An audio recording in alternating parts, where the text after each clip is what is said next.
Chapter 457. Chapter 457, Ichenzi. At the same moment in which Meng Hao caught sight of this group of people, they also looked up into the sky at the 2,000-meter rock whistling through the air. They saw Meng Hao standing there atop of the rock, his hair whipping about, his face expressionless. His eyes shone with a bright light as he suddenly teleported from atop the rock to reappear about 30 meters away from the group. Meng Hao made a slight noise of surprise. He had originally intended to teleport directly next to the clump of glowing celestial soil. His appearance in this location seemed to indicate that something had interfered with his minor teleportation. Almost the same instant that Meng Hao reappeared, one of the seven, a ruddy-faced old man, gave a cold harumph. He waved his right hand, causing a red sea to magically appear. It shot up into the air and then began to descend as a red rain which roared toward Meng Hao. Since I can't teleport, well. A bloody glow suddenly rose up around Meng Hao. It flickered, and then Meng Hao disappeared. Shockingly, when he reappeared, he was directly in front of the ruddy-faced old man. The speed with which he moved was astonishing, causing the old man's pupils to constrict. He fell back, raising his right hand up to summon another red sea. It almost looked like a sea of blood as it roiled around him. A booming sound filled the air as Meng Hao shot forward. Eyeless larva silk whizzed around him, emanating a silver glow. It sliced into the incoming red sea, blocking it completely. The ruddy-faced old man's face flickered and he continued to back up. Unfortunately, he was too slow. Meng Hao's hand formed into a fist which slammed out into the air. The motion caused a violent windstorm to rise up and sweep out in all directions. Facing up against this attack, the old man's hands flickered in an incantation, causing his totem tattoos to begin to glow as he attempted to defend himself. The sound of an explosion ripped out, and blood sprayed from the mouth of the old man. His expression was one of astonishment as he continued to retreat, obviously incapable of blocking Meng Hao. Meng Hao ignored the man and instead headed back toward the group of people, obviously intent on taking the celestial soil. At the moment, none of these people were capable of ignoring Meng Hao. Everything that had happened just now had occurred with incredible speed. The fact that Meng Hao had just forced a nascent soul cultivator to retreat left them filled with shock. Even the two mid-nascent soul stage cultivators were frowning. Unfortunately, they were at a critical point in the battle. The clump of celestial soil was right next to them, and neither was able to snatch it away. Kill that man. Exterminate him. The men actually yelled out at exactly the same time, simultaneously unleashing divine abilities on each other. One of them summoned a violet crocodile. As for the other, a white crane materialized next to him. The two continued to fight. As for the four others who were fighting around them, they didn't hesitate for a moment. They all suddenly changed directions and shot toward Meng Hao. As the four neared, the wood character on Meng Hao's forehead flickered. Suddenly, an enormous tree appeared around him, which in turn was covered with shapeless flames that shot up into the sky. Disseminate! Meng Hao's hands flashed an incantation, then jerked his arms out wide. A flame sea roared into being, with Meng Hao at its center. It roiled out in all directions, setting everything aflame. Within the manifestations of Meng Hao's wood and fire-type totems, golden droplets suddenly became visible. The flame sea continued to spread out, filled with the shocking power of metal dash, wood dash, and fire-type totems. His four opponents' faces flickered, and they used various methods in response. Next to one, an enormous Xuanwu turtle appeared. Another waved his hand, causing a red gigantic centipede to roar into being next him. As for the other two, each of them caused a howling cyclops to magically appear to fight the flame sea. The flame sea was like an enormous mouth, waiting to sweep over the four and consume them, and the roaring it caused was shocking. It swept over the Xuanwu turtle, which let out a miserable shriek as its body was ripped into pieces. The nascent soul cultivator controlling it tumbled backward, blood spraying from his mouth. As for the gigantic centipede, it was actually fire-resistant. However, when the golden droplets hit it, it was transformed into a golden statue, which was then melted by the flames. The cultivator controlling it was astonished to find that his entire arm had turned the color of gold. An immense pressure weighed down on him that seemed capable of turning his body to gold in an instant. As for the two cyclopses, their screams were the most wretched of all as their bodies were torn to shreds. The fragments were then transformed into gold, which then evaporated into the air. This was the first time Meng Hao had truly unleashed the full power of his three great totems. As soon as the magic spread out, the four nascent soul cultivators were forced to retreat, coughing up blood the entire time. Meng Hao's body turned into a long beam that whistled through the air amidst the flame sea. The fire stretched out behind him almost like a cloak. The golden droplets and the flaming tree seemed like decorations on the cloak. If you could paint a picture of the scene, Meng Hao's imposing manner would be shocking to the extreme. The scene shook the two mid-nascent soul stage cultivators. They glanced at each other and simultaneously stopped fighting. Instead, they unleashed their divine abilities in the direction of Meng Hao. These two mid-nascent soul stage cultivators were beyond the compare of the early nascent stage cultivators from moments ago. Both the fearsome totemic crocodile and the gigantic white crane instantly shot toward Meng Hao, emanating ferocious auras that mixed with the crushing weight of the mid-nascent soul stage to descend onto Meng Hao. Meng Hao's eyes glittered. Moments ago, he had been watching these people fighting over the celestial soil while he flew along on top of the 2,000-meter large rock. During that time, he had already formulated a plan for how to achieve his objective, which was not to kill these people, but to snatch the celestial soil. Even as the two mid-nascent soul stage cultivators neared, Meng Hao waved his right hand, causing ripples to suddenly emanate out. They instantly turned black in color, and then solidified into the first streamer of the flag of 3 streamers. G19 was temporarily unbound as the streamer shot out. The flag of 3 streamers was the most powerful magical item that Meng Hao possessed. When it appeared, the sky grew dim. The violet-robed man's face fell, and he immediately retreated. Unfortunately, despite flashing incantations, employing various divine abilities and producing magical items, he was incapable of fighting back against the sweeping blackness which shot toward him. A boom echoed out, and blood sprayed from the man's mouth. Killing intent, but also shock, filled his eyes as he was flung backwards several hundred meters before finally being able to come to a stop. At the same time, Meng Hao continued forward at top speed. Lifting his hand toward the white-robed cultivator, he suddenly pointed out. Demon Sealing, 8th Hex. As soon as the Demon Sealing Hex appeared, the white-robed man's expression flickered. Countless strands rose up that only Meng Hao could see. They immediately bound the man up, completely sealing him down. Of course, the sealing would not last for very long, only the space of a single breath. However, that was all the time Meng Hao needed. As he shot forward toward the celestial soil, the surrounding 7 nascent soul cultivators all watched on, eyes filled with killing intent and even more so, anxiety. However, it was at this exact moment that ripples suddenly appeared in the middle of the air not too far off. A figure appeared, a young man wearing a long black robe. His head was unusually small and completely out of proportion with the rest of his body. He looked somewhat like a rat, his expression was somber, and his eyes glowed with bloodthirstiness. Laughing evilly, he shot forward with speed that exceeded Meng Hao's, heading directly toward the celestial soil. He had been using some special technique to remain hidden in the area, undetectable. He had originally planned to wait until the two fighting parties were at a deadlock, and then suddenly make a move and wipe them all out. But then Meng Hao showed up. The way he swept the people aside was shocking, but also opened up a chance for this young man. Without hesitation, he made a decisive move. "Many thanks, fellow Taoist," cried the small-headed cultivator. It would be impolite for Ichenzi to turn down a gift like this celestial soil. As he reached out to grab a hold of it, killing intent flickered in Meng Hao's eyes. The eyeless larva suddenly flew out. Its silk began to wrap around the clump of celestial soil at the exact same time that the cultivator Ichenzi grabbed onto it. A bang could be heard as the finger-sized clump of celestial soil suddenly split into 2 pieces. One was dragged back toward Meng Hao by the eyeless larva, the other was grabbed by Ichenzi, who immediately turned and shot off in the other direction. When the 7 nascent soul cultivators saw the small-headed Ichenzi, their expressions immediately filled with shock. Ichenzi. 1. That's Ichenzi, the guy who betrayed and then slaughtered the entire Griffin tribe. Damn it. He's evil to the core. I heard he made living sacrifices of his own clan to further his cultivation. Meng Hao grabbed the celestial soil and then slapped his bag of holding to produce the blood-colored mask. He immediately put it on, causing his cultivation base to explode with power, and a blood chi to rise up. His aura spread out in all directions, causing the cultivators to feel complete astonishment.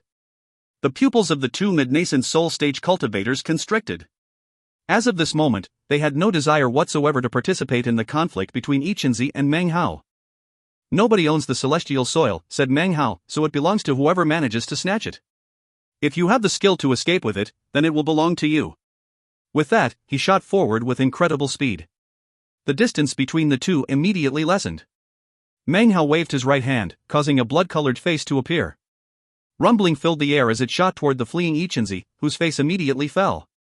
He quickly performed an incantation with his left hand, causing a glistening fish scale to appear in his palm.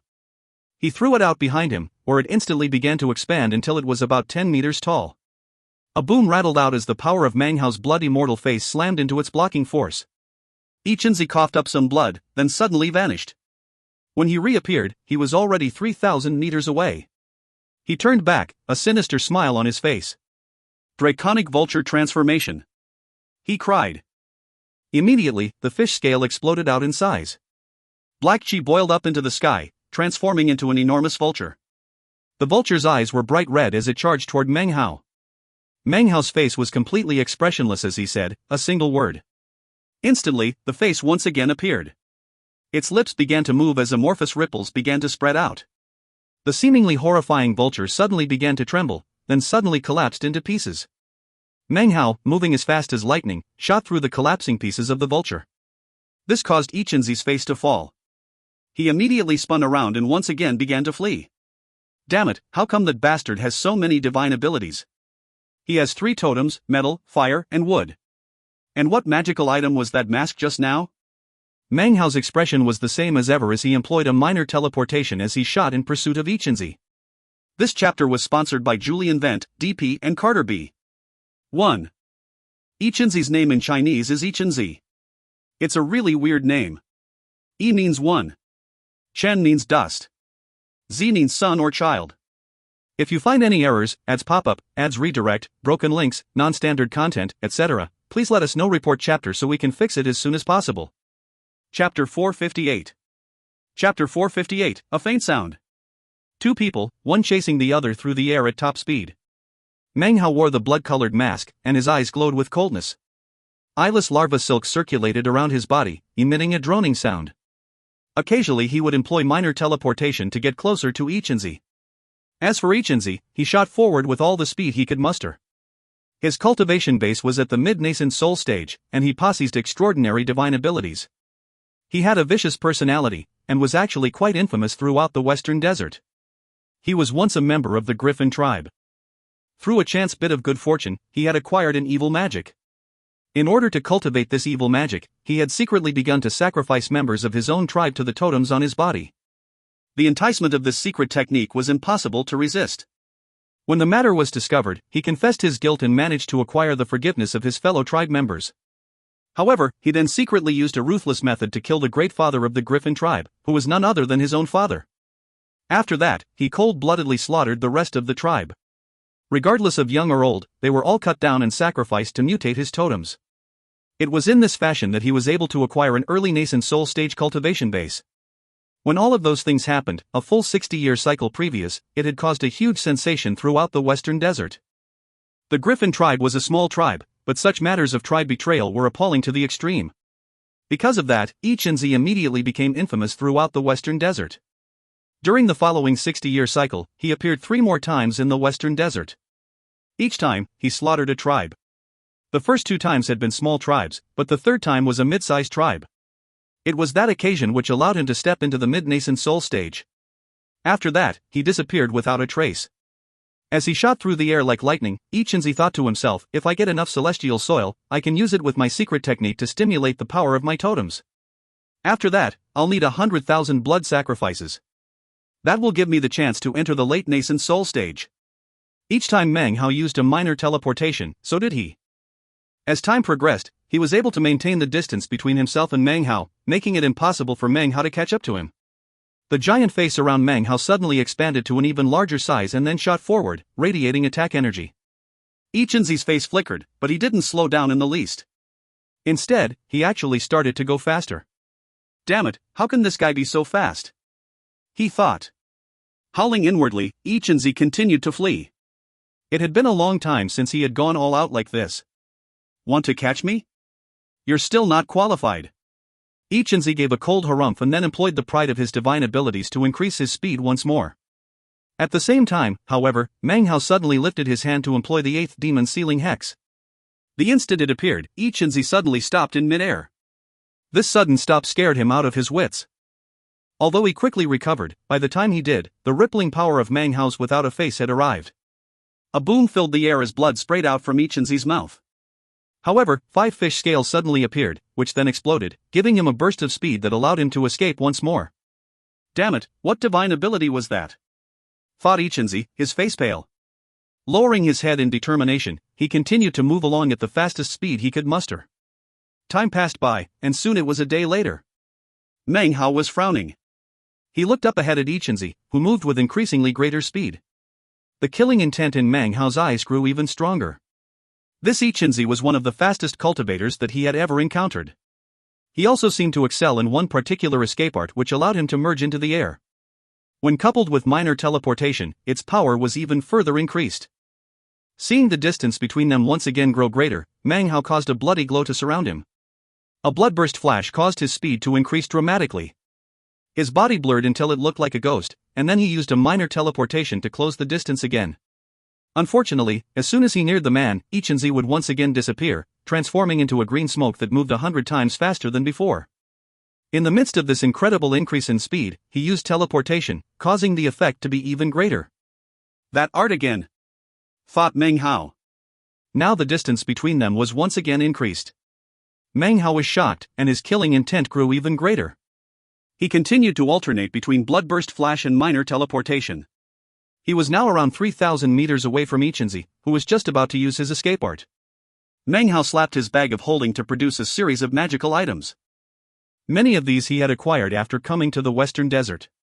Some were from the 5 Poison Tribes' War of Invasion, and quite a few were from the Golden Roar Tribe Cultivator. He waved his arm, causing the items to turn into beams of light that shot forward. Boom! Growled Meng Hao, his eyes flickering coldly. Instantly, the dozens of magical items began to tremble and then explode. Meng Hao hated to lose such valuable items. However, now was not the time to sit around thinking about such things. As the magical items exploded, a roaring sound rose up and intense ripples spread out in all directions. As the power of the explosion spread out, Meng Hao caused the lotus sword formation to appear. Spinning wooden time swords transformed into a beam of light that shot forward. Meng Hao could have borrowed the momentum of the exploding magical items to increase his speed. If he did, he would instantly have been propelled hundreds of meters closer to Ichinzi. However, even using that method, he would not have been able to catch up. Therefore, Meng Hao did not use the blast to increase his own speed, but rather, the speed of the lotus sword formation. The wooden time swords within the formation were already fast. However, with the additional momentum from the explosive attack, the 3,000-meter distance was closed in the blink of an eye. Even as Ichinzi was utilizing his escape art, the sword formation appeared behind him, rotating out with the explosive power of time. The power of time caused ripples to spread out in the air. Then Meng Hao frowned. Ichinzi's escape art was truly bizarre. Even the power of the time sword formation could do nothing to prevent Ichinzi from turning into a green stream of smoke that began to shoot off into the distance. That was when the 8th demon sealing hex suddenly activated. In the sudden pause it caused, a miserable shriek could be heard. However, the green smoke continued off into the distance nonetheless, whereupon it transformed back into Ichinzi. As soon as he appeared, he coughed up a huge mouthful of blood. His face was ashen, and his hair had suddenly turned white. His body was clearly older, and shock covered his face. He trembled violently, his eyes filled with dread. That bizarre divine ability again, he said, his scalp going numb. And, another magical item. He had just suffered a loss of 300 years to his longevity. This fact left him completely terrified, scared out of his mind. He coughed up another mouthful of blood and then surged again in retreat. Damn it, damn it. This is only half a piece of celestial soil. Is it worth it? Well, is it? Ichinzi ground his teeth as he whistled through the air. Meng Hao's eyes were cold and hard as he frowned. The power of the lotus sword formation is indeed much greater here than in the outside world, but not as much as it is in the void. It's about 70% weaker. Could it be that the time power in the sword formation will only reach the terrifying amount of 1,000 years when it's out in the void? Meng Hao was lost in thought as he once again continued in pursuit of Ichinzi. Time passed, another day went by. How come it's not here yet, thought Ichinzi. According to my calculations, it should be right here, right now. Ichinzi looked haggard. That was especially so considering that Meng Hao was continuously consuming medicinal pills. Ichinzi had a mixed feeling, however, when he stole something, he would die before giving it back. That was his rule. Gritting his teeth at Meng Hao's continuous pursuit, he once again used his escape art. It was at this moment that off in the distant sky, a beam of light appeared. This shooting beam of light was no cultivator, but rather, a 1,000-meter wide rock. This rock was moving at high speed along its orbit. From the look of it, it was near the edge of this particular landmass. It's here, thought Ichinzi, his eyes filling with delight. Even as Meng Hao frowned, Ichinzi suddenly leaped up into the air. Meng Hao watched as he performed an incantation gesture, preparing to employ who knew what magical technique. Suddenly, the flying rock off in the distance changed direction and shot toward him. So, he can control the rocks in this place, thought Meng Hao, his pupils constricting. Seeing Ichinzi heading toward the rock, Meng Hao's eyes suddenly filled with a bright glow. At this critical moment, it was without hesitation that he pointed out with his finger and, just as Ichinzi was about to land on the rock, employed the 8th demon sealing hex. It happened just as Ichinzi was about to transform into green smoke. Ichinzi had long since guessed that his opponent would most likely use this bizarre divine ability. Therefore, he transformed into the green smoke and then reappeared on the surface of the rock. "Hope to see you again someday, fellow Taoist," he cried, laughing uproariously. However, it was at this moment that his expression suddenly filled with shock as he noticed that the rock beneath his feet had suddenly stopped moving. Meng Hao's 8th hex had not been aimed at Ichinzi at all, but rather, the enormous rock. The moment the rock stopped moving, eyeless larva silk suddenly began to spin, binding up the rock. A moment later, the rock recovered its momentum and shot forward. As it did, it pulled Meng Hao in tow. Being pulled at the same speed as the rock, Meng Hao instantly landed on its surface. He lifted up his right hand and punched out with an explosive fist. Ichinzi's face flickered and he clenched his jaw as he prepared to fight back. A boom filled the air. Ichinzi was sent tumbling off of the rock, blood spraying from his mouth. The eyeless larva silk loosened, and Meng Hao teleported off of the rock. When he reappeared, he was directly next to Ichinzi. His right hand snaked out to exterminate the man. However, it was at this moment that the entire sky suddenly turned gray, and a gray mist rolled out to cover the land. Everything became a sea of gray. At the same time, Meng Hao was astonished to discover that his entire body was completely incapable of moving. Ichinzi was in exactly the same situation. It was as if everything in the entire world had suddenly been rendered motionless. At the same time, a crowd of figures could be seen moving through the mist. They had blank looks on their faces, and they carried chunks of immortality bridgestones on their shoulders as they trudged through the mist. Faint, odd voices could suddenly be heard echoing throughout the world. "When will the bridge of immortality reappear like new? Sir, on what day will we again lay eyes on you? If you find any errors, ads pop up, ads redirect, broken links, non-standard content, etc., please let us know. Report chapter so we can fix it as soon as possible." Chapter 459. Chapter 459, Eccentric Bloodface. All of these figures were somewhat blurry, nor did they seem to have cultivation bases. There were old people and young people, men and women. All of them seemed frustrated as they hauled along the chunks of immortality bridgestones. They trudged through the mist like specters. As Meng Hao watched the spectacle, a sense of intense danger rose up within him. It made him feel as if he had encountered a dangerous predator. He had the feeling that if these bizarre figures ran into him, he would be dead for sure. "What are they?" he thought as he looked at the ghostly figures. There were more than 100 of them walking through the mists. As they neared and then passed Meng Hao, he felt an intense coldness, similar to what he had felt out in the void. Next, Meng Hao saw one of the strange figures within the group pass through the giant rock that was floating there in midair. When it came out the other side, it was carrying an illusory rock on its shoulders that was completely identical to the gigantic rock. It was as if it were carrying the soul of that rock as it made its way off into the distance. Although the 1,000-meter-wide immortality bridgestone still hung there in the air, Meng Hao could sense that it was somehow dead, as if it had lost its power to travel through the void. As the figures moved off into the distance, their voices continued to echo out. "When will the bridge of immortality reappear like new? Sir, on what day will we again lay eyes on you?" The voices gradually faded away. The churning mist suddenly transformed into storm winds. The storm caused the gray cracks in the sky to begin to spin together, sucking in Ichinzi, Meng Hao, and even the 1,000-meter immortality bridgestone. In fact, many of the ruins and objects within the area were also swept up into the tempest. There was no resisting it, everything was sucked up.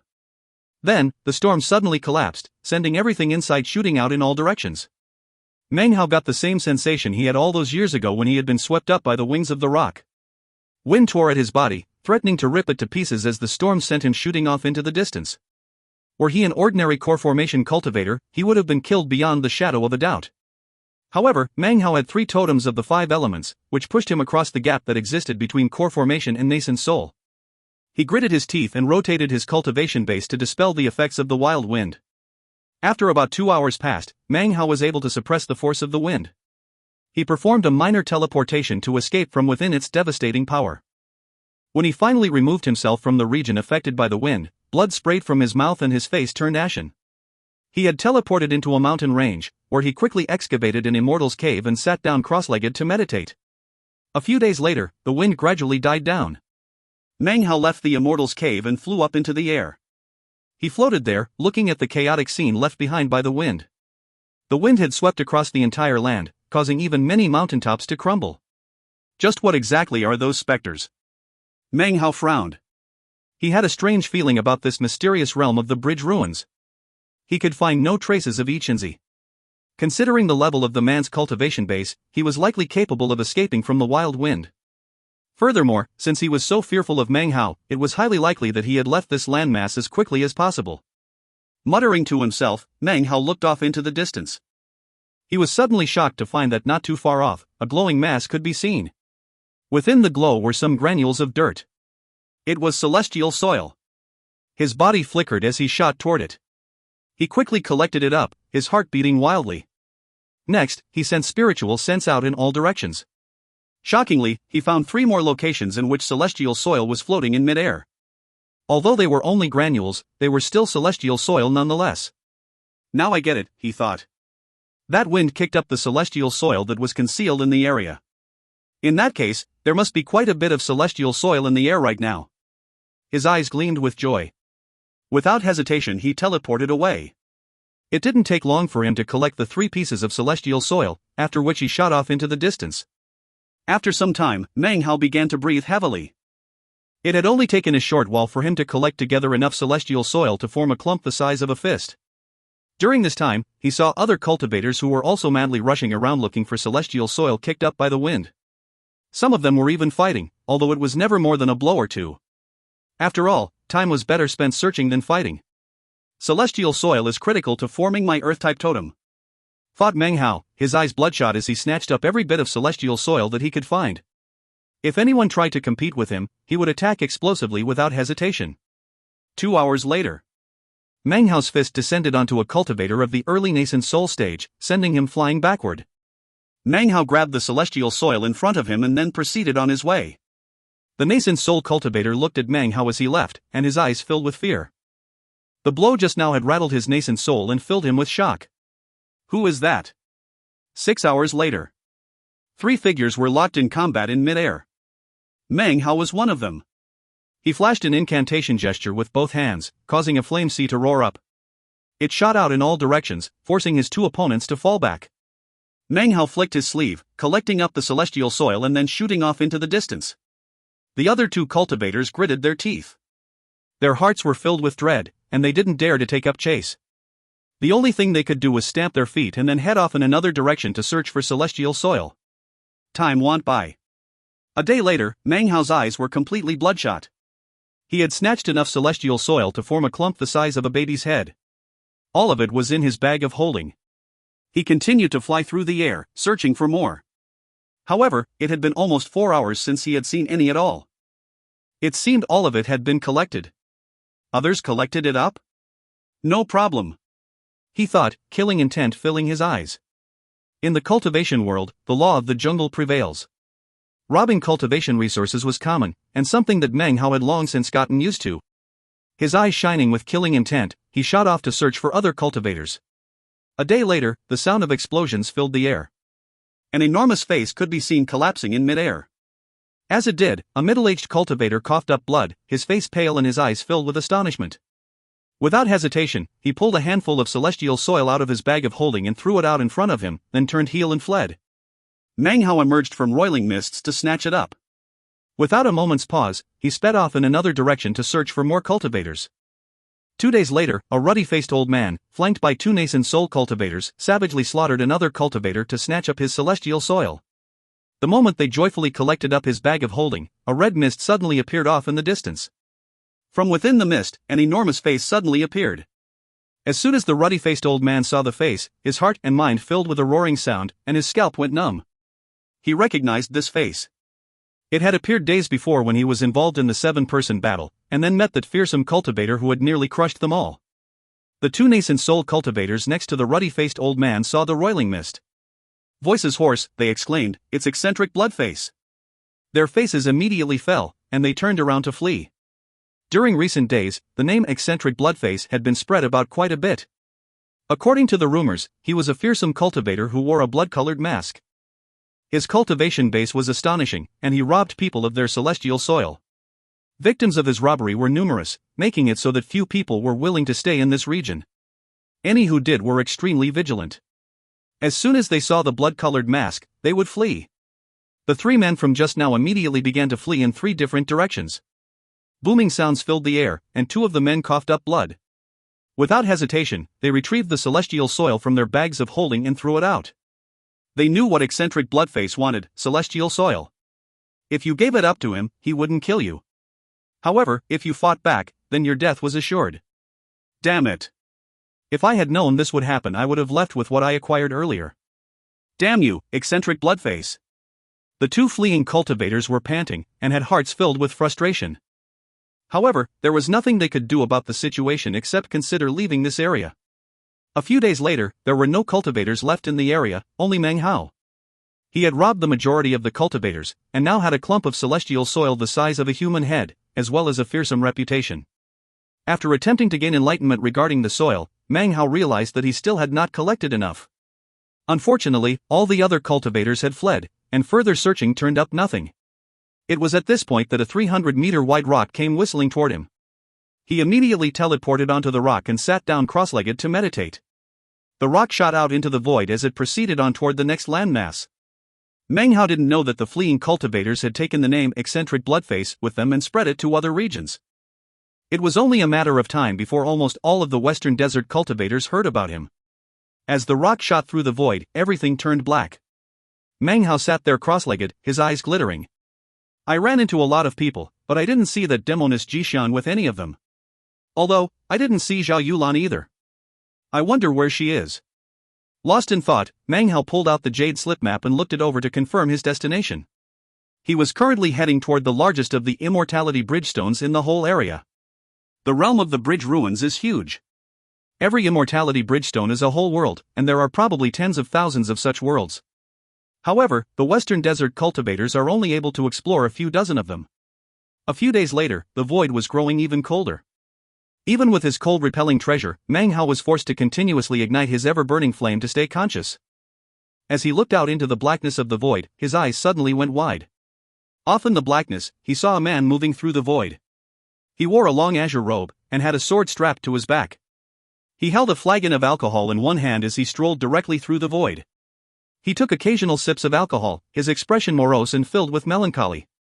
The coldness of the void seemed to be reduced to nothing more than a crisp breeze around him. It blew his hair, and did nothing to cause his stride to falter. He was simply walking along as if everything were normal. The void around him seemed to ripple and distort, and the coldness didn't seem willing to near him, but rather, avoided him of its own volition. Meng Hao's mind was reeling, and his expression was one of astonishment.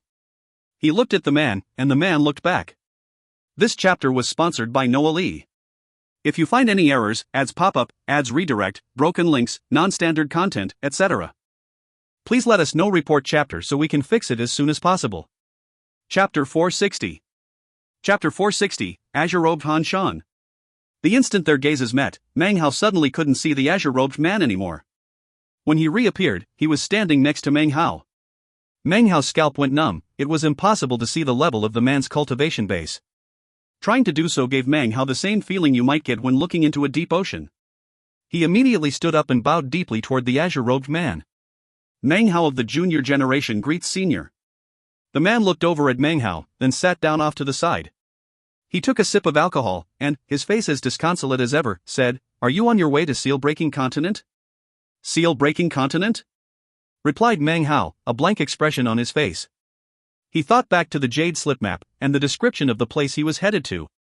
Finally, he nodded. "So, we happen to be heading in the same direction," said the man with a slight nod. After that he said nothing more. Leaning up against a protruding rock, he drank and looked off into the blackness of the void. Meng Hao looked at the man hesitantly for a moment, then made his way some distance off and sat down cross-legged. Unfortunately, he couldn't slip into a meditative trance. All he could do was sit there as time passed. 1 day, 2 days, 3 days. In the blink of an eye, half a month had passed. During that time, the azure-robed man continued to recline there, drinking. It seemed the alcohol in his flagon was endless. He drank and drank, looking out into the blackness, his expression morose. His bleakness continued to grow more and more apparent. The stubble of a beard could be seen on his face. It seemed as if it had been a very long time since he was inclined to clean up. His robes were wrinkled, and although the man should have cut a sorry figure in his state of disarray, his aura was filled with an indescribable charm. As such, he seemed lonely, but not a mess. The alcohol flagon he held in hand was crafted from wood, and the wood grain was even visible on its surface. It was impossible to determine how much he drank during the half-month. He did not speak, nor did Meng Hao. It seemed that this azure-robed man really was just heading in the same direction and didn't feel like walking. Therefore, he had decided to share the rock with Meng Hao. They maintained their mutual silence for another month as they proceeded onward. Meng Hao was finally able to slip into meditation. However, he left a sliver of will on the outside. He knew that doing so was essentially pointless, but he was used to the practice and it wasn't something he would stop doing. One day as the 300-meter wide rock flew forward, the previously listless and melancholy azure-robed man suddenly sat up and looked off into the distance. The movement immediately caused Meng Hao to open his eyes. He looked out into the blackness, but saw nothing. The azure-robed man, however, seemed very intent, as if he was completely focused on looking off into the distance. Meng Hao was puzzled, but didn't show it, and instead continued to look out into the void. Time passed, 3 days in which the azure-robed man and Meng Hao both looked out into the blackness. It was on that third day that the world of blackness around them suddenly turned gray. At the same time, the 300-meter wide rock they were on suddenly stopped moving. Meng Hao's mind trembled as a thick mist began to spread out in all directions. Soon, everything was like a sea of mist.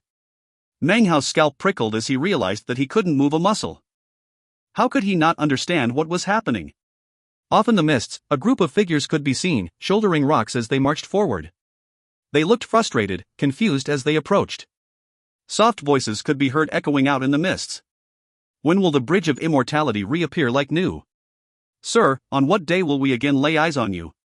Surrounded by the echoing sound, the figures floated through the mist.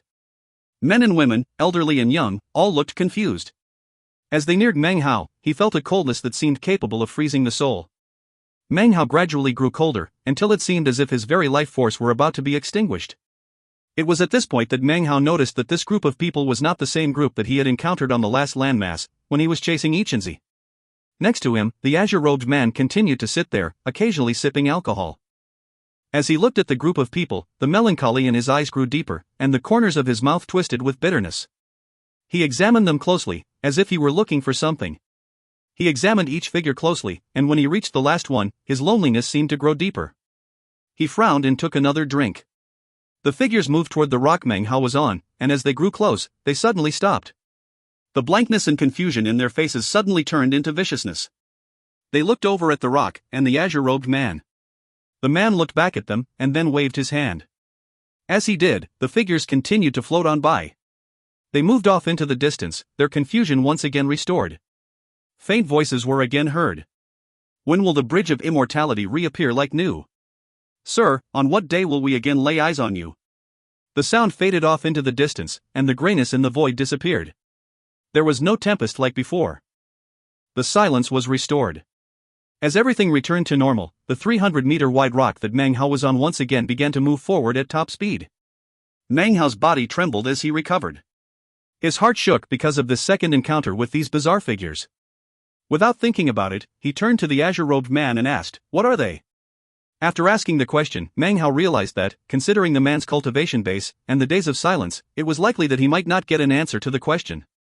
"Bridge slaves," said the azure-robed man, his voice soft. "After the bridge of immortal treading was destroyed by Ancestor Ji, the surviving will of the bridge settled in this spot. People who coveted eternity and sought to extend their lives found their wills dissolved, and they became bridge slaves. They achieved the eternal life they sought, but the price was that they became slaves of the bridge. Day and night, throughout their eternal lives, they slave away to rebuild the bridge of immortal treading, which of course, can never be rebuilt." Hearing this explanation caused Meng Hao's mind to spin. He turned to look in the direction the figures had departed in, but all he could see was blackness, as if an enormous screen of darkness were covering over everything. The man began to mutter bitterly, "Everything in the world comes with a price, a price." He held the alcohol flagon in front of him, gripping it tightly. Time passed. Meng Hao asked no further questions, nor did the man say anything further. He reclined there in his silence, staring off into the void, disconsolately drinking his alcohol. Meng Hao sat there thoughtfully. The term bridge slave certainly seemed appropriate. They acquired eternity, but the price they paid was a great one. When he thought of this, it caused Meng Hao to recall the bridge slaves' faint voices. 2 more months passed. Up ahead in the void appeared an enormous rock. This was another immortality bridgestone, its vastness virtually indescribable. It appeared to be about 10 times larger than the landmass he had just come from. An incredible pressure radiated out from it, enveloping everything in the area as it floated there in the void. Its edges were irregularly shaped, causing Meng Hao to think of the image of the enormous, broken bridge he had seen stretching boundlessly out in the starry sky. It was at this moment that the azure-robed man suddenly stood up. "Would you like a drink?" he asked, turning his head to look at Meng Hao.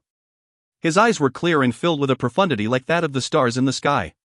This was the second time the man had taken the initiative to speak. The first time was when he had arrived. Considering this was the second time, Meng Hao understood that he was about to leave. Meng Hao stood up, clasped hands and bowed deeply. He looked at the azure-robed man, his eyes glittering. After a moment's hesitation, he nodded. The man smiled, then waved his hand, causing the alcohol flagon to fly over to Meng Hao. Meng Hao grabbed it and, without hesitation, drank a mouthful. As the alcohol flowed down his throat, a burning sensation exploded out. It felt like fire, and caused Meng Hao's cultivation base to rotate wildly. "A bit greedy, aren't we, boy? Well, it doesn't matter. I'll just consider it to be traveling expenses." The man pointed a finger at Meng Hao, causing his body to tremble. The mouthful of alcohol inside of him instantly formed into something similar to his gold core. Strands of alcohol chi began to emanate out from it, fusing it with his perfect gold core. He did not experience any growth in cultivation base, however, he could tell that something inside of him was now different. "The alcohol core within you will enable you to twice wield my dancing sword chi. It can slay anything under the immortal stage." With that, the flagon flew back into the man's hand. He turned and stepped off of the 300-meter wide rock, walking toward the enormous landmass formed by the immortality bridgestone. As he stepped into the void, he sighed and said, "You ask when will you lay eyes upon me again? I've searched for you for 3,000 years. The voice echoed out with unspeakable melancholy and an indescribable loneliness. Meng Hao's mind reeled. All of a sudden, he could sense a sword skill within his mind. It was branded onto him in the form of a magical symbol. He didn't understand it, but he could tell that he could rotate his cultivation base to unleash the alcohol chi within his gold core. He could do this twice to cause the brand to explode out. As the man headed off into the distance, Meng Hao suddenly cried out, "Senior, may I respectfully ask your name?" "Han Shan." "1." His voice echoed out, filled with pensiveness. The man sighed and then disappeared into the void. Meng Hao stood there, bowing deeply in his direction. After a long time passed, Meng Hao straightened back up. The 300-meter wide rock he was on slammed through the barrier to enter the enormous landmass formed by the immortality bridgestone. There in front of Meng Hao was an enormous world. 1. Han Shan's name in Chinese is Han Shan. Han is a surname. Shan means mountain. If you find any errors, ads pop up, ads redirect, broken links, non-standard content, etc., please let us know. Report chapter so we can fix it as soon as possible. Chapter 461. Chapter 461, Encountering Zhao Yulan again. Of all the worlds formed by immortality bridgestones in this area, this was the largest one listed on Meng Hao's Jade Slip map. Meng Hao stood on his 300-meter wide rock and glanced around the area. The sky above seemed extremely stable, there were only a few cracks visible. Mountain ranges rose and fell, and ancient ruins could be seen all over. As the rock shot through the air, Meng Hao looked down at the ground. Suddenly, his gaze flickered as he noticed that the mountains down below did not seem to have been formed naturally. They were connected together in what appeared to be a pattern. This wasn't the first time Meng Hao had noticed something like this. The previous worlds he had explored also contained similar sites.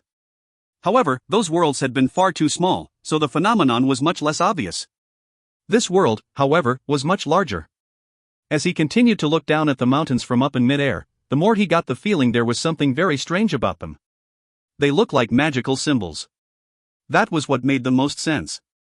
He thought back to when he had first come to the realm of the bridge ruins and seen the countless rocks which formed the shape of an archaic bridge that stretched through the stars. He had also seen magical symbols at that time. Obviously, the mountains that made up this mountain range were nothing other than magical symbols. Because of the vast size of this world, Meng Hao was able to see them clearly. The bridge of immortal treading was covered with magical symbols, each of which was most likely a celestial talisman. Within Meng Hao's body, the chi of immortal shows the way rotated, and he rapidly blinked his left eye several times as he employed the celestial vision technique imparted to him by the parrot. 1. As soon as he employed the technique, his body trembled. Using his left eye to look down at the land below, what he saw was not a collection of mountains, but rather multiple black dragons, lifting their heads up to the sky to roar. Many of the dragons were broken, but some were mostly intact. Their roaring was shocking to the extreme. Meng Hao's entire body trembled, and he began to pant. He felt as if an invisible mountain were crushing down onto his body. Suddenly, the celestial vision technique was ended. However, just before it did, Meng Hao managed to catch a glimpse of something off in the distance that was obviously not a black dragon, but shockingly, a black-colored butterfly. The butterfly was indistinct and invisible to any onlooker. Every time it flapped its wings, nearby black dragons would be sucked toward it and be consumed. Inside the body of the black butterfly was a large area that was made up of celestial soil. As the image disappeared, beads of sweat broke out on Meng Hao's forehead. He had never imagined that using the celestial vision technique would allow him to see such a shocking scene. As his vision returned to normal, he looked around the land to find that it was just the same as before. The mountains were mountains, and not roaring black dragons. The area off in the distance where he had seen the black butterfly consisted of nothing more than ordinary mountains. The only unusual thing about that particular area was that it was a point of convergence for several mountain ranges. Bridge slaves, black dragons, butterflies. This realm of the bridge ruins is so full of mysteries. Meng Hao stood thoughtfully atop the large rock as it whistled through the air.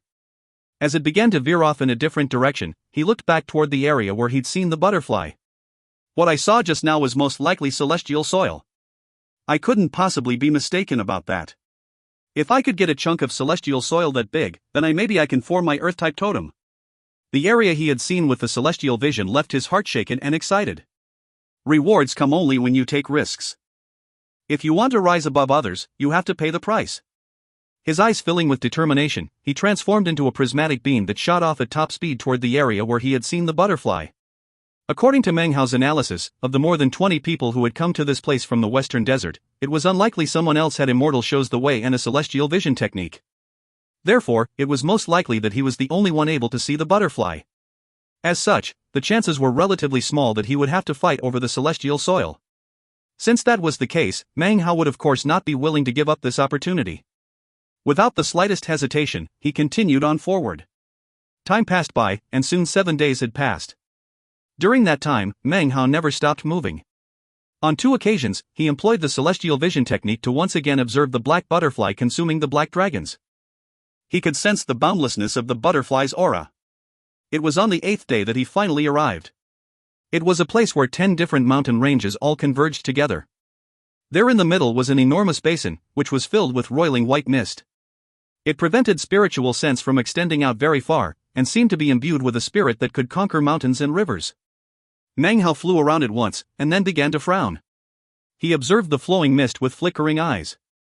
Finally, he produced a flying sword which he flung out, causing it to whistle through the air toward the mist. The instant it entered the mist, Meng Hao sat cross-legged on the border of the basin. He closed his eyes and sent out a fine thread of spiritual sense to connect to the flying sword as it shot down through the mist. The mist was dense, and the flying sword continued on through it for the time it takes an incense stick to burn. Finally, it emerged into the basin below. Meng Hao could see a dazzling glow.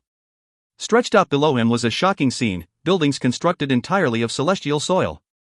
Suddenly a figure loomed up within his spiritual sense. A booming sound could be heard as the flying sword exploded. A force of extermination then began to shoot back through the spiritual sense toward Meng Hao. His face flickered, but he was prepared. Almost the same instant in which the flying sword was destroyed, he severed his connection, preventing the exterminating force from reaching him. Having cut off the spiritual sense himself, Meng Hao's face went pale. Buildings constructed completely from celestial soil.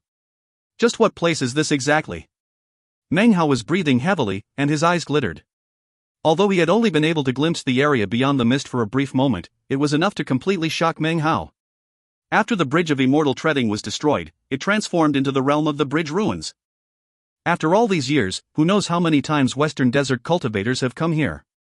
I can't believe that after all these years, no one found this place. And yet, here it is. For there to be much celestial soil shows how dangerous this place must be. Anyone who tried to enter in the past must have died. When Meng Hao's train of thought reached this point, his heart suddenly quivered. He waved his hand, and he suddenly vanished. Not very long after he vanished, a beam of light appeared off in the distance.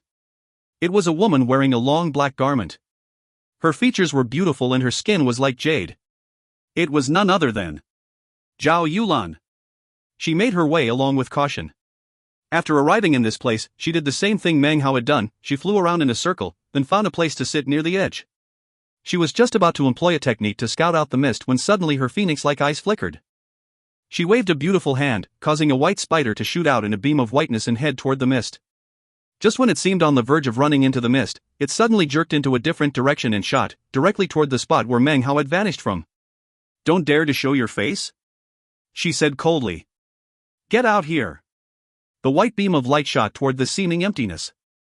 Just as it was about to reach it, ripples appeared, from within which stretched out a finger. The finger tapped onto the beam of whiteness, and a miserable shriek could be heard. The light faded away. Meng Hao emerged, his eyes filled with hard coldness. "It's you," said Zhao Yulan, her pupils constricted and her eyes filling with cold killing intent. Her arm had long since been restored, but her expression still radiated stabbing hatred. Meng Hao's eyes narrowed. For Zhao Yulan to show up here caused many questions to fill his mind. The fact that she was being so cautious indicated that she knew about the bizarreness of this location. Even more importantly, when he'd met her before, her cultivation base had been merely at the Great Circle of Core Formation. Now, however, it was in the mid-nascent soul stage. From the ripples of her cultivation base, he could tell that she was at the peak of that stage, on the verge of stepping into the late-nascent soul stage. In less than a year of time, she had experienced incredible progress. Meng Hao was well aware that such a feat was something rarely seen in the world. Well, that leaves only one possibility, thought Meng Hao, his eyes flickering. As for Zhao Yulan, killing intent flickered within her eyes. She actually admired Meng Hao, but that only served to fuel her desire to kill. The instant she saw him, she leaped up into the air. A 300-meter-wide white glow surrounded her, and an enormous white spider magically appeared. She immediately shot toward Meng Hao. Obviously, the influence of the sealing of the spider branch's totemic sacred ancient was now gone. As Zhao Yulan shot toward him, Meng Hao donned the blood-colored mask. An enormous face appeared, sending out ripples in all directions. A roaring sound filled the air, but then Meng Hao vanished. When he reappeared, he was directly next to Zhao Yulan. His fist descended, but even as it did, Zhao Yulan grew blurry and disappeared. She reappeared behind him, and raised her hand.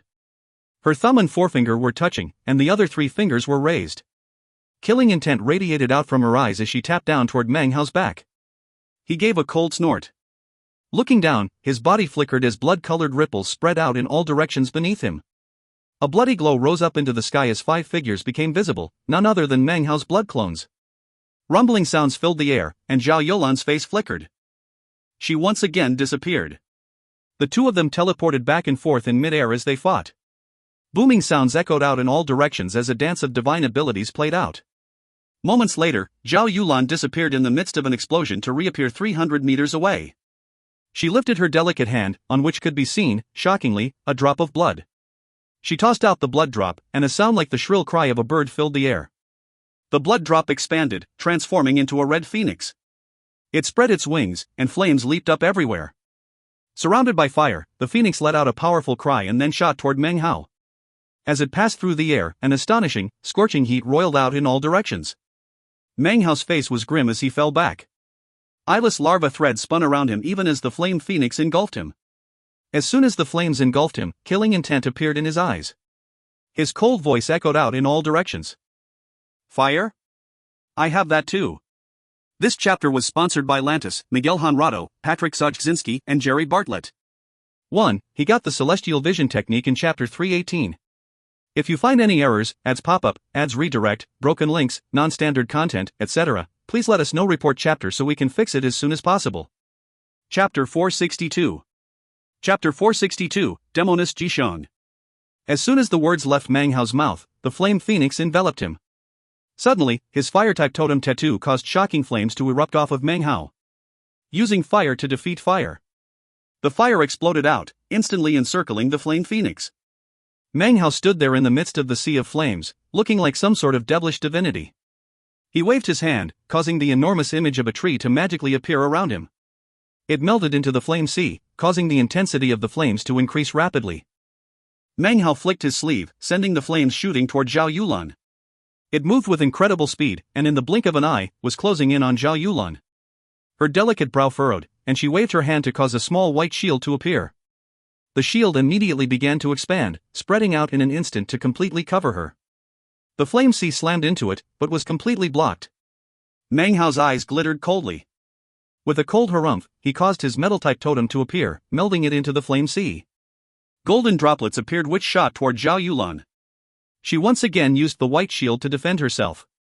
However, the golden droplets began to spread out and merge with each other outside of the white shield. In the blink of an eye, while the white shield expanded out to completely cover her body, she was, in turn, completely surrounded by the golden droplets, which formed something like a sphere. All of this happened before Zhao Yulan could do anything. "You," she said, her face flickering. Moving at incredible speed, Meng Hao shot out from within the sea of flames, appearing directly beneath the white sphere. He lifted his hand up, causing the golden sphere to begin to vibrate. He roared as he used all the strength he could muster to heave the golden sphere in the direction of the mist. "Since you like to hide in the protection of that shield, well, I'll add another layer of protection for you," he said as the golden sphere whistled throughout the air toward the mist, with Zhao Yulan inside. All of this takes quite a bit of time to describe, but actually happened in an instant. In the battle between the two, neither had been able to acquire the upper hand. However, Meng Hao's quick thinking prevailed. As soon as the golden sphere touched the mist began to churn violently. Suddenly, a sharp cry could be heard coming from inside the golden sphere. The sound of it was shocking, causing much of the mist to roil away. In fact, now the buildings down below were somewhat visible. Cracks spread out over the surface of the golden sphere, and within the space of a single breath, it shattered. The sound of the cry entered Meng Hao's ears and caused his mind to tremble. It was like a sharp blade was stabbing into his brain, causing blood to seep out of his eyes, nose and mouth. His mind became a blank. It only lasted a moment before fading away. As soon as the sound was gone, Meng Hao's body returned to normal.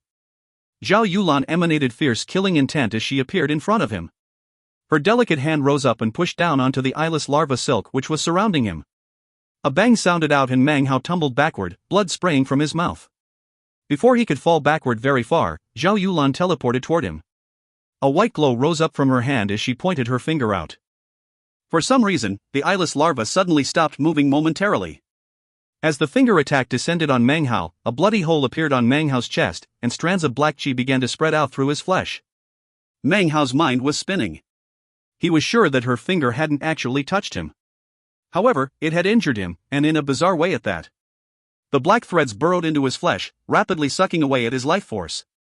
Meng Hao's face fell. From the time he had left the southern domain, be it during his time in the Black Lands or in the Western Desert, he had never been injured like this. Blood sprayed from his mouth as the eyeless larva rapidly continued to spin silk. Were it not for the eyeless larva, Meng Hao would surely be dead by this point. Even still, her divine ability just now was something he couldn't fight back against. He needed a buffer, time with which to retrieve a magical item from within his bag of holding, or perhaps perform an incantation. However, time was not something that Zhao Yulan would give him. Blood sprayed from Meng Hao's mouth as she continued to press closer to him, once again raising a finger. This time, it did not touch him, but he coughed up blood nonetheless. The bones in his left arm shattered, and the black strands continued to spread out through his body. Vast amounts of life force were vanishing, and his hair had turned white. Death qi filled him. Zhao Yulan got even closer, her killing intent extremely intense. For a third time, she raised her delicate hand. A sense of deadly crisis washed over Meng Hao like floodwaters. His eyes suddenly glowed with a bright light. With all the strength he could muster, he roared, "Are you Zhao Yulan, or Demoness Jixiang?" At this moment, Zhao Yulan's hand suddenly stopped moving. Taking advantage of this sudden pause, Meng Hao ignored the wounds to his body. He knew that this was a critical moment, and that his best option now was to teleport away. He needed to heal his injuries, otherwise his life would be in danger. However, he did not choose to do that. When it came to life-saving measures, he had the agarwood as well as the alcohol core and the dancing sword qi. However, Meng Hao had experienced many things throughout his years of practicing cultivation. As far as this particular deadly crisis was concerned, it had not reached the point where he needed to use those life-saving methods. Instead, he chose to use this precious instant of time to slap his bag of holding. The lotus sword formation appeared, rotating rapidly and exploding with the power of time. Even Zhao Yulan could never have predicted that during the short moment in which she paused, Meng Hao would actually choose not to flee. Instead, laughing in the face of death, he actually chose to attack. This caused her to hesitate in surprise. She and Meng Hao were relatively evenly matched. The only reason she had been able to dominate him so easily just now was because she had managed to get the upper hand by taking him by surprise. Killing intent flickered in her phoenix-like eyes. She was just about to make an attack, when suddenly her face fell. As of this moment, she could feel her longevity slipping away. Her face flickered as she abandoned any thoughts of attack and suddenly shot backward. Despite that, her moment of hesitation just now had caused 300 years of longevity to disappear. As she fell back, face flickering, a look of savagery appeared on Meng Hao's face. He quickly produced a medicinal pill which he popped into his mouth, and then shot forward. "Now, it's my turn," he said. Followed by the lotus sword formation, he appeared in front of Zhao Yulan. He pulled his fist back and then punched her in the pit of the stomach. A boom rang out. Zhao Yulan was able to avoid being hit in a vital spot. However, blood sprayed from her mouth as she was flung backward. Meng Hao continued to move forward, once again attacking her with the lotus sword formation. Another 300 years of longevity vanished. Zhao Yulan's face was deathly pale as she continued to retreat. "Allow me to help you retreat," he said. His fist slammed into her belly, causing blood to shower out of her mouth. She tumbled backward, now in much the same position Meng Hao had been in moments ago. She had lost her position of superiority and couldn't even fight back. Now she was being dominated. Meng Hao's body flickered, and he appeared in front of her once again. Intense killing intent roiled out as eyeless larva silk shot out toward Zhao Yulan. It was at this point that she let out a disconsolate wail. At the same time, an indistinct figure appeared on her shoulder. It was very small, about the size of a hand. It looked like a small person, a woman. However, it was not Zhao Yulan. She wore an anxious expression, and as soon as she appeared, she let out a scream. The scream caused Meng Hao's mind to reel once more. Blood sprayed out of his mouth as he backed up. He employed the full power of his cultivation base to send the eyeless larva silk out to strangle Zhao Yulan. Seeing the eyeless larva silk nearing, the eyes of the tiny person on Zhao Yulan's shoulder filled with a fierce look. "You insect, do you really dare to mess with an immortal?" A mysterious glow appeared in the little person's eyes. Suddenly, a bizarre red flower appeared in front of Zhao Yulan. Faces could be seen on the petals of the flower. Meng Hao's face. The flower suddenly shattered. As it did, Meng Hao's mind reeled. It felt as if his soul were about to shatter. "Immortal? So what?" he responded. It was at this moment that Meng Hao suddenly caused the alcohol core within him to begin to rotate. Using the method that was fused into his mind, he spit out a mouthful of alcohol qi. Instantly, it began to transform into the shocking will of a sword. Rumbling sounds immediately emanated off of Meng Hao. The sword will roiled up, instantly filling the entire continent he was on. All of the cultivators here felt their hearts shaking and trembling. The face of the tiny person on Zhao Yulan's shoulder instantly filled with fear and disbelief. That sword immortal Han Shan's dancing sword qi. The alcohol qi swept about outside of Meng Hao. Within him, sword qi began to condense. At the exact moment in which the sword qi was about to explode out, the sky suddenly turned gray, and a mist began to rise up. Damn it! The bridge slaves again. Meng Hao's entire body was suddenly stuck in place. However, this time, he wasn't completely incapable of motion. The alcohol qi spread out, and the sword qi continued to condense inside of him. He could still move, but it felt as if he were trudging through mud. Zhao Yulan's face instantly fell. The little person on her shoulder vanished. Suddenly, Zhao Yulan, like Meng Hao, was capable of slow, simple movements. Alarm filled her eyes. At the same time that this was happening, a group of figures appeared within the mist in the basin. Faint voices could be heard as the bridge slaves walked past Meng Hao and Zhao Yulan to head off into the distance. "Don't tell me this place is where the bridge slaves reside?" thought Meng Hao as he watched the bridge slaves walking out from within the basin. His mind and heart reeled. It was at this point that he noticed the last bridge slave in line. It was a young girl, about 15 or 16 years old. As she walked, she suddenly turned and looked at Meng Hao and Zhao Yulan. Her expression shifted from one of frustration and confusion to viciousness. Her body flashed as she shot toward them. An intense coldness instantly pressed down onto Meng Hao, filling him with shock. Zhao Yulan suddenly began to speak, her voice filled with unprecedented fear. "Meng Hao, we need to join forces. Otherwise we will both die this day. If you find any errors, ads pop-up, ads redirect, broken links, non-standard content, etc., please let us know. Report chapter so we can fix it as soon as possible." Chapter 463. Chapter 463, Little Darling. Meng Hao's pupils constricted. He was in front of Zhao Yulan, and the person the bridge slave girl was charging toward was none other than him. As the words came out of Zhao Yulan's mouth, the tiny person magically appeared once again on her shoulder.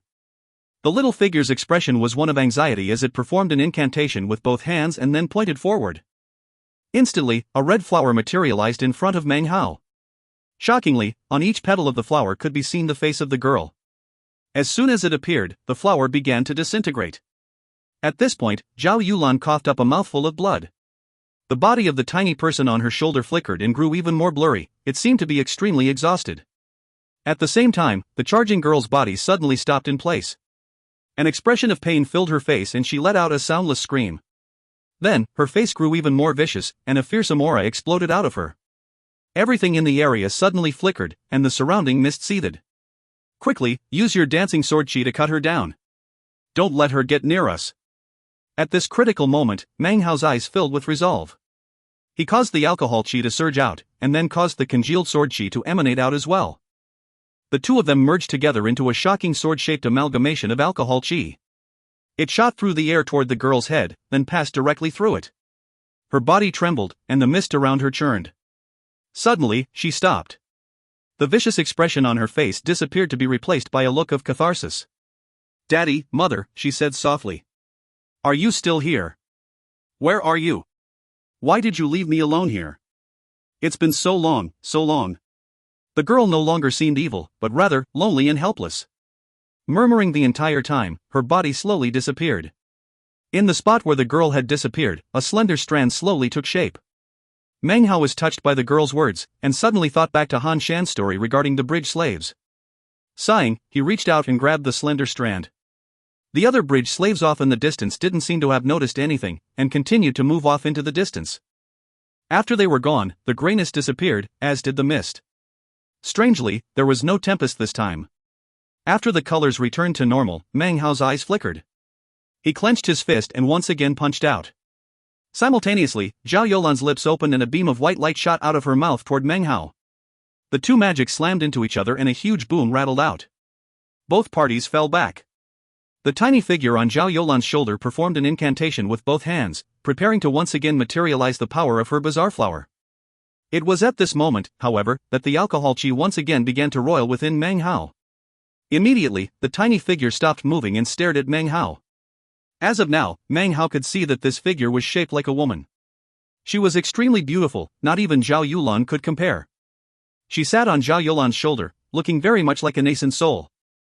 However, she was far more limber than a nascent soul, plus, her body emanated a pleasant aura very much like celestial soil. There was a thin, transparent line connecting her hand to Zhao Yulan's body.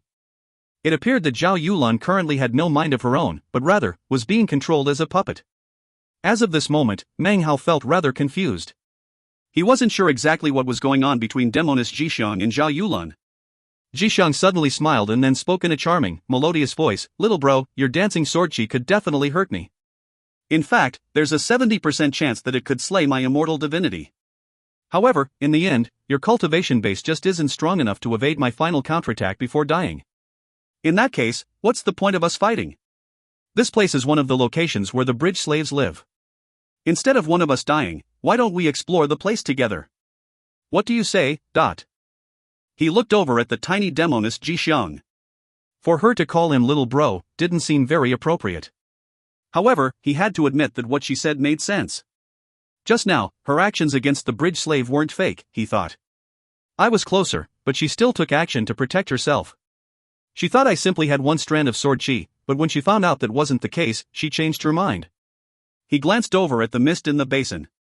When it came to the bizarreness of the mist, regardless of whether it was in terms of experience or technique, he simply wasn't powerful enough to handle it on his own.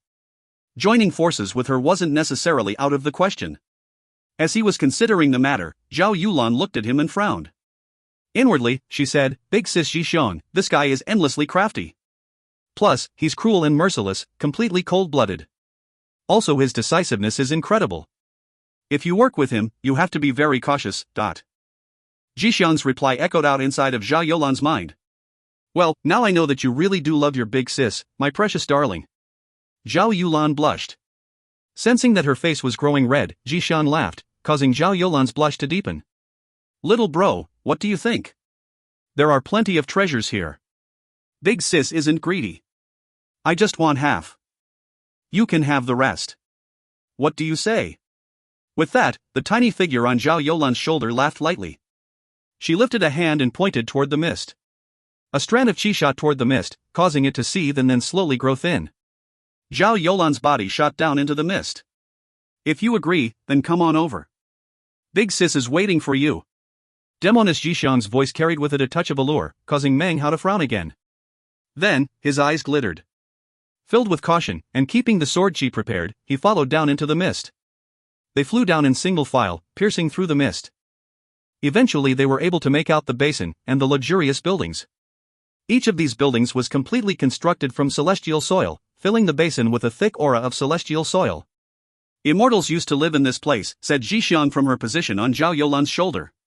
It's one of the palaces used by the 99 preeminent immortals as a guard garrison for the Bridge of Immortality.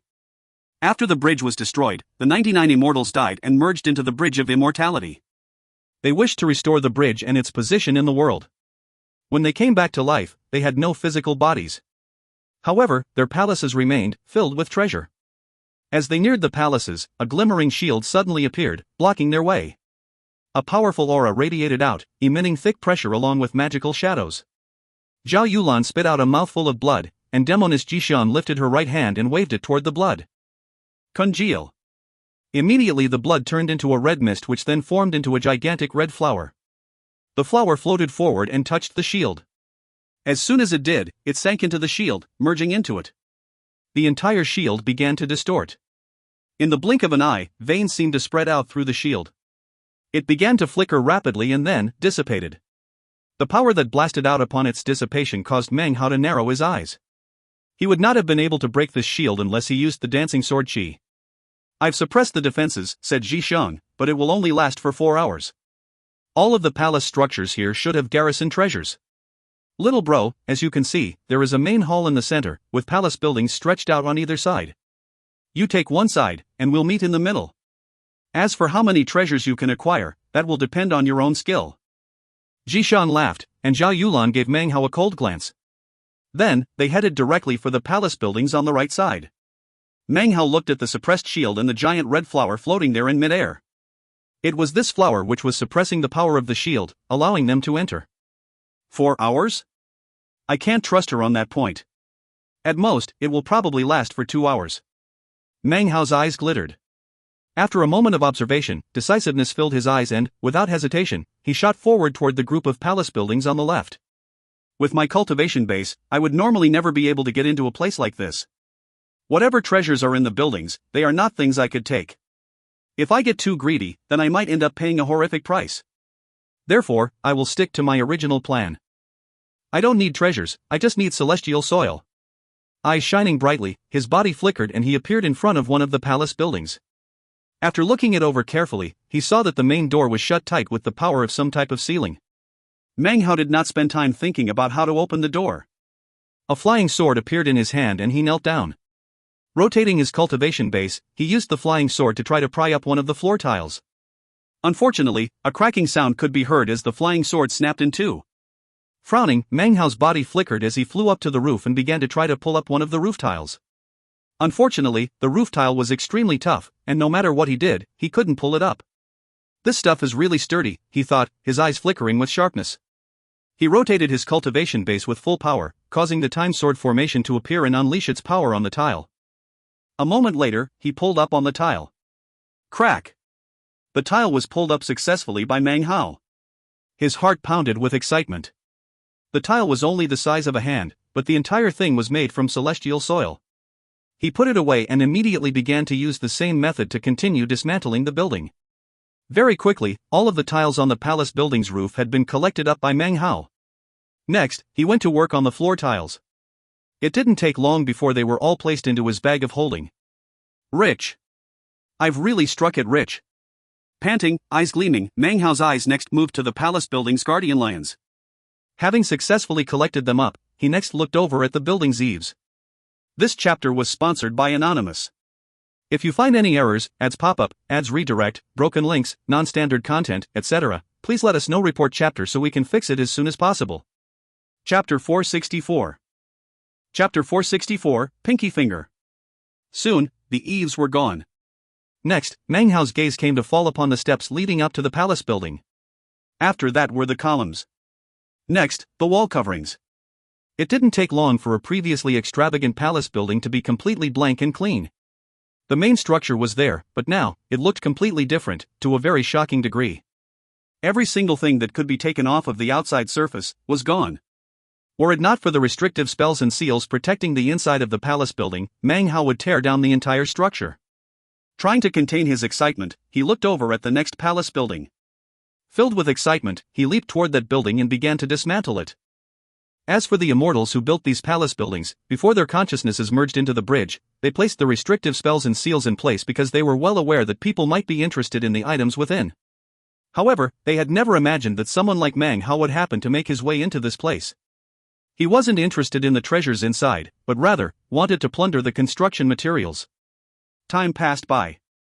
With bustling industriousness, Meng Hao proceeded along from one palace building to the next, completely dismantling their exteriors, leaving them stark and bare. The only thing left behind were the bare palace structures. Anything that could be pried up was taken by Meng Hao. Even the grass on the ground seemed to have absorbed some of the celestial soil qi. Seeing how extraordinary it was, he collected it up without hesitation. If I don't keep grabbing stuff until my hands cramp, then my name isn't Meng Hao, he said, his eyes gleaming as he wrenched up a floor tile. If any of Meng Hao's acquaintances saw him now, they might think they were looking at a stranger. The look in his eyes was completely different than the coldness that usually resided there. This was a part of his personality that he kept buried deep within, the part of him that lusted after anything valuable. Despite having reached his current level of cultivation base, one cannot forget about the matter in which he owed Steward Zhou 3 pieces of silver. Of course, after beginning to practice cultivation, the fervor he had shown toward that silver had shifted to cultivation resources. For example, celestial soil. At the moment, there was nothing he was more passionate about than celestial soil. After all, aspirations are a good thing. With aspirations, Meng Hao could be happy despite being tired or in pain. Right now, he was like a locust in human form. Every extravagant palace building that he encountered would be seemingly engulfed in a storm. After the storm passed by, the building would be completely bare. Gradually 10 buildings, 20 buildings, 30 buildings, after 2 hours had passed, more than 70 palace buildings had been completely dismantled by Meng Hao. His expression was one of excitement, and he was breathing heavily. At the moment, there weren't even 30 buildings left. Meng Hao was just getting ready to go at the rest of the buildings with a final spurt of energy, when Zhao Yulan suddenly staggered out from a large palace building on the opposite side of the basin. After she emerged, the entire palace building collapsed with a rumbling sound. Zhao Yulan looked excited. The tiny Zishang perched on her shoulder appeared even more excited. Shockingly, she held a small green flask in her hand. It took 2 hours to get this one item, said Zishang excitedly. However, this small flask is a treasure that once belonged to one of the 9 most preeminent of the immortals. 2 hours is a long time, but it was worth it. Precious darling, we must quickly go to the next. What? When her gaze fell upon Meng Hao, her eyes went wide and she gaped. She even rubbed vigorously at her eyes, not daring to believe what she was seeing. When Zhao Yulan saw the strange scene, her eyes also went wide as they filled with astonishment and shock. Both of them could do nothing other than be completely shocked. The tableau that faced them now was completely different from that which they had seen before entering the palace building earlier. The previously lush and verdant grass in the area was completely gone. Only bare, uneven ground remained. The celestial tiles were nowhere to be seen. The floors were completely barren. The auspicious beasts protecting the palace buildings, so imposing and extraordinary, had vanished. The columns, carved with dragons and phoenixes, were now missing. The matchlessly extravagant wall decorations, which had once covered the outside of the palace buildings, were as bare as if they had been swept over by a fierce tempest. There were 30 or so palace buildings which retained their original appearance.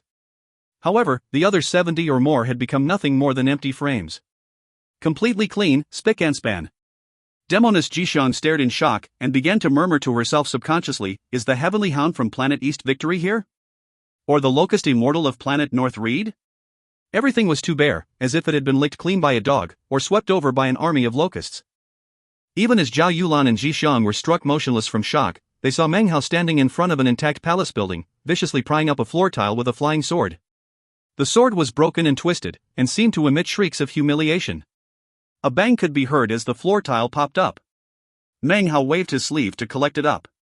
Licking his lips, he used the same techniques he had picked up while dismantling the other 70 buildings to continue his work.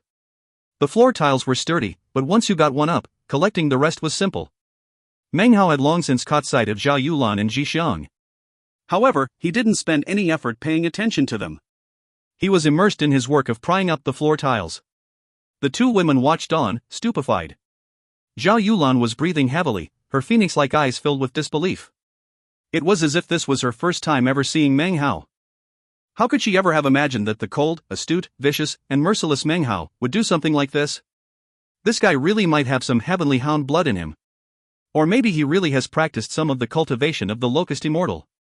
Damn it, he doesn't even leave the floor tiles behind. Ji Xiang was panting. She could see the concentration in Meng Hao's eyes, which caused her to feel a bit suspicious. Isn't he afraid of the curse? Zhao Yulan stared at the strange scene and suddenly started to think that this new Meng Hao was actually more terrifying than the usual Meng Hao. The fervor with which he was dismantling the palace buildings was beyond her comprehension. Because of that, she found the situation even more horrifying. This was even more the case when Meng Hao finished with the floor tiles and then took away the guardian lions. After that, he cut down the pillars and then started to pull off the wall decorations. Zhao Yulan took a deep breath. She almost couldn't believe it. In fact, she was certain that if Meng Hao somehow found his way to the Five Poisons tribe, something completely terrifying would occur. It would probably only take a few hours for the entire tribe to be uprooted and wiped clean. Ji Xiang was filled with misgivings and hesitated for a moment. Finally, she called out, hey. Fellow Daoist. Stop bothering me, said Meng Hao, not even turning his head. He ripped a wall decoration off, then pulled out a flying sword to continue his work. You know, replied Ji Xiang immediately, the big main hall in the center is made from even better material. That celestial soil is even more refined. Her words caused Meng Hao to suddenly pause in the middle of pulling off a wall decoration. He turned to look over at Zhao Yulan and Ji Xiang. Ji Xiang immediately continued, compared to the main hall, all the other materials in this place are like trash. The celestial soil over there, the floor tiles over there are worth 100 times more than the ones over here. Fellow Taoist, you're clearly innately skilled and beyond ordinary. You have unique hobbies and are obviously a great man, an amazing hero. I think we really need to cooperate one more time, what do you think? You dismantle the main hall, and I'll open the restrictive spells. That way, your dismantling work will go even faster. Then, we can split the treasures inside 50-50. What do you say? When Zhao Yulan heard Ji Xiang's words, her face grew taciturn. There was no way she could associate the terms great man and amazing hero with Meng Hao. The only thing she could see was a monster of dismantling. Meng Hao's eyes glittered, and he said nothing for the space of a few breaths, and then said, just wait a moment. No problem, replied Ji Xiang excitedly.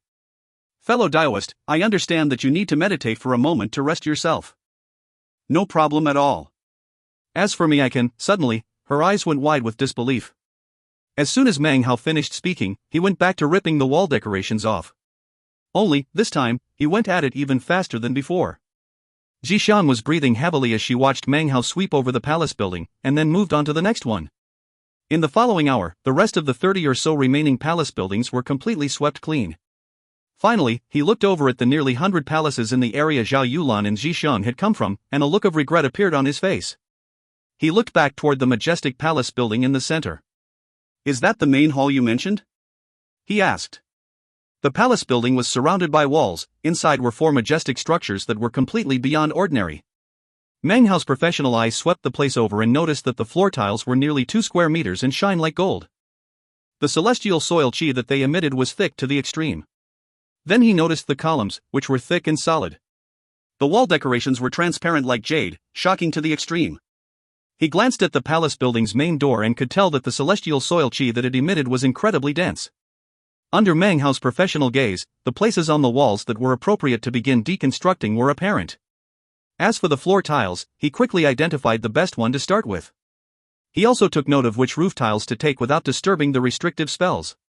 His sharp gaze fell upon Zhao Yulan, causing her to take a deep breath. She suddenly felt as if her clothes were being stripped away. Noticing that Ji Xiang wasn't paying attention, she casually lifted up her hand and held up her pinky finger.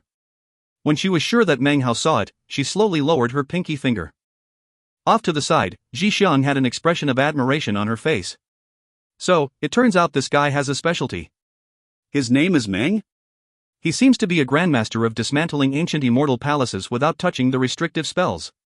1. The fact that he owed 3 pieces of silver was mentioned in Chapter 1 and a couple other chapters later on.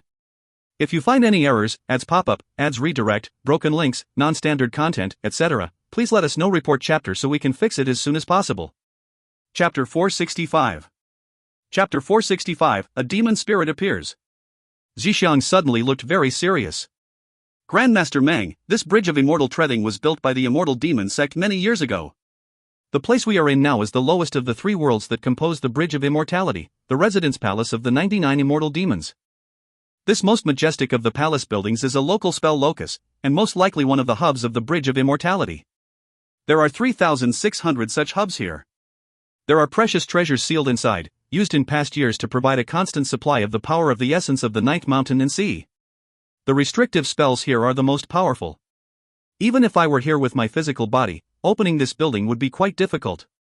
However, with your assistance, Grandmaster Meng, it should be much simpler.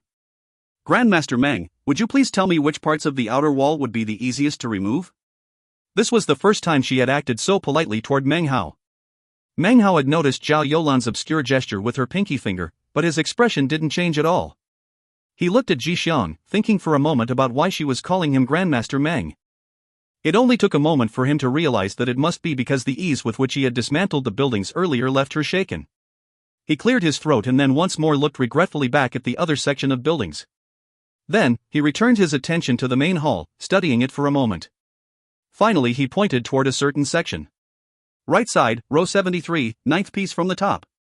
Meng Hao's eyes glittered with sharpness as he looked at the particular piece he had just referred to. Based on his previous experience, that was definitely the best place to start. Hearing this, Zhixiang looked over silently for a moment before her eyes filled with determination. She quickly began to perform an incantation. Zhao Yulan took a deep breath and also began to incant. The two of them pushed their arms out at the same time, causing 2 beams of light, one white and one red, to shoot through the air toward that particular piece. In the blink of an eye, they landed, causing the entire wall to glow brightly. Left side, row 33, 7th piece from the bottom, said Meng Hao. Once again, Zhao Yulan and Zhixiang released attacks. Right side, row 115, 2nd piece from the top. This, of course, was all based on Meng Hao's previous experiences. The wall glowed and began to shake. Suddenly a booming sound rang out. Finally, a section of the wall exploded, causing the wall spell formation to crack, flicker, and then disappear. Zhixiang took a deep breath and looked somewhat tired out. However, her face quickly filled with enthusiasm. Zhao Yulan hurried over, with Meng Hao following close behind. Without the slightest hint of anxiety, Meng Hao began to collect up the pieces. Zhao Yulan and Zhixiang waited just outside the main hall, watching as the perimeter wall surrounding the palace building disappeared rapidly. After collecting up the final piece, Meng Hao contentedly walked over and began to examine the floor tiles, completely ignoring Zhixiang and Zhao Yulan. The 2 women watched on, not daring to interfere. After a moment, Meng Hao stood above one particular floor tile, then squatted down to examine it closer. He took a few steps back toward where there was a small crack on the border of the tile area. He looked up. I'm not sure how to break the spell formations in this place, but as far as the floor tiles go, I have to say that this is the place to target with your divine abilities. Hitting it there will send a crack out that will loosen all the tiles in the area. Having said this, Meng Hao took a few steps back. Zhixiang's eyes glittered. She flickered an incantation, causing a beam of light to fly out toward the cracked tile. A boom filled the air. At first, it didn't seem like anything had happened. Zhixiang frowned, and a sharp look appeared in her eyes. Both hands flickered in an incantation, and she spit out a mouthful of qi.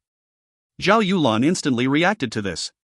Trembling, she spit out a mouthful of blood, which fused with the qi to transform into the image of a finger. The finger obviously was filled with shocking power. The instant it appeared, Meng Hao's pupils constricted, and the dancing sword qi within him began to circulate. Meng Hao's reaction seemed casual, but in fact he was constantly considering ways in which to cause his opponents to drain their cultivation bases. Throughout this situation, he had constantly been on guard. Even though they were working together, it was all because of mutual profit, not because of some impregnable alliance. The finger seemed to be filled with power that could harm even the heavens. As soon as it appeared, the sky dimmed and an incredible pressure weighed down on the area. It shot toward the crack, slamming into it, and causing everything to tremble. Cracking sounds echoed out as the floor tile filled with cracks. One of the cracks spread out in just the way Meng Hao had described. More intense roaring sounds filled the air. The shaking was so intense that the other floor tiles of this palace building filled with 3 more gigantic cracks. A moment later, the shaking stopped. As of this moment, all of the restrictive spells outside of the palace building were gone. Jishan's face was pale, and she was breathing heavily. "You need to go faster," she urged Meng Hao. "My technique to suppress the shield won't last for much longer. We need to get into the main hall as quickly as possible." Meng Hao's eyes glittered. Feeling somewhat anxious, he quickly produced a flying sword and began prying up the floor tiles. Without the restrictive spells in place, there was nothing protecting the floor tiles. With Meng Hao's professional technique, the floor tiles quickly began to disappear into his bag of holding. However, it was at this moment that his eyes suddenly narrowed. The earth beneath the floor tiles was not smooth. Instead, complex magical symbols became visible as he collected up the tiles. The symbols bore the appearance of a sealing mark, a seal that looked like a butterfly. Jishan looked down at the butterfly seal and then casually remarked, "That seal is the restrictive spell covering this area. However, I've disabled it, it doesn't function anymore." Meng Hao nodded, then pried up the final floor tile. Suddenly, he looked up and then performed a bloodburst flash and then a minor teleportation. In the blink of an eye, he was far off in the distance. Once he was away from the main hall, he blinked his left eye several times in succession, pouring the chi of immortal shows the way into his left eye. Immediately, his view of the world changed. The majestic palace hall was now a mass of black mist, the source of which was the butterfly seal in the hall square.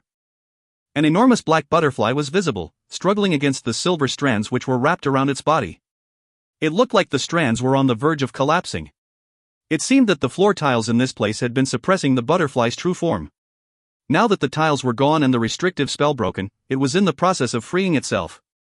At the same time, countless roaring black dragons were flying toward the butterfly, intent on consuming it.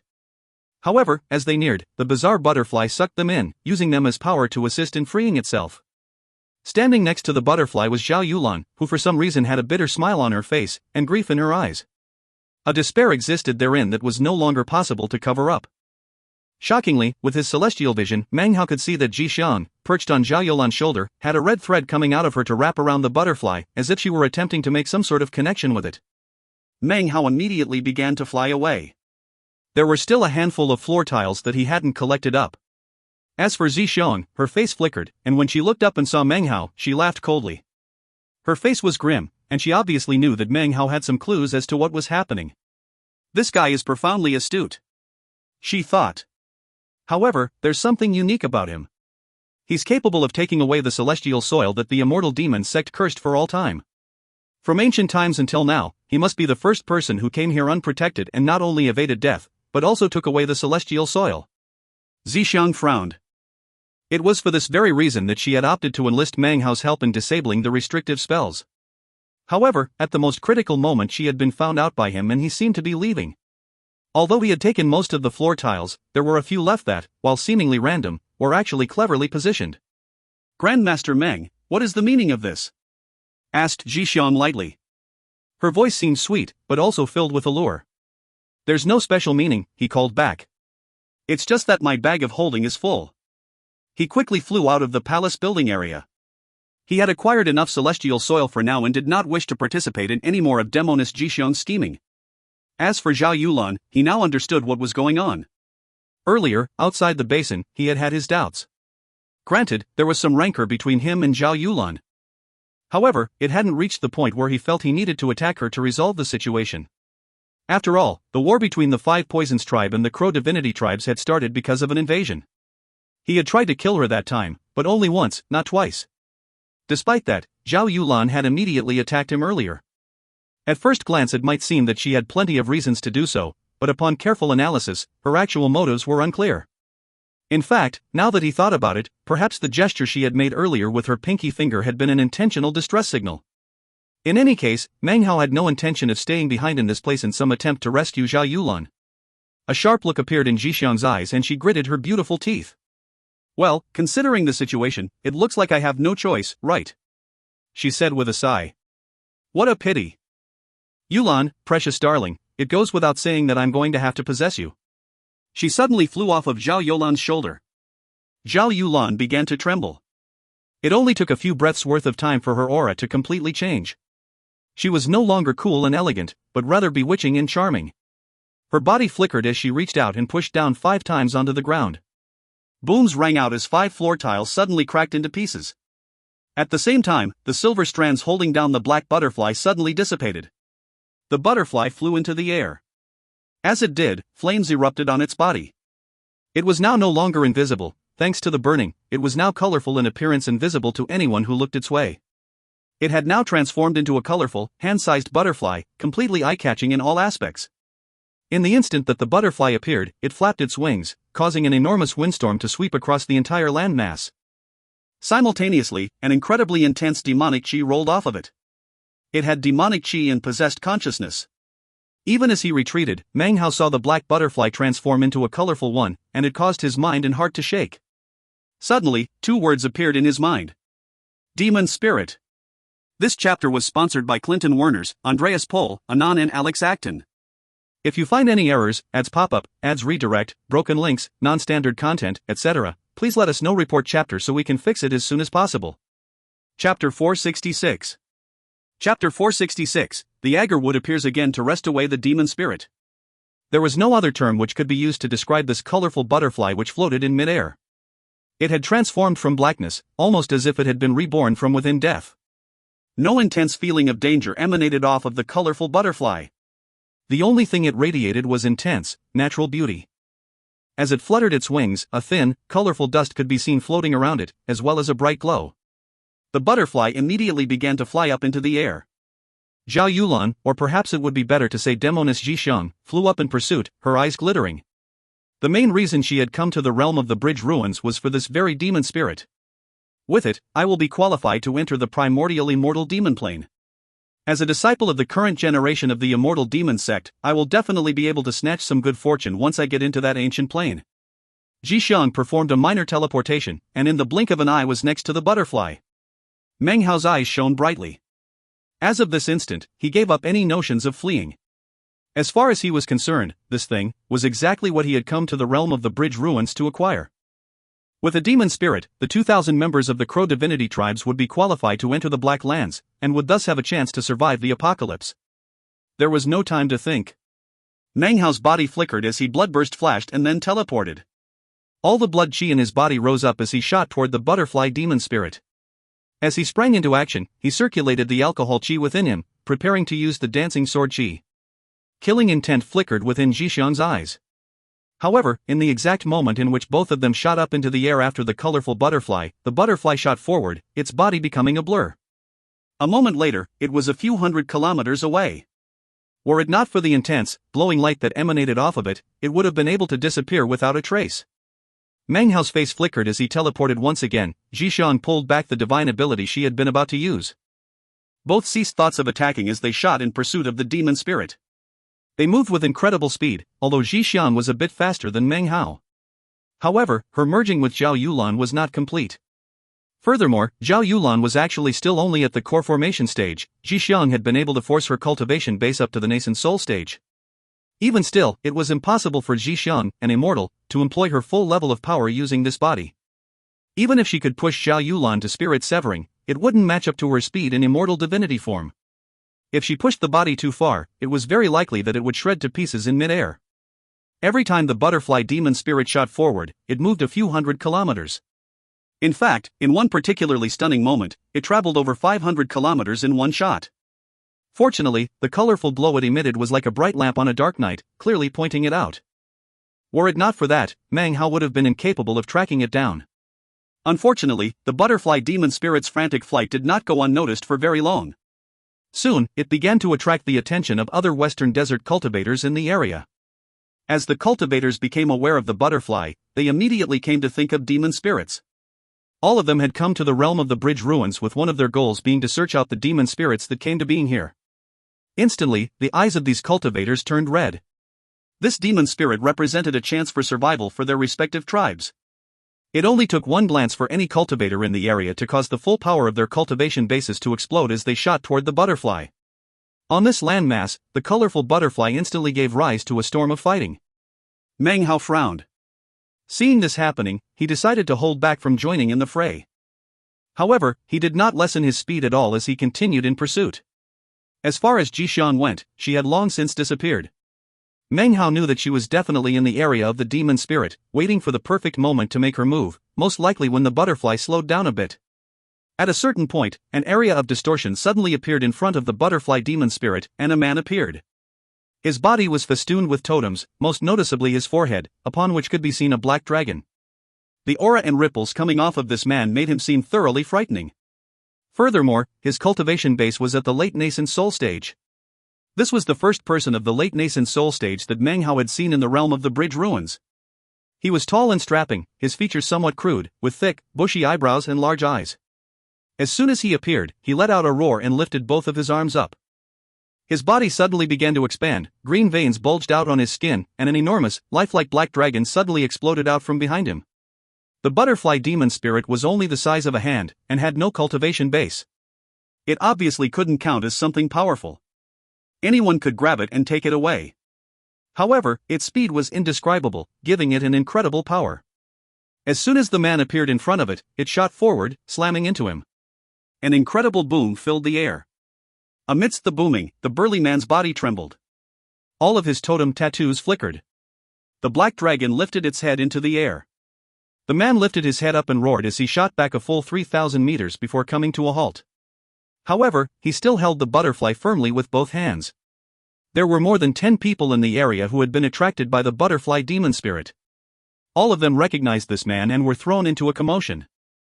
That's Subai of the Great Black Dragon Tribe. The Great Black Dragon Tribe is from the Western Desert East region, and has a spirit-severing patriarch, a true great tribe. Great tribes with spirit-severing patriarchs do not need a demon spirit to be qualified to enter the Black Lands. Subai is a powerful expert of the Great Black Dragon Tribe.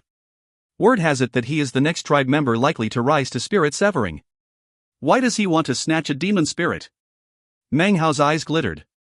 The scene just now had shaken him inwardly. This burly man named Subai had already made quite an impression on him.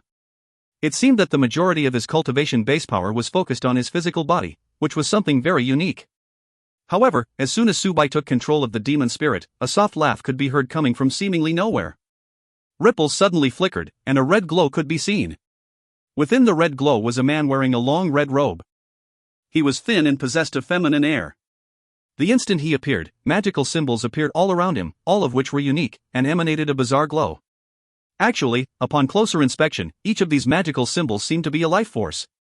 Even more bizarre, there was no totem tattoo on the man's forehead. Furthermore, in the places of his body not covered by his robe, a vast assortment of magical symbols could be seen. As he laughed softly, his femininity seemed to increase. In concurrence with his appearance, he lifted his right arm and waved it gently in front of him. Instantly, a vast array of magical symbols appeared and began to converge together. As they did, they transformed into a gigantic hand made of magical symbols. It immediately shot at top speed in the direction of Subai. As it neared, it seemed to be closing in on the butterfly demon spirit, as if to snatch it. "Chan Mo!" roared Subai. As his voice echoed out, the other surrounding cultivators' faces were instantly filled with astonishment. "Chan Mo? That's Chun Mo from the Great Demon Talisman Tribe. He reached the late nascent soul stage 200 years ago." As the rumbling echoed out, Subai's face filled with ferocity. He loosened his grip, and the butterfly flapped its wings, extricating itself and dodging away from the gigantic hand formed from magical symbols. It was at this exact moment in which the butterfly freed itself that suddenly, Jixian's figure appeared. She reached out her delicate hand and grabbed the butterfly, then flickered and disappeared. The speed with which she moved made it so that nobody could detect her beforehand. The faces of Subai and Chan Mo instantly filled with shock. To have the demon spirit snatched away in front of their very noses left both of the men feeling completely humiliated. However, the moment in which Jixian disappeared, Meng Hao's eyes filled with a cold glow. "Drop it," he said coolly, alcohol chi spreading out from within him. Jixian's cold laugh could be heard echoing out in the air. "If you hadn't used the dancing sword chi before, then using it now all of a sudden would have worked on me quite well. Unfortunate."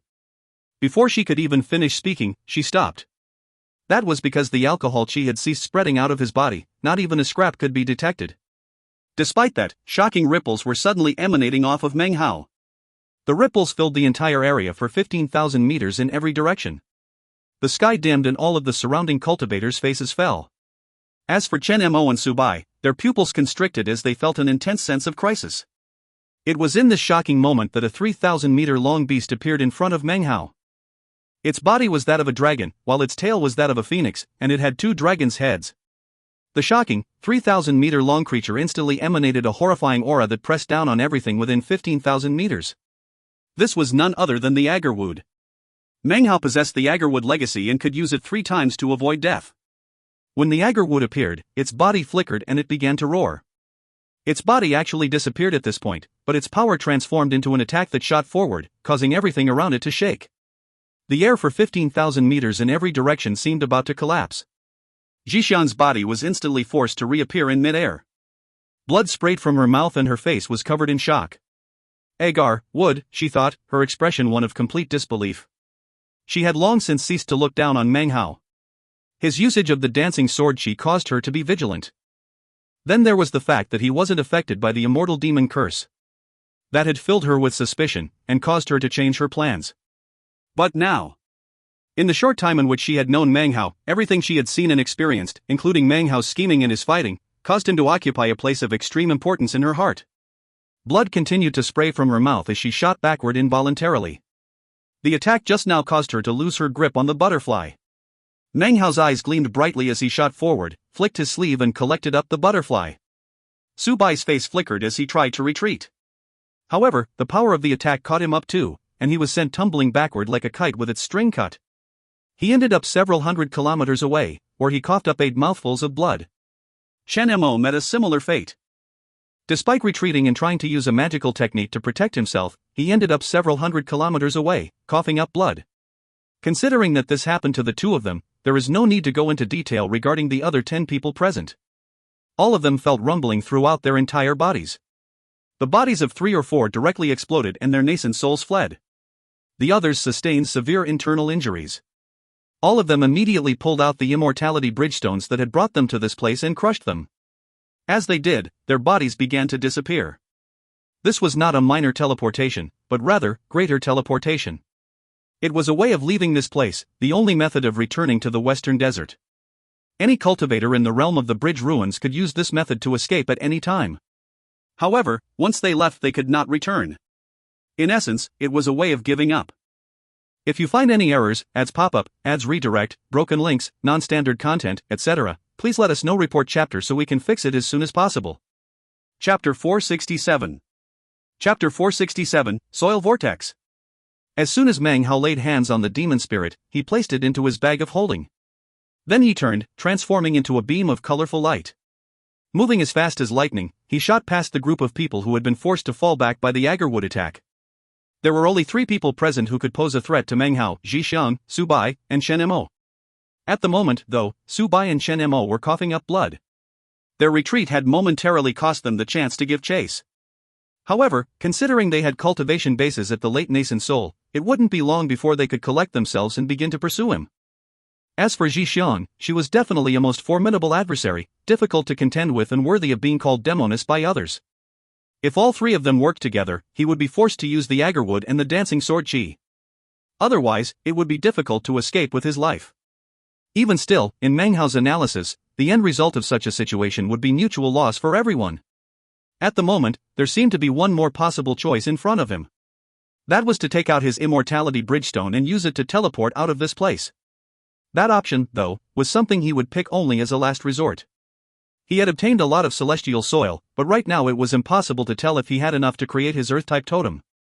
Once he opted to leave, there would be no way to return, and he would have lost this fortunate chance. Therefore, he whistled off into the distance at top speed, brow furrowed.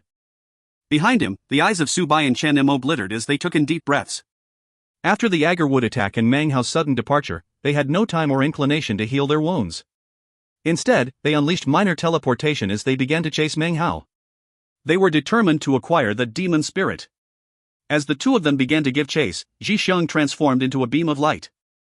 3 people, 1 in the lead, and 2 bringing up the rear, all shot off with incredible speed in the direction of Meng Hao. Meng Hao frowned. Right now he had to decide what to do. He could keep a hold of the demon spirit for the sake of the Crow divinity tribes. The price he would pay would be that he might not have enough celestial soil. His other choice would be to think about himself first, and abandon the demon spirit.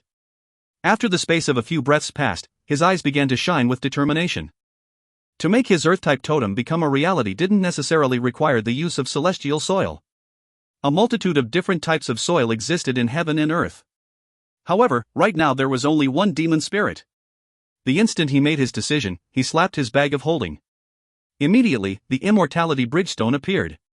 He was just about to crush it when, suddenly, Zhixian's voice transmitted into his head. Meng Hao, even if you have some more clever moves, considering you're being pursued by me and two late nascent soul stage cultivators, then the only way to keep your hands on that demon spirit is to leave the realm of the bridge ruins. You have no other options. However, I can tell that you have some other reasons for coming here. That's why you don't want to leave, right? Therefore, I have a proposal. Why don't we team up? I know that our last cooperation didn't go very well, and that no matter what I say to you right now, you won't trust me. Therefore, let me present you with a show of good faith. The instant Zhixiang finished transmitting her words, her body suddenly stopped. She spun in place and then began to perform an incantation with both hands. 2 red flowers instantly materialized in front of her. The 2 flowers floated toward Su Bai and Chen Mo. The petals of these 2 flowers resembled the faces of none other than those 2 men.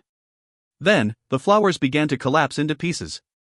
In the space of a single breath, the pieces transformed into gray ashes. Immediately, blood sprayed from Su Bai's mouth, and his body sagged. Next to him, Chen Mo trembled and coughed up blood. The 2 of them immediately stopped in their tracks, their faces filled with both viciousness and astonishment. Zhixiang wasn't finished. Her phoenix-like eyes glittered as the 2 men stopped in place. She lifted her right hand and pointed toward them. Immediately, both Su Bai and Chen Mo coughed up blood. Looking even more flabbergasted, they began to retreat. They had realized that even as she had raised her hand, they had already been injured. It was as if they had fallen into a bizarre reality with a new set of rules. Injure first, attack second? Everything's been turned around. It's a divine ability that bends the rules of reality? That's a spirit-severing technique. Their faces immediately filled with shock, and their minds spun. Without hesitation, they fled at top speed. Zhixiang lowered her hand and watched indifferently as the 2 left. Then she turned and shot back toward Meng Hao. With his spiritual sense, Meng Hao could detect some of the things that had just happened. However, he did not stop moving, and kept his immortality bridgestone held tightly in hand, ready to crush it at any moment. That was my show of good faith, said Zhixiang. They won't be able to heal their wounds in a short period of time, and surely won't have the gall to continue to pursue further. Meng Hao, this time, I sincerely wish to cooperate you. Last time, I truly made some mistakes. This time, why don't we truly work together in the spirit of cooperation? You don't need to respond, nor tell me your decision. In the easternmost region of this landmass is a mountain crag that juts out. I will wait for you there for 1 month. If you come, then we can work together, and you can acquire a lot more celestial soil. If you don't wish to come, then I won't force the matter. Zhixiang didn't pursue him. Having finished her transmission, she stopped and watched Meng Hao shoot off into the distance. It was impossible to tell what she was thinking. After a long moment passed, she turned and headed toward the east. Meng Hao frowned. He was having a hard time analyzing Demoness Zhixiang's words and actions. She was just too changeable. 1 minute they were fighting each other, the next she was acting like this. Although he was hesitating, he didn't reduce his speed at all. He proceeded onward for 8 days, until he was absolutely certain that no one was pursuing him. It was only then that he stopped to rest. 3 more days passed, and then he proceeded onward. 6 days later, he stopped again. By this point, he was about 80% certain that Zhixiang was in fact not following him. Could it be that she really changed her mind? He thought with a cold laugh.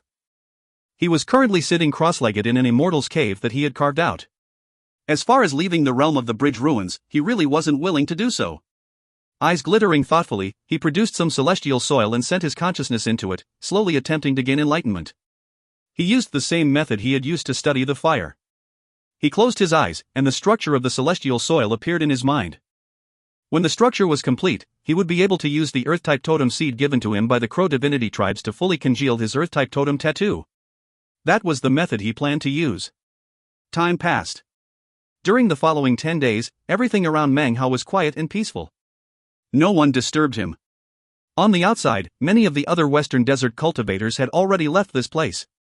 Finally, Meng Hao opened his eyes, and they shone with a bright light.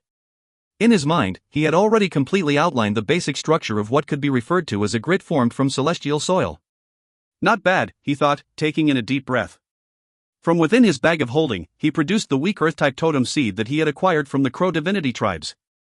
It was flickering and about to fade away. He had been carefully protecting it this entire time. Clenching his teeth, he branded it onto his right arm. The instant the Earth-type totem seed was branded onto his arm, Meng Hao's will caused the celestial soil grit in his mind to merge with the 5 Crow divinity tribes' Earth-type totem seed. All of this was controlled by Meng Hao's will, but even he wasn't sure if he would succeed. All he knew was that he had used this method with the Fire-type totem, and based on his analysis, it should work similarly with the celestial soil. The merging process took a few days. Shockingly, when it was complete, something that looked like an indistinct vortex appeared on his right arm.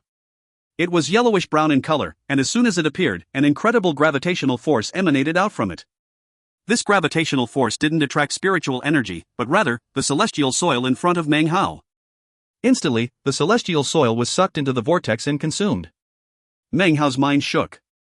He immediately began to produce more clumps and chunks of celestial soil. As soon as they appeared, they were sucked into the vortex. A few more days passed. Meng Hao had produced every bit of celestial soil in his bag of holding, and all of it had been sucked into the vortex. Afterwards, the gravitational force was still there. Furthermore, the force had not lessened, but rather, become stronger, as if it were transmogrifying. Meng Hao had the intense feeling that if he had enough celestial soil, he could cause this vortex to transmogrify into a totem tattoo. It would be the 4th of the 5 elements totem tattoos, the Earth type. When that happened, his cultivation base would shoot up again, allowing him to easily crush the early nascent soul stage, and surely defeat the mid-nascent soul stage. As for the late nascent soul stage, he would at least be able to hold his own in a fight. As of now, he was a truly powerful expert of the gold core stage.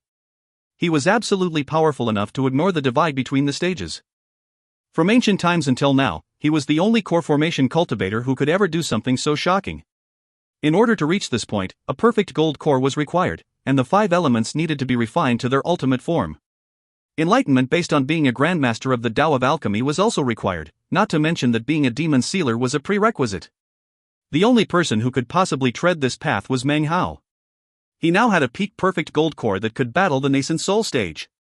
One could imagine that one day, when he possessed all 5 elements, and his cultivation base was at the perfect 5-colored nascent soul stage, he would be in a realm that completely defied the heavens. He would absolutely be the most powerful person on South Heaven who was underneath the spirit severing stage. Chosen from all the great sects, and all the clans, could be crushed beneath his feet. Meng Hao's nascent soul path was that of the 5-colored nascent soul, a path forged by himself, a path of perfection. I need more celestial soil, he thought. He covered the vortex with his sleeve, but the gravitational force was still there, and growing stronger. Meng Hao's eyes glittered as he walked out of his immortal's cave and transformed into a colorful beam of light that shot through mid-air.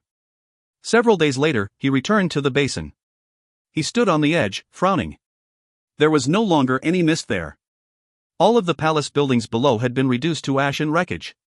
Frowning, he walked down into the wreckage, whereupon bits of celestial soil floated up into the air and then shot toward Meng Hao's arm. However, the place had been destroyed, and there was not much celestial soil remaining. After the vortex sucked it all up, its gravitational force grew even more terrifying. He stood there silently, his face filling with determination. When practicing cultivation, cultivators must not allow dread into their hearts. They must always proceed forward. That demoness Jixiang is an immortal, but for the moment, she's fallen into the mortal world.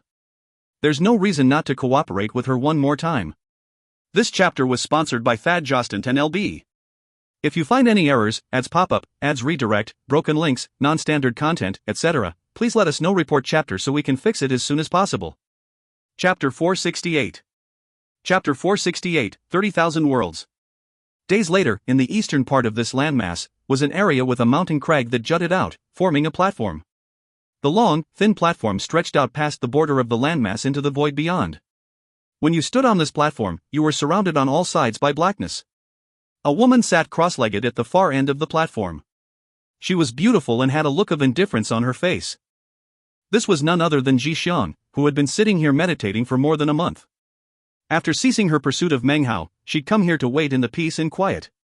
After an entire month passed, she'd continued to wait, confident that Meng Hao would come. Although they hadn't known each other for long, Meng Hao had left an incredibly deep impression on her. Suddenly, Jixiang opened her eyes and looked off into the distant sky. A slight smile appeared on her mouth when she saw a beam of colorful light shooting toward her. Within the beam was Meng Hao.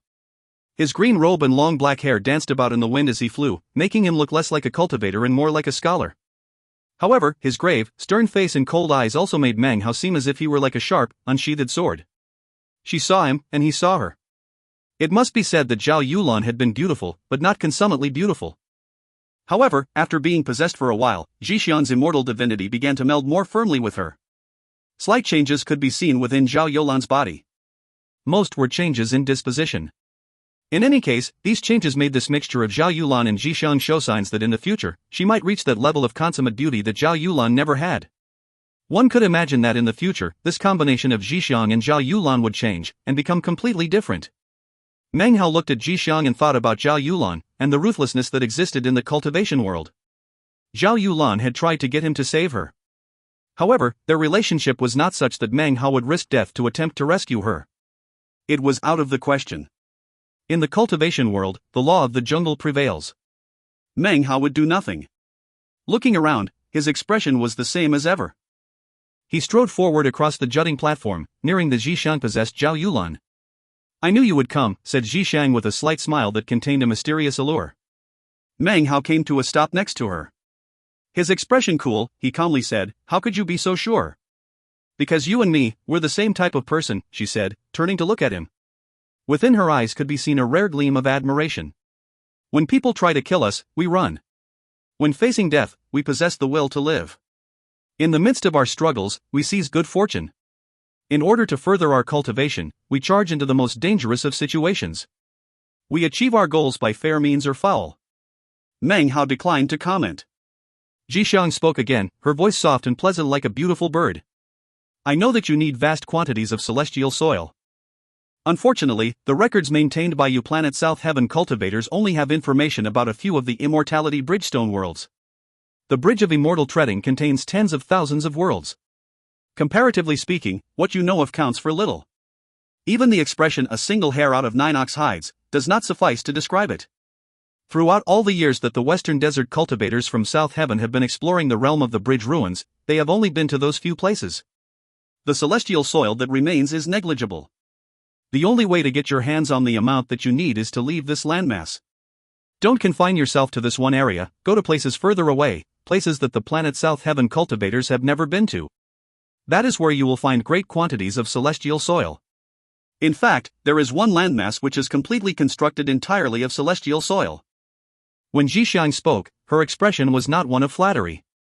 Instead, her eyes were bright and glittering, like deep impenetrable pools of limpid autumn waters. It's not that the Planet South Heaven cultivators who have come to this place do not wish to explore more regions. Rather, those areas unknown to them are full of danger and peril. That, coupled with the fact that they are unaware of the paths leading to them, ensure that they never go there. Zhixiang smiled faintly. She couldn't actually see Meng Hao from where she was sitting, nor could she see that he was listening intently. The breeze caught her hair, causing it to dance about. She reached up and twirled a strand of hair around her fingers. Other strands of hair fell to partially cover her face, making her look even more charming than before. Meng Hao glanced over at her, but said nothing. The correct paths cannot be traveled by riding randomly on the dust rocks that flit about the void. That is because the dust rocks which lead to those worlds do not appear in a set place or time. They can only be located by means of a special augury technique. That special technique requires constant adjustments, and is something that Planet South Heaven cultivators have no ability to master. Luckily, I happen to know of one such path. Although it does not lead to the deepest areas of the Bridge of Immortality, it does go 20,000 worlds deep. This is my second expression of good faith, and proves that I don't care about you acquiring that particular demon spirit. Actually, I hope that you can help me to get a second one. In return, I'll take you into the depths of the realm of the bridge ruins to get more celestial soil." She turned and looked at Meng Hao, her expression one of sincerity. It seemed as if this partnership was, as she said, very different than the first. Meng Hao smiled slightly. How could he possibly trust this demoness Zhixiang at the drop of a hat? Trust was a difficult thing to exist between cultivators. Most of the time, partnerships were forged out of necessity. "What good is a demon spirit to you?" asked Meng Hao suddenly.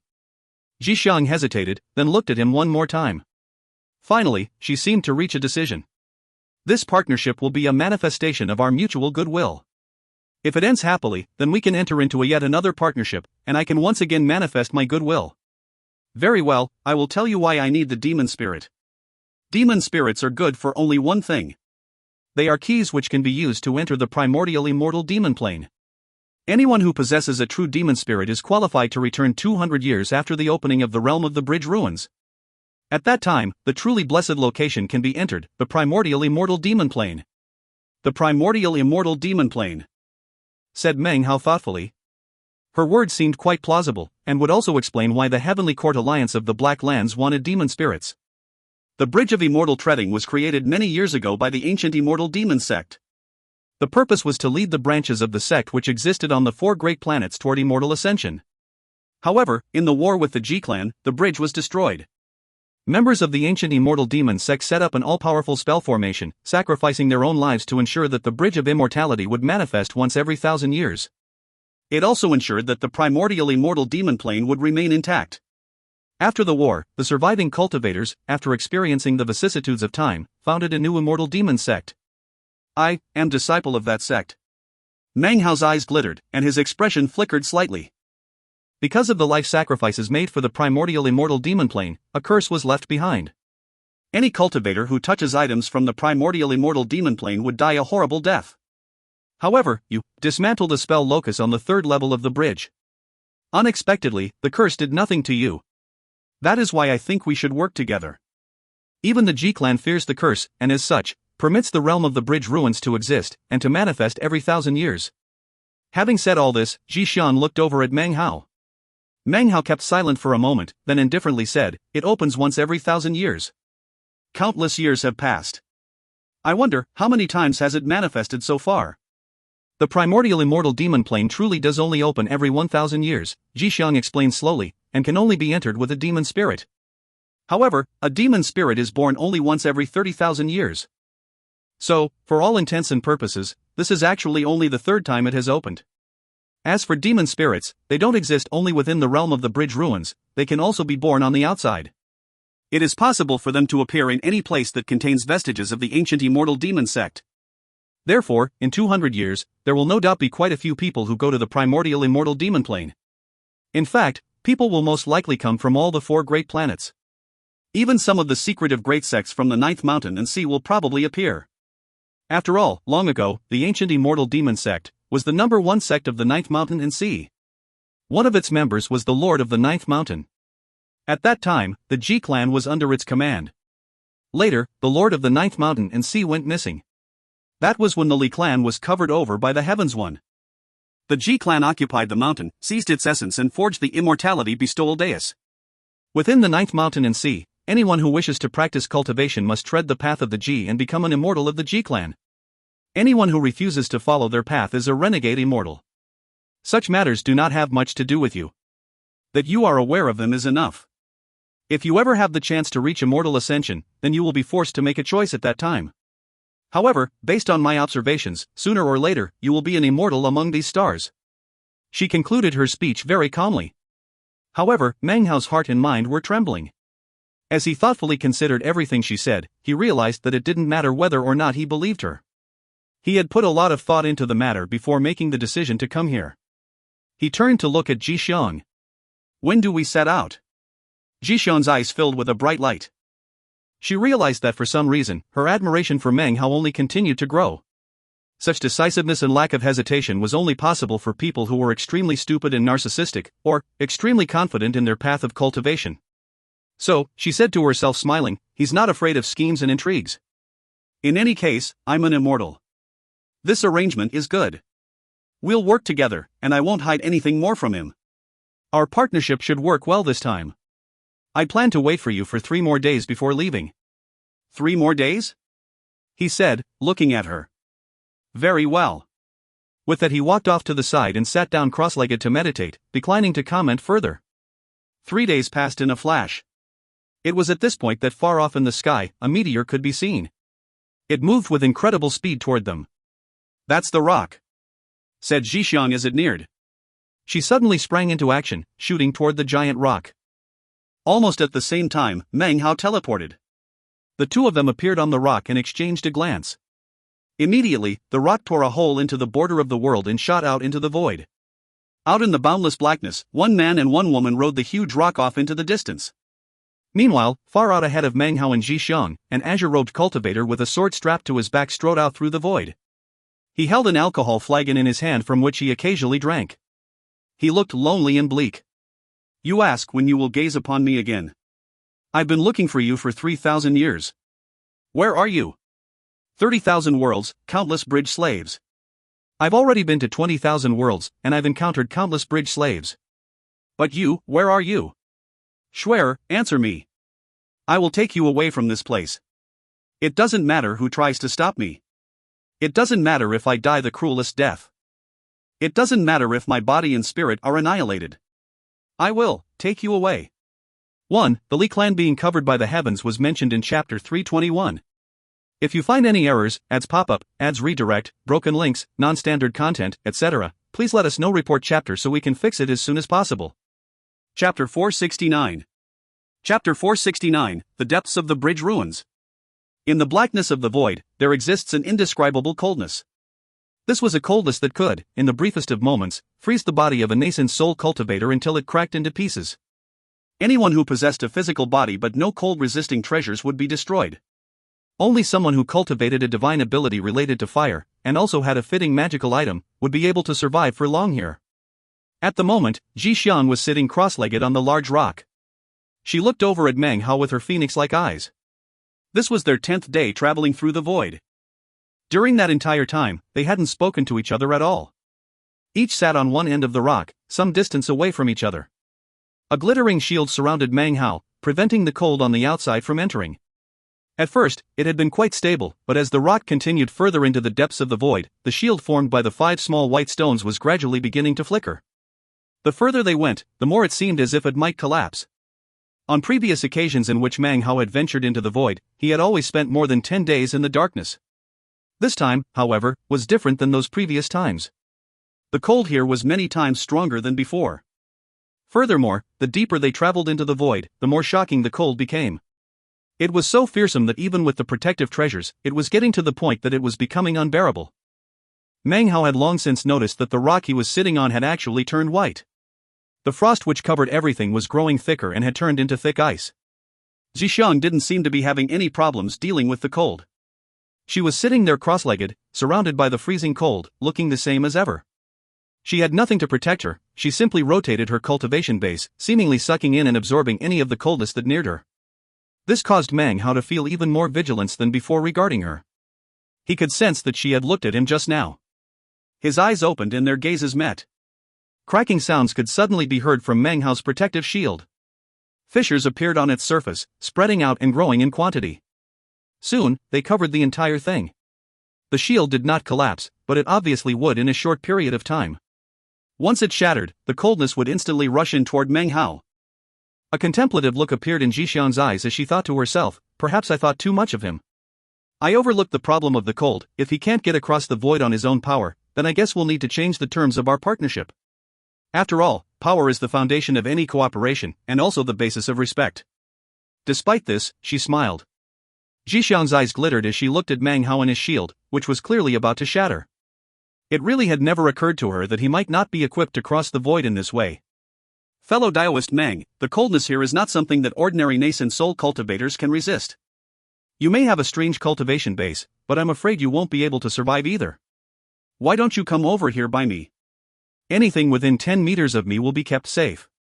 Even as the words came out of her mouth, cracks spread out like a spiderweb over his shield. It didn't seem as if it would last much longer. It was at this point that Meng Hao spoke coldly, "There's no need." His voice was calm and yet powerfully shocking. It seemed to carry an unspeakable confidence as well as grim feeling. When Ji Xiang heard his response, her eyes filled with a look of concentration. She watched as Meng Hao slowly reached his hand out and pushed against the shield. A boom could be heard as the shield trembled and then collapsed. As it did, the 5 white rocks around Meng Hao all exploded. The shield disappeared, causing Ji Xiang's eyes to go wide. Meng Hao's actions completely exceeded her powers of anticipation. How could she have guessed that Meng Hao would dare to personally destroy his own protective shield in such a way? The instant that the shield collapsed, the surrounding cold from the void rushed in toward Meng Hao. In the blink of an eye, it completely covered him. However, he continued to sit there cross-legged just as before, his expression placid. He lowered his right hand and closed his eyes to meditate quietly. It was as if he didn't feel the surrounding cold whatsoever. Zishan looked at him for a long time, having been completely shaken by Meng Hao. She was an immortal, so she could ignore the cold. But Meng Hao had decisively destroyed his own useless shield, and then relied on only himself to fight back against the cold. She looked over at him, once again filled with the same admiration as before, if not more. Ordinary cultivators, faced with a disintegrating shield, would all take the chance and hope that the shield held. However, this guy did no such thing. He is thoroughly decisive. She took him even more seriously now that she could see how he resisted the cold. It seemed that at the moment, he was not out of sorts in any way. As she sat there thoughtfully, Meng Hao closed his eyes. They didn't speak anymore, but rather sat in silence as the rock continued to fly onward. Half a month passed, and the fearsomeness of the cold continued to grow. At one point, Zhixiang opened her eyes and performed an incantation with her right hand. As she did, Meng Hao looked over and watched. In recent days, Meng Hao looked the same as he usually did, but actually, being in this cold was like training in a type of cultivation. His fire-type totem tattoo was fused with his ever-burning flame. The words ever-burning represented life. In the icy cold of this void, an eternal fire burned inside of him, igniting his spirit, making his own will ever-burning. Although the cold pressed down upon him, his spirit burned with eternal flame. All he had to do was exercise a thought, and his body would restore itself. This was what qualified him to cross this void. He continued to watch Zhixiang's fingers flash in an incantation. Her eyes shone with a glimmer that indicated she was performing augury. Suddenly, she stretched out her left hand and then pushed it down toward the rock. Before it could touch the surface, Meng Hao's eyes glittered. Immediately, alcohol chi spread out through his body, and the shocking dancing sword chi appeared. It seemed that if Zhixiang touched the rock, then the dancing sword chi would explode out. Seeing this caused Zhixiang to pause and turn her beautiful head to look at him. Fellow Taoist Meng, what is the meaning of this? Why don't you tell me, fellow Taoist Zhixiang? After thinking for a moment, Zhixiang slowly replied, based on my augury, I can tell that we have arrived at an unfixed intersection node. I must cause this 1,000-meter dust rock to stop temporarily. Then, we will wait in this position for 7 days. How exactly can you persuade me to trust you about this? Said Meng Hao coolly, his expression the same as ever. Zhixiang frowned, then gave him a deep, thoughtful look. Finally she laughed. Fellow Taoist Meng, if you want to learn my augury technique, you can just say so, there's no need to go about it this way. Despite her words, she still sat there thoughtfully for a moment.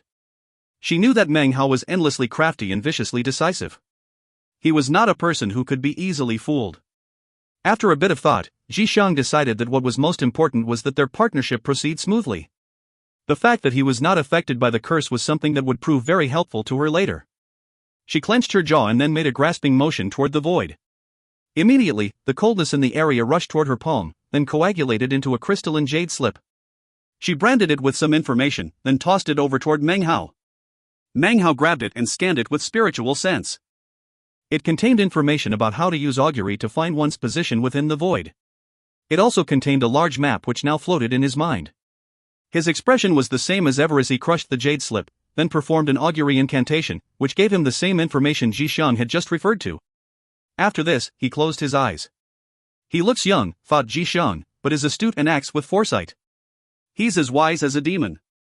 A person like this who reaches immortal ascension will be completely inhuman. Resigning herself to this fact, she snorted internally and then pressed her right hand down onto the big rock. A rumbling sound could be heard. The ice on the rock shattered as layers of power surrounded the rock, causing its speed to suddenly reduce. After enough time passed for an incense stick to burn, it was completely motionless within the void. 7 days later, a white beam of light approached from off within the distance. Another dust rock was now shooting toward them. When it neared, both Meng Hao and Zhixiang performed minor teleportations. After they appeared on the surface of the new dust rock, it changed directions and headed off into the distance. It was in this manner that the following 5 months passed. The two of them switched rocks at least 10 times, proceeding through void. Unfortunately, at one point they failed to encounter a passing dust rock at an intersection, and as such were unable to proceed along in the way they had originally intended. After performing various auguries, Zhixiang and Meng Hao changed their path. Eventually, an enormous landmass appeared in front of them. The borders of this landmass were red, like some bizarre shield. It was huge, containing mountains and ruins. The whole place was very peaceful. It seemed to have been a very long time since anyone had been here. The paths of the dust rocks of the realm of the bridge ruins are not eternally fixed, said Zhixiang calmly. Even though we suffered a setback, with both of us performing augury, I'm 80% confident that we can find a dust rock in this place that will allow us to proceed. I've never been to this particular landmass before, but from the look of it, few people have been here in the past tens of thousands of years. After all, we are now approaching the 20,000 worlds area. Meng Hao nodded. They stood on their rock, allowing it to shoot toward the red shield. In the instant it passed through, a rumbling filled the sky. The echoing sound caused Meng Hao's expression to suddenly change. It wasn't just him. Upon entering this strange new world, Jishan's eyes went wide with astonishment. This chapter was sponsored by Jerry Bartlett, Ramprakash Madanini, and CB. If you find any errors, ads pop up, ads redirect, broken links, non-standard content, etc., please let us know. Report chapter so we can fix it as soon as possible. Chapter 470. Chapter 470, Violent Changes. Do you wish to attain eternal life? Are you qualified to defy the heavens and live forever? Do you want to have a type of life that is unique in all heaven? Meng Hao's mind buzzed. As soon as he entered this world, 3 sentences entered his ears. They were not spoken by the same person, and they resounded like thunder into his mind and heart. At the same time, he saw that the sky of this world was a familiar gray color. No gray mist covered the ground, but Meng Hao could see hundreds of thousands of figures, all of them bridge slaves, moving at high speed in the direction that he and Zhixiang were standing in. They moved with incredible speed. In the blink of an eye, these hundreds of thousands of bridge slaves neared. However, they did not even glance at Meng Hao and Zhixiang. Their expressions were frustrated, even anxious, as if they had just received a summons. They charged past Meng Hao and Zhixiang, pouring out through the border of the world and into the void. In the space of about 10 breaths, hundreds of thousands of bridge slaves had all charged out into the void. After they were gone, the only thing that remained were the faint echoes of their voices. When will the bridge of immortality reappear like new? Sir, on what day will we again lay eyes on you? To have so many bridge slaves whistling through the air directly next to him caused Meng Hao's scalp to go numb. He panted as the rock he stood on suddenly stopped moving. Zhixiang looked over at Meng Hao, obviously shaken by the huge number of bridge slaves in this world. Both Meng Hao and Zhixiang heard the voices of the bridge slaves, although the voices didn't seem to be directed just toward the two of them. The words uttered by the hundreds of thousands of bridge slaves seemed to be a collective expression of their heartfelt wishes. Meng Hao and Zhixiang remained motionless as the bridge slaves swept past them like specters. As they left, the world returned to normal. The grayness disappeared, and normal color returned. Meng Hao found that he was completely soaked with cold sweat. As for Zhixiang, her expression was still one of fear. Even for her, her first thing she thought upon seeing so many bridge slaves was that she was going to die. According to my understanding, she said, it is only because of their hellish destiny that the bridge slaves of the realm of the bridge ruins instinctively gather together in groups of a few hundred. But there were so many just now. Could it be that this place is some immense historical remnant of the ancient immortal demon sect? Is that why there were so many of them gathered here? If my speculations are correct, then why would they all leave so suddenly? Their expressions looked anxious. Such emotion should be impossible. Unless. Suddenly, her eyes filled with terror. Unless they were summoned? Said Meng Hao slowly, his eyes glittering as he gave voice to his own speculation. The two of them stood there silently. As they did, the restored world around them all of a sudden began to tremble violently. Everything shook as the previously clear sky suddenly filled with fissures. The fissures grew bright as a piercing shriek suddenly filled the air. The ground was quaking so hard that it seemed it might collapse. This entire Immortality Bridgestone landmass seemed to be emitting a shocking howl which echoed into Meng Hao's ears, shaking him and causing him to cough up a mouthful of blood. He lost control of his body. It felt as if some incredibly powerful force had slammed into his face. He was tossed backward with a bang, slamming into the border of the void with a bang. Fortunately, this part of the border had been ripped open, and wasn't completely restored. Meng Hao flew like a kite with its string cut, directly out into the void. Simultaneously, blood also sprayed from Zhixiang's mouth. Several tremors ran through her and it seemed she was incapable of standing up to the force. However, she was apparently still in control of her body as she tumbled backward out through the gap, into the void. Meng Hao's face was pale and his mind spun.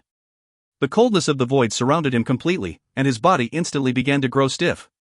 Even worse, his torso was mangled bloodily, numerous bones were broken. Blood spurted out of countless wounds. It was a critical moment. As for Zhixiang, she was tumbling backward, but clearly wasn't seriously injured. A violet light appeared in Meng Hao's eyes as the violet pupil transformation took effect. By sacrificing some of his life force, he was able to heal some of his serious injuries. The faster the healing went, the more life force was drained away. Meng Hao's chest quickly recovered, and all of his injuries vanished. Even his cultivation base was at the peak of its power. However, the price it paid was the loss of a 60-year cycle's worth of life. Meng Hao's instant recovery caused Zhixian's eyes to flicker. She could tell that whatever technique he had used to force such a quick recovery would have come at some great cost. As the two of them continued to fall back, they exchanged a glance and then looked back toward the enormous, trembling landmass. The only thing they could see was the gigantic landmass shaking. Occasional roars could be heard, which grew stronger and stronger until finally, a gray mist rose up from within the landmass. The gray mist looked like a gigantic mushroom cloud. As it exploded out, it churned and seethed, transforming into an enormous beast. It looked like a qilin, completely formed out of mist. However, if you looked closely, it was clearly a bridge slave. Except, this enormous qilin was vastly more powerful than an ordinary bridge slave. After it appeared, the mist qilin lifted its head up and roared. It suddenly charged forward, its expression anxious, as though it had been summoned. Meng Hao and Zhixian were extremely close. Even if they used minor teleportation, even if Zhixian relied on her incredible speed, there was no time to evade. They could only stare blankly as the gigantic qilin beast shot toward them. In the blink of an eye, its mist had enveloped them. Roaring sounds filled the air. More blood sprayed from Meng Hao's mouth. He quickly summoned the lotus sword formation to rotate around him rapidly. The power of time radiated out in waves. By the time Meng Hao had coughed up 4 mouthfuls of blood, the lotus sword formation radiated the fearsome power of 1,000 years of time, which managed to melt all the mist its range 30 meters in every direction. Of course, compared to the entire massive frame of the qilin beast, that was a paltry size. The result was that Meng Hao was carried along with the beast as it shot forward. At the same time, Zhixian coughed up several mouthfuls of blood. Then, she employed one of her own immortal divinity techniques to resist the mist.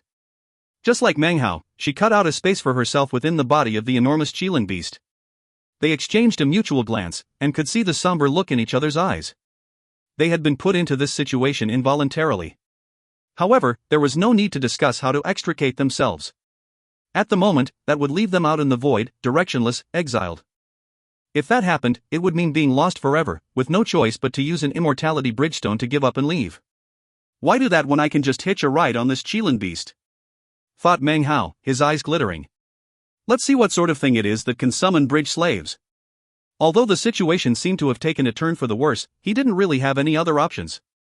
Since he still had his immortality bridgestone, if anything went truly bad, he could leave in an instant. It was impossible to say what Zhixian was planning. Most likely, after possessing Zhao Yulan, she too could use the immortality bridgestone to leave. The two exchanged no words, but simply went along with the roaring qilin beast as it flew onward. The coldness of the void was incapable of penetrating the mist. The blackness outside almost seemed like black waters as the qilin shot forward with fearsome speed. The qilin beast moved far, far faster than the dust rocks. It was incredibly huge in size, making Zhixian and Meng Hao seem like nothing more than mosquitoes within it. It carried Meng Hao and Zhixian with it as it sped deeper and deeper into the realm of the bridge ruins. Time passed. After 7 days, they had traveled further than they could have traveled in a month on a dust rock. A month later, Meng Hao's mind trembled. Up ahead in the void, he had just caught sight of a matchlessly huge giant waving its arms. Its body was made of mist, and it bore the semblance of a bridge slave. Furthermore, it was charging, in the exact same direction as the qilin. At the same time, Meng Hao saw a vast army of spectre-like bridge slaves, hundreds of thousands of them, all flying at top speed in the same direction. As they continued to travel, he saw more and more scenes like this. It seemed almost as if all the bridge slaves in the entire realm of the bridge ruins, big ones, small ones, were all appearing and heading toward the same place. Meng Hao wasn't the only one who was shocked by this. Zhixian was panting. Her understanding of this place was even greater, and her speculations gave rise to a gripping fear inside her heart. Don't tell me that they're going to Bridge Soul Mountain. Even as Zhixian's heart trembled, a mountain appeared off in the distance. The mountain let off a mysterious glow as it hung there in the middle of the void. There were no immortality bridgestones near it. There was only the gigantic, enormous mountain. Countless names were written onto the mountain, each one of which let out a mysterious glow. They looked like magical symbols, covering the entire mountain. It was hard to say, but it appeared as if there were several million names written there. Every time the names pulsed with light, the faces of the bridge slaves who were nearing the mountain would grow more anxious, and they would fly forward with greater speed. At the top of the mountain was a palace that brimmed with an aura of archaic rot. Within the palace was blackness and silence. In another location near the mountain was a person. He stood there, an azure sword swirling through the air around his body, an alcohol flagon in his hand. He wore a long, azure robe, and his hair danced in the air. His eyes gleamed with a fierce glow. This was none other than Han Shan. He suddenly spoke, his voice filled with an icy cold that made the coldness of the void seem warm. I'll say it one more time. I want my wife, return to me this instant. If you find any errors, ads pop up, ads redirect, broken links, non-standard content, etc., please let us know. Report chapter so we can fix it as soon as possible. Chapter 471. Chapter 471, Frost-Soiled Demon Emperor. His voice echoed out within the void, slamming into the incoming millions of bridge slaves. However, it didn't hurt them, but rather bounced off of them, turning into countless echoes. It was as if millions upon millions of voices were responding to Han Shan. Because of the way he spoke, his aura exploded out in a way that the word monstrous couldn't even begin to describe. Even the greatest heroes could only accomplish half of what was currently occurring. Meng Hao's mind reeled when he saw Han Shan and the result of his one sentence. He also saw that the bridge slaves were not capable of defending themselves against the power of Han Shan. Rather, Han Shan wasn't willing to hurt them. Or you might even say that he feared accidentally injuring them. He feared accidentally injuring the person he sought. Meng Hao thought back to when he had first caught sight of Han Shan, and the expression in the man's eyes when he looked at the bridge slaves. It was a searching look, a disconsolate look. It seemed as if he was seeking for the only woman in his life. It was a woman named Shuer, his wife. His lonely search had lasted for 3,000 years. Even as Han Shan's voice echoed about, he suddenly lifted his hand. A grim glow appeared in his eyes as he suddenly made a chopping motion toward the mountain. Instantly, alcohol chi roared up. Meng Hao also had dancing sword chi, but if you compared it to the amount Han Shan wielded, it was like comparing a firefly to the brilliant moon. Alcohol chi spread out, filling heaven and earth. Inside, figures could be seen, all of them resembling Han Shan. As the chi continued to multiply, more and more figures appeared, until there were no less than 100,000. These 100,000 figures of Han Shan all began to spit out alcohol chi. As they did, a vague image started to become visible. The vague image was a depiction of a world. It was a complete world, with a sky, land, living people. All of it was very realistic, as if this world belonged to Han Shan. An azure sword suddenly appeared in Han Shan's hand. It chopped down, emitting a monstrous sword chi, which spread out and transformed into the image of an azure dragon. Its roar ripped into the void and it began to congeal the alcohol chi and absorb the image of Han Shan's world. Then, it shot urgently toward the palace at the top of the mountain. Deadly ripples spread out as it moved. It focused its power, something that far exceeded the divine abilities of normal cultivators. In the blink of an eye, the roaring azure dragon shot through the void, shattering everything. At the same time, a cold snort could be heard from within the palace. The instant the snort echoed, the coldness out in the void increased to a terrifying level. The azure dragon stopped in midair, its body already pure white. In the space of a single breath, it was turned into a statue of ice.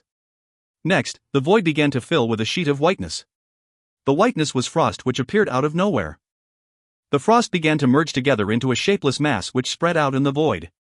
It seemed to stretch as far as the eye could see, with no end, filling the void to create a huge landmass. A landmass of frost soil.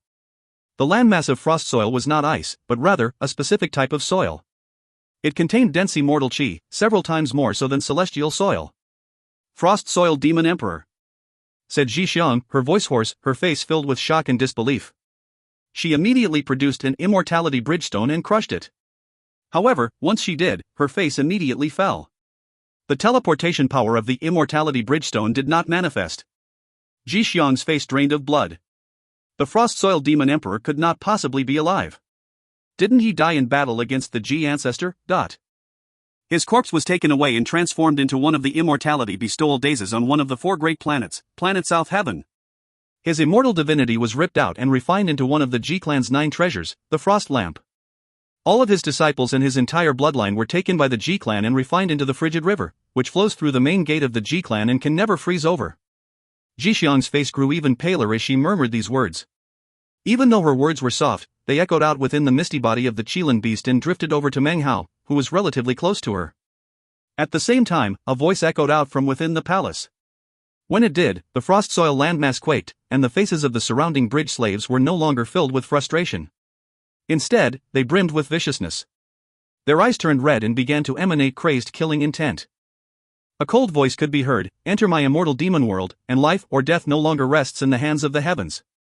With eternal life, what is the point of fate?" As it stopped speaking, it gave a light sigh. Next, the masses of bridge slaves in the area began to charge toward Han Shan. The Qilin beast in which Meng Hao and Zhisheng sat roared, along with the dozens of other beasts similar to it that were present, and charged toward Han Shan. Han Shan gave a dour, bitter laugh filled with grief. It grew louder and louder until it seemed to be the only sound in heaven and earth. "Enter the celestial demon world and sever all mortal fate. I have no such faith." Han Shan lifted his flagon up to take a drink of alcohol, then turned and shot toward the mountain. As he did, he made another chopping motion. The movement of his hand caused everything to shake. A massive fissure opened up ahead of him, which then transformed into a sword aura that shot toward the mountaintop. As it got closer, it transformed from something amorphous into something with a shape.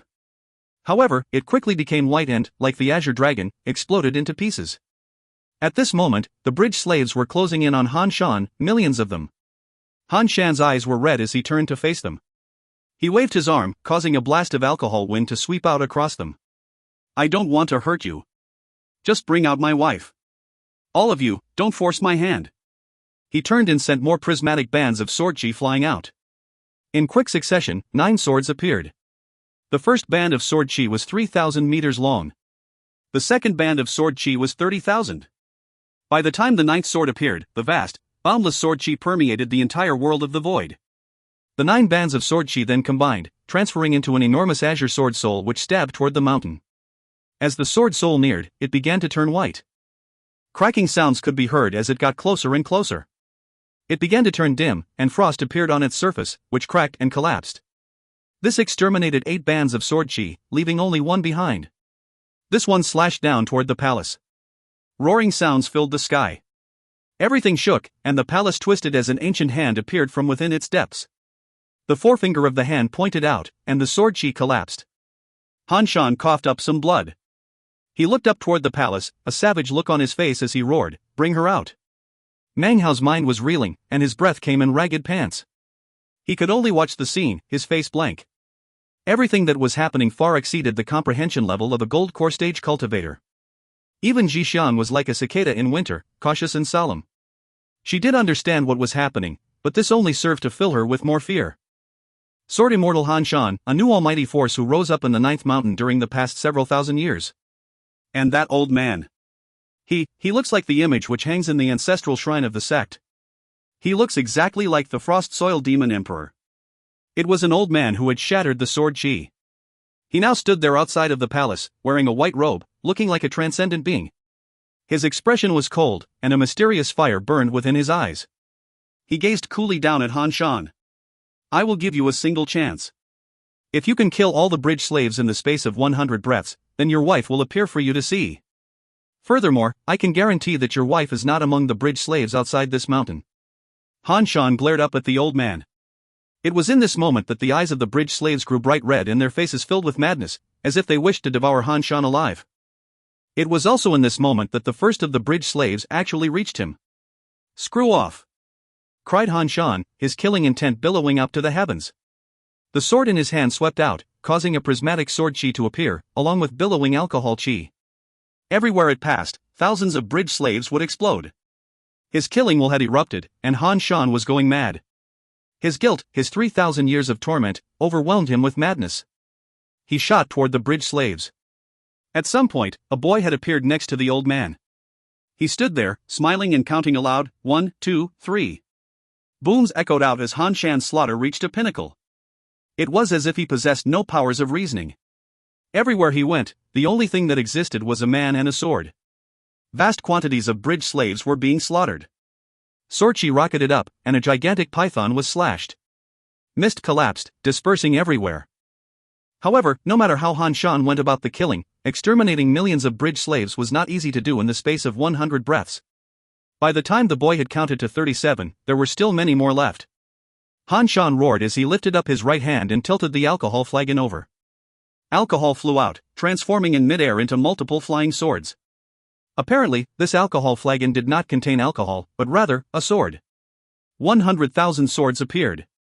Behind each of these swords was a figure that looked exactly like Han Shan. Each and every one lifted up their swords, and their eyes filled with madness. They scattered, 100,000 people slaughtering millions of bridge slaves. Roaring filled the air as massive numbers of bridge slaves died. Gigantic beasts were felled and collapsed into pieces. Eventually, the giant Qilin beast that Meng Hao was in was slain by one of Han Shan's clones.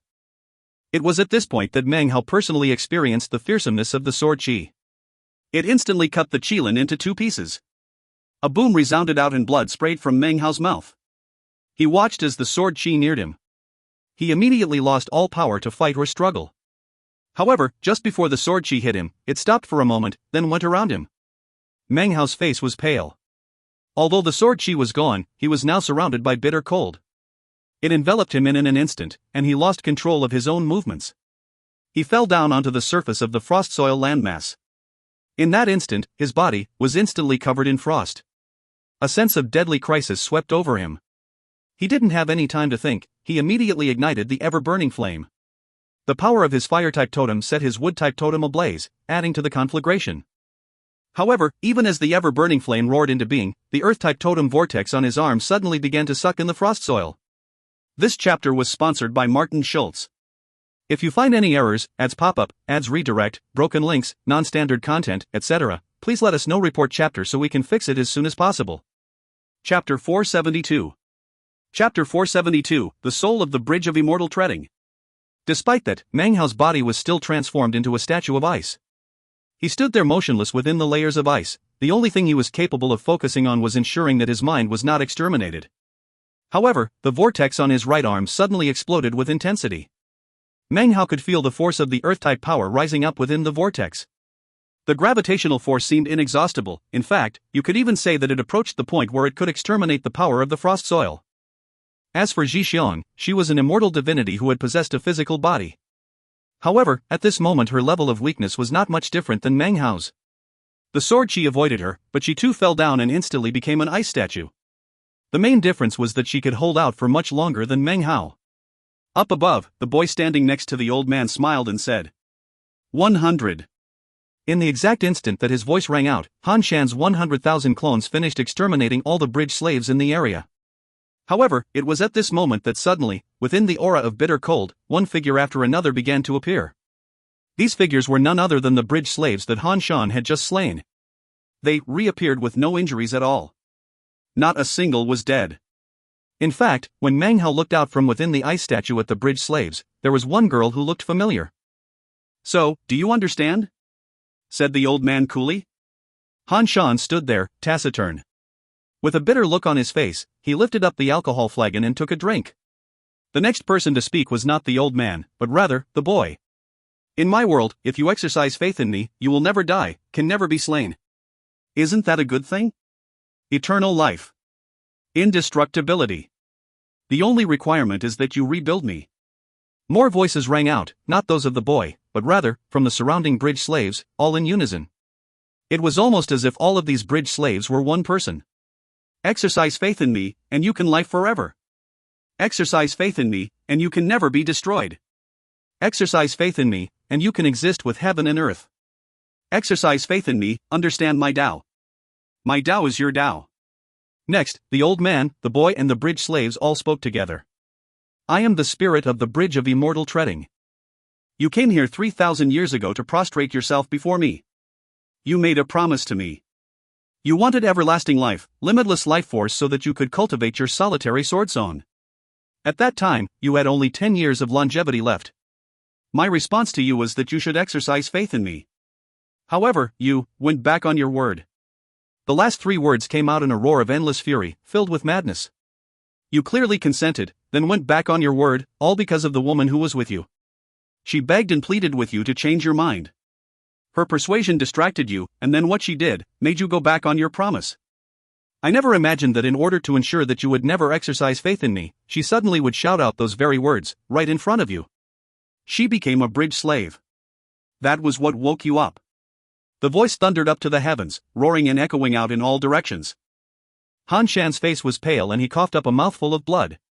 This blood was not because of an injury he received, rather, it was from the intense, violent pain he felt in his heart. His memories suddenly opened up. He saw an image of his wife at his side, begging and pleading, grabbing a hold of his robe as she tried to persuade him. But he was obsessed. He wanted eternal life. It wasn't until he saw her walking away in front of him that he became clear-headed. "I've thought about it a lot for the past 3,000 years, sighed Han Shan. He lifted his head, and his eyes were filled with decisiveness and determination. He began to walk forward. The instant he began to walk, the bridge slaves around him began to roar, and once again charged toward him. As they did, Han Shan took a deep breath. His azure sword roared, and of the 100,000 clones around him, 10,000 disappeared. His sword swept about, causing the frost aura in the area to rise up. In an instant, millions of bridge slaves were frozen in place. When this happened, much of Han Shan's hair suddenly turned white and he grew older. This sword move was the solitary sword song which he had created himself. This song was not something that anyone except him could hear. It was sung in his heart, something only he could enjoy, only he could hear. The song could only be sung once in a lifetime. That one song did not burn of life force, but rather, took life force and merged it into the song, creating a solo of life. My choice that year was a complicated one, and in many ways irrational. It was as if I was bedeviled. As he strode forward, Han Shan waved his sword again. 10,000 more clones disappeared and more bridge slaves became statues of ice. As of now, his hair was completely white. At the same time, Han Shan's aura exploded up. Because of his solo of life, his cultivation base and his life force, all exploded up. Meng Hao had no idea what realm Han Shan's cultivation base was in, but as of this moment, his level of power completely exceeded anything that Meng Hao could comprehend. Life is simply about how time flows. Life is summed up in 10 sword blows. Later, I wanted to understand if it was really because of your summons. Han Shan said lightly, walking toward the mountain. He waved his sword a third time. It whistled out, and the frost was unable to block it. It slammed into the mountain, causing the entire thing to shake. The faces of the old man and the boy suddenly flickered. As for Han Shan, his hair was beginning to fall out, and his body was old and decrepit. He was now far from being middle-aged, he was an old man, his skin sagging and covered with wrinkles. He was no longer majestic and heroic in appearance. However, his eyes and his will were more resolute than ever. They were filled with stubbornness and a lack of regrets. Even if it meant walking to his death, he would rescue his wife. I regret ever bringing Shuer here. I originally came with her so that both of us could acquire everlasting life. His voice was soft as a fourth sword swept out. The names on the mountain were growing dim, the palace on the mountain top was quaking, and cracks appeared on its surface. Han Shan, what are you doing? Cried the old man, his expression bursting with fury and viciousness. Next to him, the boy also wore a savage expression as he glared at Han Shan. Meng Hao watched on silently from within the ice statue. The vortex on his right arm was madly sucking in the frost soil. His majestic cultivation base was slowly beginning to rise up. As this happened, he looked at Han Shan and saw what could only be described as a persistence that would shock heaven and earth. Such persistence was like faith. What is my persistence like? Thought Meng Hao. I will never forget what happened that day, said Han Shan. His fifth sword swept out with power to rend the earth. When it landed on the peak of the mountain, a roar filled the air and the boy was slain. The boy was filled with disbelief as he transformed into ice. The last thing he heard before his consciousness disappeared was a voice that, despite seeming on the verge of death, was calm and terrifying. I also pondered why you called me here, said Han Shan. Back when I completed my solitary sword song, it started to snow. My whole world was frozen over. Everywhere my sword touched, became ice. Then I understood. Then, some old memories came to me. I am the frost-soiled demon emperor. A sixth sword blasted out. The boy's head was completely lopped off, and the palace exploded. Cracks appeared on the mountain top. By now, Han Shan looked ancient, he was surrounded by a thick death aura, and his entire body was withered. More accurately, I am his clone. Countless years ago, I was able to evade the pursuit of the Ji ancestor. I lived in the world of mortals for countless generations until I finally understood it. His seventh sword descended and the mountain's peak began to shatter into pieces. The old man was shaking, and his eyes filled with dread. It was at this moment, when the mountaintop shattered, that two butterfly demon spirits flew out from within, seemingly birthed from the destruction of the mountain. They fluttered in the air as they shot off into the distance. No one paid any attention to the butterfly demon spirits. Han Shan didn't, the old man didn't. Not even Meng Hao paid them any attention. Only Zhixiang noticed, but she was locked in ice, and could do nothing but watch as they sped off into the distance. I don't care what your goal is. I only want my wife back. An eighth sword descended, chopping into the mountain, slashing toward the old man's body. The old man seemed to have no inclination to block or fight back against the sword. However, as the sword neared him, the space in front of him suddenly began to grow blurry, and a woman appeared to stand in front of him. She looked up at the sword, and then at Han Shan. Han Shan suddenly stopped in his tracks. The sword ceased moving. Everything seemed to disappear. The only thing he was looking at was this woman. She was not consummately beautiful, but rather, exceedingly gentle. She gazed down at Han Shan. I won't go with you, she said softly. Nor can I go. I am a bridge slave. Starting that year, I became a bridge slave for all eternity. She looked somewhat confused. When will the bridge of immortality reappear like new? Sir, on what day will we again lay eyes on you? As the woman's murmuring voice echoed out, the old man began to vanish. As he did, he looked calmly at Han Shan. I am the soul of the bridge of immortality, he said. All of the bridge slaves are a part of me. If I give up my memories of this time, then when I die, your wife will become the new bridge soul. There is no enmity between me and you. All of this was part of our mission, to restore the bridge of immortal treading.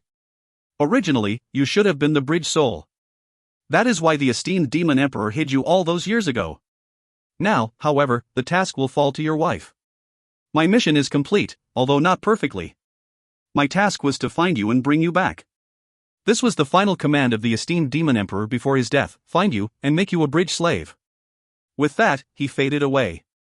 The instant he disappeared, the confusion in the woman's eyes faded away. Her eyes were now clear. She saw Han Shan, and recalled her old memories. This was perhaps the first time since she had chosen to become a bridge slave, the first time in her everlasting life, that she suddenly saw everything clearly. With a bitter smile, she looked at Han Shan. Kill me, allow me to be released. Her words echoed out. When Meng Hao heard them, and saw what was happening, he sighed.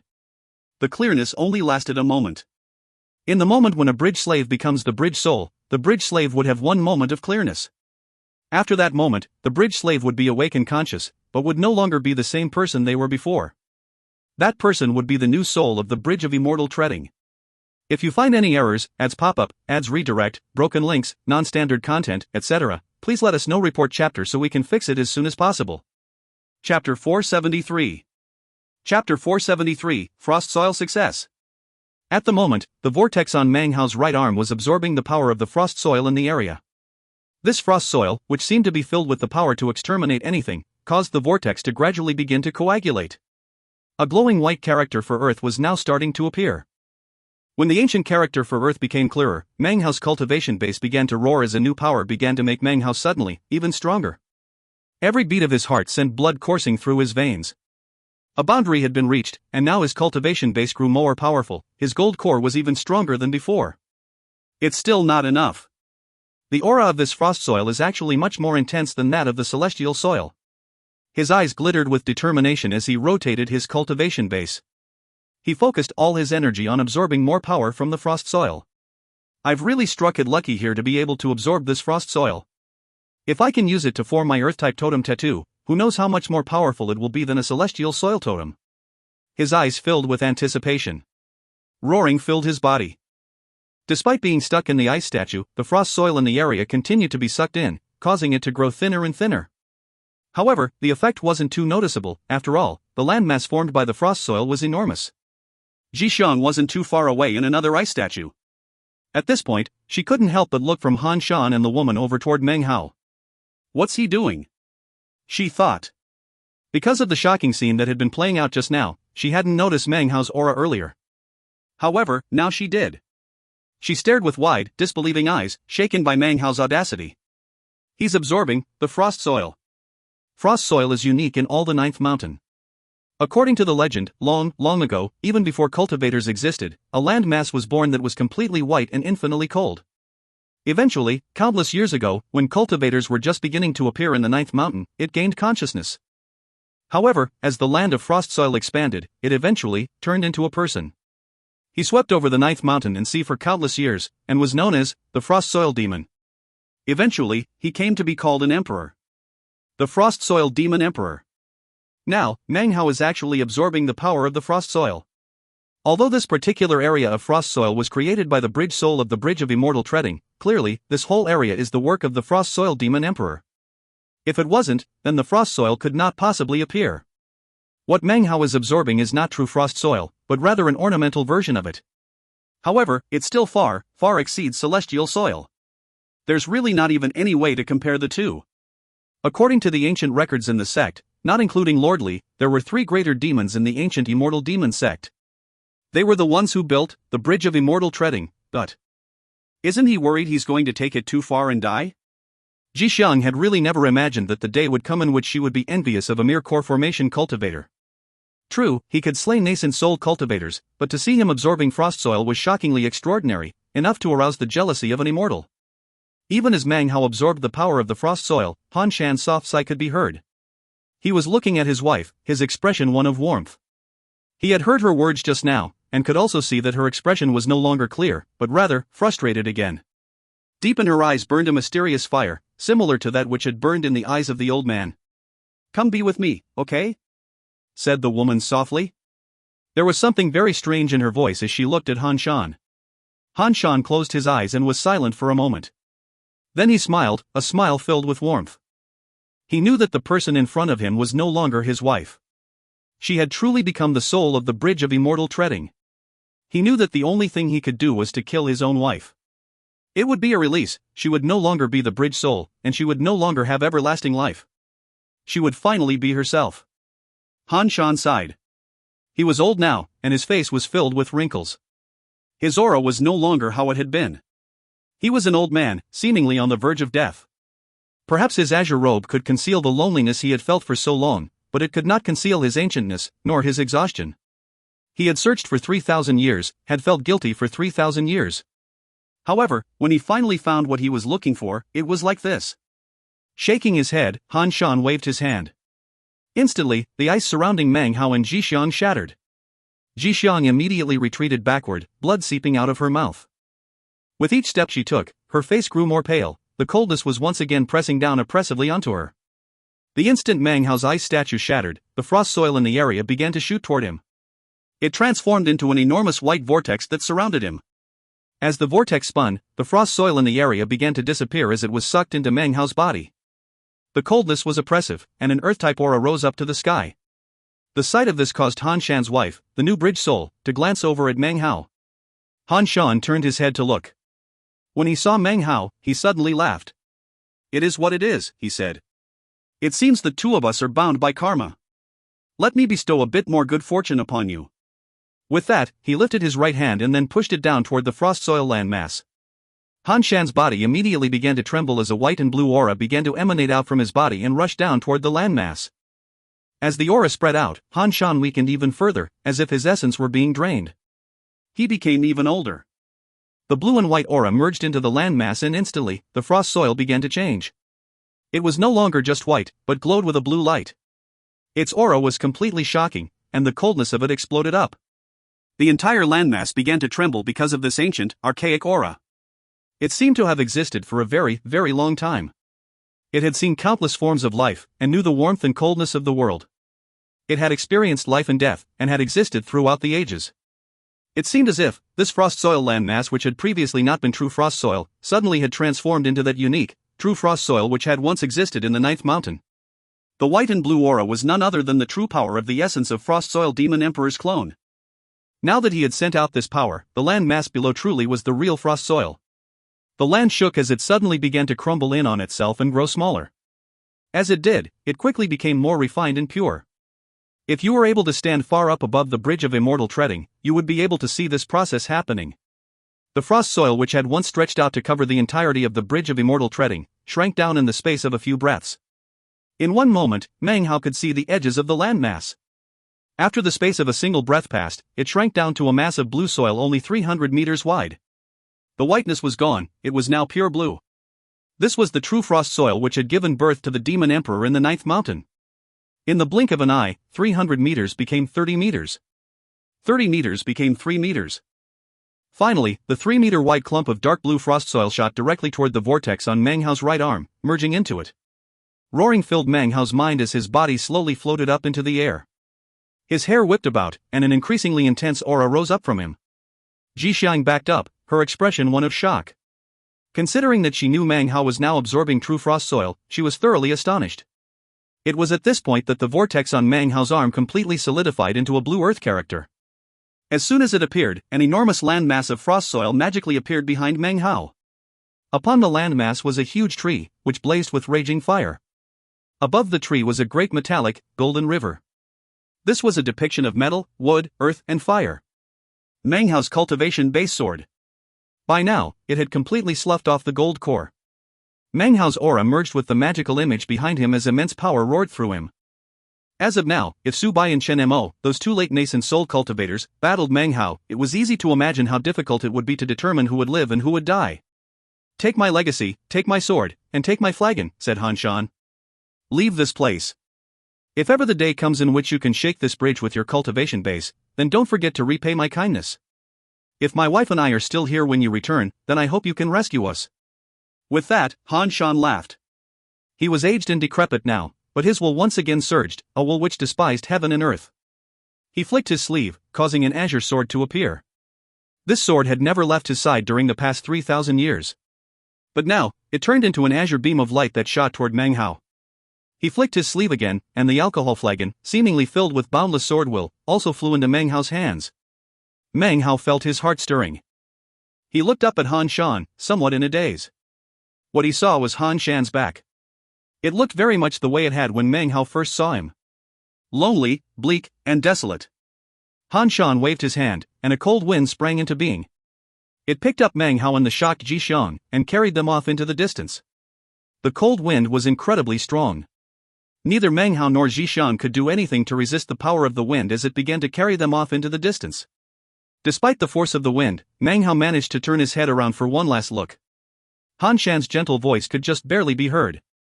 3,000 years ago, it was because of you that I refused to become a bridge slave. 3,000 years later, it is because of you that I make the opposite choice. I will accompany you in such a life. What harm is there in that? I will lose my consciousness. I will lose any chance to return.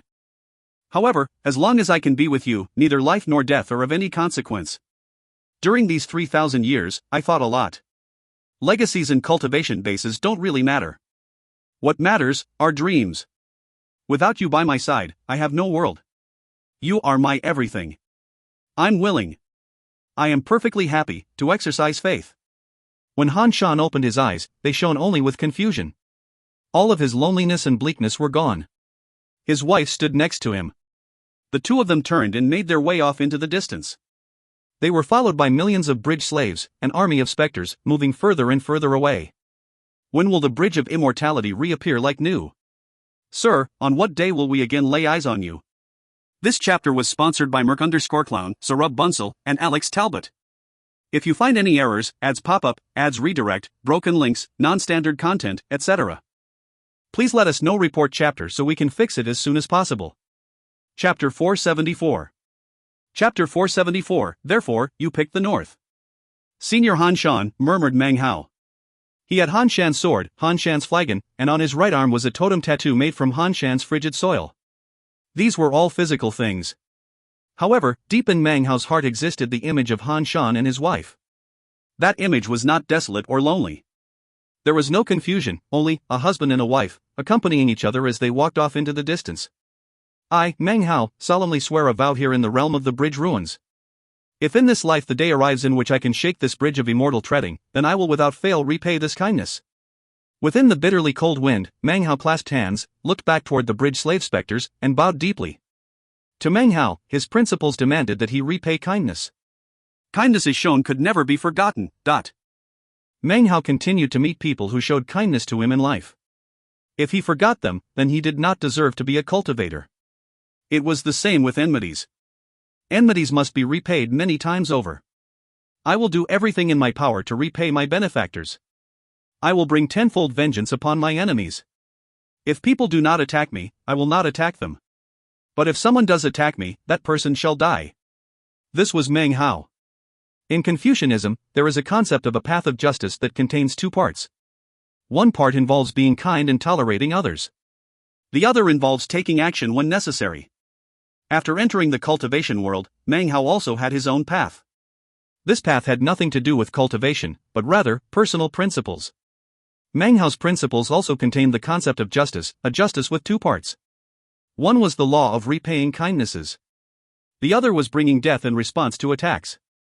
Cultivation is about developing confidence. Cultivation is about learning how to conduct oneself. Meng Hao clasped hands and bowed for a long, long moment. Next to him, Zhixiang suddenly flew away at top speed, emerging from the cold wind and moving off into the distance.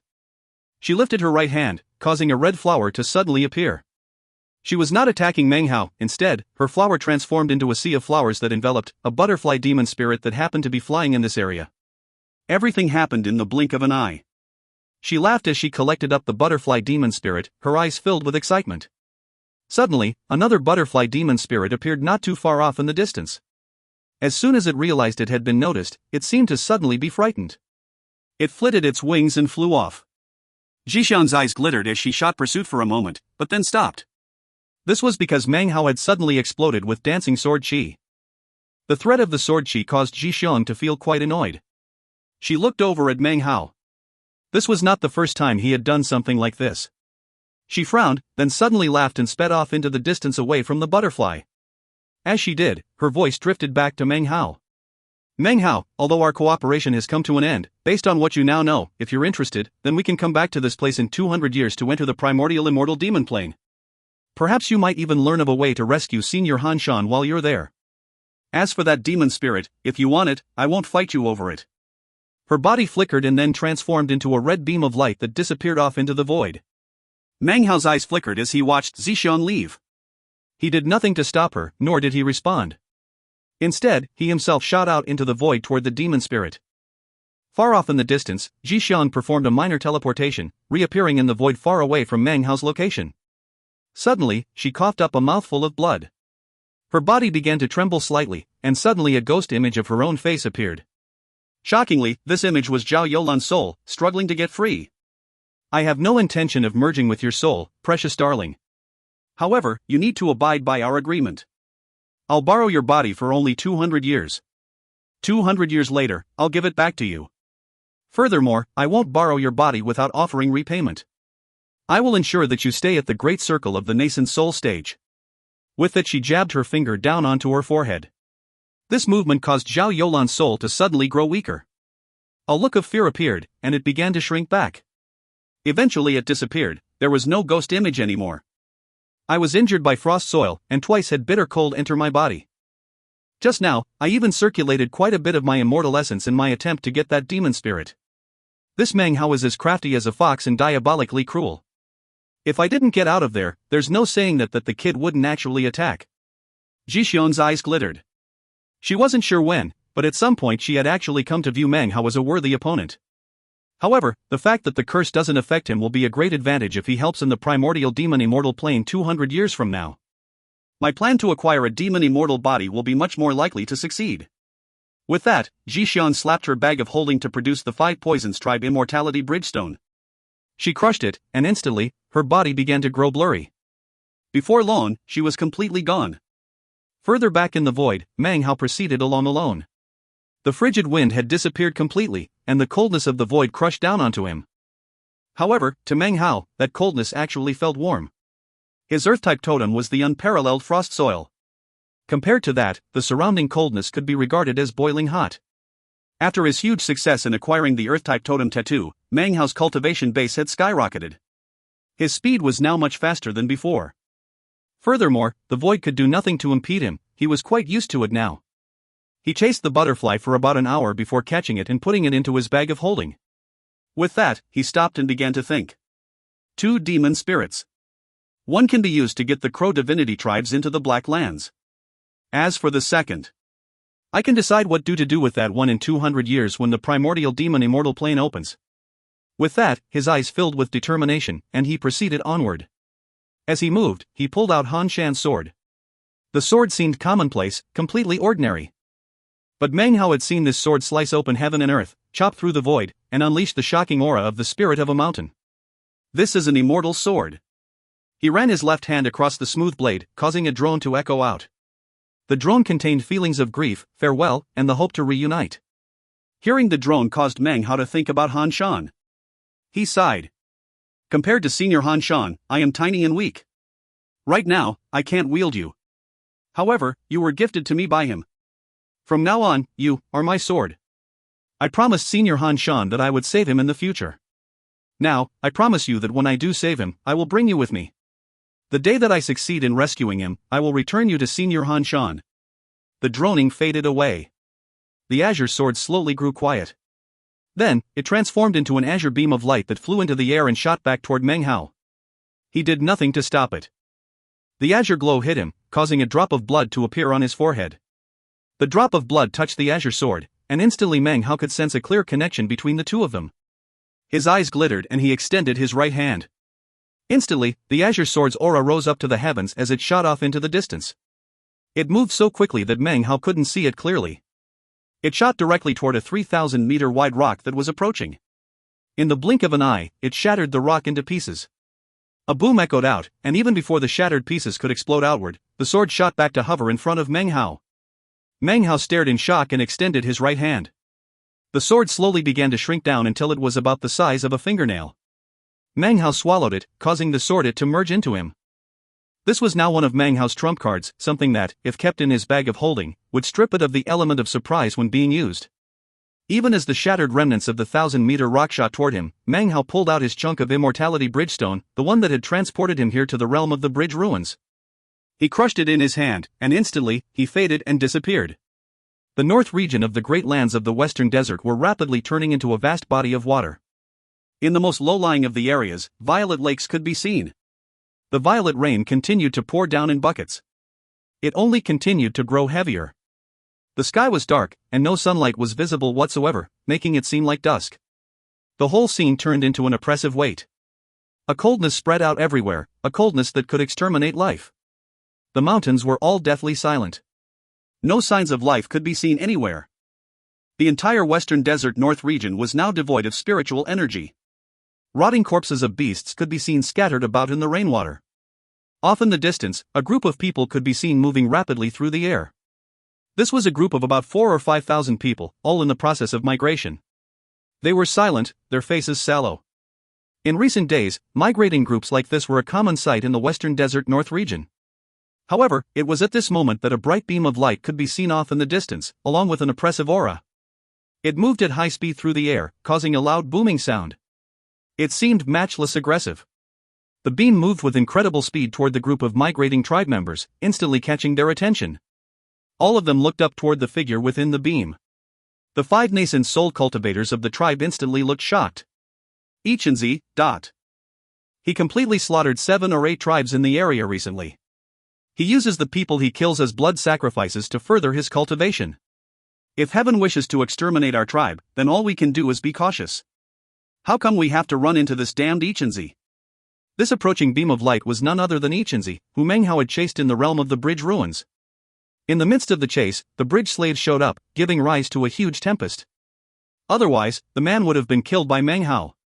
His head was very small, but he was quite tall and looked like a rat. His appearance made it so that others could recognize him instantly. He flew through mid-air, a vicious expression on his face. Half a month earlier, he had returned from the realm of the bridge ruins. When he reappeared, he found himself in the same place where he had left, which was on the border of the western desert north region. He was not pleased with his journey into the realm of the bridge ruins, and had been left with a thorough fear of Meng Hao. That was actually the reason he'd come back so early. He could only sigh at his misfortune in running into Meng Hao. Back in the western desert, he kept trying to figure out where Meng Hao came from, fearful of running into him again. After much thought, he came to the conclusion that there was no way Meng Hao could possibly be from the north region. After all, the cultivation base of the tribes in the north region was the weakest of all. It had been years since someone had appeared who could be considered chosen of heaven. Ichenzi also figured that the north region would be most severely affected by the apocalypse, and would have the greatest collection of migrating tribes. It was quite suitable for him. Therefore, he came to the north. If you find any errors, ads pop up, ads redirect, broken links, non-standard content, etc., please let us know. Report chapter so we can fix it as soon as possible. Chapter 475. Chapter 475, Return. Booming sounds echoed out as the group scattered. It took only about 2 hours for vicious-looking Ichinzi to hold up 5 severed heads and then begin his blood sacrifice of the rest of the tribe down below. The blood sacrifice lasted for 2 days, after which Ichinzi waved his hand to collect up all the spoils. After performing the blood sacrifice, his cultivation base was creeping toward a breakthrough. All I have to do is kill a couple dozen thousand more people, and I can have my breakthrough and reach the late nascent soul stage. I don't know the name of this particular tribe, but they sure were vicious. Of the 4,000 or 5,000 people, all of them turned out to have cultivation bases. They must have left the ordinary tribe members behind to let nature run its course. Ichinzi's eyes flickered as he pulled out a jade slip. Inside was a map which depicted the Western Desert North region and described it in detail. I can't afford to provoke the Great Five Poisons tribe, or the Great Scorching Ice tribe. Without a late nascent soul cultivation base, gaining a victory against them would waste too much of my cultivation base. Damn this violet rain. If it weren't for the blood sacrifices combined with a bit of celestial soil, I would have run out of spiritual energy and then died. Mumbling to himself, Ichinzi licked his lips and then looked over the jade slip again. 5 Crow Divinity Tribes? They used to be the Great Crow Divinity Tribe, which means they should have sent a representative to the realm of the Bridge Ruins. They just went to war against the Great Five Poisons tribe. This is the tribe. It's hard to say how many people they have left, but they used to be a great tribe. And since they were able to fight back against the Five Poisons tribe, they must have a lot of resources at their disposal.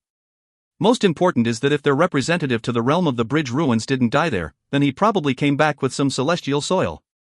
Maybe I can get a bit more celestial soil for myself. Eyes glittering with a ruthless glow, he was just about to go through with his plan to travel to the 5 Crow Divinity Tribes when a tremor ran through his body.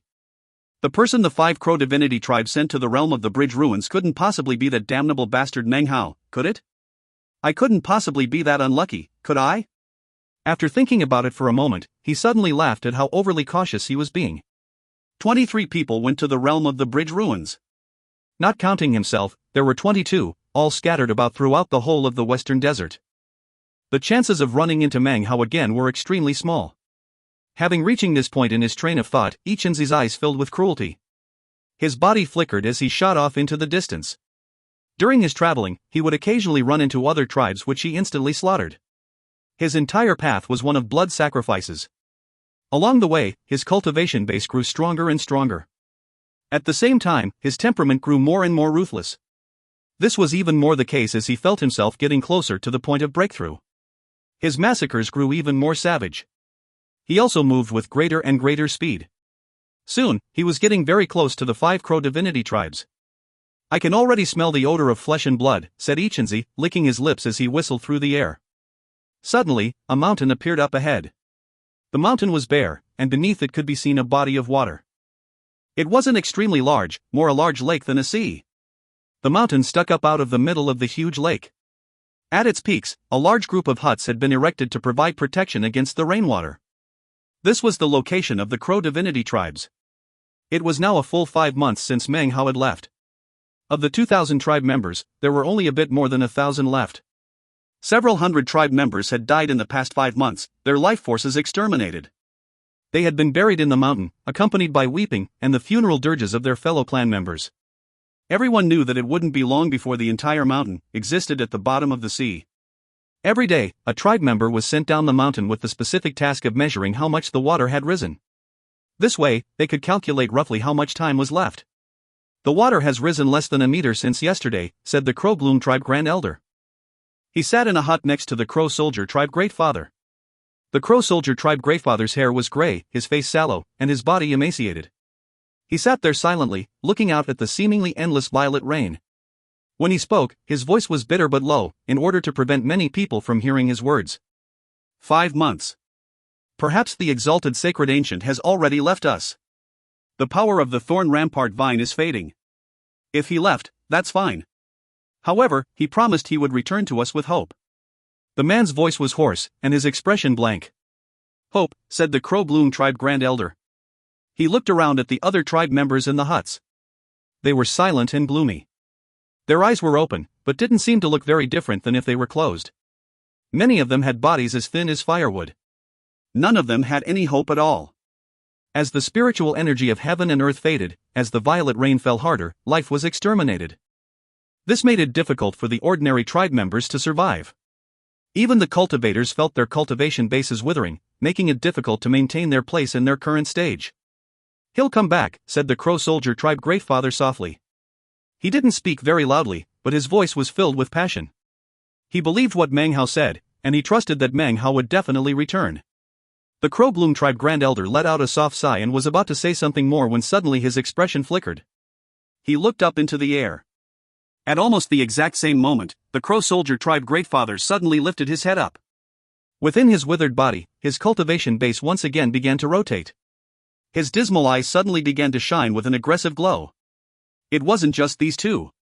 Behind them were two other tribe members whose cultivation bases exploded out threateningly as they looked up into the sky. During these 5 months, they were always on guard, always filled with extreme vigilance. 3 groups of people had come to attack them, and 2 had been repelled by the thorn rampart vine. As time passed, though, the thorn rampart vine began to weaken. In the end, it was submerged by the lake and disappeared. By the time the third group came, the Crow Divinity tribes were forced to fight. During the battle, the Crow Soldier Tribe Greatfather wasted much of his cultivation base to kill an opponent of the early nascent soul stage. His action had ended the conflict. After all, in this apocalypse of heaven and earth, mutual loss and death were equivalent. In the blink of an eye, it seemed, a fourth group had come against them. This time, it was only one person. However, in the current circumstances, one person was even more dangerous. This one person approached in a beam of light, emanating a shocking aura. Booming sounds echoed out which carried the power of the peak of the mid-nascent soul stage. Obviously, this person was just a hair away from the late nascent soul stage. When the Crow Soldier Tribe Greatfather sensed this cultivation base, his face flickered with shock. Next to him, the Crow Bloom Tribe Grand Elder was even more astonished. The faces of the two behind them instantly turned ashen. Considering their level of power, even if the 5 Crow Divinity tribes went all out, they would still be unable to protect themselves. When Ichinzi saw the more than 1,000 remaining members of the 5 Crow Divinity tribes on the mountain peak, he frowned. "How could there be so few?" he said with a cold harumph. Such a small number of people left him feeling that this trip had been somewhat of a waste. Nonetheless, he continued on toward the tribes. "Not many people, but there's no need to waste," he said, his eyes glinting with cruelty. As he neared, he stretched out his hand and pointed a finger. Immediately, ripples spread out, transforming into a gigantic hand made of black mist. It shot directly toward the mountain. Seeing the black hand approaching, the Crow Soldier Tribe Greatfather immediately shot forward at top speed. In the blink of an eye, he was up in mid-air. Roaring, he waved his right hand, causing explosive totemic power to explode out. His metal-type totem roared with power as it shot toward the black mist. A boom rattled out, and the black mist hand collapsed. The Crow Soldier Tribe Greatfather coughed up a mouthful of blood as he tumbled backward. When he reached the mountain peak, more blood came out of his mouth, and his body withered. His spiritual energy was almost completely dried up. As he laughed bitterly, the rest of the members of the Crow Divinity tribes rose to their feet, looks of despair filling their eyes. "Don't tell me your cultivation bases are all withered?" said Ichinzi arrogantly. "Well, even if they were normal, killing you would be a simple thing for me. I can't believe the great Crow Divinity tribe is so weak. Where are your totemic sacred ancients? Where are your magical weapons? You're so weak you can't even handle a single blow. A tribe like this doesn't even deserve to exist. However, dying in the apocalypse isn't as good as being a blood sacrifice to advance my cultivation."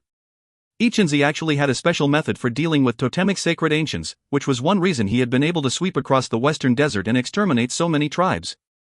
Wu Chen stood among the crowds. His body trembling, he shouted, "When the exalted sacred ancient returns, he will definitely not let you go. If you dare to raise a hand against the Crow Divinity tribes, then you will face the wrath of the sacred ancient." His echoing words immediately caused the fire of hope to burn within the eyes of the members of the Crow Divinity tribes. The sacred ancient will definitely return. The sacred ancient will come back carrying hope. Ichinzi laughed scornfully. "Your sacred ancient is going to come back? So, even your sacred ancient abandoned you. Even if it does come back, I can seal it and make it watch as I sacrifice all of you." He raised his hand again. This time, ripples spread out in 4 directions to transform into 4 black mist hands. They linked together into something that looked like a black dragon bursting with killing intent. They immediately shot toward Crow Divinity Mountain.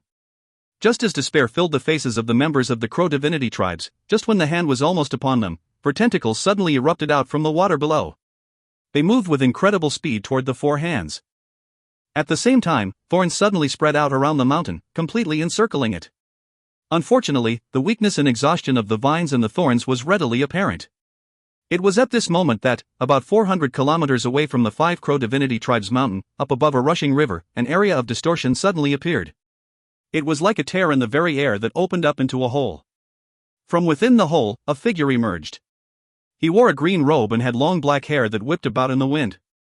He was handsome and had an energetic demeanor. This was Meng. He had returned in much the same manner as he had left, having been teleported back some distance from where he left. Generally speaking, this was normal. The return spot was usually within about 500 kilometers of the point of departure. Meng rubbed the bridge of his nose as he looked around. Having confirmed his position, he sent his spiritual sense out. He immediately sensed the vine, and through it, could see an image of what was happening currently in the Crow Divinity Tribes. Meng eyes immediately filled with an unspeakable, raging anger. When he spoke, his voice was like a freezing wind. His cultivation base exploded out, immediately causing much of the rain in the vicinity to turn into ice. Z. This chapter was sponsored by gentlemen Timothy Seaman and George Chang. If you find any errors, ads pop up, ads redirect, broken links, non-standard content, etc., please let us know. Report chapter so we can fix it as soon as possible. Chapter 476. Chapter 476, How could you be here? Outside of the Crow Divinity Tribe's mountain, explosions filled the air. The thorn rampart spread around the mountain, forming a protective layer. Vines shot out to fight against Z. Amidst the booms, the four black mist hands collapsed. Z's eyes suddenly glittered, filling with ruthlessness. So, you have a protective treasure like this. You're truly worthy of being a former great tribe, he said with a laugh. Unfortunately, in this violet rain, your vines are like a lamp that's running low on oil. If I add it to the blood sacrifice, the results will be even better. It was at this point that a black moon suddenly appeared behind him. This moon radiated darkness, and was instantly surrounded by a seething mist. The sight of it made Z seem like some sort of devil. His aura roared up into the sky as he shot at high speed toward one of the vines. As the vine swept toward him, Z licked his lips and then pointed out with his finger. Suddenly, a black moon magically appeared on his fingertip. When it touched the vine, a roaring sound filled heaven and earth. The vine trembled, and then exploded. Massive amounts of viscous fluid sprayed about in all directions. The rest of the vines let out sad and shrill calls. Z laughed a loud, arrogant laugh. Emanating potency, his expression one of contempt, he neared the mountain's peak. As he closed in, the other vines, ignoring their injured state, once again moved to defend. The vine was a simple life form. Even after fusing with the thorn rampart, it was not very intelligent. However, it never forgot the mission assigned to it by Meng before he left. Protect the Crow Divinity Tribes.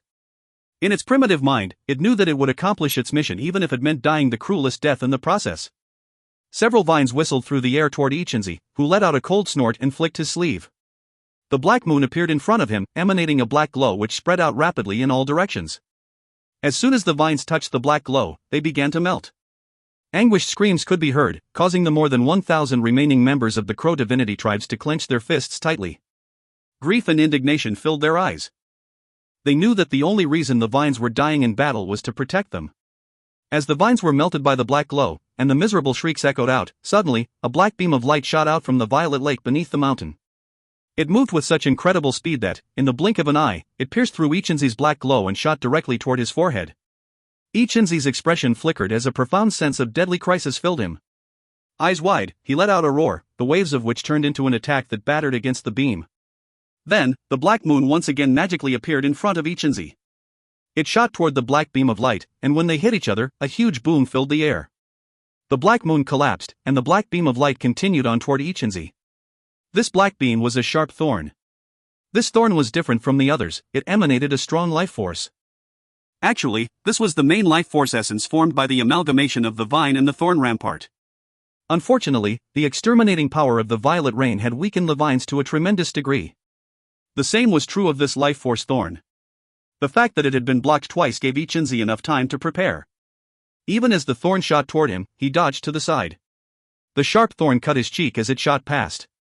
Z suffered a flesh wound, but nothing serious. His eyes turned red as a savagery appeared that hadn't been present before. A bloodthirsty glow radiated out as he licked some blood out of the corner of his mouth. His entire expression radiated killing intent. Any living thing that harms me gets turned into a blood sacrifice. His eyes flickered with a cold glow as he waved his hand toward the violet lake below. A booming sound could be heard as water exploded up. Ripples radiated out as a 30-meter-long vine trunk was wrenched up out of the water by Ichinzi. So it's you. Well, time to die.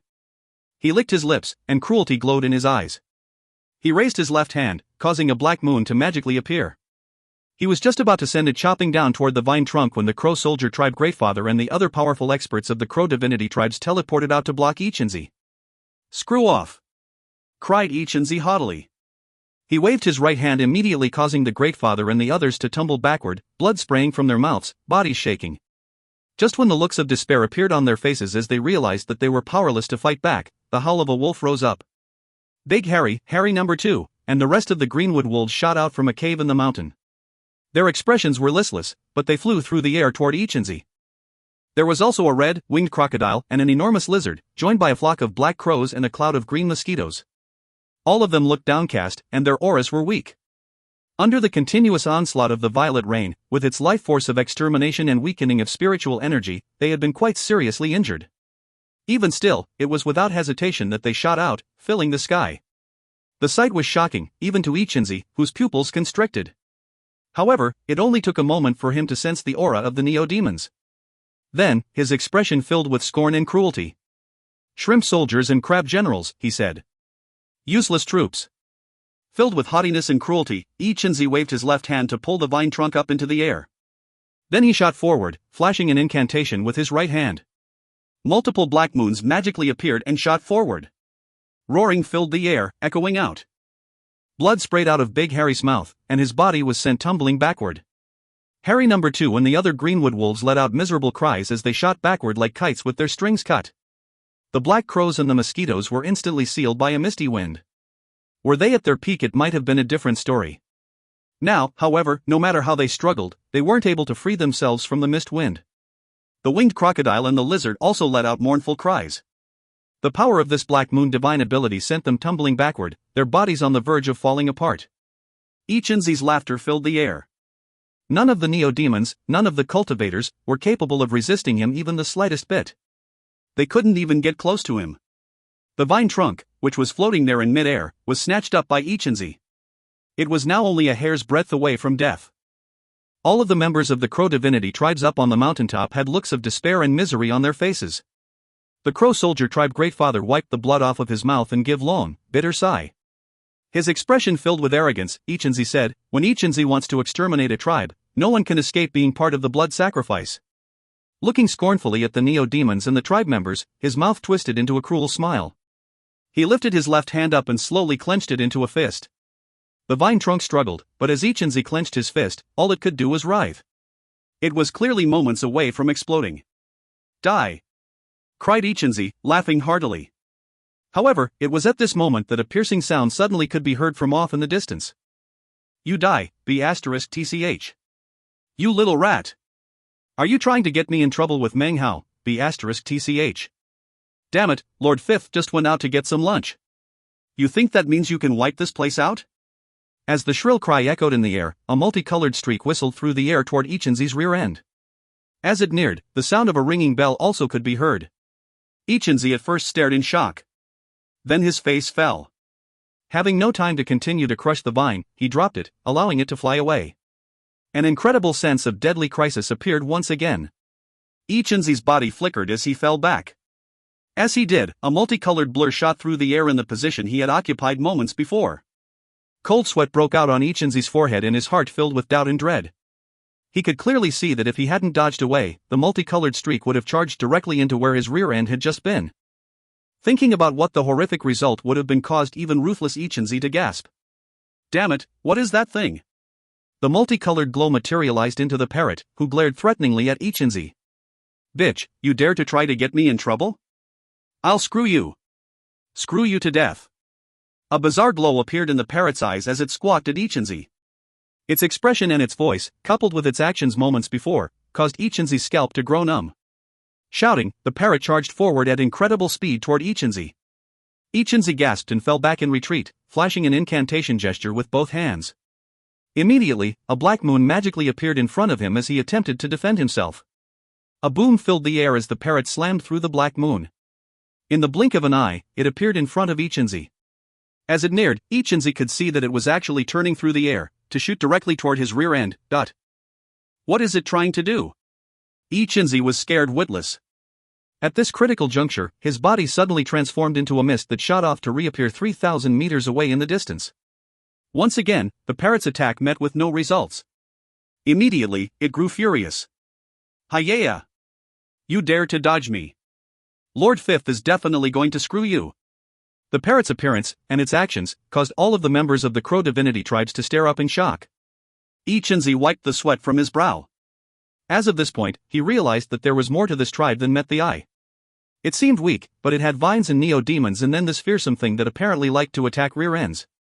Even as Ichinzi was filled with shock, the parrot, enraged by its two fruitless attacks, suddenly let out a mighty, squawking howl. Beloved concubine! As soon as the two words rang out, a cloud mass shot toward them from the sky off in the distance. It moved with incredible speed as it neared. Within this cloud mass was none other than the enormous Outlander beast. Outlander! The roar of the Outlander beast shook heaven and earth. Ichinzi's eyes went wide, filling with astonishment and fear. He was instantly sent tumbling backward, his eyes shining with disbelief. Damn it, there's an Outlander beast here. Just what tribe is this? They even raise Outlander beasts. I can't stay here. Damn it. If I had known about all of this, I would never have come here. They don't have many people, but they're incredibly difficult to exterminate. Ichinzi's scalp was numb as he unhesitatingly fell back. He immediately transformed into a wisp of green smoke as he utilized his escape art to shot thousands of meters away in the blink of an eye. The instant his body reappeared, a cold snort could be heard off to the side. It was at this point that Meng Hao suddenly appeared, having just employed minor teleportation. When Ichinzi saw Meng Hao, his face immediately filled with shock and then, he screamed. Since returning from the realm of the bridge ruins, he had never screamed like this. It was filled with terror and dread, fueled by the massive trembling of his own soul. You? How could you be here?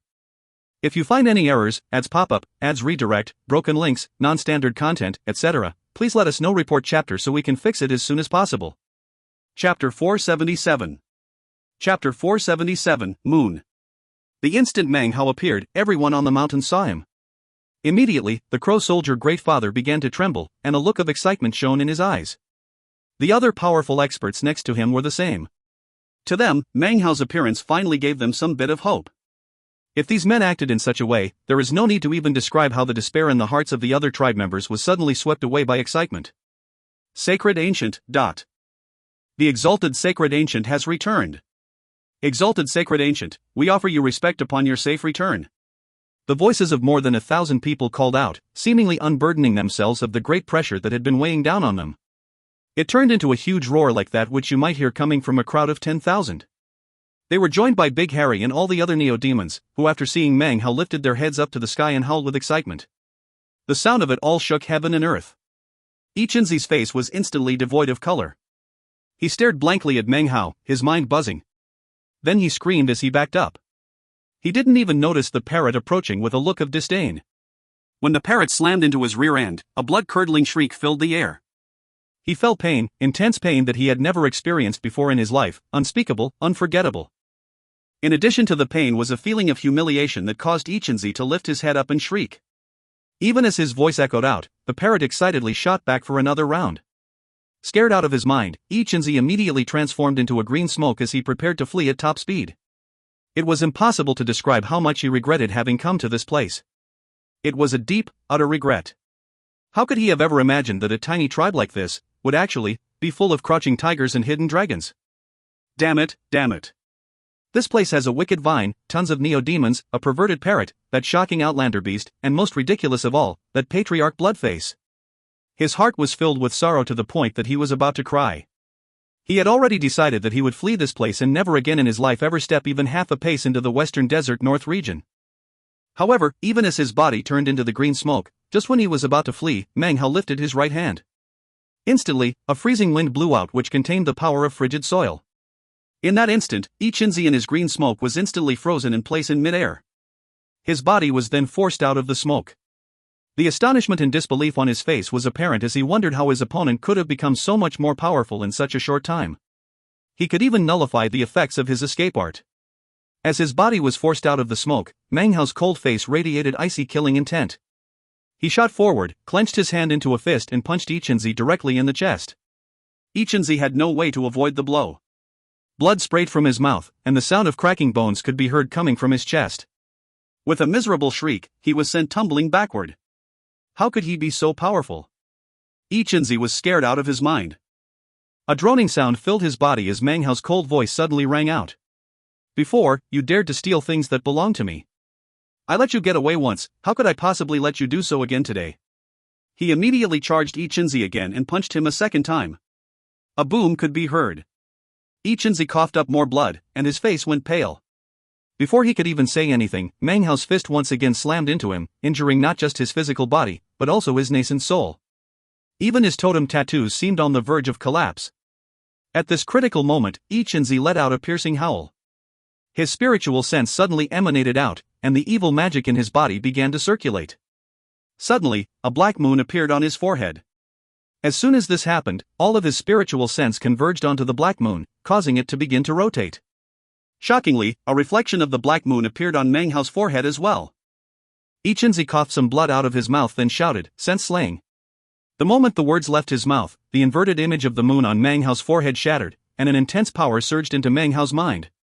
In response, Meng Hao let out a cold snort. The power was fierce, and was obviously Ichenzi's trump card. If Meng Hao hadn't already formed his Earth-type totem tattoo, then his mind would be reeling right now. Instead, he quickly recovered. His own spiritual sense was far more powerful than Ichenzi's. Backed by the power of 4 of the 5 elements, the effect of Ichenzi's attack was easy to dispel. Another fist descended, and Ichenzi's body exploded with blood and gore.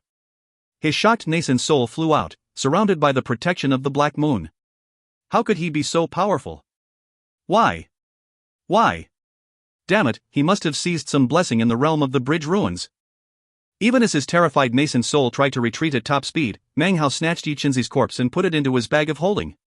As Ichenzi's nascent soul tried to flee, suddenly, the Outlander beast arrived. A boom filled the air as it struck out. Ichenzi's nascent soul screamed and then spit out a mouthful of nascent soul life chi. The nascent soul itself grew fuzzy and extremely weak. The black moon shield collapsed, and the other protective treasures that he had pulled out moments ago also were destroyed. Despicable! Shrieked Ichenzi. You people are despicable. I demand a one-on-one duel. His face twisted with fear as he was surrounded on 3 sides by the Outlander beast, the parrot and Meng Hao. One-on-one duel? Yeah right, B*TCH. Lord Fifth always wins by outnumbering the enemy. Who's gonna duel you, B*TCH? How could you be so naive? The parrot squawked as it charged once again in attack. The Outlander beast roared and struck out. As for Meng Hao, he did nothing except for seal off Ichenzi's escape route with freezing wind every time he tried to flee. It was at this point that the meat jelly suddenly let out an excited shout. Don't kill him. I have to convert him. I've been looking for someone as evil as this for years. I've always wanted a challenge like this. The meat jelly's eyes glowed and filled with excitement. What's your name? Fear not. Come. Tell Lord Third your name. A boom filled the air as the Outlander beast struck out again. Ichenzi's nascent soul was injured again. More life chi sprayed from his mouth. The nascent soul was incredibly weak at this point, and his eyes were filled with desperation. With an angry cry, he tried to perform a minor teleportation, but even as he did, the air around him froze like ice, blocking the minor teleportation. Next, the parrot charged toward him. A miserable scream rose up into the sky. The scene was tragic beyond compare. Even the members of the Crow divinity tribes were shocked. Let me go, I was in the wrong. Let me go. Boom. The Outlander slapped out playfully. Give me a chance, I will, I. The parrot, manly and vigorous, pierced him through. What's your name? You're not answering me. So, you look down on me, eh? Despise me? You are simply too evil. You are too immoral. I must convert you. I will convert you. Why won't you say anything? The meat jelly continued to blabber on continuously. Within the space of about 10 breaths, Ichenzi's nascent soul continuously let out miserable shrieks of despair. The parrot and its concubine, and the meat jelly, were tormenting him until he was about to collapse. In the end, Ichinzi let out a furious roar and chose to self-detonate. However, in the moment before he did, the outlander beast opened its mouth and swallowed him down. A faint explosion could be heard, after which the outlander beast opened its mouth and burped out some mist. This was the way in which Ichinzi was ultimately killed. He was not cut down by Meng Hao, but rather toyed to death by the parrot, outlander beast, and meat jelly. Ah? He died? The parrot seemed to think that it was a pity. I can't believe he died before I was able to convert him. The meat jelly had a pained expression on its face as it sighed. The outlander beast wore a strange expression as it looked back and forth between the meat jelly and the parrot. It said nothing. Meng Hao turned and headed back toward the mountain, surrounded by his neo-demon horde. He waved his hand and instantly, totemic lifeforce flowed out in all directions, fusing into the neo-beasts as well as the vine trunk. They immediately began to recover.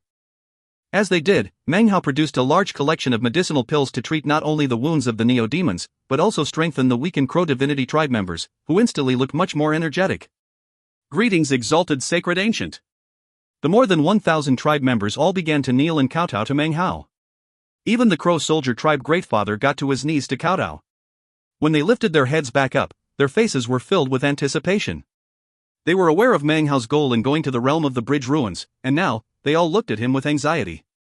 I've brought back hope, he said, looking around at them. We will migrate to the Black Lands. The surrounding tribe members gasped and began to tremble. Tears streamed down their faces and they cried out in joy from the bottoms of their hearts. A few days later, the Crow Divinity tribe's life-saving migration began. With the fall of the violet rain, life force was exterminated and teleportation portals stopped working. Spiritual energy was scant, which made it so that the Crow Divinity tribes had to travel on foot. There was no way for them to fly through the air. Furthermore, there were still ordinary tribe members with no cultivation bases. That made it impossible to travel at any high rate of speed. For a cultivator to fly from the western desert north region to the Black Lands in the south region would take many years. To walk would take 1,000. There was no time for that. The only way migrate successfully would be to acquire a flying machine that could carry 1,000 people. They needed a flying machine that could be powered by spirit stones, not the spiritual power of heaven and earth. Only a large flying machine like that could facilitate their migration and make it a reality. Before departing, Meng Hao looked back at the mountains. After having returned, he hadn't seen the black bat. From what Gula had told him, it had disappeared only a few days after he left for the realm of the bridge ruins. As to where it went, nobody knew. You fled without my permission. Well, I can find you if I wish. Meng Hao looked at the mountains, his eyes glittering. Then he turned and walked off into the distance with the Crow Divinity tribes. Note, based on Airgen's note at the end of the chapter, it seems that it was around this time that ISSTH hit number 1 on QiDian.com's monthly charts. If you find any errors, ads pop-up, ads redirect, broken links, non-standard content, etc., please let us know. Report chapter so we can fix it as soon as possible. Chapter 478. Chapter 478, Soul Search. Most rogue cultivators would not have a large reserve of spirit stones. But to the 5 tribes that once made up the Great Crow Divinity tribe, a tribe which had passed down legacies for many years, well, spirit stones were something they had a lot of. They might not have enough to keep a large flying machine going for many years, but it would at least get them halfway. After the arrival of the violet rain, the spiritual energy grew scarce to the point where it virtually didn't exist. Therefore, spirit stones, which were in fact inexpendable resources, became the only way to replenish spiritual energy. Therefore, some were wasted in this way. Thankfully, the fact that there were not many cultivators in the Crow Divinity tribes meant that the consumption was reduced by quite a bit. At the moment, there were plenty remaining. Currently, the main problem was how to acquire a large flying machine that wasn't powered by the spiritual energy of cultivators. Meng Hao looked around thoughtfully at members of the Crow Divinity tribes as they trudged along. Right now, many tribes are migrating through the western desert north region. A treasure like that would certainly be incredibly expensive if it were to be purchased. It was already the 10th day of the Crow Divinity tribe's migration. These mountains were where the tribes had lived from generation to generation. Other than occasional tribe members who went out to travel in the great lands of the western desert and never came back, or a few random other members, most members of the Crow Divinity tribes never left the mountains. The rain continued to fall heavily. Everyone, both cultivator and ordinary tribe member alike, had to do everything possible to prevent the rainwater from touching them. Otherwise, their life force would slowly be burned away. Even the neo-demons were the same, although they were able to hold out much longer. Anything that was alive, though, would slowly die if exposed to the rain. When the thorns were broken off of the vines, they became something like bark, which were then used to make articles of clothing that resembled woven, rush raincoats. These coats became an essential item to the tribe members. The migration included not just the 1,000 members of the Crow divinity tribes, but also Meng Hao's neo-demon horde. Thankfully, the neo-demons could survive inside Meng Hao's bag of holding, which made things much easier. That was a special trait of neo-demons. Unfortunately, cultivators could not survive inside of a bag of holding. Therefore, the road they had to travel along during the migration was difficult and packed with frustrations. The sky above was dark and filled with the sound of falling rain. They moved in silence along a road that seemed to have no end. A month later, they entered the borders of the mountains. Meng Hao led the way, wearing a woven rush raincoat like everyone else. It draped about him like a cloak, covering his entire body. He also wore a wide, conical hat, which made his appearance very bleak. The wild giant panted as it walked along behind Meng Hao. Its massive frame was too big to fit inside a bag of holding, so it was forced to walk along in the outside world. Gula walked next to the wild giant, coughing, his face pale. His life force was dimming, but luckily, it showed no signs that it would sputter out. However, in this violet rain, he, like the other cultivators, were gradually becoming like mortals. One could imagine that before too long, they would be cultivators who could not perform any magic whatsoever. At that time, they, truly would be mortals. A black crow suddenly appeared. It flew through the air, shrinking in size until it was small enough to land on Guele's shoulder. Gula looked at the bird for a moment, and then said, "There's a tribe that's been following us for 3 days." The Crow Scout tribe Greatfather turned to look behind them. Frowning, he said, "It's most likely a local tribe called the Grand Fusion Tribe. They are a mid-sized tribe." The Outlander beast, the parrot, and the meat jelly had once again fused into one body. At the moment, it was the voice of the parrot which said, "Do you want Lord Fifth to go screw them?" Meng Hao didn't reply. He continued to walk, pulling out a jade slip. The jade slip was simple and unsophisticated. It was something he had acquired from Ichinzi's bag of holding, a description of the blood sacrifice magic that Ichinzi had cultivated. It also described the method to cultivate the Black Moon Totem, as well as his escape art. In addition, it detailed a vicious magic known as the blood sacrifice soul search, a brutal and ruthless technique that left the victim alive but crippled. Meng Hao had been studying it thoughtfully during the traveling, and now understood it quite well. When the others saw Meng Hao acting like this, they didn't say anything more. The group of 1,000 continued to walk for 7 or 8 days until they reached what looked like a sea. More precisely, it was an enormous lake. This was the very edge of the mountains, and before the rain had come, was actually an enormous basin that led out of the mountains. Before, it had been filled with neo-demons as well as lush vegetation. Now, it was nothing more than waters stretching out as far as the eye could see. Meng Hao looked out at the lake for a moment, then turned.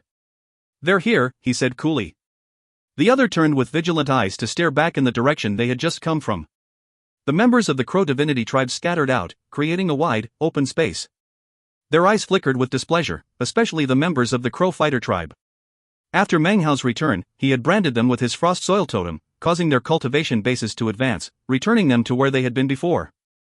Not too much time passed before footsteps could be heard, mixed with the sound of grunts and growls. A tribe of roughly 3,000 people appeared, many of whom were mounted on fierce beasts that looked somewhat like lions. They charged across the ground as they approached. Among their numbers were 5 nascent soul cultivators, one of whom was in the mid-nascent soul stage. All 5 of them were covered with totem tattoos, although their faces were somewhat wan and thin. Nonetheless, they radiated fierceness as they approached. The thousands of cultivators all came to a stop about 300 meters away to stare darkly at the Crow divinity tribes.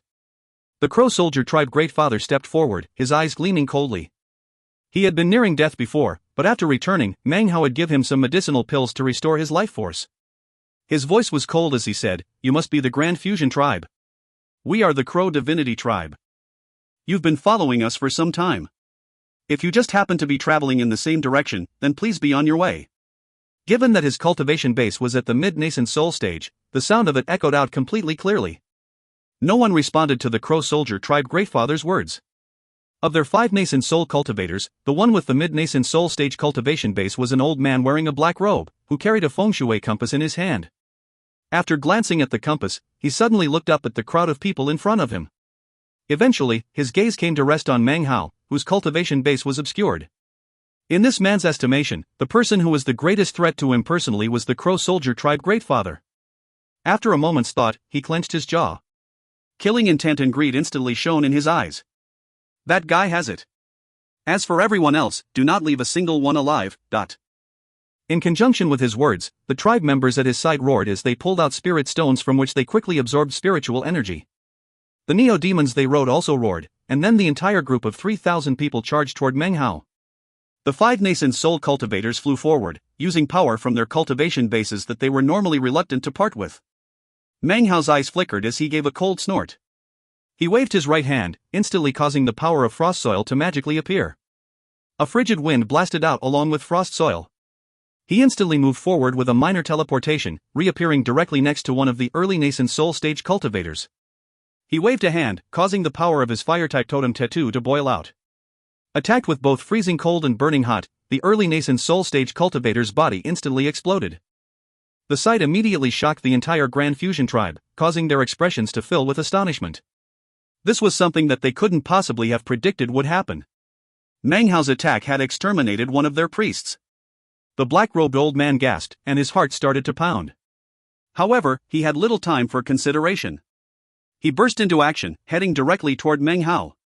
The cultivators of the Crow divinity tribes chose this moment to launch their assault. Meng Hao attacked swiftly and violently. He teleported, reappearing directly in front of the black-robed old man.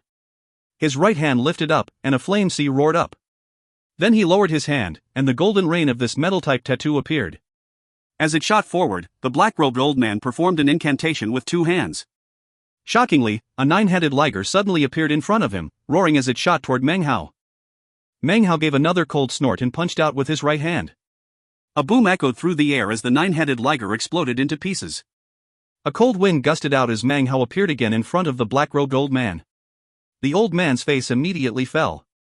He pulled out a spirit stone to replenish his spiritual energy, shooting backward at the same time. Meng Hao's eyes flickered and he pointed out with his finger. The black-robed man's face filled with astonishment as he realized that his body and even his cultivation base had been sealed. Meng Hao approached calmly and took the feng shui compass out of the man's hand. He looked it over, whereupon his face grew dark. On the feng shui compass was a bright dot, indicating Meng Hao's location. "Where did you get this thing?" asked Meng Hao coolly. The black-robed old man had recovered control of his body. Panting, but not speaking a word, he backed up. "Not going to tell me? Well, I'll just keep it." With that, he slapped his bag of holding. Instantly, his neo-demon horde emerged. Other than the neo-demons, leave none of them alive. Thousands of neo-demons blotted out the sky and shot forward, whereupon miserable shrieks began to fill the air. During this great migration in the western desert, it was a situation of if you don't die, then I don't live. There was no room for benevolence. If they showed mercy, the Crow divinity tribes would be destroyed. In the moment when Meng Hao had decided to protect the Crow divinity tribes, his heart had grown cold regarding any enemy who attacked them. Since they had chosen to attack, they would die. As he strode forward, his body suddenly turned into a green smoke as he used Ichinzi's escape art. He immediately appeared in front of the black-robed old man. He lifted his hand and the lotus sword formation appeared. After returning from the realm of the bridge ruins, the power of time had returned to its normal level. However, the world was now one in which the power of extermination and the lack of spiritual energy were constantly making almost undetectable attacks on the life force of cultivators. The power of the lotus sword formation spread out, instantly causing a 60-year cycle worth of time to fade away from the black-robed old man. His face immediately fell, and his mind reeled. His life force was already weak enough as it was. For a 60-year cycle worth of time to vanish made him even older than he had been before. He was also shocked to discover that while the amount of spiritual energy he consumed when employing divine abilities could not be replenished fast enough via spirit stones, this young man against whom he was matched hadn't used even a single spirit stone at all.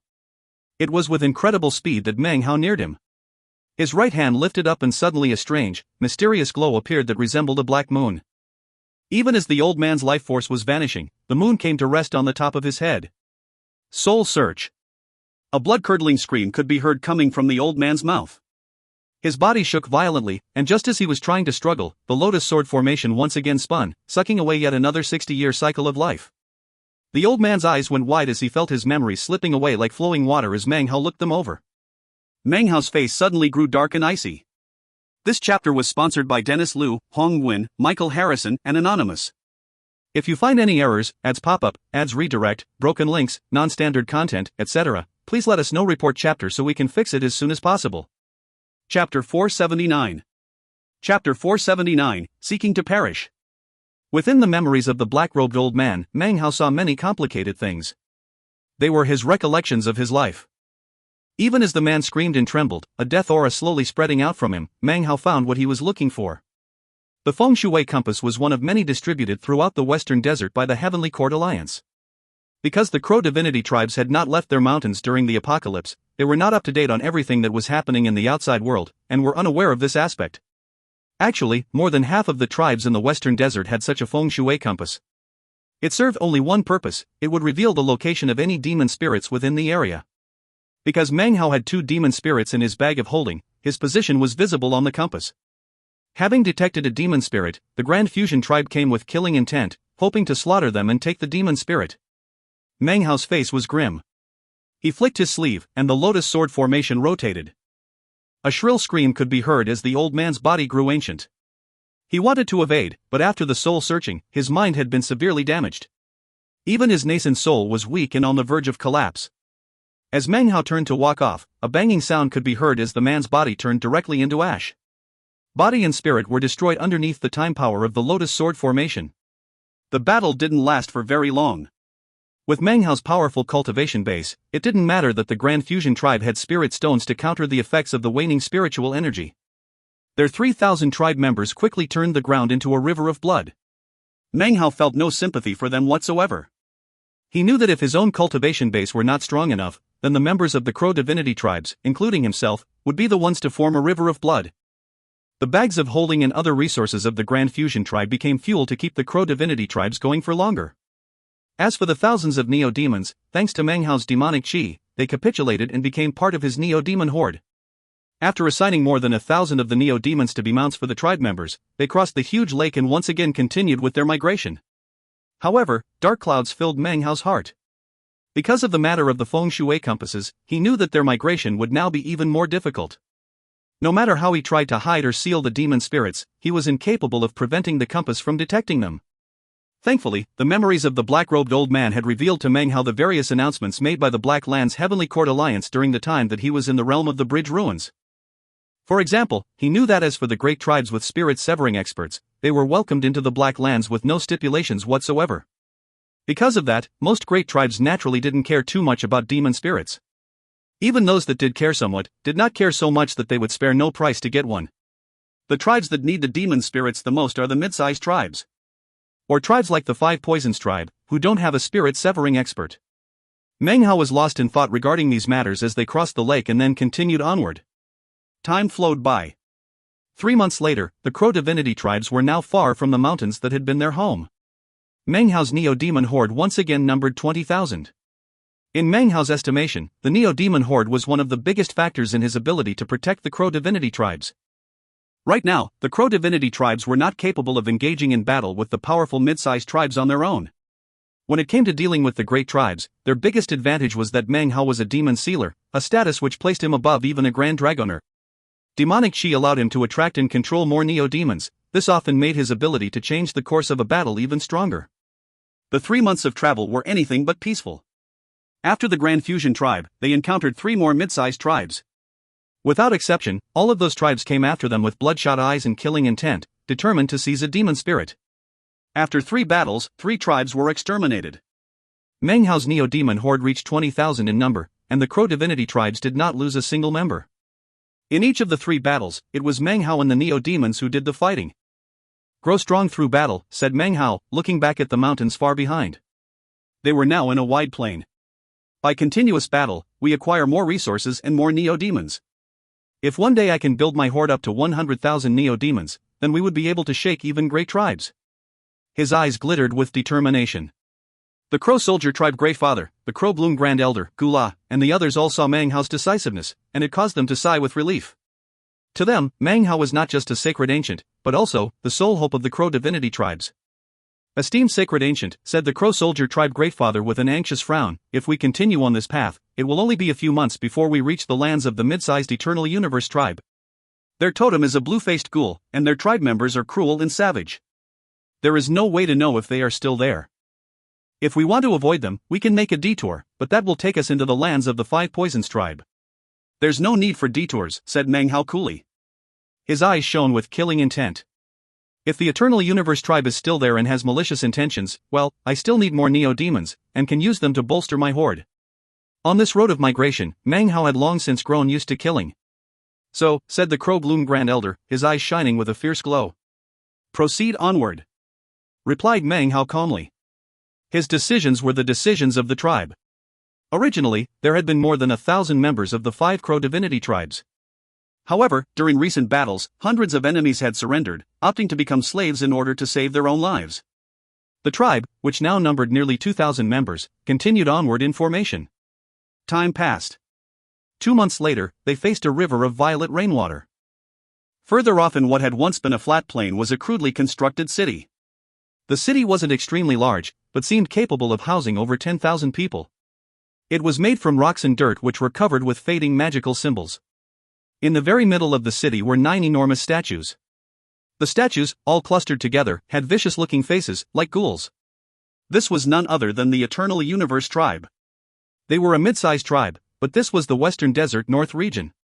The tribe had experienced quite a few internal conflicts as they tried to decide whether or not to migrate. In the end, they had chosen to send a vanguard up ahead, leaving some members of the tribe behind to decide later whether or not to migrate. At the moment, the Eternal Universe tribe's Great Father, High Priest, Grand Elder, and other important members were standing on the city wall, staring excitedly off into the distance. Are you sure? Growled the Great Father. Absolutely sure, replied the High Priest, who held a feng shui compass in his hand. A bright dot could be seen on its surface. They're very close. This migrating tribe is most likely the Crow Divinity tribe, and they have a demon spirit. According to the scouts, they are about 2,000 strong. Some of that number includes ordinary tribe members.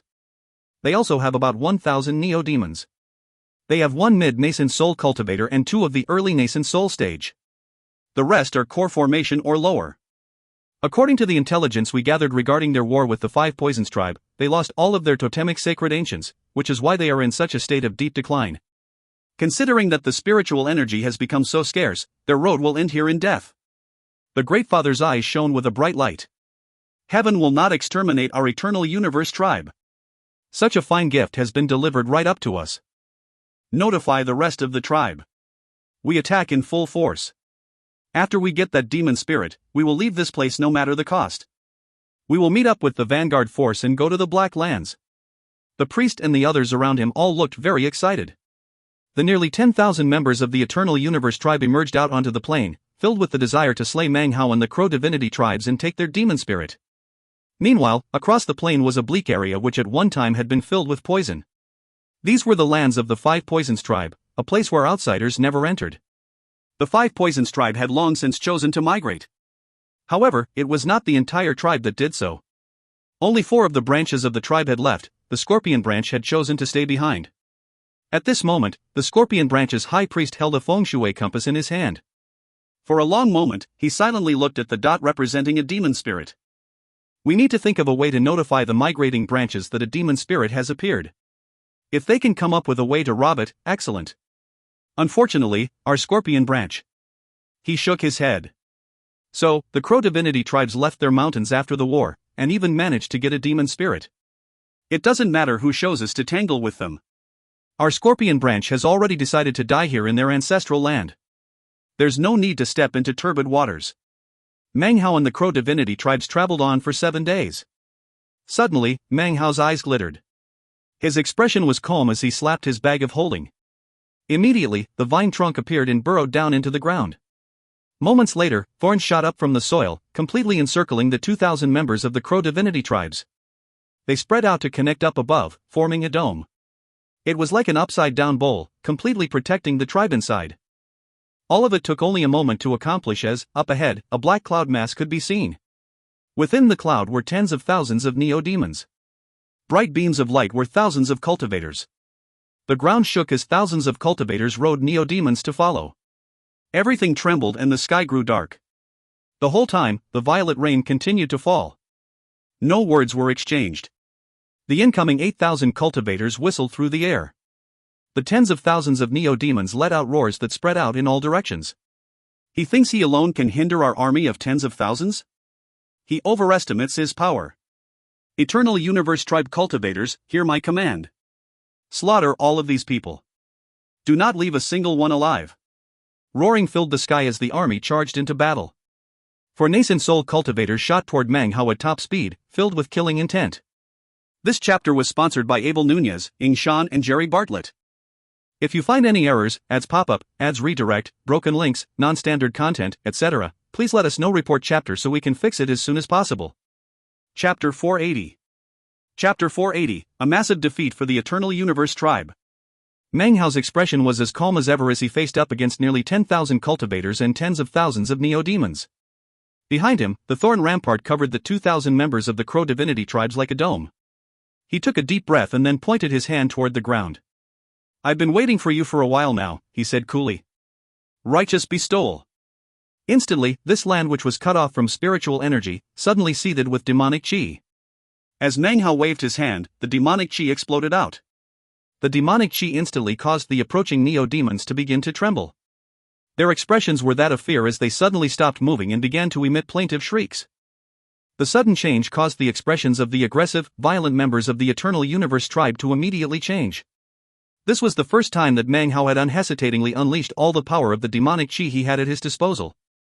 This was a power that did not belong to Grand Dragoners, but to demon sealers. This was a truly momentous heavenly power.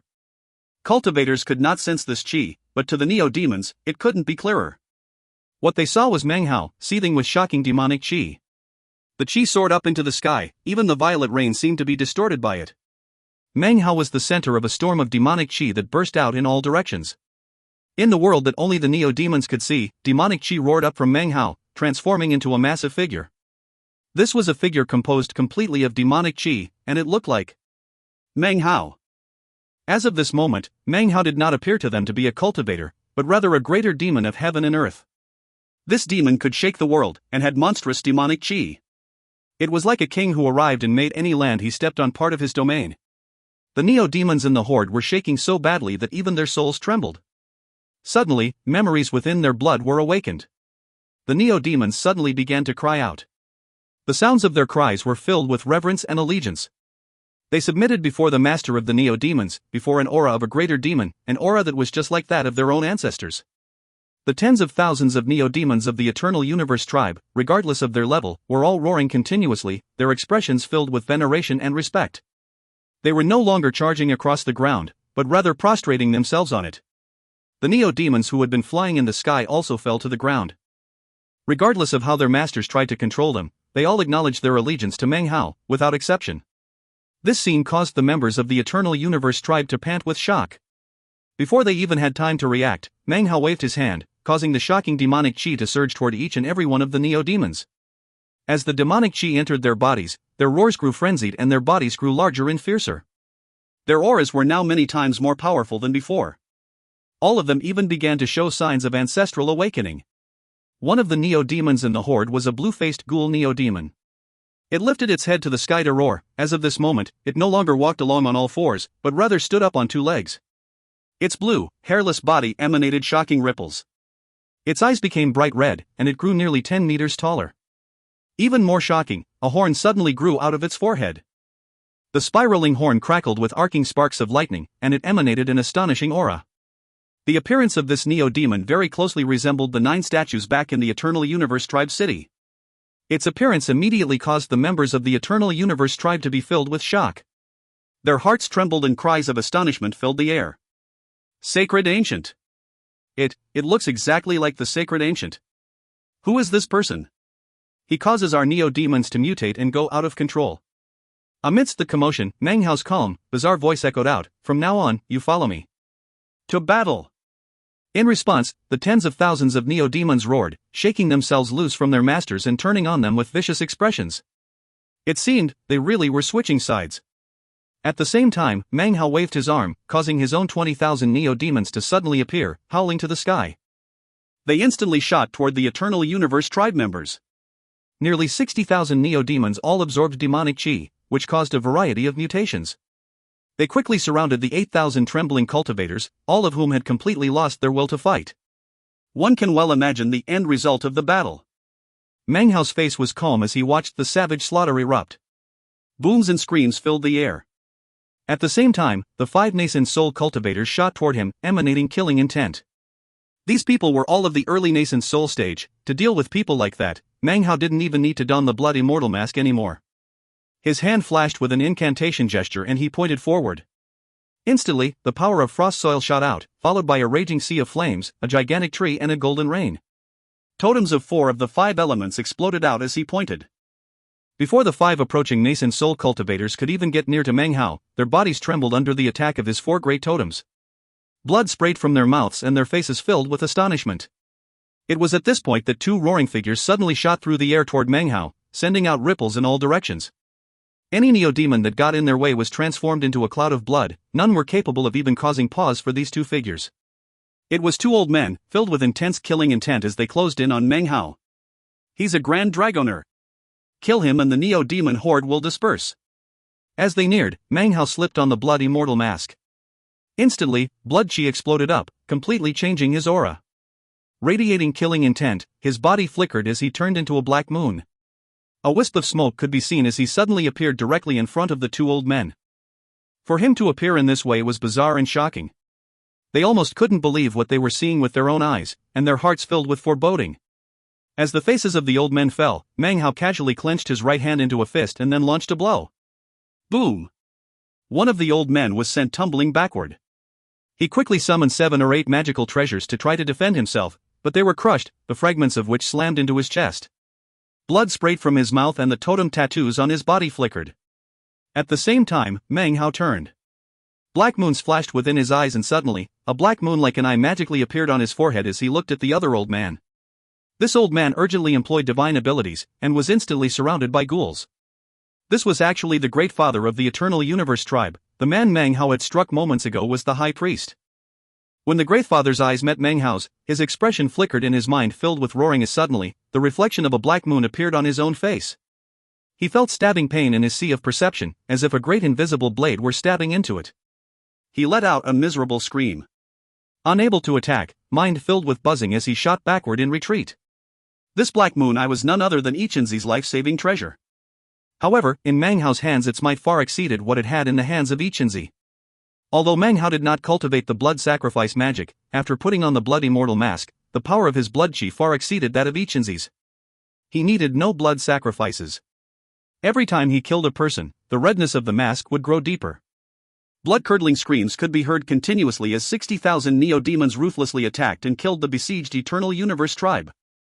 What shocked the Eternal Universe tribe most was that within the neo-demon horde was a flock of extremely bizarre black crows. They didn't attack anyone, but rather flew around, seemingly absorbing something. However, it didn't take long before the corpses on the ground began to twitch and rise to their feet. The dead came back to life and stood up. Within the eyes of each corpse could be seen the image of a crow. Immediately, the corpses charged toward their former tribe members in attack. Most astonishing of all was that these corpses still had cultivation bases. Although they could only use their cultivation bases instinctively, these corpses did not fear death. Even if all they had left was a head, they would still try to bite their opponent. The battlefield instantly grew even more brutal. The situation quickly grew hopeless, causing some of the Eternal Universe tribe members to bite their tongues and spit out blood. After performing quick incantations, they pointed up to the sky. "Exalted Sacred Ancient, help us!" The high priest, the 5 nascent soul cultivators, and the rest of the tribe members all bit their tongues and spit out blood. One by one they roared up into the sky, "Exalted Sacred Ancient, help us!" The voices of thousands of tribe members joined together, transforming into a thunderous sound that rolled out in waves, shaking heaven and earth. Suddenly, a roar could be heard from the sky off in the distance. It was a black cloud, within which was a living ghoul. Its skin was blue, and it was fully 300 meters in length. It had a spiraling horn, and its body was covered with scales. This neo-demon Sacred Ancient's aura shot out explosively, and when it appeared, it stared toward Meng Hao with its red eyes. "You an aura similar to mine." The creature roared, and then shot its claw-like hand directly toward Meng Hao. At the same time that the ghoul roared, another roar could be heard. "Outlander." It was none other than the Outlander beast. It suddenly shot through the air to slam into the ghoul. Amidst the resulting boom, the parrot flapped its wings and let out a shriek. Its eyes glowed with a look of disgust and detestation. Damn it! No fur or feathers. You. Why don't you have any fur or feathers? Beloved concubine, put it to death. This damned bastard has no fur or feathers, that's the most heinous of crimes. Show no mercy. Ah! You dare to not have fur or feathers. In response to being slammed into by the outlander beast, the ghoul roared and fell back. The outlander beast whistled through the air to slam into it again. The parrot was off to the side, continuing to call out excitedly. On the ground, Meng chuckled. He had been waiting for quite some time for the Eternal Universe tribe to come. How could he not have made certain preparations? He lifted his right hand to perform an incantation gesture and suddenly, a blood-colored face magically appeared around him. It spread out and then shot forward in attack. The attack instantly slammed into the several nascent soul cultivators, causing blood to spray from their mouths. They retreated, faces filled with astonishment. It was at this point that the thorns suddenly began to spread apart. From within, the members of the Crow divinity tribes as well as the several hundred slaves, all emerged, shouting battle cries. At this point, Meng knew that the Eternal Universe tribe was completely defeated. If you find any errors, ads pop up, ads redirect, broken links, non-standard content, etc., please let us know. Report chapter so we can fix it as soon as possible. Chapter 481. Chapter 481, An Old Enemy. The battle lasted for several long hours. The Eternal Universe tribe Great Father perished and the High Priest was destroyed. Of the remaining 5 nascent soul cultivators, 3 died and 2 attempted to flee. They didn't get very far before Meng caught up with them and exterminated them. He had no other choice. The only chance they had to live was to surrender, change totems, and exercise faith in Meng by becoming a slave member of the Crow divinity tribes. Meng could well imagine that if he didn't kill those who chose instead to flee, news of the matter of the demon spirit would quickly travel far and wide. They were in a bad enough situation as it was. If news spread even farther, then it would be even more difficult to successfully migrate. Only about 2,000 members of the Eternal Universe tribe remained from the original force of 7 or 8,000. These members chose to surrender and pay allegiance to Meng, becoming slave members of the Crow divinity tribes. Of the 60,000 neo-demons, 50,000 survived the battle. They blotted out the sky as they surrounded Meng, who stood there, hair whipping about, his face filled with killing intent. He truly looked bizarre in these circumstances. Several days later, the Crow divinity tribes, now 4,000 members strong, arrived at the city formerly controlled by the Eternal Universe tribe. They stripped the city of anything useful and then proceeded on their way. They headed south, following a path that would eventually lead them out of the western desert north region. The violet rain only continued to fall harder and harder. The corrosive properties of the rain, its ability to exterminate life force, also increased. More and more lakes could be seen covering the land. From the look of it, it wouldn't be long before the lakes joined together to become a sea. Time flashed by. 2 years passed. During the 2 years, the Crow divinity tribes continued on relentlessly toward the south. They crossed huge lakes and made their way through mountain ranges. During the journey, they faced battles 7 times. These 7 battles caused the Crow divinity tribes to completely rise to prominence. Their numbers grew from 4,000 to over 10,000. Only 1,000 of those were original members of the 5 Crow divinity tribes. The other cultivators were captured in battle and then chose to pledge allegiance to the Crow divinity, to exercise faith in Meng, and to become slaves. Their totems were forcibly changed. Prostrating in worship to Meng, they received either a metal, wood, fire or earth totem, and called Meng Sacred Ancient. Through the successive battles, Meng neo-demon horde gradually increased in size. It now numbered 80,000. As far as nascent soul cultivators went, before they had only 3. Now, there were 7, an increase of 4. They were cultivators from other tribes who had chosen to surrender. To these cultivators who chose to join the Crow divinity tribes, it was actually a chance to survive through the apocalypse. If the Crow divinity tribes managed to make it to the Black Lands, then they too would be able to enter and survive. The shocking sight of the neo-demon horde soaring through the sky made it so that the glory of the Crow divinity tribes had now been restored to the level it had been back in the days of the 5 tribes. Now that more people were joining, and resources were more plentiful, Meng began to concoct medicinal pills. Because his medicinal pills could restore spiritual energy, they became an essential part of life in the Crow divinity tribes. It was also the reason that the more than 10,000 cultivators could continue to endure the violet rain. After all, despite their abundance of resources, they still had not been able to acquire a flying machine. Large-scale flying magical items were considerably expensive, and not something that mid-sized tribes would possess. Only great tribes would have such magical items. Meng Hao was hopeful of being able to acquire a flying machine. However, during the 2 years, his face only continued to grow grimmer and grimmer. He was well aware that because of the apocalypse, many tribes in the western desert north were in the process of migrating. That was why they had run into the 7 other tribes that they battled with. However, as they continued to travel, they would eventually leave the north region. When that happened, they would be facing up against even more tribes, many of whom would have feng shui compasses.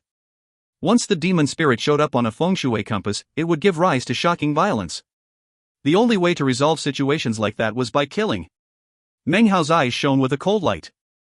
During the 2 years, he had become completely accustomed to carrying out massacres. If the Crow Divinity tribes cannot make it all the way to the Black Lands, it will be because I have done everything in my power, but failed. At that point, my debt to the Golden Crow will be paid. I will prove myself worthy of the blessings I have received from the Crow Divinity tribes. Meng Hao was already doing everything he could to fulfill his moral obligations. Regardless of whether or not he was able to achieve the pinnacle of his goal, there was now little more that he could do. During the 2 years in which Meng Hao observed the violet rain falling, he was slowly beginning to attain bits of enlightenment. He was able to use the ever-burning flame to give birth to his fire-type totem, and the framework of the frost soil to create his earth-type totem. As for his water-type totem, perhaps he really could use the violet rain to acquire it. After all, the violet rain contained the power of an apocalypse. Such water-type power could exterminate life and cut off spiritual energy. It was extraordinary to the extreme. If he could control that power and use it to create a water-type totem tattoo, then Meng Hao would not only have completed the great circle of the 5 elements, but would have done so with 5 elements that could shake heaven and earth.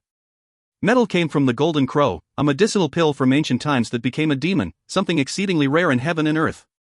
Wood came from a powerful expert from the Ninth Sea, who collapsed upon reaching South Heaven. Its consciousness was reborn in the form of a tree, the greenwood tree. Fire came from the East Pill ever-burning flame. It was a fire that could never be extinguished, that would exist eternally. Its origin was a mystery, such that even Meng Hao wasn't sure where it came from. Earth came from the power of the frost soil and the frost soil demon emperor, a legendary soil which, according to the legends in the Ninth Mountain, was magically birthed from a patch of dirt, and eventually became unique and unmatched. Water. The violet rain apocalypse exterminates life and cuts off spiritual energy, leaving everything desolate. Meng Hao's eyes shone with a strange light. 10,000 cultivators of the tribe followed him in this apocalyptic migration. The speed with which they traveled was significantly faster than 2 years before. After all of the people who surrendered and offered allegiance were cultivators, not ordinary tribe members.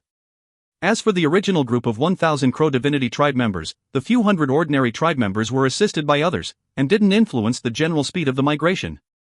Not many people noticed the rise of the Crow Divinity tribes. After all, everyone was anxious to carry out their own migrations, and didn't pay too much attention to what was happening elsewhere. Furthermore, because of the chaos of the apocalypse, all tribes were very vigilant when it came to dealing with outsiders. However, there was one tribe that did notice the 5 Crow Divinity tribes. That tribe was none other than the old enemy of the Crow Divinity tribes, the 5 Poisons tribe. On the border of the Western Desert North region, the 5 Poisons tribe had set up temporary shelters. In the central pavilion sat the tribe's priests, who numbered 13 in total. In the center position were 2 old men. The first was the great father of the 5 Poisons tribe. The other was the man who had led the great army in an attempt to exterminate the 5 Crow Divinity tribes.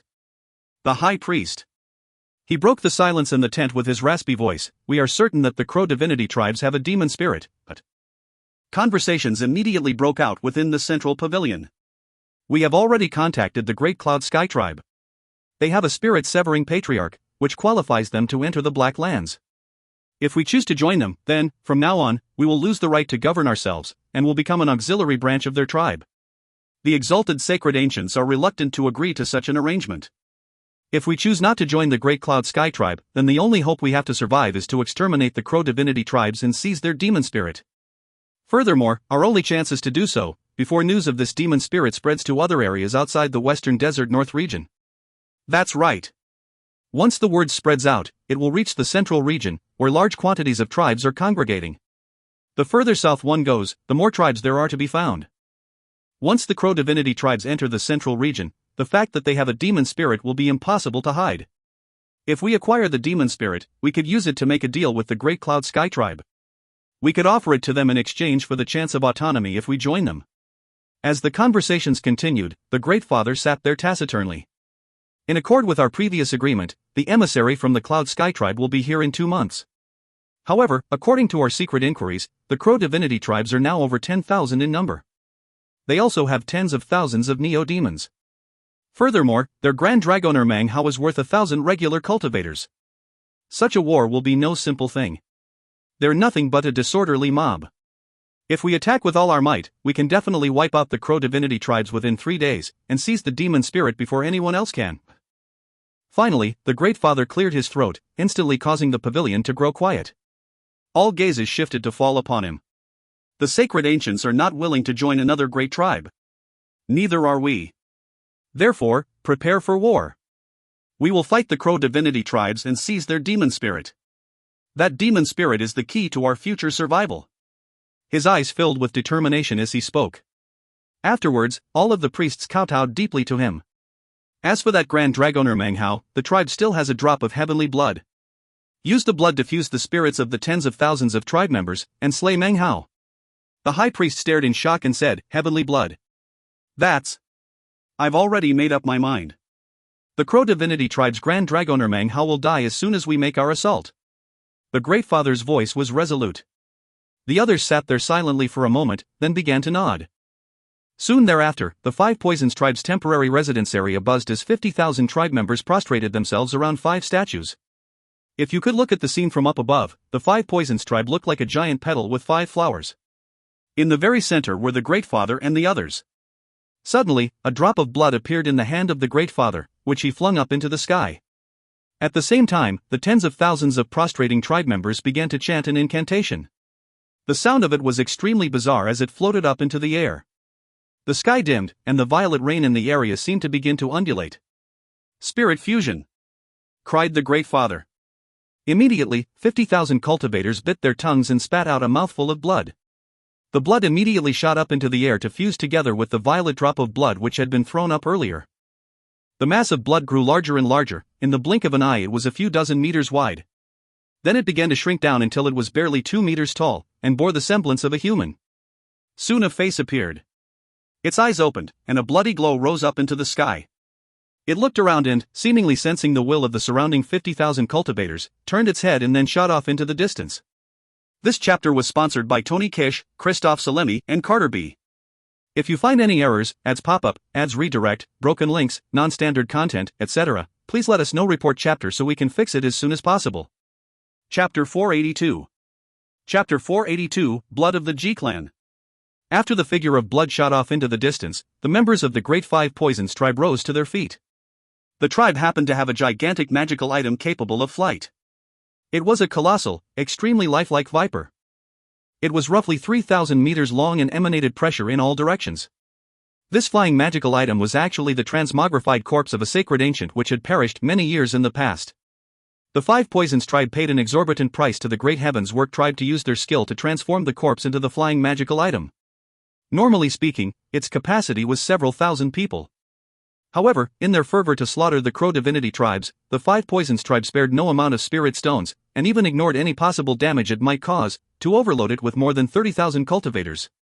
They, along with the Great Father and 9 priests, immediately headed in the direction they knew Meng Hao to be. Among their number was Ji Xiang. After returning from the realm of the bridge ruins, she had maintained a low profile and concealed her cultivation base. No one had picked up on anything out of the ordinary. At the moment, she stood there, eyes glittering, her brow slightly furrowed. I never imagined that this Five Poisons tribe would have a drop of blood of the G-Clan. The blood chi is viscous, it seems to be from a powerful expert of the G-Clan from ancient times. It has grown weak over the years, to the point where the power of the bloodline won't even spread out. That must be why the G-Clan is unaware that some of their ancestral blood is on the loose. Even still, it is still immortal blood.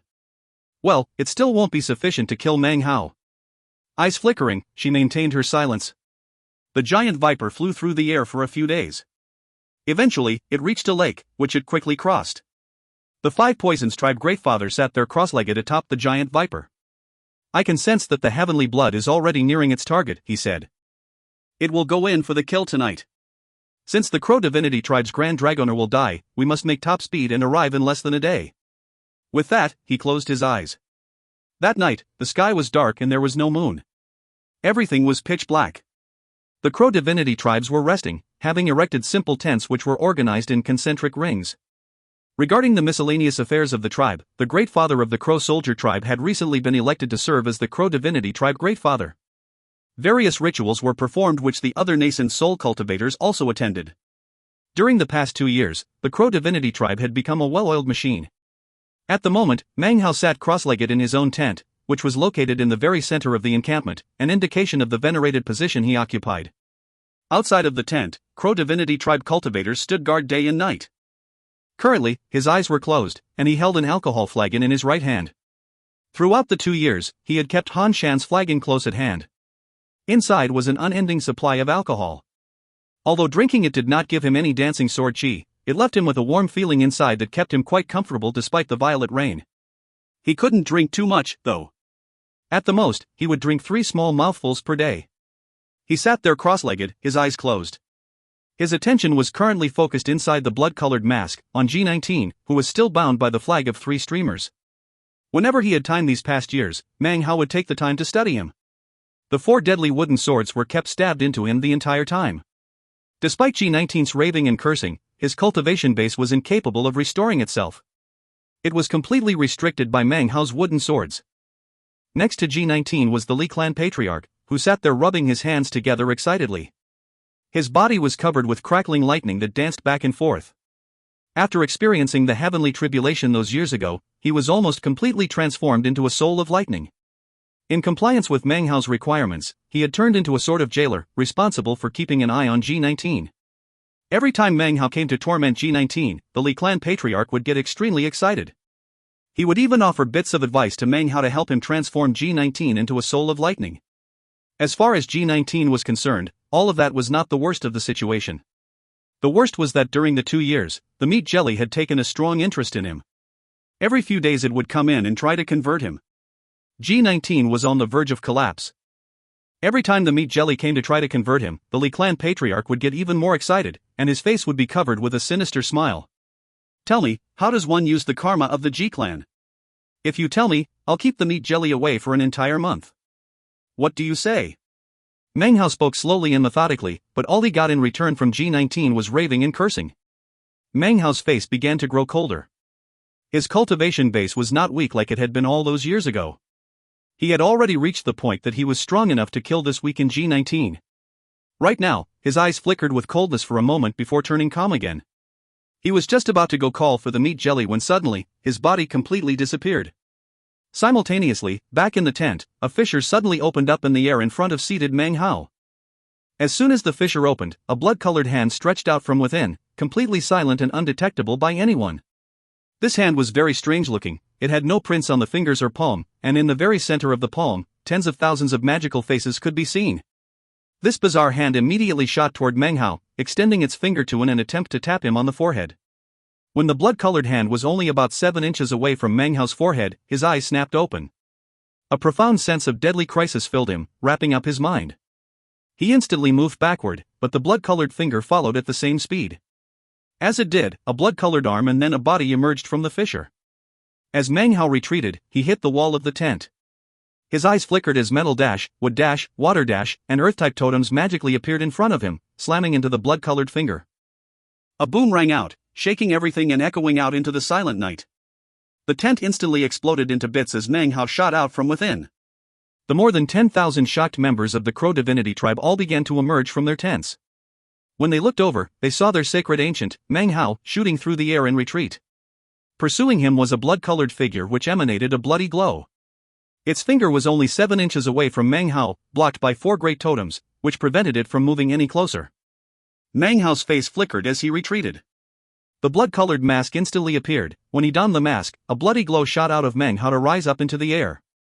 A gigantic face appeared which shot toward the blood-colored figure. A rumbling boom could be heard as the blood-colored figure pierced directly through the face.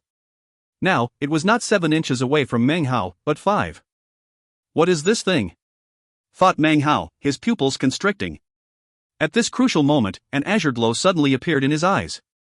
He opened his mouth, causing an azure immortal's sword to fly out. It shot like lightning to slam into the blood-colored figure. A boom could be heard as the speeding sword slashed into the figure. Suddenly a sound could be heard that resembled tens of thousands voices all screaming at the same time. The blood-colored figure instantly exploded into countless fragments. Meng Hao saw tens of thousands of magical faces twisting and shattering. As the boom echoed out, the Crow Divinity Tribe members down below looked up with anxious expressions. When they saw the blood-colored figure finally collapse, they heaved sighs of relief. Meng Hao floated there, his expression grim. That thing showed up far too unexpectedly. So strange. It wanted to kill me, which would then cause the cultivation bases of the entire Crow Divinity Tribe to fall. Wait, something else must be going on. No matter what tribe it is that wanted me dead, they would not pass up an opportunity to attack after my death. They would definitely follow up and attack. That means the Crow Divinity Tribe is still in danger. Having reached this conclusion, Meng Hao's face flickered. He looked off into the night sky and was just about to summon his Neo-Demon Horde when the grave danger he had predicted appeared. His eyes narrowed as his body transformed into a black moon, which then shot forward in a wisp of green smoke. Right behind him in mid-air, countless dots of blood suddenly began to form back together into a blood-colored figure. The bloody glow was a bit weaker this time, but the feeling Meng Hao got was that it was purer. The sense of deadly crisis he felt was even stronger now. The blood-colored flickered as it suddenly shrank down into a single, dark drop of blood. The drop of blood instantly caused Meng Hao to begin to breathe heavily. Soul blood. That's a drop of soul blood. The soul blood turned into a streaking line as it shot toward Meng Hao with indescribable speed. As it did, an incredible, overwhelming aura emanated out. At the same time, the feeling of karma could also be sensed within the blood. It was in this instant that inside the blood-colored mask, the flag of 3 streamers suddenly began to tremble. It emanated a feeling of hope, and an aura that suggested it had suddenly encountered its archenemy. As for G19, a roaring filled his body, and his face filled with disbelief. Ancestral aura? It's ancient, extremely ancient, maybe even more ancient than the G clan itself. This is impossible. What generation does this patriarchal blood come from? Whose blood is it? G clan blood. Thought Meng Hao. His eyes went wide as he realized that all his divine abilities, all his magical techniques, and all his totems were useless against this blood. Even using the green smoke escape art, he wasn't fast enough to evade it. In the blink of an eye, it was upon him. Meng Hao didn't even have time to use the dancing sword chi. The only thing he had time to do, in the moment just before the blood reached him, was wave his hand. Immediately 80,000 neo-demons emerged. Upon Meng Hao's order, they shot down to protect the Crow Divinity Tribe. He just had time to accomplish this. Then, the blood hit his forehead, filling him with roaring pain. It was at this time that Meng Hao roared, "Agarwood!" Instantly the power of the Agarwood exploded out from within Meng Hao, fighting back against the power of the blood drop. It was unclear exactly what was happening, but the blood was incapable of killing Meng Hao. After hitting him, the boundless might of the Agarwood expanded out, enveloping Meng Hao. It was in this exact moment that the 5 Poison Tribe's gigantic viper could be seen up in the sky, whistling through the air. Tens of thousands of 5 Poisons Tribe cultivators transformed into beams of colorful light that shot down toward the ground. They were joined by tens of thousands of neo-demons which were under the control of a handful of 5 Poisons Tribe dragoners. In addition, powerful nascent soul cultivators teleported down, filled with determination to eradicate the Crow Divinity Tribe. Off in the distance, the air rippled as the 5 Poisons Tribe's totemic sacred ancients, with the exception of the spider and scorpion, appeared. In the blink of an eye, the 1,000 Crow Divinity Conclave Tribe members recognized who these people were. The 5 Poisons Tribe. Instantly, their eyes turned red. When you face up against your archenemy, you won't rest until they are dead. If you find any errors, ads pop up, ads redirect, broken links, non-standard content, etc., please let us know. Report chapter so we can fix it as soon as possible. Chapter 483. Chapter 483, I shall seal death. Kill them.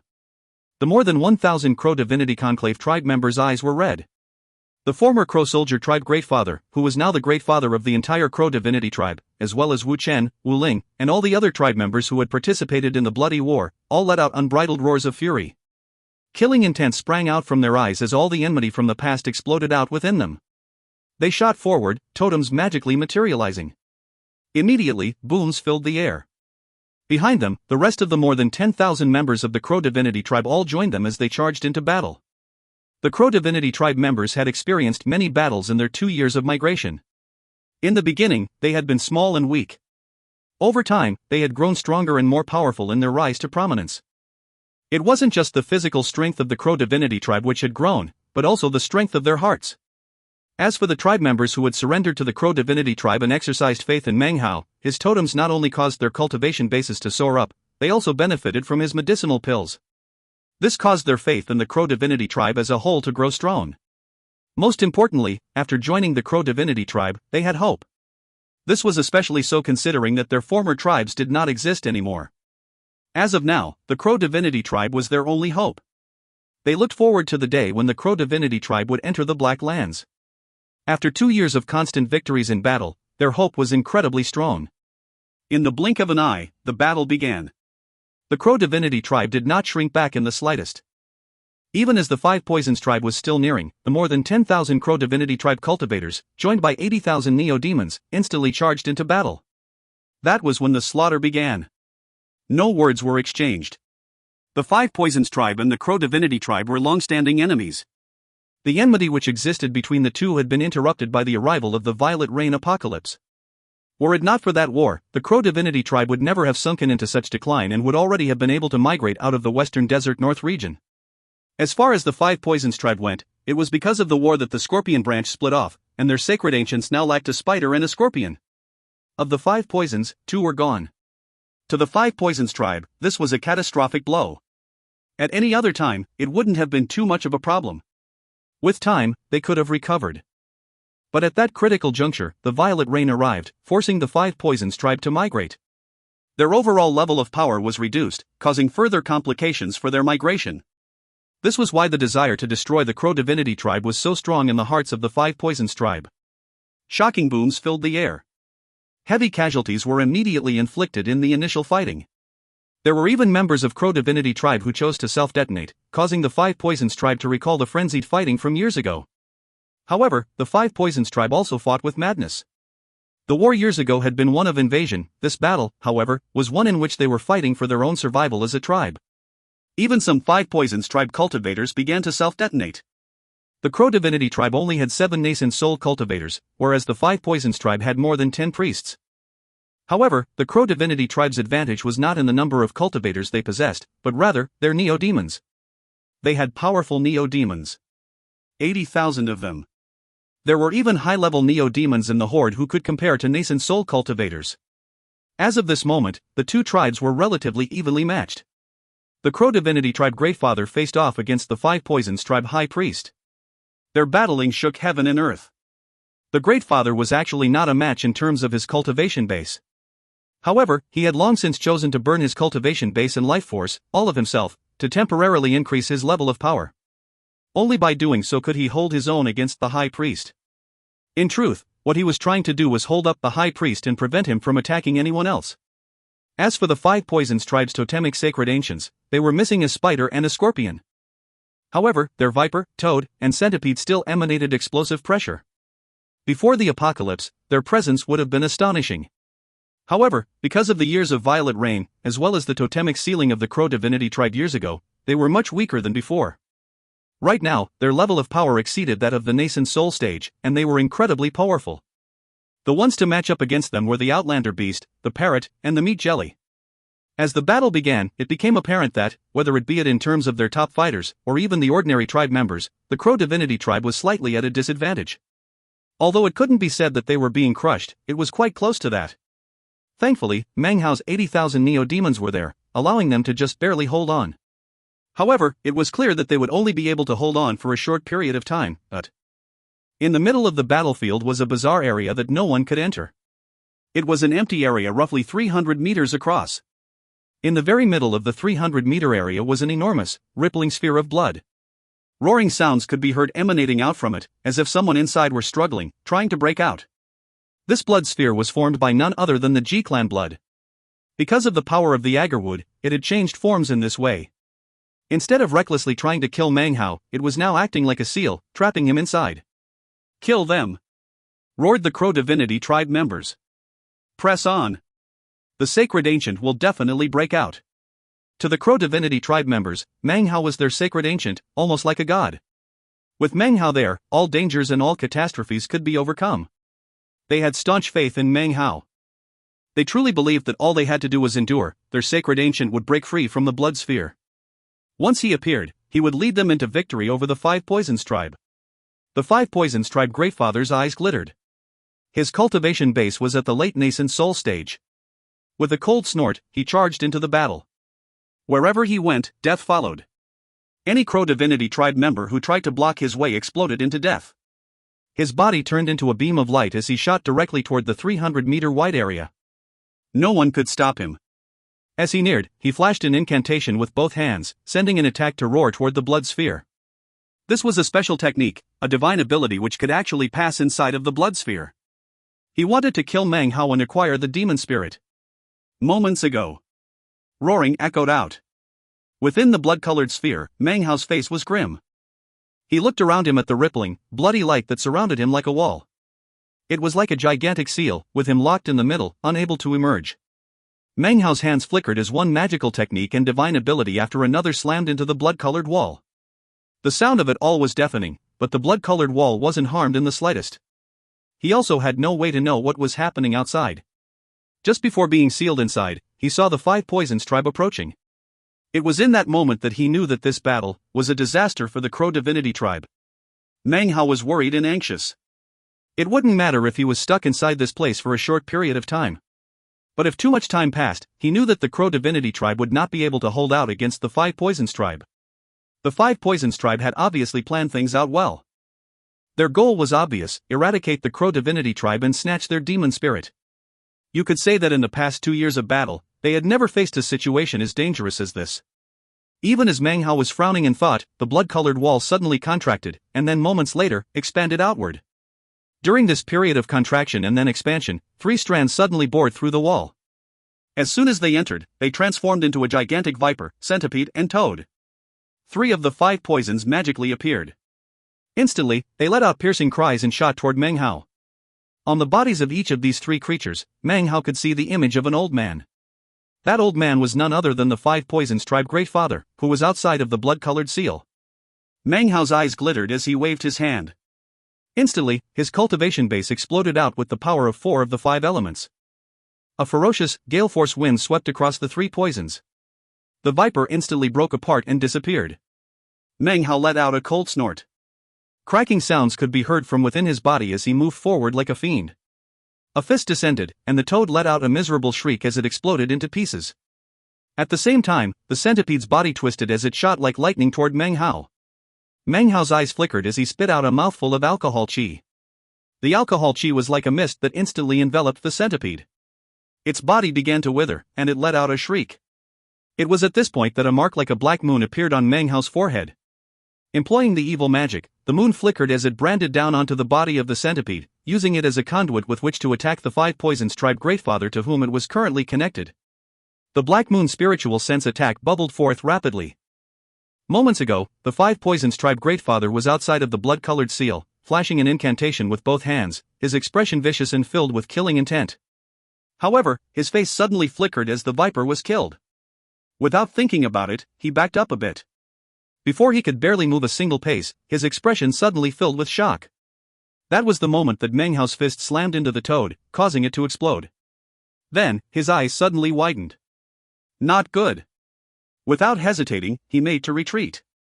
His hand moved as he prepared to sever his magical connection to the centipede. Before he could complete his action, the image of a black moon suddenly appeared on his forehead. The instant the seal appeared on his forehead, violent, explosive pain like lightning filled the Five Poison tribe Greatfather. It felt like an invisible blade were stabbing into his sea of perception.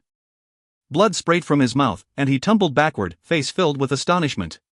He instantly severed the connection between himself and the centipede. After the connection was severed, the Greatfather coughed up another mouthful of blood. His face was pale and filled with intense shock. His cultivation base is so powerful, he thought, panting. It was at this point that intense ferocity emanated from within his eyes. It's a good thing that in my planning I told the heavenly blood to seal him if it couldn't kill him. If he weren't sealed right now, then we would have to pay a heavy price to win this battle. He must absolutely not be allowed out of that seal. The demon spirit is most likely on his person, therefore, we must keep him sealed while we slaughter the Crow Divinity tribe. Afterward, we will use all of the power of the tribe to destroy him, body and soul. A vicious smile twisted the lips of the Five Poisons tribe Greatfather. He no longer made any attempts to attack through the blood-colored seal. Instead, he began to add further seals on top of the original seal, determined to keep Meng Hao thoroughly trapped inside. This chapter was sponsored by Rune Mahler and Omar Hamad. If you find any errors, ads pop up, ads redirect, broken links, non-standard content, etc., please let us know. Report chapter so we can fix it as soon as possible. Chapter 484. Chapter 484, Fuse the Blood of G. As the battle between the Crow Divinity tribe and the Five Poisons tribe continued, it slowly became more evident who was in the losing position. The casualties amongst the Crow Divinity tribe increased, including the Neo-Demons.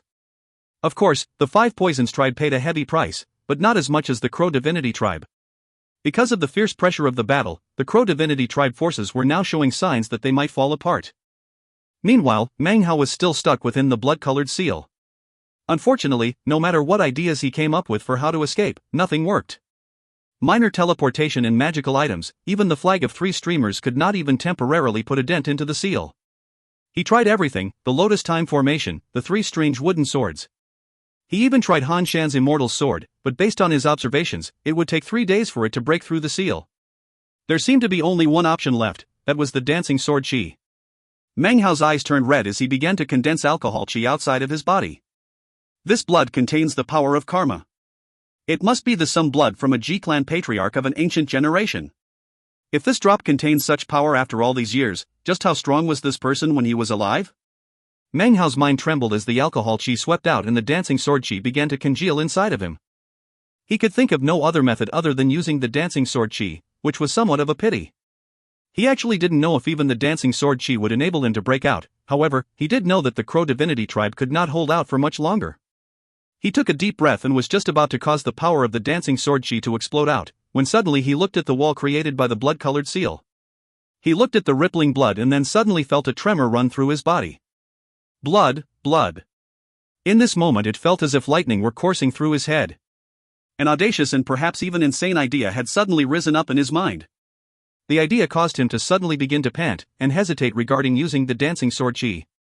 Soul blood. This is G-clan soul blood. I already have soul blood from that G-clan quasi-array cultivator one. If I add this blood, that's 2 drops, dot. I have G19 sealed up inside the blood-colored mask. If I extract some soul blood from him, that means I have 3 generations of G-clan blood. Using the blood immortal magic, I can form a blood clone. 3 generations of blood can form a blood clone. 9 generations can make a blood divinity. A blood divinity should possesses the power of ancestral awakening. The manifestation of powerful G-clan experts could once again appear. I would be able to wield some of the strength of one of their immortals. Meng Hao began to pant. The idea continued to develop in his head, quickly filling his entire brain. All of a sudden, he realized that his current situation was a golden opportunity. If he missed this chance, it would most likely be very difficult to acquire more G-blood. Furthermore, this particular drop of G-blood was not ordinary, it clearly had an incredible background. I don't necessarily need to break open the blood seal, instead I can choose to use it to make myself a G-clan blood clone. Panting, a bright light began to shine in Meng Hao's eyes. What I need right now, then, is some blood from G19. After a moment of deliberation, decisiveness filled his eyes. He lifted his hand and pushed it down onto blood-colored mask. He sent his spiritual sense inside, causing himself to instantly appearing directly in front of G19. G19 looked incredibly weak, but his eyes shone with a strange glow.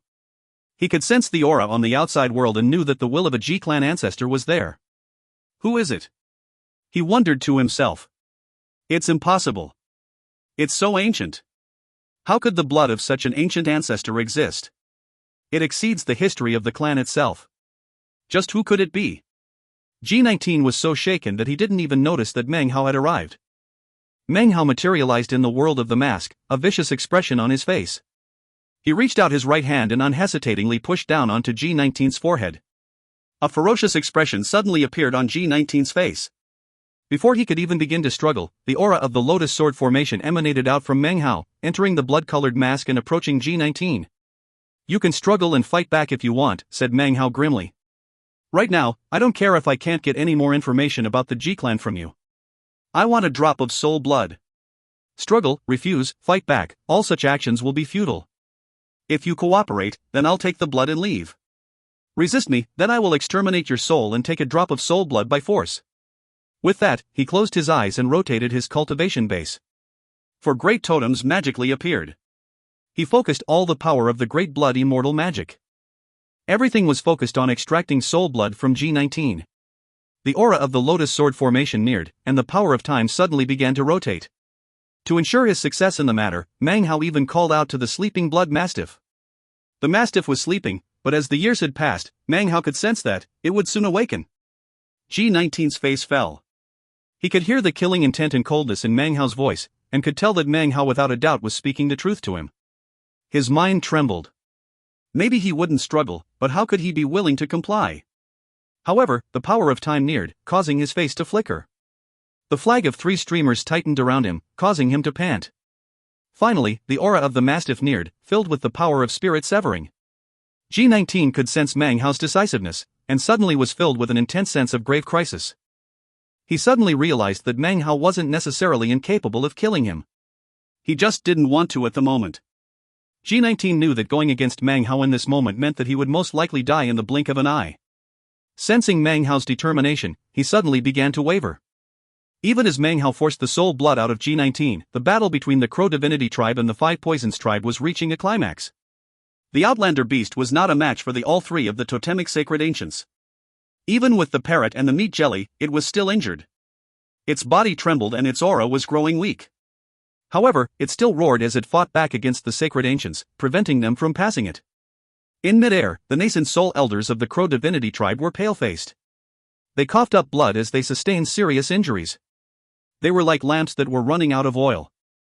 The rest of the tribe members were locked in bitter combat. Casualties were heavy as both sides killed back and forth. The booming of self-detonation could be heard everywhere. Even the neo-demons were in sore straits. Big Harry was severely injured and the wild giant was coughing up blood. Guele's face was pale, and his aura was nothing more than a slender strand. As for the Great Father, he had burned his life force almost to the limit. His body emanated a strong aura of death. However, he still went all out to restrain the High Priest. Exalted Sacred Ancient. We can't hold on for very much longer. Exalted Sacred Ancient, please, break through that seal. Exalted Sacred Ancient. These words were not spoken out loud. Instead, they were the prayers of the tribe members, words spoken in their hearts, containing their will. They merged together, to form a power of will. As the power of their will reverberated out, Meng Hao, inside the blood-colored seal, suddenly opened his eyes. A drop of soul blood flew out from inside the blood-colored mask to land in his palm. Meng Hao's face was pale. It had not been easy extracting the soul blood from G19. Had he not become so much stronger than when he first captured G19, it would have been virtually impossible. Even still, he was as exhausted as if he had been battling for days against a powerful opponent. Now was not the time for rest, though. He waved his right hand, and immediately, another drop of soul blood appeared next to G19's. This was the blood he had acquired that year from the G-clan Quasire chosen outside of the Rebirth Cave. In addition to the blood in the blood-colored seal, he now had 3 drops in total. Meng Hao took a deep breath and then began to perform an incantation gesture with both hands as he employed the great blood immortal magic to form a blood clone. Merge! He growled. Instantly, the 2 blood drops fused together and then shot into the blood-colored wall in front of him. All of these drops of blood had a common origin. The instant they fused together, Meng Hao crossed his legs and closed his eyes. As he performed continuous incantation gestures, drops of sweat as large as beans began to pour down his face. His hands moved faster and faster, causing streams of sealing marks to float out. At the same, the blood-colored seal around him began to shrink. As the bizarre shrinking process began, shocking, indistinct screams of rage began to emanate out from the blood-colored seal. Instantly, the battlefield was shaken. The faces of the 5 Poisons tribe cultivators instantly fell. Even the 3 totemic sacred ancients looked astonished. When the Crow Divinity tribe members heard the sound of it, they were instantly invigorated. Tens of thousands of people watched as the surface of the blood-colored sphere was covered with bizarre ripples. As the 5 Poisons tribe Great Father watched on, his heart filled with inexplicable fear and trembling. He suddenly had a very, very bad feeling. With a roar, he performed a 2-handed incantation gesture as he continued to reinforce the seal. Despite that, a roaring sound filled the air as the blood sphere rapidly shrank from 30 meters wide to only 15. As it did, 20,000 distorted faces suddenly appeared on the surface of the sphere. These faces were the spirits that the 5 Poisons tribe members had merged with their drop of heavenly blood, as a means to control its will. Rumbling filled the air as 10,000 of the faces were expelled. the blood sphere shrank again. Now it was only about 10 meters wide. A sense of shocking purity suddenly appeared within it. At the same time, a horrifying aura blasted out from inside. This aura vastly exceeded that which had resulted from Meng Hao's previous blood clones. This aura shook heaven and earth, and caused the entire sky to turn red, as if something completely inhuman were about to come into existence. The intensity of the aura exceeded that of the spirit-severing stage, reaching an indescribable level that caused the faces of everyone present to fill with astonishment. The powerful experts of the Five Poisons tribe gasped in stupefaction. They knew now exactly what was happening. The spirits of the Five Poisons tribe cultivators were being expelled from the blood sphere. That meant that the blood was no longer under the control of the Five Poisons clan. A roaring sound like thunder rolled out in all directions, shaking all of the cultivators on the battlefield, as well as the Neo-Demons and the Five Poison clan's totemic sacred ancients. Even as faces flickered in astonishment, another roar sounded out as another 10,000 of the Five Poisons tribe spirits were expelled from the blood. A fearsome aura rose up into the sky. Everything grew dim, and the clouds were swept away. The entire world became a blood-colored hell. He must not be allowed to emerge, roared the Five Poisons tribe Great Father. He shot forward, going all out to prevent Meng Hao from breaking free. Blood sprayed from the mouth of the high priest as he managed to extricate himself from the crow divinity Great Father. Face filled with fear, he too shot forward to assist. 1. Meng Hao killed Ji Hongdong way back in chapter 306. If you find any errors, ads pop-up, ads redirect, broken links, non-standard content, etc., please let us know. Report chapter so we can fix it as soon as possible. Chapter 485. Chapter 485, Blood Clone is Born. An aura which shocked even the three totemic sacred ancients of the Five Poisons clan danced out madly from the blood sphere. Astonished, they went all out, using all the faith power they could muster, sparing no effort as they broke past the seal that was the Outlander beast. They too began to strengthen the blood sphere seal. We must not allow him to come out. Do not let him out. The rest of the Five Poisons tribe's priests also sustained injuries as they shot toward the shrinking blood sphere. 5 of them broke through and, filled with astonishment and fear, began to bolster the ceiling. The combined force of 7 nascent soul cultivators and 3 totemic sacred ancients all poured into the sealing power of the blood sphere. The surrounding Crow Divinity tribe members were in a frenzy as they also tried to break through.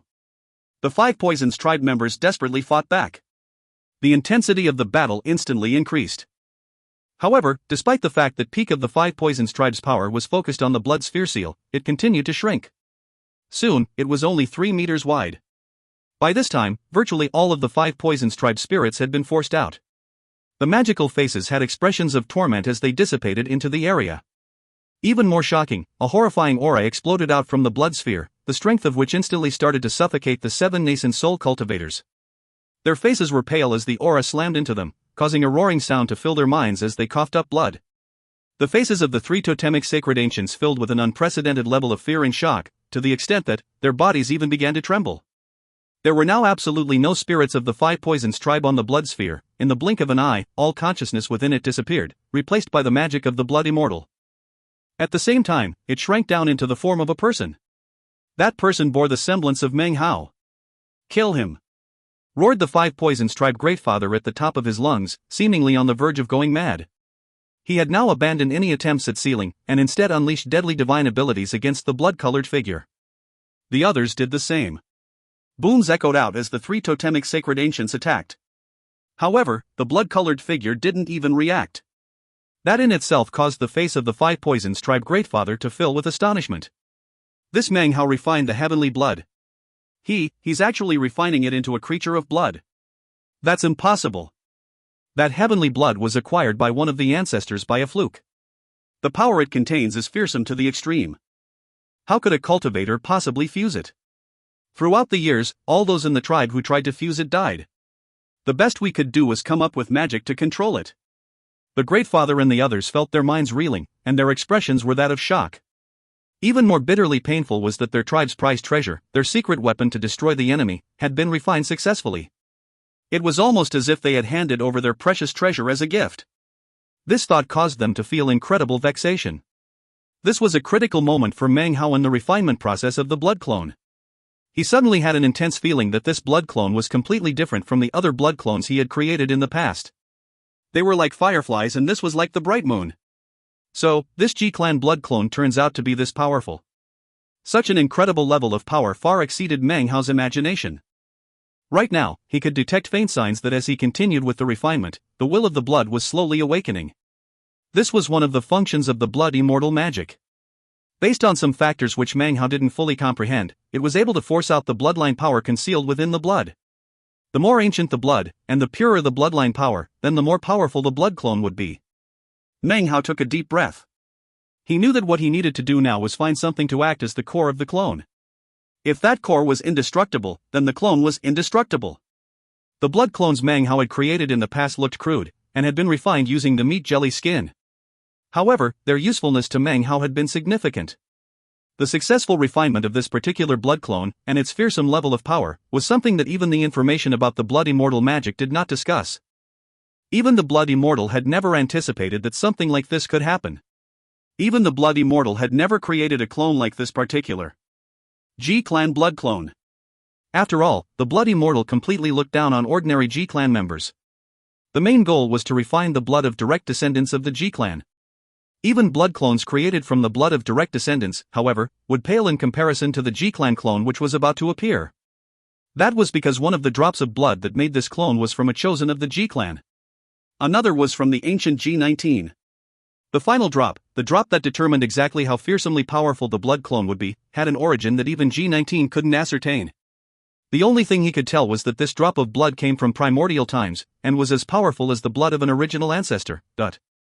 It was that final drop of blood that made this blood clone completely different. In fact, if Meng Hao was able to get 6 more drops of blood in the future, and fuse them into this blood clone, then he could form a complete blood divinity. In that case, the power of ancestral awakening would be unleashed, and that mysterious G-clan ancestor would appear. When that time came, it might be possible to recognize this person, and determine his true identity. Echoes filled the air as the peak of the 5 Poisons tribe's power was unleashed in attack. The blood-colored figure which surrounded Meng Hao was writhing in a bizarre fashion. However, it didn't matter what divine ability was leveled against it, nothing could stop the figure from fully forming. The blood figure slowly became more refined, Meng Hao's features slowly became clearer. In the blink of an eye, a bloody glow suddenly began to extend like water out from the figure. The face of the 5 Poisons tribe Greatfather fell. He could sense a shocking aura that was currently being held back by the blood-colored figure that surrounded Meng Hao. Don't hold anything back. Exterminate him! Bellowed the 5 Poisons tribe Greatfather. He flashed an incantation with both hands and then spit out a mouthful of blood. His body instantly withered a bit, but in exchange, a 5-colored mist suddenly appeared that roiled toward Meng Hao. The high priest's face flickered as he flashed an incantation with his right hand. The totems on his body magically manifested into a creature that was the amalgamation of all of the 5 poison creatures. It instantly charged toward Meng Hao. The rest of the other 5 nascent soul cultivators all unleashed their most powerful divine abilities. As for the 3 totemic sacred ancients, their bodies suddenly began to shrink until they were each no more than a meter or 2 long. This meant that their bodies were now refined and pure. They charged toward Meng Hao, fully able to sense that the bloody glow coming off of him was something so shockingly powerful that it could constrain and crush even them. Such constraining force was shocking to them, and they instinctively knew that they needed to destroy it before it fully appeared. It was a premonition that arose from within their souls and their blood. Once the bloody glow fully took shape, it wouldn't matter that the 3 of them were totemic sacred ancients. In front of such attacking power, they would be crushed like dried reeds or rotten wood. It was an instinctive premonition, a fearsome intuition. However, even as their divine abilities and magical techniques descended, the bloody glow which surrounded Meng Hao suddenly shrank down to form a red dot on his forehead. Meng Hao's eyes suddenly snapped open. The instant his eyes opened, the glowing bloody dot on his forehead flew out. It emitted a shocking, high-pitched howl that sent sound waves roaring out. Banging sounds could be heard in all directions as all the seals which had been in place were shattered. The glowing, bloody dot instantly transformed into a bloody beam of light that shot toward the Viper Totemic Sacred Ancient. The Viper Sacred Ancient immediately recoiled, a look of astonishment and despair written on its face. A trembling shook it which arose from its very soul, washing over it like floodwaters. Faced up against this bloody beam of light, it was as if it had lost all its power to fight back, as if in its awe, it lost all confidence. The bloody beam of light moved with indescribable speed as it slammed into and then passed directly through the Viper Sacred Ancient. The Viper Sacred Ancient's entire body turned pale white as its essence, its life force, its blood, everything was instantly sucked away by the bloody figure. This level of potency was like heavenly might. If it wanted you dead, then you had no choice but to die. This blood clone was a G-clan blood clone, and the G-clan was the heavens of the 9th mountain and sea. If it wanted to take everything away from you, then any resistance you offered would be futile. To the G clan, any person who was not of G was a heretic. For example, this totemic sacred ancient, which originated from the ancient immortal demon sect, a sect that the G clan had been forced to eradicate. The death of the totemic sacred ancient instantly turned into a clap of thunder that shook the hearts of the Five Poisons clan cultivators. The faces of the Great Father and the High Priest and the others all fell. Impossible. Sacred Ancient. The exalted sacred ancient was absorbed. This is. Even as the corpse of the Viper sacred ancient began to fall to the ground, there were around 10,000 of the Five Poisons tribe members who coughed up blood and began to wail. The totems on their bodies began to fade and their cultivation bases began to drop. There were even several among the more than 10 priests who coughed up blood and began to tremble, their faces filled with disbelief. The sacred ancient perished. As the bloody beam of light swept through the air, a strange, shocking sound rang out that sounded like something was being swallowed. The echoing sound caused everyone, even the other two sacred ancients, to instantly cease any attack and immediately fall into retreat. A blood-colored face suddenly appeared around Meng Hao. Rumbling could be heard. He fell back a few paces, then used minor teleportation to suddenly appear off in the distance, where he charged into the besieging Five Poisons tribe. "Blood clone," he said coolly. "You may continue to feed." Killing intent flickered in Meng Hao's eyes. The bloody beam of light emitted a shout, then suddenly materialized into a figure. It looked exactly like Meng Hao, except that it emanated a bloody glow and had bright red eyes. Its body flickered as it shot at incredible speed toward the other two totemic sacred ancients. The two sacred ancients fell back almost instinctively, moving as fast as possible. Unfortunately, even if they moved faster than that, they would be unable to go faster than the G-clan blood clone. "Neo-demons," cried Meng Hao, his voice echoing out. "I am your demon patriarch. Today, you may slaughter to your heart's content." 40,000 neo-demons remained in his horde. Nearly half had been killed. At this moment, however, those remaining 40,000 neo-demons lifted their heads up and roared a roar that shook the heavens. Boundless demonic chi suddenly rushed toward Meng Hao and then spread out to be absorbed by the neo-demons. In addition, the neo-demons of the Five Poisons tribe suddenly began to tremble and emit subservient whines. Under this sudden counterattack, the Five Poisons tribe cultivators were thrown into complete chaos. Exercise faith in me. Tribe members who offer worship to me, I am your totemic sacred ancient. Those who show faith in me, have my totems. The Five Poisons tribe is our archenemy. It is time to settle our differences once and for all. He waved his sleeve, causing a greenwood tree to magically appear. A sea of flames roared up into the sky. A golden rain spread out. Frigid soil began to freeze everything. The thousands of tribe members who remained of the Crow Divinity tribe had bright red eyes. It was with complete madness that they charged the terrified Five Poisons tribe members.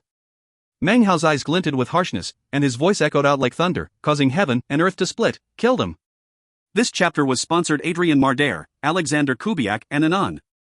If you find any errors, ads pop up, ads redirect, broken links, non-standard content, etc., please let us know. Report chapter so we can fix it as soon as possible. Chapter 486. Chapter 486, Leave None Alive. The G-clan blood clone shot in pursuit of the two great totemic sacred ancients. The sacred ancients cut sorry figures as they frantically fled. The morale of the Five Poisons tribe had been severely damaged.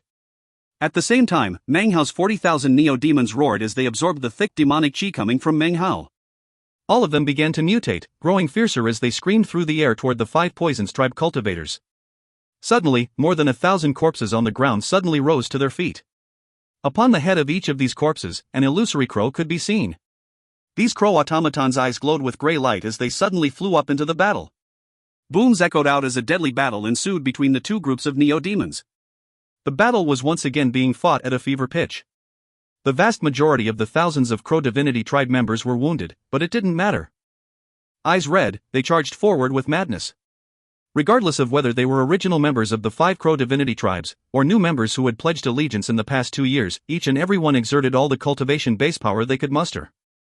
They knew, whichever side lost this battle would have no survivors. There would be no opportunity for surrender in this fight. Regardless of Five Poisons tribe or Crow Divinity tribe, both were destined to be archenemies. Whichever of these two tribes lost the battle, would be completely wiped out. This was an extermination. Complete and utter extermination. As the slaughter continued, Meng Hao went into action. The killing intent in his heart ran deep. The seal that had been placed in just now would have been incredibly difficult to break out of unless he just so happened to have the blood immortal magic and the 2 drops of G-Clan soul blood. The 5 Poisons tribe had planned to wipe out the Crow Divinity tribe, and as such, the desire to kill that Meng Hao felt right now had reached a pinnacle. Leave none alive. Except no surrender. His eyes glinted with a cold glow as he shot forward toward the peak-level fighters of the 5 Poisons tribe, the nascent soul priests. His speed was incredible as he transformed into a black moon and then a green smoke. The 5 Poisons tribe Greatfather's face was pale white. The fact that Meng Hao had extricated himself had slammed into his heart and mind like an iron hammer. Then, there was the terrifying appearance of the blood-colored figure, which had in a scant moment sucked dry one of the 5 Poisons tribe's totemic sacred ancients. All of these things were stupefying, and transformed into an intense figurative attack that caused all of the 5 Poisons tribe cultivators to grow pale in the face. Today, we'll decide if the tribe survives or perishes. The Great Father gave a bitter laugh. Then, his eyes filled with reckless abandon. He glared at Meng Hao and then ignited his cultivation base. The intrepid aura of a late nascent soul cultivation base exploded out as he charged toward Meng Hao. The High Priest's eyes flickered with coldness as he joined the Great Father to attack Meng Hao. A massive roaring could be heard as the 3 people prepared to slam into each other. Meng Hao, in the shape of a black moon, shot forward in a green smoke, passing directly between the Great Father and the High Priest. He moved so fast that the 2 other cultivators' faces filled with shock. So fast. Their eyes went wide as they suddenly looked over their shoulders. Blood-curdling screams could be heard from not too far away. It was one of the 5 Poisons tribe's ordinary priests. With his cultivation base at the early nascent soul stage, he would normally be able to lord it over others. However, Meng Hao only needed to use the first form of the blood immortal divine abilities to cause the man to explode, killing him instantly. That was the first. Meng Hao said coolly. He waved his arm, causing the fragments of blood and gore in front of him to fly away. He gave a cold look toward the Great Father and High Priest, who glared back. They instantly pointed out toward Meng Hao, causing a 5-colored mist to fly toward Meng Hao and surround him. A mocking smile appeared on Meng Hao's mouth as the mist enveloped him. Suddenly, a miserable scream could be heard. Meng Hao had suddenly disappeared and then reappeared in front of another of the priests. His hand currently gripped the man's neck. He lifted him up and then crushed his throat. A boom could be heard as flesh and blood flew out in all directions. Meng Hao disappeared, but just before he did, his cold voice echoed out. That was the second. The 5 Poisons tribe High Priest lifted his head and howled. His face distorted as he performed a double-handed incantation and then gestured forward. A 5-colored blow to spread out in all directions. Suddenly, ripples began to emanate out from Meng Hao, who was just about to disappear into the air. There won't be a third, cried the High Priest, intense killing intent emanating out from him as he shot forward toward Meng Hao. It was at this point that suddenly, a shocking roar of despair filled the sky. The voice belonged to none other than one of the 5 Poisons tribe's sacred ancients. The sound of the cry was miserable, it contained the fear and astonishment felt by the totemic sacred ancient in the moments before death. Onlookers could just barely make out the figure of an enormous toad in the midst of a red light. Its body withered as all of its life force was sucked away. Simultaneously, a large number of 5 Poisons tribe members suddenly began to tremble and cough up blood. Hopelessness shone in their eyes. Despairing cries rose up from the 5 Poisons tribe cultivators. The toad sacred ancient perished. Of the 5 sacred ancients of the 5 Poisons tribe, 2 were sealed and 2 have perished. Only the centipede sacred ancient is left. But it is currently being pursued. Could it be that the heavens wish for the 5 Poisons tribe to be destroyed? The fighting did not stop. However, the weakened position of the 5 Poisons tribe grew even more severe. The priests near Meng Hao were all coughing up blood, and were unable to continue to prevent their cultivation bases from falling. As for the High Priest who was charging Meng Hao, his body trembled, and he too coughed up blood. Even as he was coughing up blood, Meng Hao suddenly appeared directly behind him, eyes glittering with killing intent. He formed a fist and punched. A boom rattled out as at this critical moment, the High Priest's body twisted, and a black mist shot out to cover him. Meng Hao's fist slammed into the black mist, not shattering it, but causing cracks to appear on its surface. It quickly reformed, condensing down into the image of the High Priest, his face pale. He coughed up another mouthful of blood, and his eyes filled with fury. Meng Hao! He roared. Even as he did, the eyes of the 5 Poisons tribe Greatfather went completely bloodshot. Filled with madness, he exploded toward Meng Hao with all the power he could muster. Meng Hao gave a cold snort. He ceased pursuing the High Priest, transforming into a black moon and a green smoke as he suddenly shot off into the distance.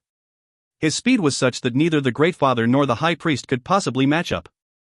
Hearts boiling with rage, they followed after him. However, it was at this point that a third blood-curdling scream filled the air. Then a fourth, a fifth, and a sixth. The surrounding early nascent soul stage priests were simply not a match for Meng Hao. They didn't even qualify to try to fight back against him as he slaughtered them. In a moment, he had destroyed them as easily as crushing dried weeds or rotten branches. The third, the fourth, the fifth and the sixth. Every time he killed a priest, Meng Hao's cold voice could be heard echoing across the battlefield. The cultivators of the Five Poisons tribe had faces completely drained of blood and filled with increasingly intense despair. Many of them were even beginning to flee. On the other hand, every time Meng Hao called out, the Crow Divinity tribe cultivators grew more inspired. The slaughter was monstrous. Meng Hao! Roared the high priest. You're a Grand Dragoner, how can your cultivation base be so profound? In his anxiousness, the high priest didn't even take the time to think about what he was saying. As the sacred ancient of the Crow Divinity tribe, you have a high status. Don't you think that killing early nascent soul stage priests is a huge loss of face for you? Nope, replied Meng Hao. His body flickered and he suddenly appeared next to another nascent soul priest. The shocked man actually decided to self-detonate, but before he could, the first two fingers of Meng Hao's right hand pointed out as he used the 8th demon sealing hex. Its power instantly sealed the man's cultivation base and preventing him from self-detonating. Meng Hao's fingers stabbed into the man's forehead, instantly smashing the man's cultivation base. Meng Hao! Shouted the Five Poisons tribe Great Father. Do you dare to fight one-on-one with me?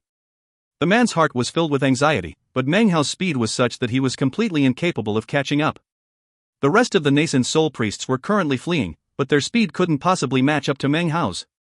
He was already fast to begin with, but now that he possessed Ichenzi's escape art, his speed was increased to a terrifying level. It was at this moment that, off in the distance, another blood-curdling scream could be heard echoing out, shaking everything. Suddenly, an enormous centipede could be seen writhing up above in the midst of a red glow. A red light passed through the creature's body, sucking away all of its life force.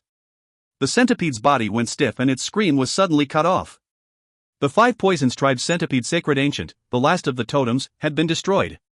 All of the Five Poisons tribe's totems disappeared as if they had been directly erased. There was not even one left. Sacred ancient! My cultivation base. The exalted sacred ancients are all dead. The Five Poisons tribe is dying. All of the Five Poisons tribe cultivators coughed up blood. Their bodies sagged as all of their cultivation bases sank downward. Core formation became foundation establishment. Foundation establishment became chi condensation. They let out howls of despair. What they felt now was a feeling that the original Crow Divinity tribe members were deeply familiar with.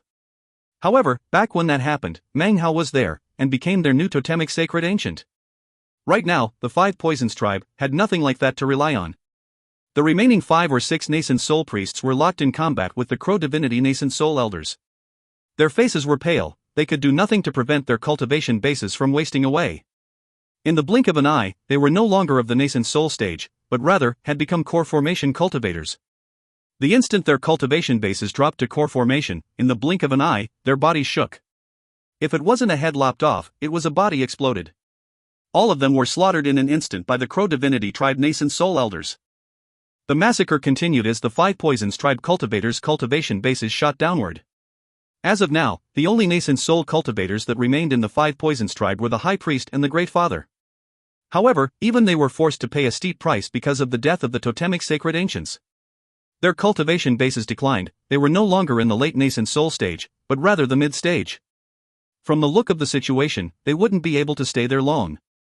The decline would continue until they reached the early nascent soul stage. The green smoke suddenly congealed into Meng Hao. He put on the blood-colored mask and then turned around to face the Five Poisons tribe Great Father and High Priest. Did you just say you wanted to fight me? He asked coolly. If you find any errors, ads pop up, ads redirect, broken links, non-standard content, etc., please let us know. Report chapter so we can fix it as soon as possible. Chapter 487. Chapter 487, Five Poisons Tribe Extermination. Despicable, said the Five Poisons tribe High Priest, his face flickering as he stared at Meng Hao. He ground his teeth as he subconsciously edged backward. He was now no longer of the late nascent soul stage, so facing up against Meng Hao caused his heart to be half filled with fear. Even as the words left his mouth, a whistling sound could be heard from off in the distance. It was none other than the blood clone. Having slaughtered the two great totemic sacred ancients, it was returning, its lust for blood unsated. All of a sudden, Meng Hao realized that he couldn't sense a connection to the clone. In the blink of an eye, the bloody figure was pouncing on the Five Poisons tribe high priest. This was the same man who had stood lofty and proud outside of the Crow divinity tribes those years ago. Now his face filled with shock and he cried out in alarm. Power exploded from his cultivation base as divine abilities and magical items appeared. He held back nothing in an attempt to block the blood clone.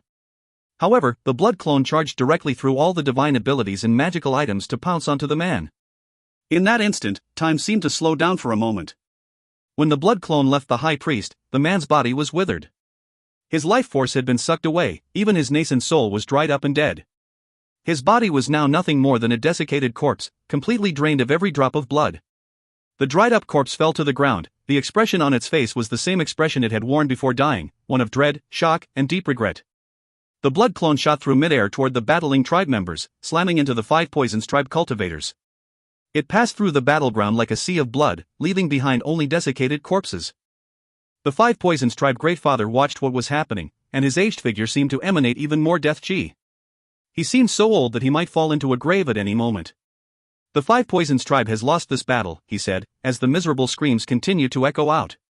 Pain filled his heart as he turned to Meng Hao, clasped hands, and bowed deeply. I would like to earnestly request that the Crow divinity tribe totemic sacred ancient leave a bit of hope for the Five Poisons tribe. Meng Hao looked back at him silently. More and more blood-curdling screams filled the air. After a long moment, Meng Hao calmly replied, "If the Crow divinity tribe were the loser, and I made such a request, would you comply?" The Five Poisons tribe greatfather was filled with bitterness. He knew that such a thing would never happen.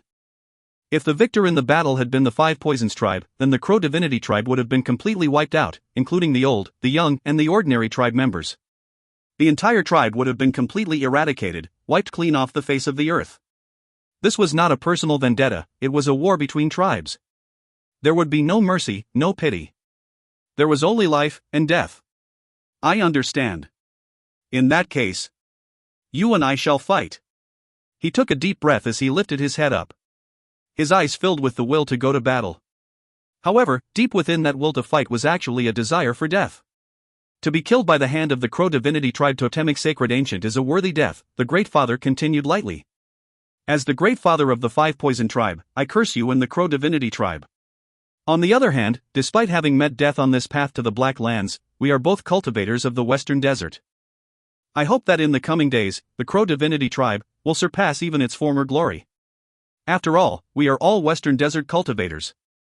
With that, his body flickered as he shot toward Meng Hao. Meng Hao saw the Five Poisons tribe greatfather's desire to die, and inwardly, he sighed with regret. However, this caused no sloppiness in his actions. His eyes glittered coldly as he strode forward. The two met in midair, causing booms to echo across the battlefield.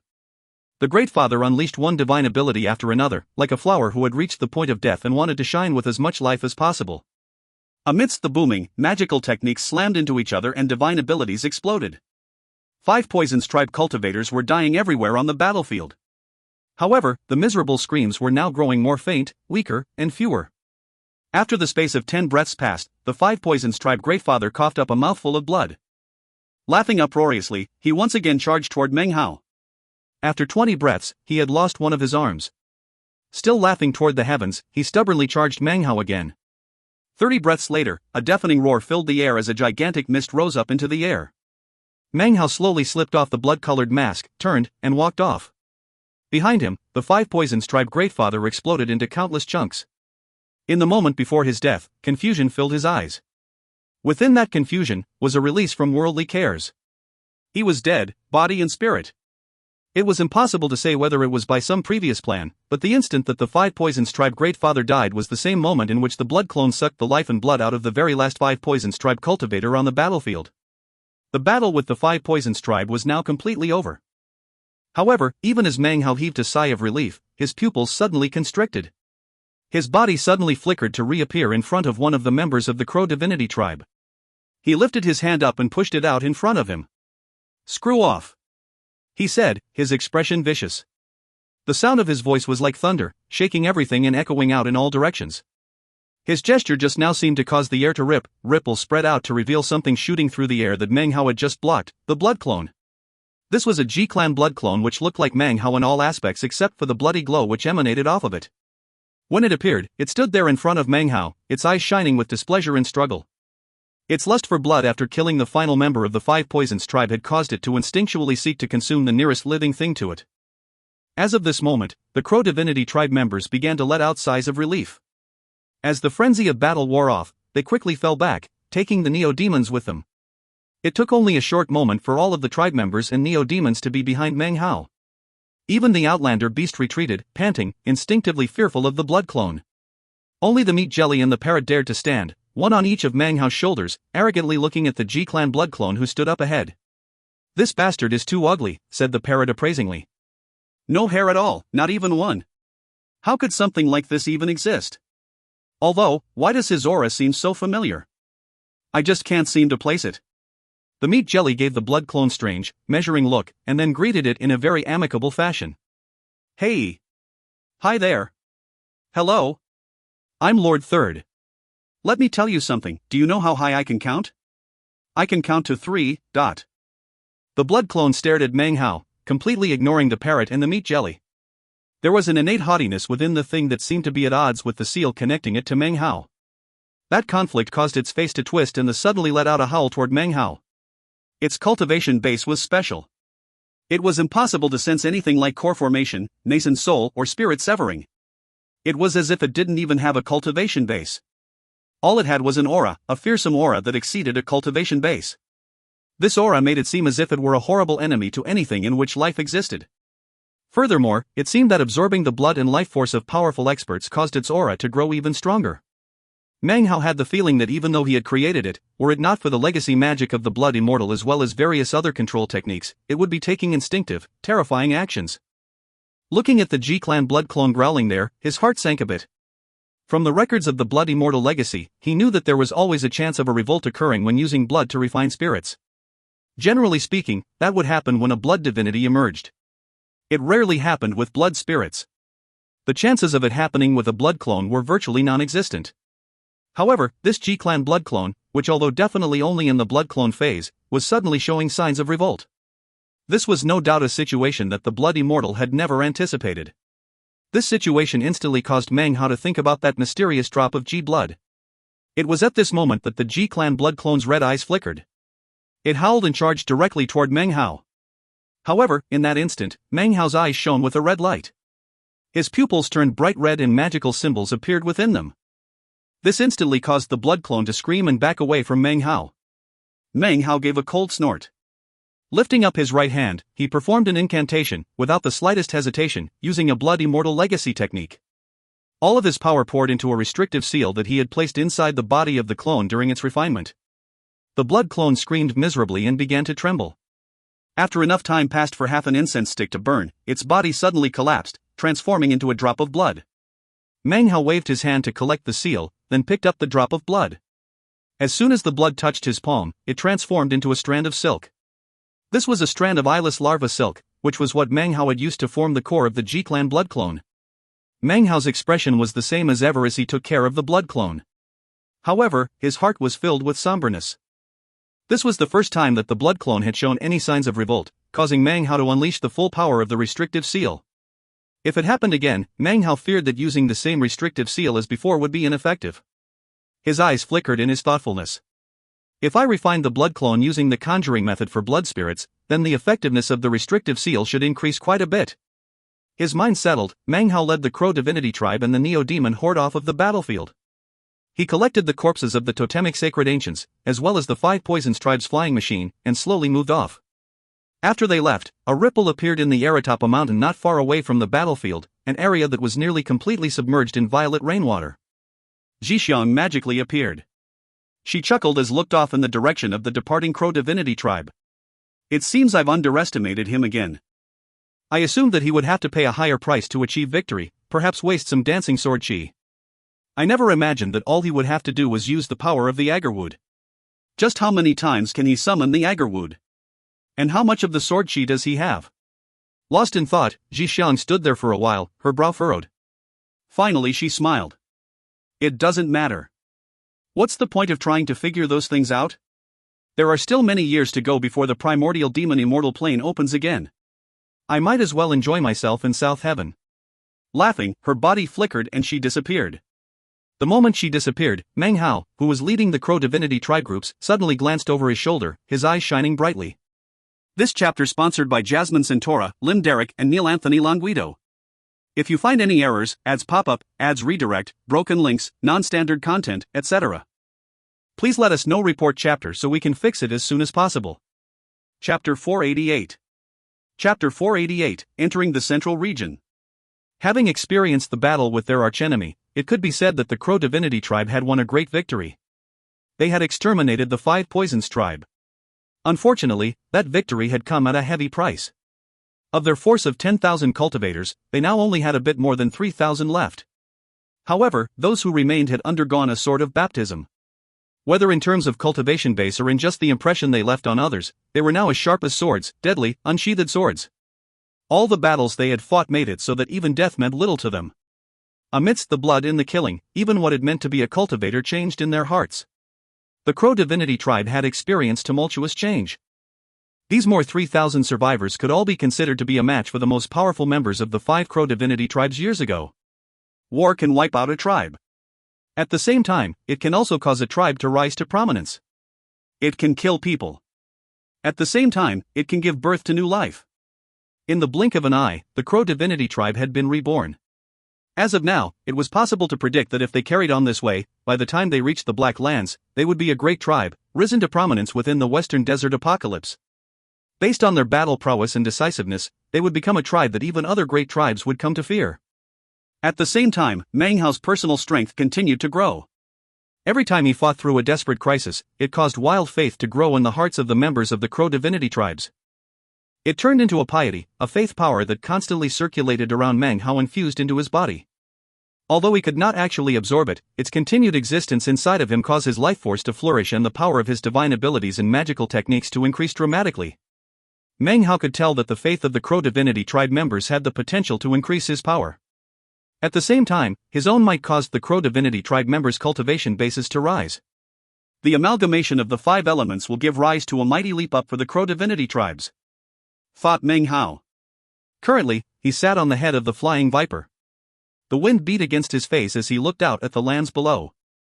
After the battle, Meng Hao had absorbed the remainder of the 5 Poisons tribe's neo-demons.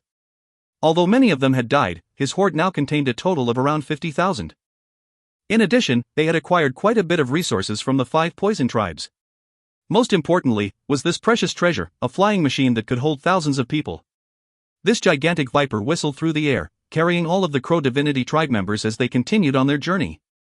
The incredible speed with which it moved filled the Crow Divinity tribe members with hope, and allowed them to put aside about the horrific brutality of the battle they had just fought. It had taken them 2 years to walk out from within the depths of the Western Desert North region.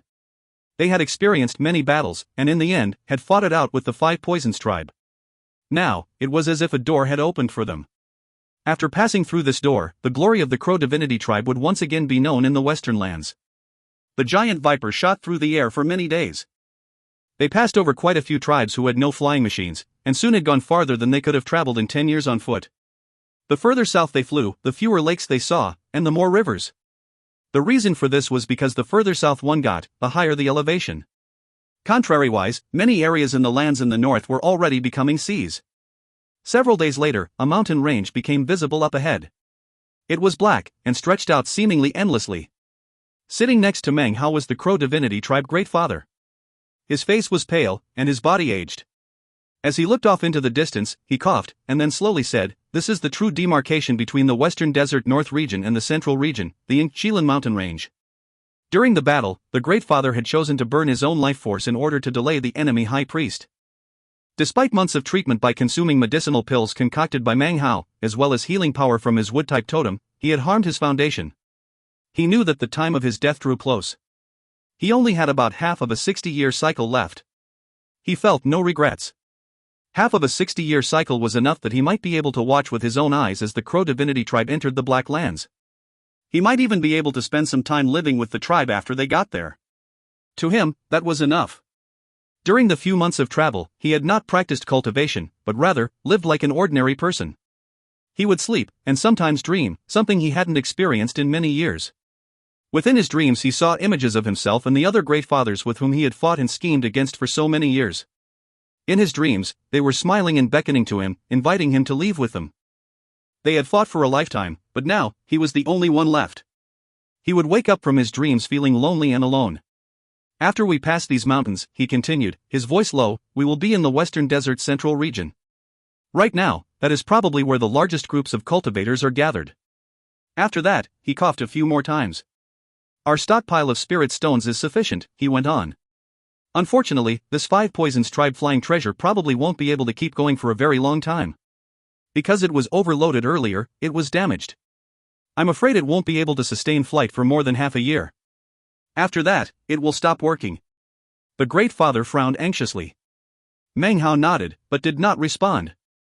As the flying viper treasure shot over the Yingqilan Mountains, a vast tableau opened up in front of Meng Hao's eyes. It was an enormous plain that was completely different from the lands in the north. Although the violet rain fell here, there was still greenery visible, areas where the violet rain had not exterminated all the vegetation. As they proceeded further south, the previously extinguished spiritual energies suddenly began to sparkle to life. This caused the Crow Divinity tribe members to instantly be enlivened. Meng Hao frowned. Because the spiritual energy had not been completely cut off in the western desert central region, and because not all life had been exterminated, it meant that there would be more tribes here. Now that we're here, we need to be more cautious, he said. With that, he sent the flying viper forward to search for a place in the plains where the tribe could rest and reorganize. At the same time, he waved his hand, causing a large group of black crows to appear and fly toward the west, south, and east. They shot off into the air and quickly disappeared. Time passed by. Half a month later, they still had not run into any local cultivators. Nonetheless, the Crow Divinity tribe remained vigilant, constantly keeping watch in all directions. One afternoon, Meng Hao sat there cross-legged as a black beam of light appeared up in the sky. It shot toward their flying magical treasure, and then appeared in front of Meng Hao in the form of a black crow. It hovered in the air in front of him, emitting a soundless call. Meng Hao looked at the crow, and then his eyes began to glow. A moment later, he lifted up his hand. The crow landed on his palm and then disappeared. Another half-month went by. Similar events occurred over and over again as the black crows that Meng Hao had sent out returned at high speed with reports from the surrounding areas. Meng Hao was also able to see the surrounding lands through the eyes of the crows. Using their bodies, he was essentially able to increase the range of his spiritual sense. Several days later, when all the crows had returned, Meng Hao was now as familiar with the area as he was the back of his own hand. He waved his hand, causing a screen to appear in front of him upon which was sketched a map. There are 7 tribes in the area, all mid-sized tribes. The smallest of them number in the thousands, the largest is 20,000 strong. The Great Father and the other nascent soul cultivators of the Crow Divinity tribe were seated around Meng Hao. They looked with interest at the map. Right now, these 2 tribes are the closest to us, Meng Hao continued. They no doubt are already aware that we have a demon spirit. However, tribes who have managed to migrate this far into the central region will have experienced many hardships. They won't make a move lightly, and will certainly attempt to scout us out. In recent days, he said calmly, I have sensed at least 2 waves of divine sense sweep over us, which are assuredly from the totemic sacred ancients of those 2 tribes. None of the surrounding cultivators said anything. What interests me most in this area is this place, said Meng Hao, pointing to a spot on the map. It was a relatively large location about 2 weeks away via flight, which Meng Hao had circled on the map. This place seems very strange, and is occupied by 7 or 8 tribes. Based on the observations of my neo-demons, it seems they have constructed something of a trade outpost. He frowned. They must have formed an alliance, said one of the nascent soul cultivators. He was a middle-aged man, not one of the original members of the Crow Divinity tribe, but a more recent addition. Because of the apocalypse, he continued, and the increasing heaviness of the violet rainfall, there will definitely be some tribes who choose to form alliances instead of fighting with each other. The members of such alliances will be stronger as a whole, and will have a better chance of surviving. The group the Exalted Sacred Ancient referred to is surely just such an alliance. As for the trade outpost, that seems simple enough to explain. I've passed through this part of the central region before in the past. The tribes in this area tend to form mobile trade outposts. In fact, some tribes are nothing more than such trade outposts. Elder Sun is correct, said the Crowbloom tribe Grand Elder. I've also heard of this matter. After these particular tribes formed their alliance, they constructed a trade outpost to engage in resource trade. They all have their various needs and desires, but together, they are more confident of making it to the Black Lands. The Crow Bloom tribe Grand Elder had already switched totem tattoos. He now had Meng Hao's wood-type totem. This had caused his cultivation base to climb back up into the early nascent soul stage. Logically speaking, said Elder Sun, a trade outpost created by an alliance like that won't stay in place for too long. They'll continue moving forward, growing stronger and more powerful, continuously engaging in business with people they encounter. That is exactly the type of place we need to go to. We might even be able to purchase a long-range flying magical treasure. There may be some other items we can acquire that will be useful for our migration. I've even heard that in the trading outposts of some of the great tribes, you can purchase sacred ancients from tribes that have been wiped out. The main question is, do we engage in trade with this alliance? Or, do we rob them? His words caused everyone's eyes to begin to shine brightly and then look toward Meng Hao to await his decision. Meng Hao was quiet for a while before coolly saying, if the alliance chooses to trade with us, then we trade. If they want to go to war with us, then we will bring them war. If you find any errors, ads pop up, ads redirect, broken links, non-standard content, etc., please let us know. Report chapter so we can fix it as soon as possible. Chapter 489. Chapter 489, 8-Branch Alliance. Meng Hao's words caused the surrounding nascent soul cultivators of the Crow Divinity tribe to sit thoughtfully for a moment before cold glows appeared in their eyes, and then killing intent. This was especially true of Elder Sun, who licked his lips, his eyes glinting viciously. Meng Hao closed his eyes and then pointed his finger down towards the ground. Instantly, demonic chi shot up from the plane, swirling around to form a figure. This was none other than Meng Hao's demonic incarnation. The illusory figure contained Meng Hao's spiritual sense. It flickered as a black cloak suddenly wrapped around it, turning it into a black-cloaked man. The black-cloaked man floated there in the air, his facial features indistinguishable. Meng Hao's voice suddenly spoke out from within the hood, the tribe as a whole, as well as my true self, will not move. I'll send this clone ahead to that alliance. The surrounding nascent soul cultivators nodded. Regarding Meng Hao's bizarre divine abilities, they were already used to them. To them, it was simply how things should be. The black-cloaked figure turned to Elder Sunday. You've traveled through this area before, Elder Sunday. Why don't you accompany me on this little expedition? Elder Sun took a deep breath as he rose to his feet and then bowed. The Great Father of the Crow Divinity tribe also rose to his feet. He produced a bag of holding which he handed over to Meng Hao. This bag of holding contained a portion of the tribe's spirit stones and other resources. Meng Hao's black-cloaked demonic incarnation turned and flew off into the sky, followed by Elder Sunday. In the blink of an eye, they turned into beams of colorful light that shot off into the distance. After the demonic incarnation left, Meng Hao, who was still seated there cross-legged, opened his eyes. We'll rest and reorganize here for a few days, said Meng Hao coolly. Afterwards, whether we engage in business or war will depend on the will of the tribe. Considering his position within the tribe, his words actually counted as the voice of the tribe. The surrounding nascent soul cultivators nodded, and the Crow Divinity tribe began to station themselves in the area. This would be their first period of prolonged rest during the entire migration. Meanwhile, Meng Hao's black-cloaked demonic incarnation flew through the air of the Western Desert Central region, along with Elder Sunday. They moved at high speed, occasionally employing minor teleportation as they headed directly toward the alliance of tribes. A few days later, Meng Hao asked, Elder Sun, do you have any former acquaintances in this area? He'd come to find that Elder Sun seemed very familiar with the region. Occasionally the man would look around at the scenery with what appeared to be a wistful expression. Elder Sun chuckled. To be honest with you, exalted sacred ancient, I actually made a few enemies in this area some years ago. They chased me around, trying to kill me, which is how I came to be more familiar with the area. Elder Sun was skinny and wizened, and had a mustache shaped like the character. On the left side of his face was a scar that stretched all the way down to his neck, making his appearance especially sinister.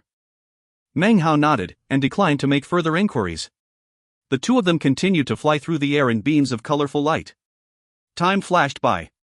They were able to move with incredible speed, traveling in 10 days what it would take the flying machine 1 month. Actually, it took that long because of Elder Sunday. Were Meng Hao traveling alone using his demonic incarnation, it would only take 5 days. One day, an area appeared up ahead on the plain. More than 10,000 tents were arranged in concentric rings around a city. They were densely packed in special patterns that made it look like a spell formation with protective powers. The more than 10,000 tents were organized into groups that made up 8 different patterns like sealing marks, which of course represented the 8 different tribes which formed the alliance. The city was located in the very center. From his position up in the air, Meng Hao could see quite a few cultivators coming and going. The whole scene was quite lively. When Meng Hao and elder son were about 3,000 meters away, the voice of an old man suddenly called out from the direction of the allied tribes. Welcome to the 8-branch alliance. We are an alliance formed by 8 different tribes, and are camping in this area for 5 months. During that time, flying is prohibited for 3,000 meters in all directions. Fellow Taoists, if you have come to do business, then you are welcome here. Even as the words could be heard, an old man suddenly appeared in front of Meng Hao and elder Sunday. On his face could be seen some blotchy, brown marks. He looked over Meng Hao and elder son and then continued, I am Yunzi. Fellow Taoists, you don't look familiar. I'm curious as to where you might have come from. After examining elder son, his eyes came to rest on Meng Hao, whereupon his pupils constricted. Yunzi was at the early nascent soul stage, so the fact that he could not see the cultivation base of this black-cloaked man caused his heart to fill with vigilance. Seeing that Meng Hao did not plan to speak, elder son laughingly clasped hands and said, I am Sun Dahai. Our tribe is migrating from the western desert north region, and are passing through the area. We heard that the 8-branch alliance built a city in the area, and thus decided to come trade for a few necessary items. 1. Yunzi's eyes shifted away from Sun Dahai to look behind him and Meng Hao, where of course there was nothing. His expression ordinary, he suddenly smiled. The 8-branch alliance welcomes all fellow Taoists who wish to engage in business. Welcome, both of you. With a laugh, he turned and gestured welcomingly. The 3 of them descended to the ground and began to walk toward the 8-branch alliance. That fact that you managed to migrate from the western desert north region all the way to here indicates that your tribe is definitely extraordinary, fellow Taoist Sunday. There were many twists and turns along the way, and we experienced many things. But, let's not talk about that. Fellow Taoist, from the look of things, your 8-branch alliance seems highly likely to be able to enter the Black Lands. I offer you my congratulations. Thank you for your auspicious words, fellow Taoist Sunday. May I inquire, what sort of items are you looking to acquire? Nothing special. Just some odds and ends, although if there are any neo-demon hordes for sale, that would be excellent. Laughing and smiling, Sun Dahai continued to chat vaguely with Yunzi as they walked along. The entire time, Meng Hao remained silent, allowing Sun Dahai and Yunzi to feel each other out. When they reached the border of the allied tribes, Yunzi smiled and clasped hands and watched as Sun Dahai and Meng Hao entered the city. Afterwards, a dour look appeared on his face. Suddenly, a man's voice could be heard, Brother is there something fishy about those two? The air rippled next to Yunzi as a man and a woman appeared. Both were middle-aged. The man wore a long scholar's robe and the woman was dressed in a lady's gown. 2. Yunzi glanced over at the two and then slowly said, they say that they came from the north region. I didn't notice anything out of the ordinary about that cultivator named Sunday. As for the black-cloaked man next to him, I couldn't see the level of his cultivation base. Furthermore, his aura was cold and dark. In order to forestall any mishaps, I suggest we allow them to be on their way of their own accord and, before Yunzi could finish, he was interrupted rather impolitely. There's nothing to worry about, said the woman in the lady's gown. He couldn't possibly be a spirit-severing patriarch. Even if he's of the late nascent soul stage, he's only one person. The net has already been cast out. When it comes time to draw it in, no mishaps will occur. Fellow Taoist, there's no need to worry. The scholarly-looking man laughed, and his eyes flickered coldly. He's only one trifling person. Brother, there's no need to take him to heart. We will let the net remain cast a few more days, and then, according to the agreement reached by the elders, we will draw it in. If those two really came from the north region, along with their tribe, then we'll be able to catch quite a big fish. The man laughed, and the woman continued, when the time comes to draw in the net, their tribe will be revealed, and will become resources for our 8-branch alliance. Then, our months of rest here will not have been in vain. All of it will just count as bad fortune for them. They won't be able to blame anyone but themselves. With that, the man and woman departed. Yunzi frowned. After a long moment, he shook his head. Maybe I really am just thinking too much into it. With that, he turned and disappeared. After entering the city, Meng Hao and Sun Dahai split up. Sun Dahai had practiced cultivation for many years, and was experienced and astute. He was adept in making discreet inquiries and collecting news, so Meng Hao decided to stroll about the city alone. When he saw all the people, and the proliferation of various shops and stores, he was astonished. This place was quite large, and although you couldn't say that it had everything, there was quite a variety of things to purchase, from neo-demon hordes to powerful solitary neo-demons, even quite a bit of rather shoddy medicinal pills. There were even flying magical items. Unfortunately, there were no prices listed, only indications that these items could be purchased through auction. Even still, Meng Hao was able to get a feel for the majesty of the city. There were many cultivators. It seemed the city could hold nearly 10,000 people, making the place quite bustling. As he walked, Meng Hao's pupils suddenly constricted as he noticed what appeared at first to be a simple structure, but was actually a luxurious shop. This shop happened to specialize in totems. Different tribes had different totem branding methods, and this place happened to sell a variety of such methods for a variety of prices. This shop instantly caught Meng Hao's attention. After careful examination, he found that most were relatively cheap, and were only designed for functionality, not for providing cultivation-based breakthrough. After looking around for a while, he felt that he understood the city a lot better. About 2 hours later, he had managed to stroll through about half of the city, when suddenly, he stopped in place. He had just sensed a bit of demonic chi coming from a shop nearby. After looking over, he was able to identify which shop. It was a place that sold totemic sacred ancients. Perhaps a better way to say it was that these were incredibly powerful neo-demons that could be turned into totems. Meng Hao's eyes glittered, and he was just about to enter the shop when suddenly a man appeared in front of him. He was dressed like a scholar. This was none other than the man who had been speaking with Yunzi earlier. The man laughed and blocked Meng Hao's way. "Fellow Daoist, the things in this shop will be up for auction in 7 days. If you want them, you can purchase them at that time." Meng Hao looked at the man with cold, glittering eyes. Without a word, he turned and walked away. The middle-aged scholar's pupils constricted. When Meng Hao had looked at him, the man had used divine sense to try to feel Meng Hao out. However, all the divine sense could make out regarding the black-cloaked man was rippling nothingness. It couldn't pierce inside, not even the slightest bit. "That man is very strange," said the scholar, his eyes narrowing. Meng Hao's expression didn't change as he walked through the city. However, deep within his cloak, his eyes gleamed with coldness. "This place is pretty interesting. It seems almost everything is purchasable only at the auction. Everything seems ordinary, but if you think about it carefully. 1. Sun Dahai's name in Chinese is Suan Dahai. Sun is a surname. Dahai means ocean. 2. Specifically, she is described as wearing the kind of casual garment that royal concubines or princesses would wear. Here are some pictures. If you find any errors, ads pop up, ads redirect, broken links, non-standard content, etc. Please let us know. Report chapter so we can fix it as soon as possible." Chapter 490. Chapter 490, Underground. As evening fell, the violet rain fell down onto the tents in the area that had been set up specifically for visiting cultivators. After spending a few spirit stones, Meng Hao and Sun Dahai had been able to acquire a tent, within which they now sat cross-legged. "Exalted Sacred Ancient," said Sun Dahai in a low voice, as he reported his findings to Meng Hao, "I made a lot of inquiries earlier today. The 8-branch alliance has been in this spot for 4 months now. During the last few days of each of those months, they have hosted an auction. They've already held 4 such auctions. When popular items appear, deaths sometimes occur. However, none of the deaths are connected to the 8-branch alliance. Such deaths are usually caused because of personal disputes and thefts. Generally speaking, it seems that the 8-branch alliance is really just interested in business, and has no malicious intentions. The final auction will be held 10 days from now. When it concludes, the 8-branch alliance will move on. As such, many local tribes will be attending the final auction, and many valuable treasures will be up for purchase." Meng Hao sat there cross-legged, his face concealed within this black cloak. After listening to Sun Dahai's report, he said, "You think there's nothing unusual about this place?" Sun Dahai's eyes flickered. "There doesn't seem to be anything particularly unusual. However, we do need to be on guard.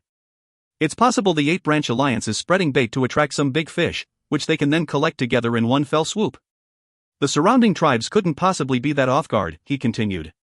"If the 8-branch alliance wanted to swallow them up, it would be difficult to accomplish. Besides, to survive in this apocalypse, tribes have to experience war and battles.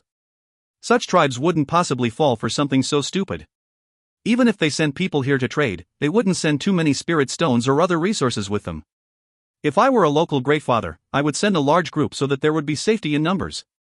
As for spirit stones, they would be secondary. Furthermore, if the 8-branch alliance truly had the power to swallow up an entire tribe, then what is the point of the city? Why not just sweep over the surrounding tribes and plunder them dry? That would certainly save a lot of effort." Sun Dahai looked puzzled. "That's why I think that there's a 70% likelihood that they are actually focused on doing business, and not on maliciously robbing people." He looked over at Meng Hao. Meng Hao was silent for a short time before giving a hoarse laugh. If you came to this conclusion, then likely other tribes will too. It is because of that understanding that this city houses over 10,000 outsiders. Most are members of the other 7 tribes that exist in this region, as well as some cultivators from even more distant regions. However, did it ever occur to you that the true goal of the 8-branch alliance is neither business nor robbing spirit stones and other resources? Cold, glowing eyes looked out at Sun Dahai from within the black cloak. Sun Dahai was taken aback and sat there lost in thought. At the same time, several dozen days of travel away where the Crow Divinity tribe was resting, Meng Hao's true self sat cross-legged. Suddenly, his eyes opened to reveal a brilliant glow, and he rose to his feet. Members of the Crow Divinity tribe, after enough time passes for a single incense stick to burn, we will mount our flying treasure and move at top speed toward the 8-branch alliance. Immediately, all the tribe members emerged from their meditative trances.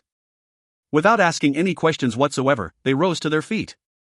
In the short amount of time it takes for an incense stick to burn, the thousands of tribe members stepped onto the gigantic viper. A piercing cry rose up as the flying viper treasure shot through the air. Spirit stones were used unhesitatingly, causing the viper to speed as fast as possible toward the 8-branch alliance. As the Crow Divinity tribe made their way toward the 8-branch alliance, time passed by slowly for Meng Hao and Sun Dahai. Casting aside their previous prudence, they made their way throughout the 8-branch alliance city and began to make purchases. Within the space of a few days, they had spent quite a bit of spirit stones to purchase various supplies that would be needed for the migration. The 8-branch alliance was constantly announcing the auction to take place in a few days. In fact, each day, various shops and stores would put on display some of the items which were to be auctioned. Meng Hao saw 3 flying machines, one of which was a 25,000-meter treasure shaped like an actual ship, that could hold around 10,000 people. It was protected by a glittering shield, and was capable of astonishing speed. Although a terrifying amount of spirit stones was required to operate it, it was essentially the only type of item that the western desert tribes could use at the moment. Anything that normally operated on spell formations that absorbed the spiritual energy of heaven and earth was now inoperable. There were a few special totem branding techniques that were the topic of heated debate within the city. However, what caught Meng Hao's eyes the most were the neo-demons. The 8-branch alliance had over 100,000 neo-demons of all varieties. The mere sight of them was shocking.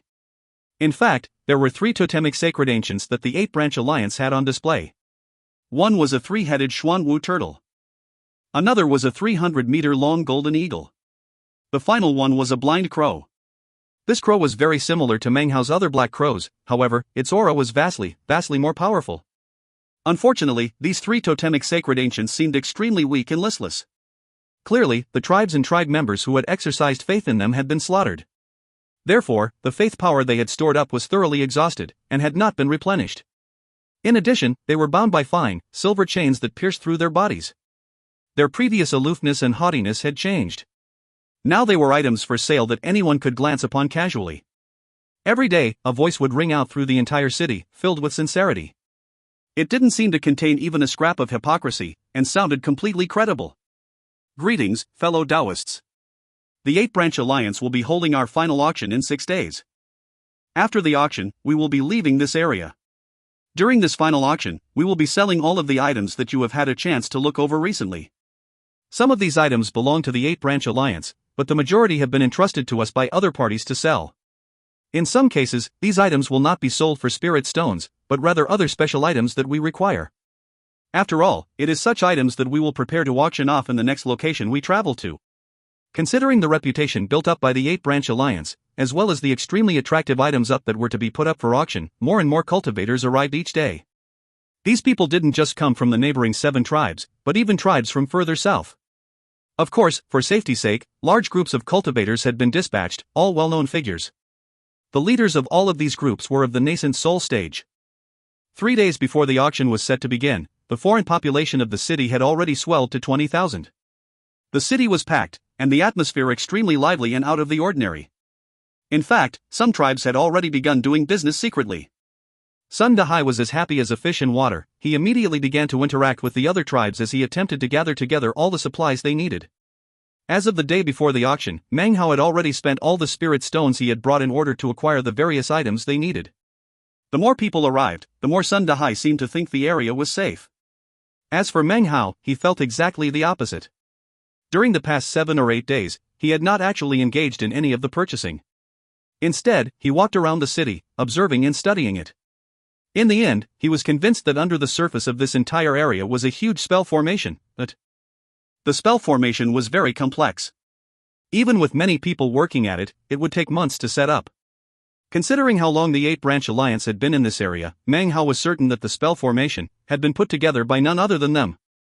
Most curious of all, this spell formation seemed to be able to stir and congeal demonic chi. The spell formation was so well hidden that even a nascent soul cultivator would be incapable of detecting it. The only reason Meng Hao could sense it was because of the demonic chi that was congealed inside.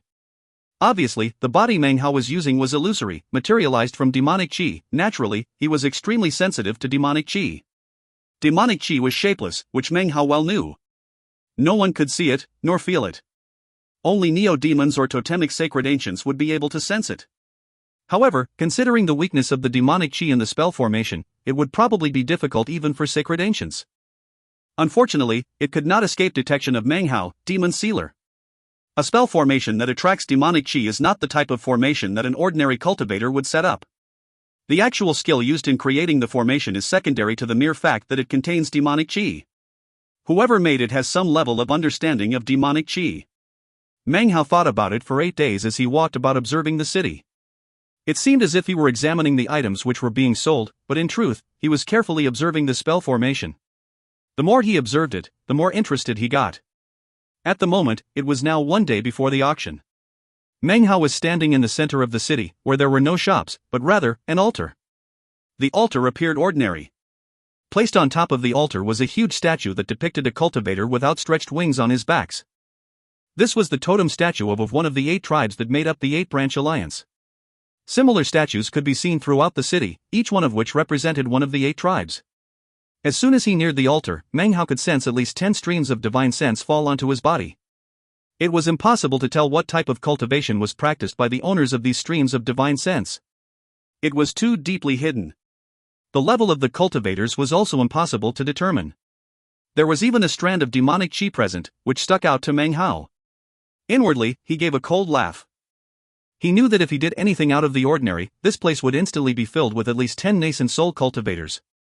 He looked up at the statue with glittering eyes as he walked past casually. He didn't stop. However, what he did do was secretly merge his spiritual sense in the demonic chi down below. It slowly spread out underground, undetectable. Based on his several days of study and observation, Meng Hao was now certain that this altar was the center of the spell formation. As the spiritual sense spread out, Meng Hao could see the majestic spell formation. Furthermore, at the center of the spell formation was a pulsing black mist. Whatever was inside that black mist was impossible to see. It was at this moment that a tremor ran through his mind, the source of which was inside his bag of holding. It was an archaic voice that he had not heard for a long time during his time in the Western Desert. It echoed out to fill his mind. 3rd generation demon sealer blood refinement, demon weapon lonely tomb. The League of Demon Sealers. The 1st generation is the ancestor. The 2nd generation is the inheritor. The 3rd generation is the most powerful. After the 4th generation, the successive generations grow weaker. But the 9th generation is the ultimate. If the 9th generation is not slain, it is the pinnacle. This chapter was sponsored by Christian Seljavold, Shahid Falowo, Tandre Johannes, and LB. If you find any errors, ads pop-up, ads redirect, broken links, non-standard content, etc., please let us know. Report chapter so we can fix it as soon as possible. Chapter 491. Chapter 491, A Familiar Vortex. The voice did not just echo out in the mind of Meng Hao's demonic incarnation in the 8-branch alliance, but also in the mind of his true self, which was currently speeding through the air in exactly that direction. Meng Hao's mind in the demonic incarnation trembled, but his expression did not change in the slightest. He turned and walked off slowly. His inspection of the spell formation, and his sudden shock, was not noticed by any observers.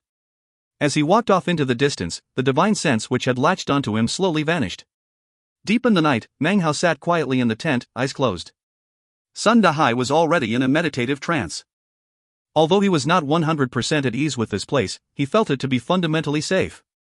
He was 80% sure that the 8-branch alliance was only interested in doing business.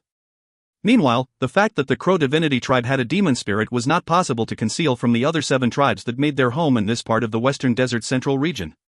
They all became aware of it. That's a demon spirit. It's a demon spirit. A demon spirit has actually appeared. We have to get it. 2 of the tribes sensed the demon spirit first. The other 5 took longer but were equally shocked. Of the 7, 5 immediately dispatched people toward the place indicated on the feng shui compass. In a very short period of time, the entire region was sent into a turbulent commotion. The glowing dots on the feng shui compasses held by the high priests of the various tribes caused their hearts to fill with astonishment. Even as they dispatched their forces, the 8-branch alliance called a parliament of the great fathers and high priests of the 8 tribes. Instantly, a heated debate discussion. Damn it! Why did a demon spirit have to appear at this time?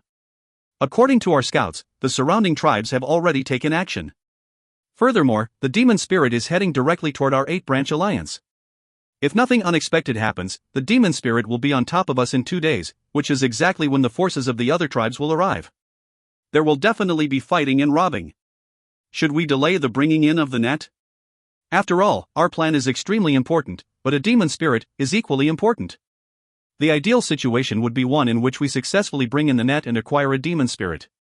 As the discussion continued, an old man sat in the seat of honor. He wore a red robe and had his eyes closed. After a while, he suddenly opened his eyes. "Enough," he said, his voice ringing out like a clap of thunder. All of the other individuals in the tent instantly went silent. Demon spirits are well and good.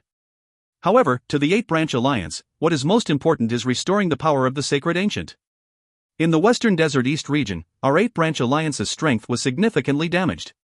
All of you received serious injuries. Even more importantly, we must not be rash when it comes to our cultivation bases.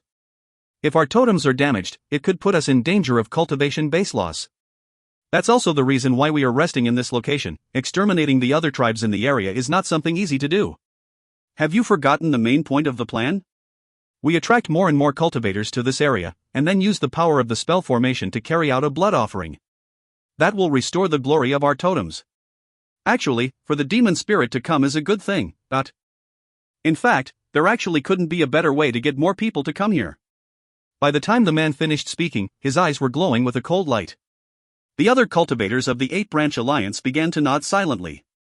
Final preparations were made. 2 days later at dawn, the 8-branch alliance began the auction. A huge crowd of people was present, more than 20,000. As such, there was no special location for the auction. Instead, it took place throughout the entire city. Early in the morning, all of the buildings and shops in the city disappeared without a trace. What was left behind was a vast, empty square. 8-branch alliance cultivators emerged from the surrounding tents to maintain order. Everyone who was to participate in the auction held a jade slip in hand. These jade slips had been distributed a few days before, one for each person, including Meng Hao and Sun Dahai. "It's going to begin," said Sun Dahai excitedly. Despite being a nascent soul cultivator, he had never participated in an auction before. Meng Hao, on the other hand, was quite used to such affairs. The pill auction back in the Violet Fate sect had been attended by 100,000 cultivators. That auction was above and beyond this one in both terms of scale and grandeur. A glowing screen appeared up above, from within which appeared a man. His handsome face was as white as jade. Smiling, he clasped hands and bowed to the thousands of cultivators below. "We meet again, fellow Taoists. I am Dong Hanzi, with whom which many of you are already acquainted, since I presided over the previous 4 auctions. Today's auction is the final auction to be held by the 8-branch alliance. The rules are the same as ever. All of you have a jade slip, which you can brand with a value. That value will appear up here. There's no need to prattle on. Our first lot for the day." As Dong Hanzi's voice rang out, the auction officially began. The first lot instantly caused quite a commotion. Prices branded onto jade slips immediately began to appear on the illusory screen up in the air. The prices instantly began to climb higher and higher. Sun Dahai's eyes went wide as he stared at the prices on the screen. As for Meng Hao, he didn't pay much attention to the auction. Instead, he was looking around the area thoughtfully. Time went by and the excitement in the auction continued to grow. After 4 hours had passed, when it was almost high noon, Dong Hanzi offered up a totemic sacred ancient for auction. It was at this point that the auction seemed to reach its peak. Regardless if it was in terms of values being called out verbally or branded on the jade slips, the price continued to rise shockingly. It seemed relatively chaotic, but order was actually being maintained. By this point Sun Dahai was thoroughly wrapped up in his excitement. He held his jade slip in hand as he participated in making bids. All of the 20,000 people in the area seemed to be going crazy. Only Meng Hao, his face hidden within the depths of his black cloak, seemed to remain calm. This demonic chi spell formation really is something. he thought, his eyes glittering coldly. Earlier in the morning, when the auction had just started, he saw the spell formation beginning to operate. By now, it was rotating rapidly, congealing large amounts of demonic chi, then sending it undulating out invisibly to influence the emotions of the cultivators in the area. These undulations were causing the 20,000 participants to slowly act like lunatics.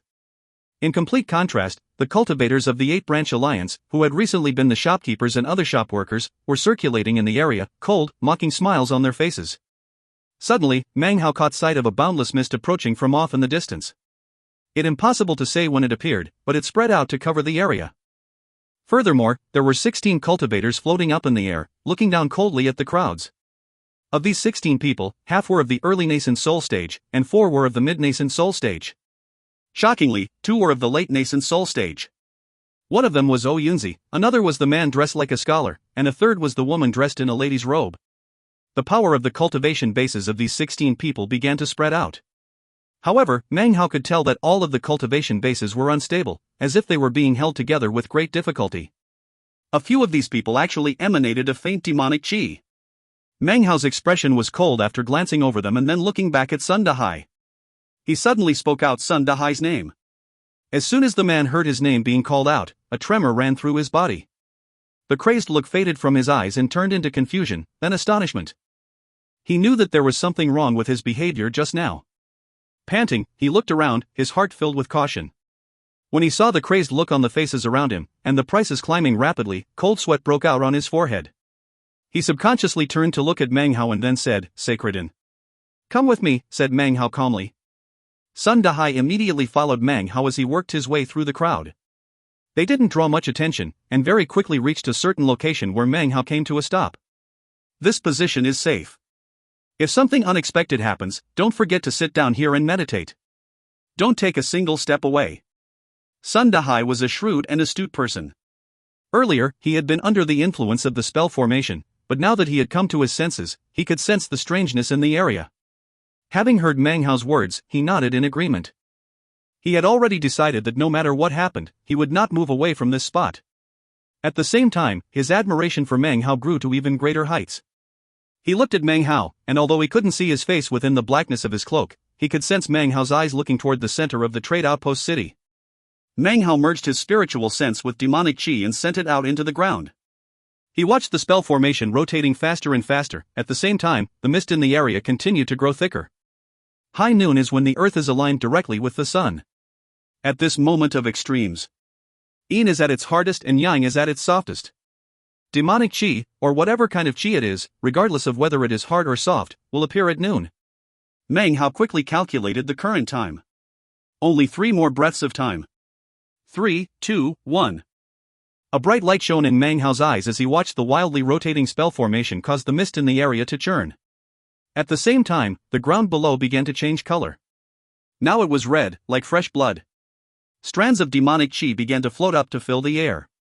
Shockingly, the demonic chi started rotating, transforming into a huge vortex that filled the sky. Of course, Sun Dahai couldn't see any of this. To him, everything seemed normal.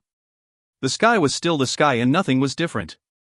To Meng Hao, however, what he was seeing was shocking to the extreme. As for the 16 cultivators in mid-air, they were performing incantation gestures. Then, they began to let out growling roars as 16 streams of magical symbols suddenly began to spread out toward the vortex up in the sky. No one could see the gigantic vortex, only Meng Hao. The sight of it was actually somewhat familiar, as if he had seen something similar before in another place.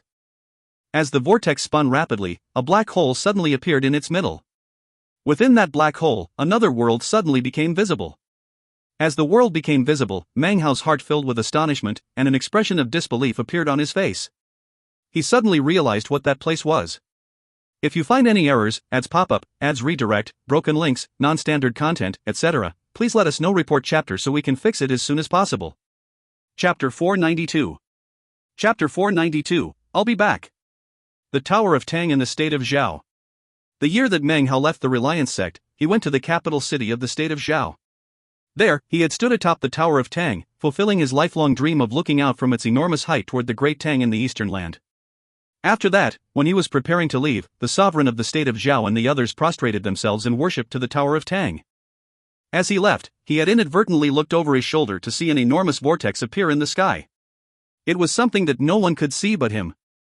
Within that vortex was another world, a battlefield filled with countless corpses, as well as a gigantic black coffin.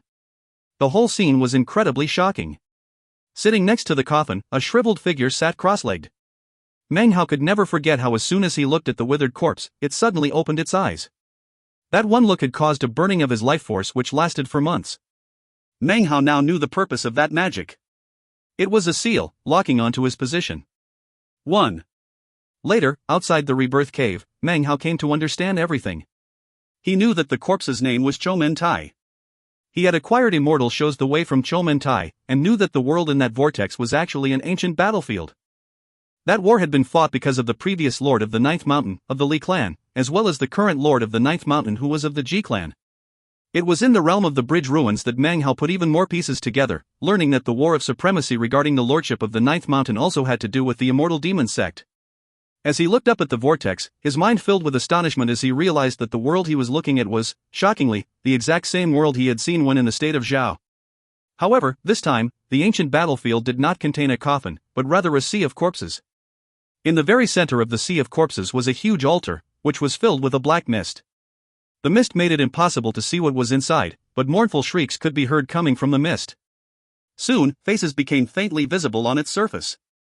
It seemed as if they wanted to fly out from the mist, but were unable to. It seemed as if they had been stuck with the mist for countless years, unable to do anything except mourn and cry out. Among the faces in the mist were cultivators as well as neo-demons. Meng Hao's mind filled with a roaring sound, and something like a powerful call suddenly welled up from his heart. It was actually impossible for him to tell whether this feeling was the black mist calling him, or if it was him calling the black mist. It didn't matter at the moment. Meng Hao's heart and mind trembled as he thought back to the black mist he had seen in the center of the spell formation earlier, as well as what relationship it had with the vortex. It was at this moment that looks of fanaticism filled the faces of the surrounding cultivators of the Eight-Branch Alliance. All of them kneeled down and began to bow toward the vortex up in the sky. Even the 16 nascent soul cultivators up in mid-air also began to prostrate themselves. At the same time, the redness that filled the ground began to spread out. The mist roiled as it enveloped everyone in the area, including Meng Hao. Vast amounts of demonic chi suddenly began to pour out from within the spell formation. The instant the demonic chi appeared, it poured into all of the cultivators in the area. They continued to act completely crazy, as if they had sunk into some dreamland from which they were unable to emerge. As the demonic chi filled them, their faces twisted and distorted. The demonic chi poured into them, causing their bodies to tremble, and their expressions to turn vicious. Meng Hao's eyes glittered. After closer observation, he could see that the demonic chi was actually fusing with the life force of the cultivators. Next, all of these people lifted their heads up toward the vortex. At the same time, the 16 cultivators in mid-air used their incantations to cause the life force fused with demonic chi to shoot toward the whirlpool. It was instantly sucked in and headed toward the black mist inside. The faces in the mist suddenly looked excited and began to consume it rapidly. Meng Hao could clearly see all of this happening. He turned to look at Sun Dahai, who remained sitting cross-legged in that particular position. His eyes were closed and he was meditating. His position was one of a few in the area that had no demonic chi in it. That location was one of the nexus points of the spell formation. Demonic chi would not enter it, making him temporarily safe. Just what exactly is that mist? Thought Meng Hao. Why do I have this feeling of calling? I can tell that it's not the mist calling me. But rather, somehow I am inadvertently calling the mist. He looked around as the demonic chi continued to pour into the surrounding tens of thousands of cultivators. It merged with their life force and then shot up into the vortex. At the same time, the surrounding tens of thousands of cultivators of the Eight-Branch Alliance began to speak in a bizarre language. The sound of it rose into the air, merging together to transform into sound waves that rolled out in all directions. As their voices sounded out, the mist in the area churned even more violently. More demonic chi shot up into the vortex, causing the faces on the black mist to emit excited roars. The whole scene was incredibly bizarre. That was especially so as the 16 nascent soul cultivators up in the air shouted out excitedly and performed double-handed incantations to produce sealing marks which flew out. Even more shocking, totem tattoos suddenly began to appear on the foreheads of the 16 cultivators. These totems looked like faces. They were the same twisted faces that existed on the black mist in the vortex. Similar totem tattoos could suddenly be seen appearing on the foreheads of all the tens of thousands of Eight-Branch Alliance cultivators. Each face was different. Some were old, some were young. Some were cultivators, some were neo-demons. Those faces are their totems, thought Meng Hao, his heart filling with shock. He would never have imagined that the faces filling the black mist in the vortex could be totems. This 8-branch alliance is incredibly bizarre. Not only do they have a spell formation that can absorb demonic chi, as well as cultivators who actually have demonic chi in their bodies, but their totems are connected to things inside the world of that vortex. Even stranger, that black mist has something to do with demon sealers. His eyes filled with a strange light. It was at this moment that the demonic chi in the area suddenly began to cover the spell formation nexuses, and Sun Dahai suddenly began to tremble. Demonic chi was already beginning to bore into his body. Meng Hao frowned. He lifted his hand, and immediately the demonic chi spread away from Sun Dahai. Although it only caused a slight change to the dense demonic chi in the area, there were suddenly 7 streams of divine sense that shot over. What? That guy is still conscious. It's him. Almost at the same time that the 7 streams of divine sense flew over, 3 of the 16 nascent soul cultivators up above flickered and began to fly down. It took only a brief moment for them to near Meng Hao.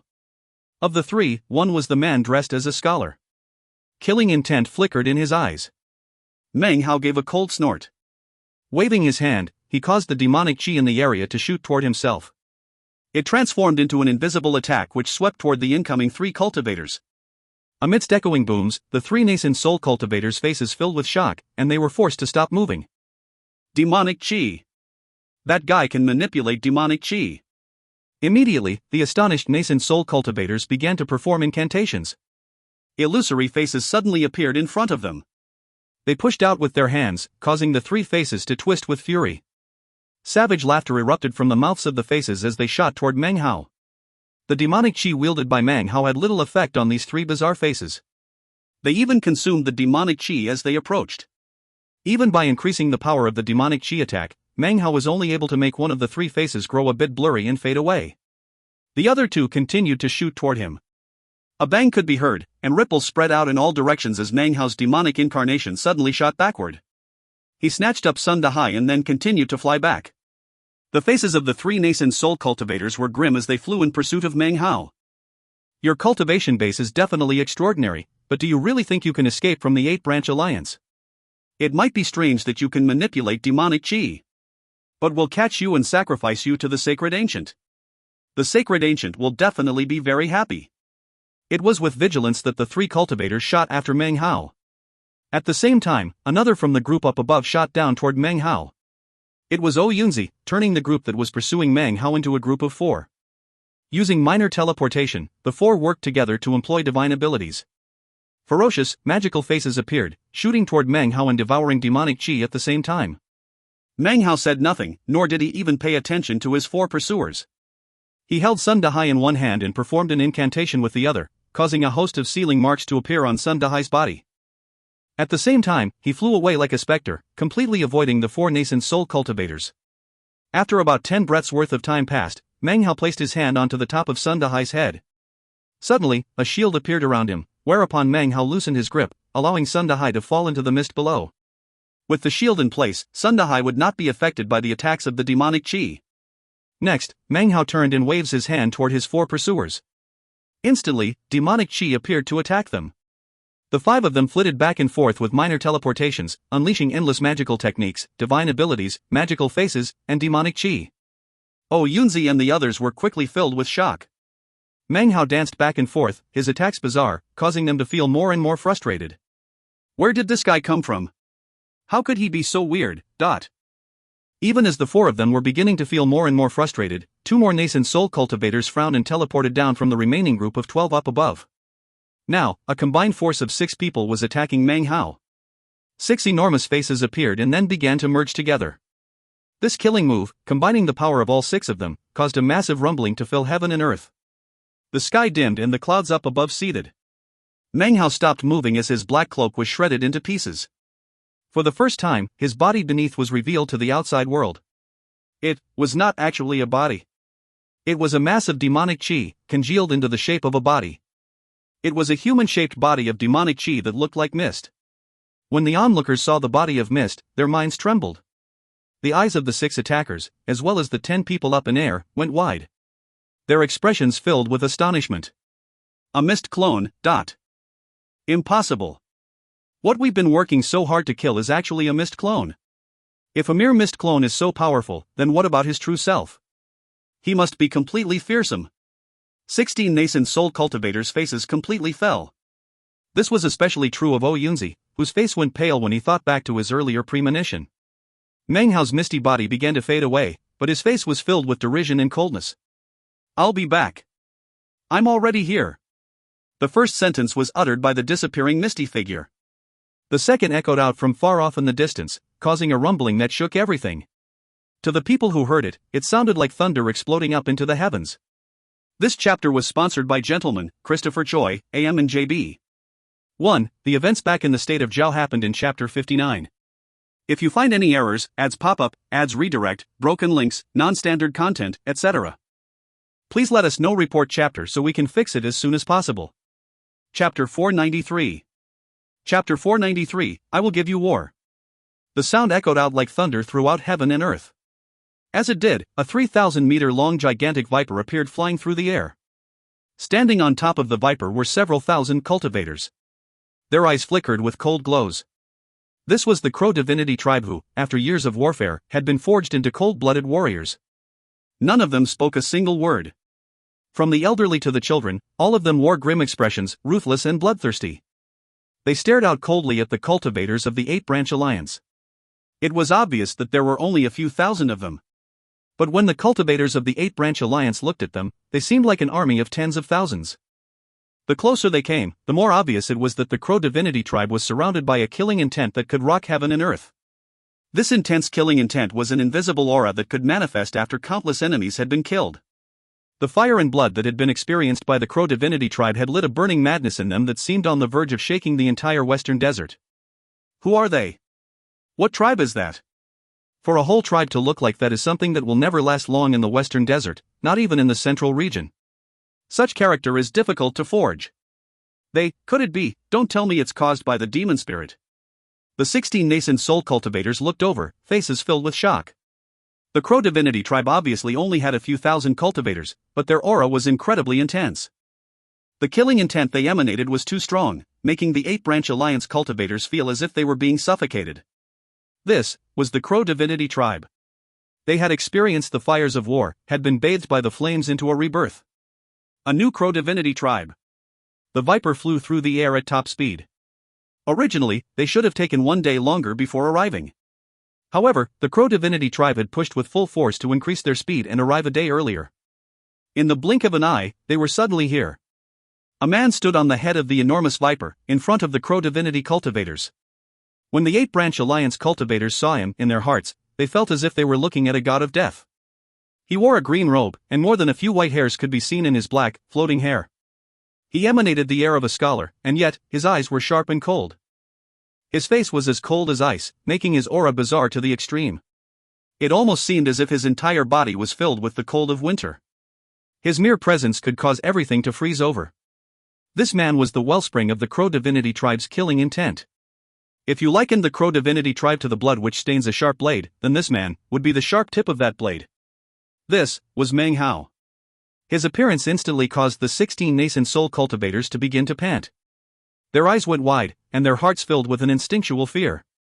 They felt as if they were being submerged by floodwaters as they realized that they recognized his face. His face looked exactly the same as the mist clone that they had just killed.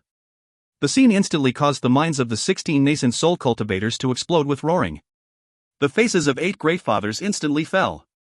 8 high priests began to pant. Among their number, Yunzi's pupils constricted. Next to him, the man who looked like a scholar was filled with trepidation. As for the woman in the lady's garment, her face was filled with disbelief. Who are you people? These words were uttered by one of the 2 most powerful of the 16 nascent soul cultivators.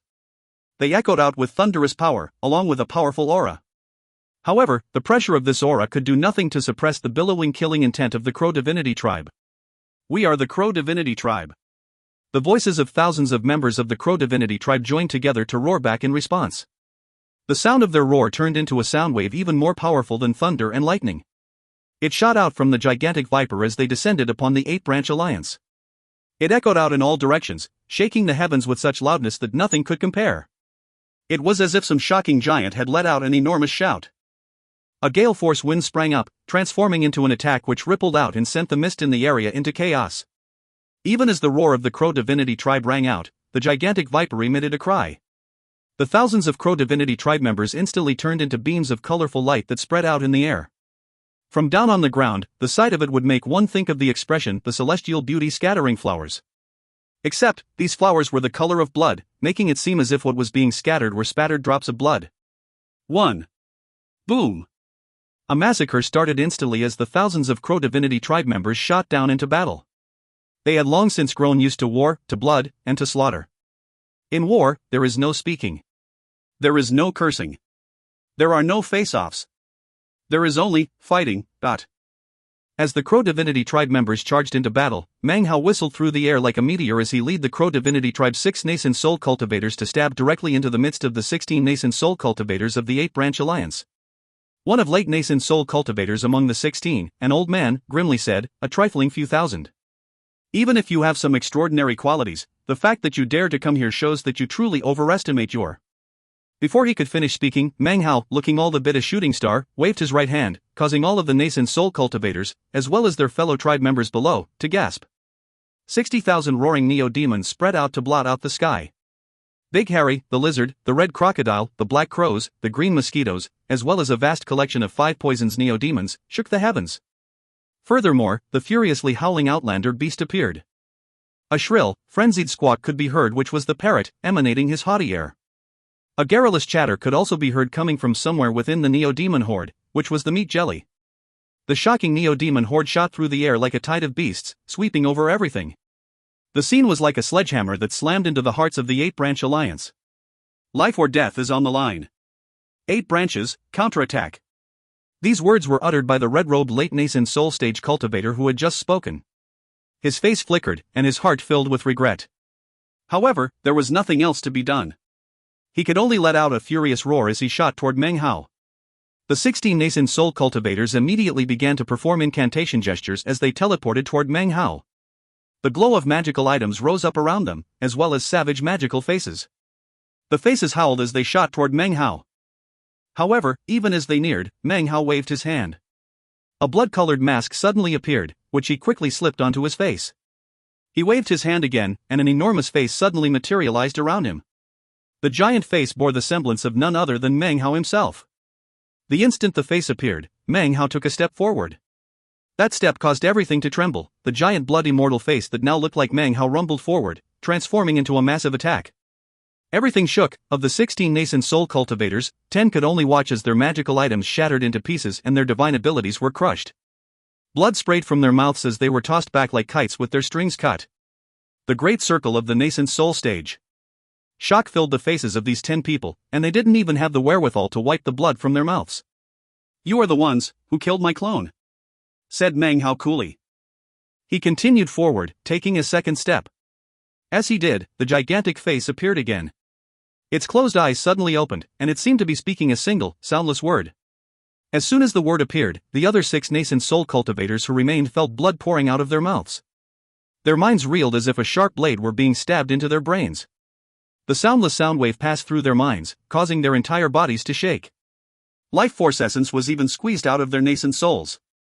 He's halfway to spirit severing. 4 of them coughed up blood as they were sent tumbling backward, bodies shaking. Dread washed over them, and intense astonishment filled their eyes. If you want to do business, Meng will do business with you. If you want war, then I will give you war. Meng voice was cold as he took a third step. This third step caused flames to spring up on the bodies of the 10 nascent soul cultivators who had been thrown backward moments ago. Writhing black smoke began to emanate off of their bodies. The flames of war were now burning away at their life forces. Even the most powerful of the 8-branch alliance, the 2 old men with the late nascent soul cultivation base, felt their ears ringing.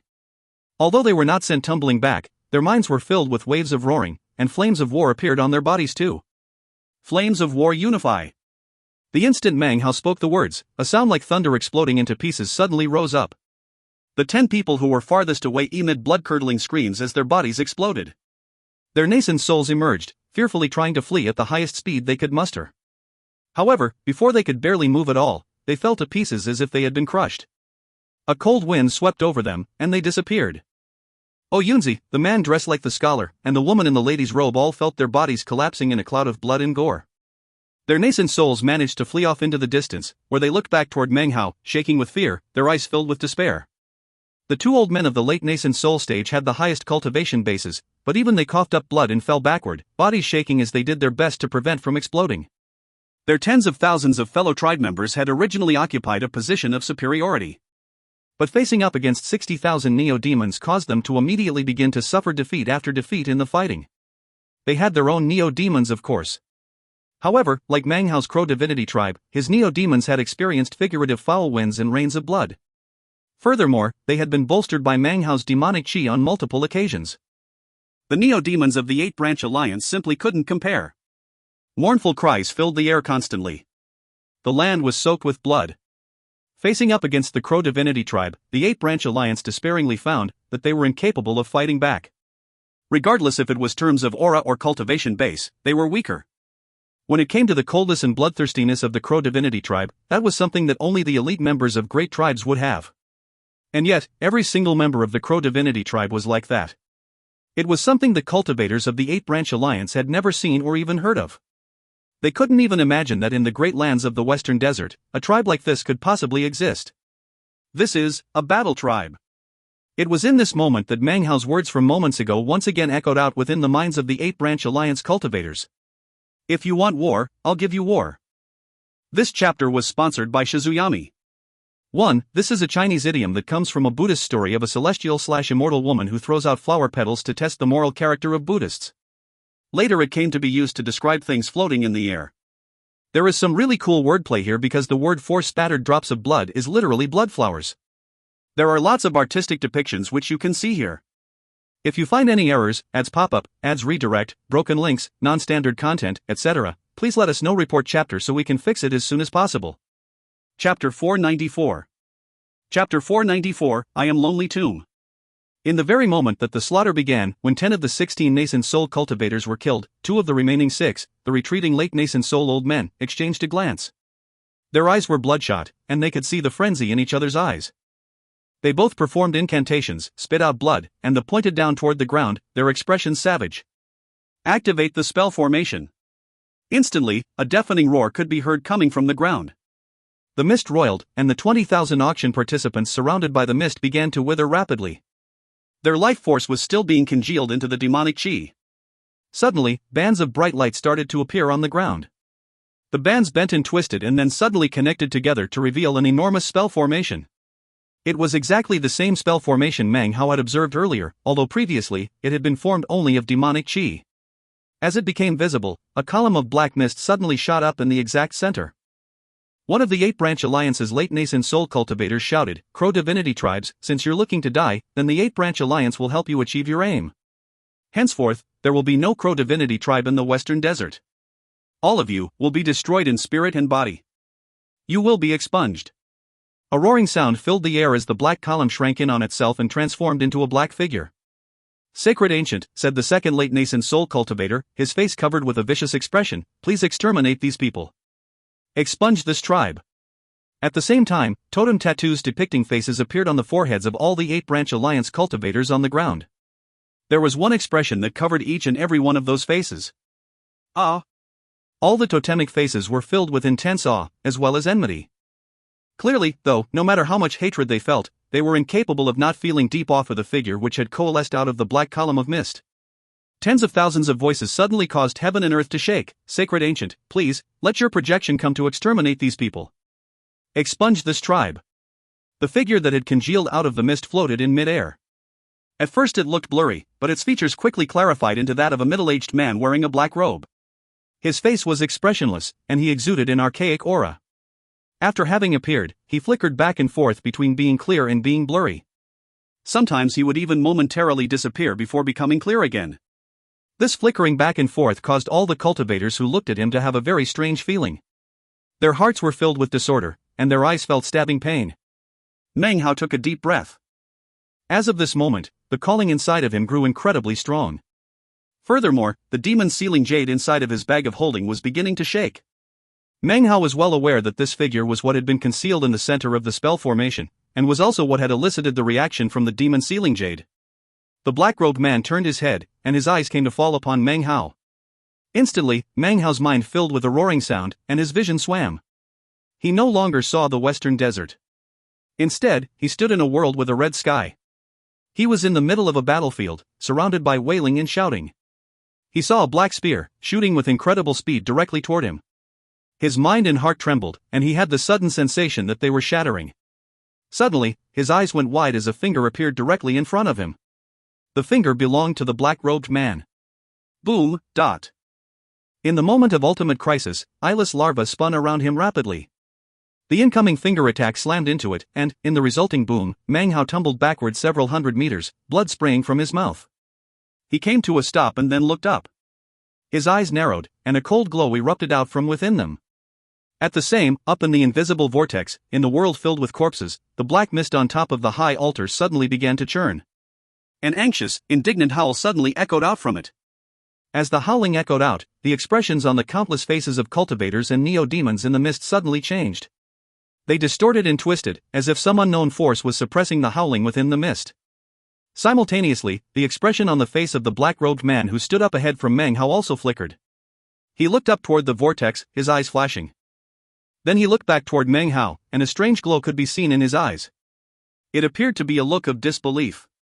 Even more than disbelief, there was apparently an unprecedented excitement and greed.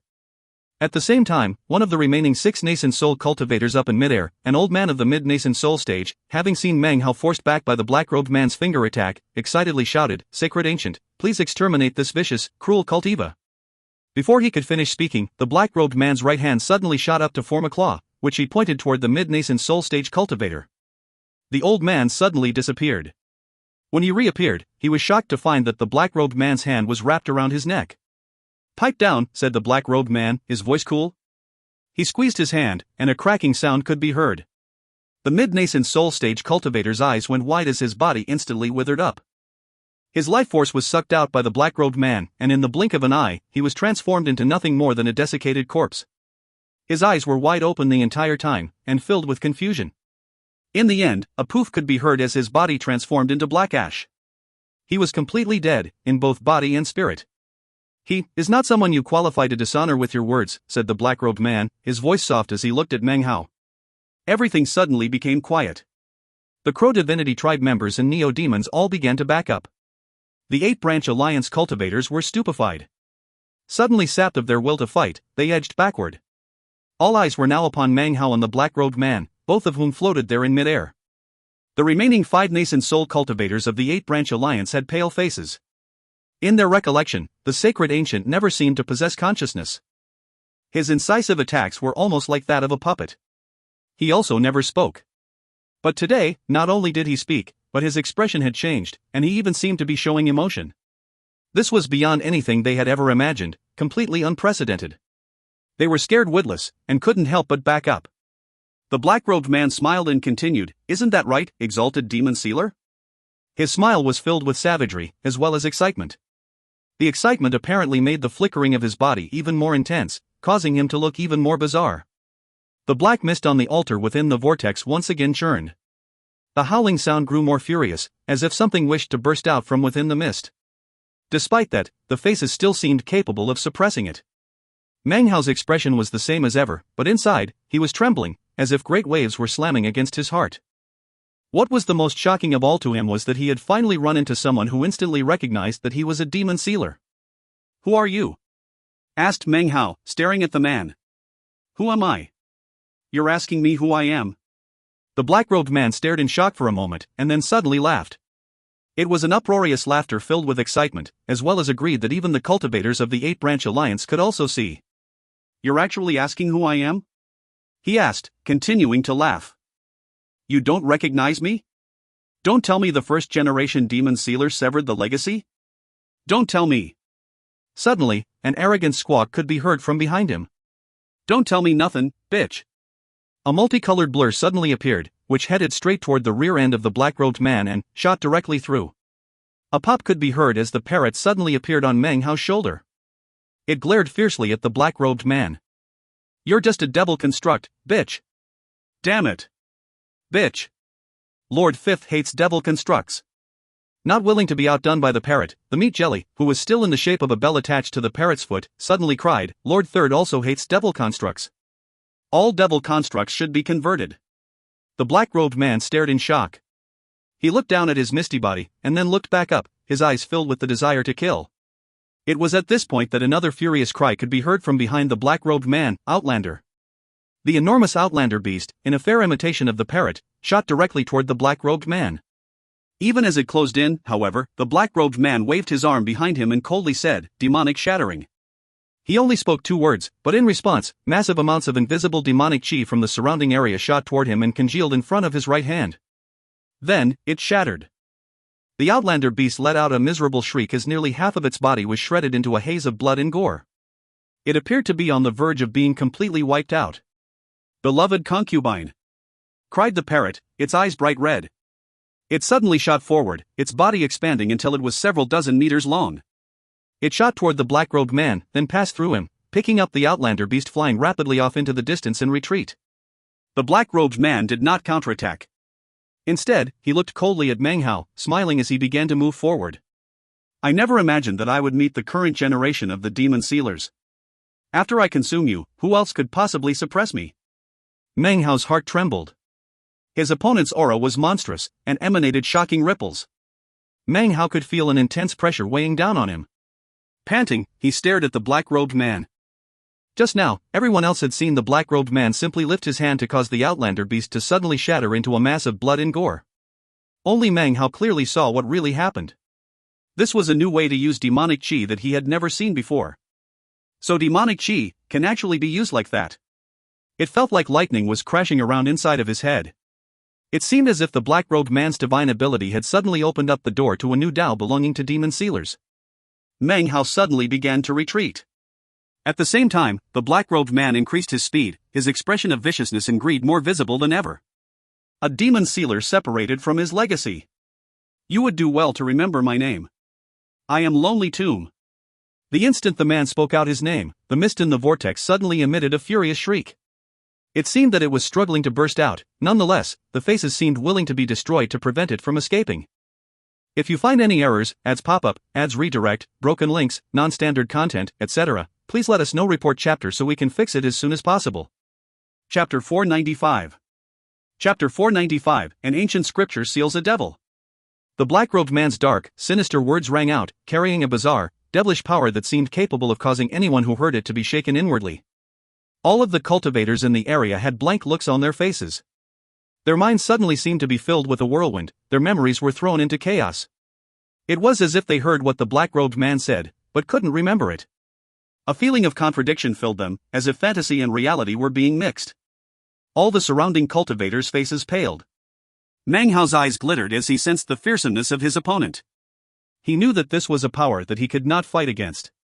He fell back. The power of his opponent's words did not affect him too much, but his mind still shook. The reason for this was that the man's voice was bolstered with demonic chi, and transformed into complex magical symbols that spread out in all directions. "The way I've been using demonic chi is far too simplistic," thought Meng Hao, panting. "I never thought it could be used that way." His eyes glowing brightly, he shot backward, even as the black-robed man flew like lightning toward him. Suddenly, the black-robed man lifted his hand and pointed at Meng Hao. Instantly, surrounding demonic chi rushed to congeal around the finger. In the blink of an eye, it turned into a spear which screamed through the air toward Meng Hao. No one else could see this happening. What they saw was the black-robed man pointing at Meng Hao. However, Meng Hao could very clearly see everything. A sudden, intense feeling of grave danger swept over him. However, even as that happened, Meng Hao looked at the black-robed man and suddenly thought of Patriarch Reliance. Demon weapon Lonely Tomb, refined from blood by the 3rd-generation demon sealer. Patriarch Reliance, a demon sealed by past generations for me, to be my Tao protector. I am the 9th generation. Things didn't work out well with Patriarch Reliance, but he still wouldn't kill me. All he could do was run away. This demon weapon refined by the 3rd-generation demon sealer wants to consume me so that he can live forever. This situation seems different than that of Patriarch Reliance, but actually, it's fundamentally very similar. Meng Hao took a deep breath and then began to speak. Ancient Tao, tenacious desire to seal the heavens, benefaction for all in the mountains, inevitable Tao tribulation of the 9 mountains and seas, perennial will.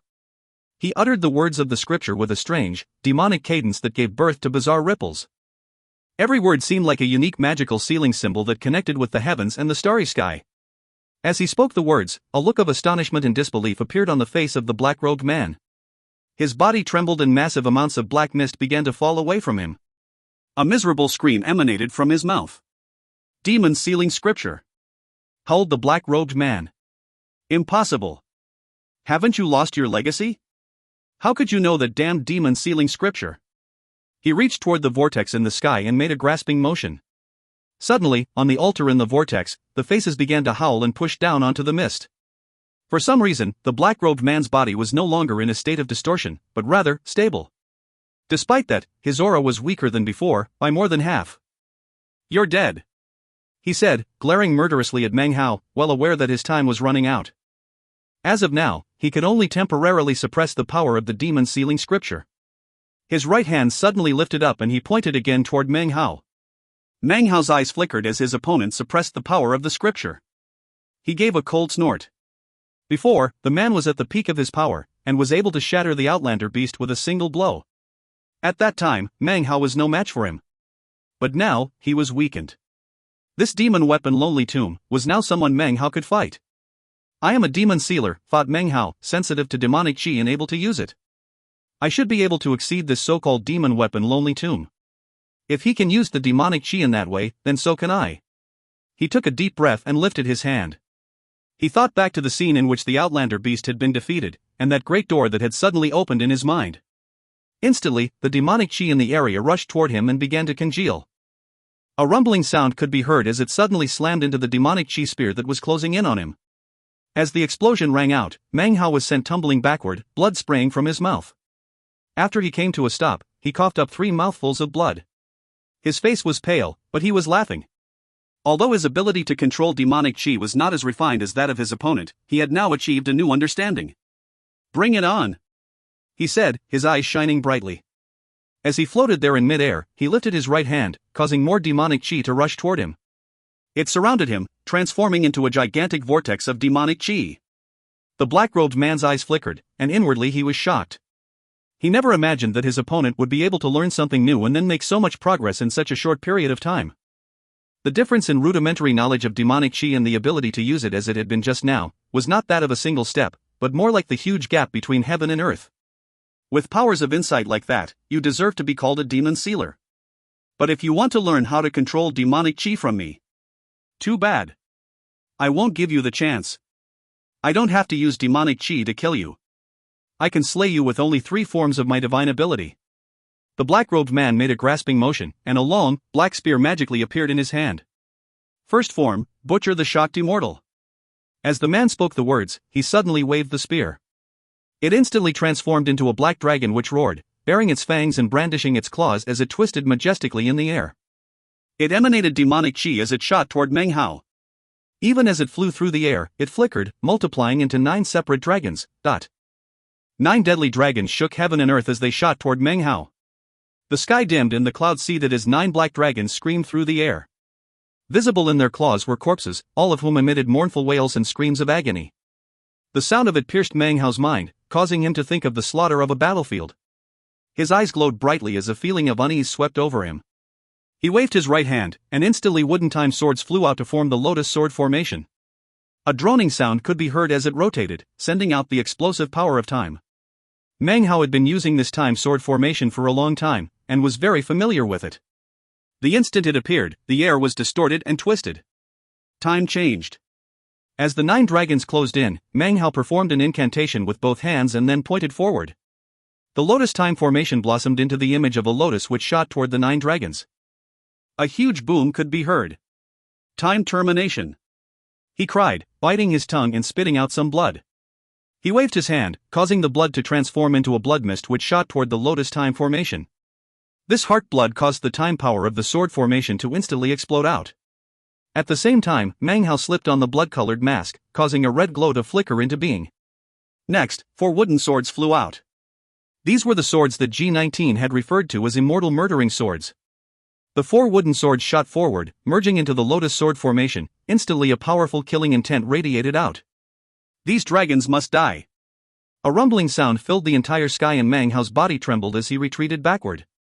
The lotus sword formation fell about and the 4 wooden words were sent spinning.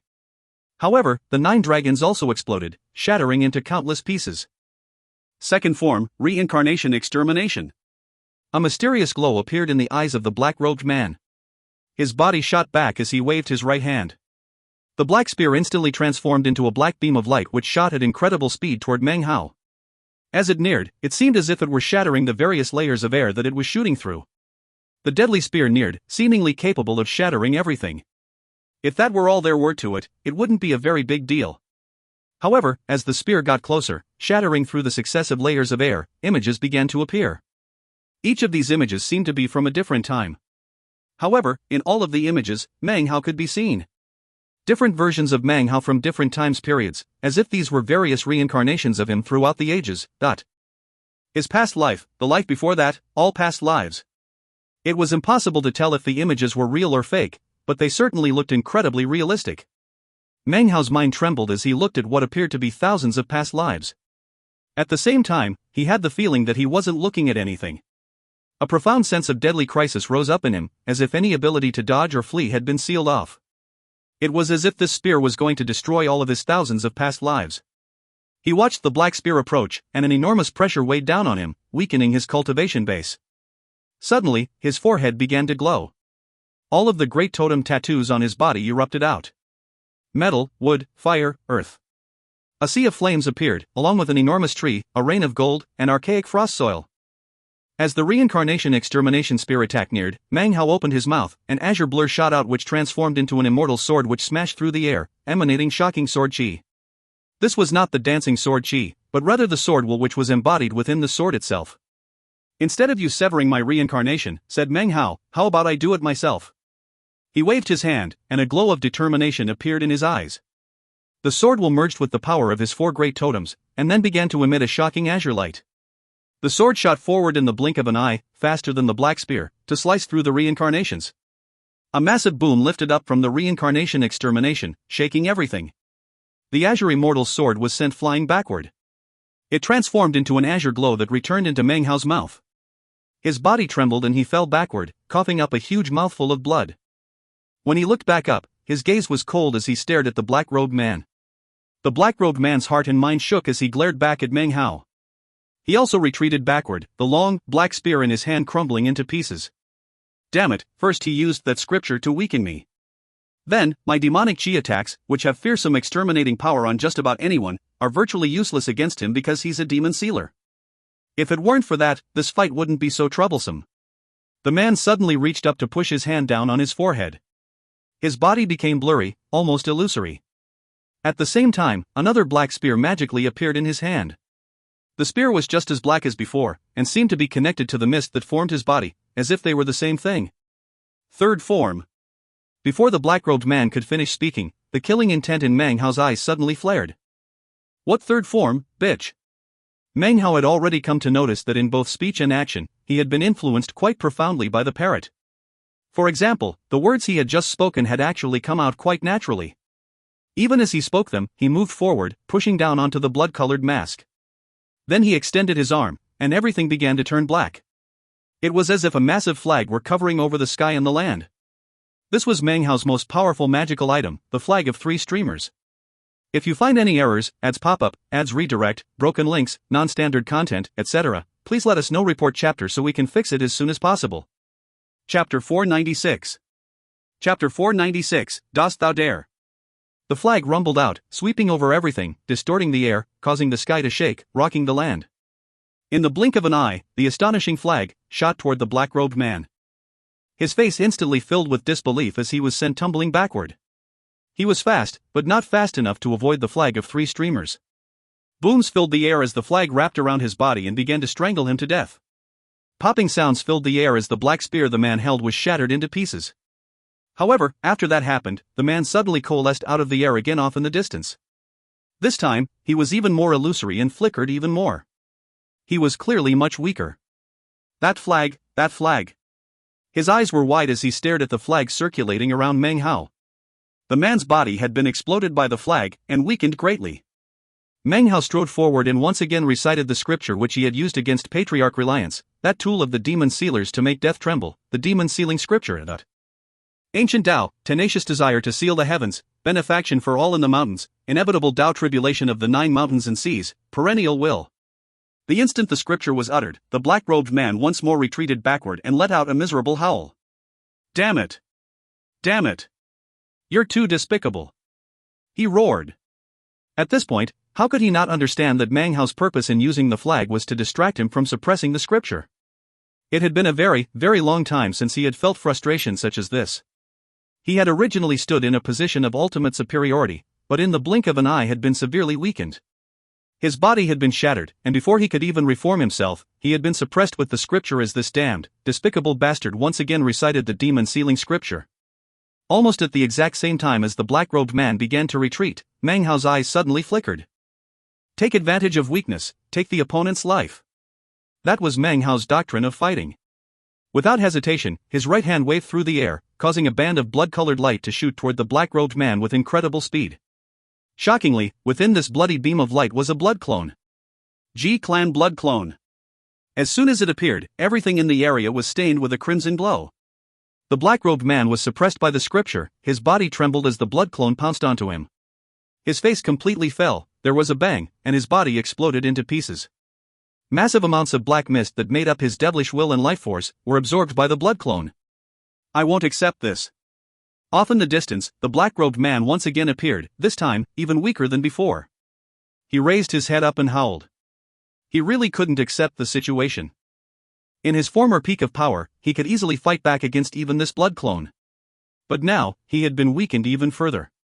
Instantly, a feeling of imminent death flared up in his mind.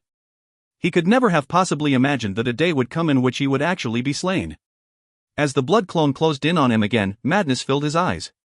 He suddenly raised his hand and pointed toward the vortex up in the sky. Lonely tomb! He howled. As the words echoed out, his body flashed. At the same time, the mist on the altar up in the vortex began to roil.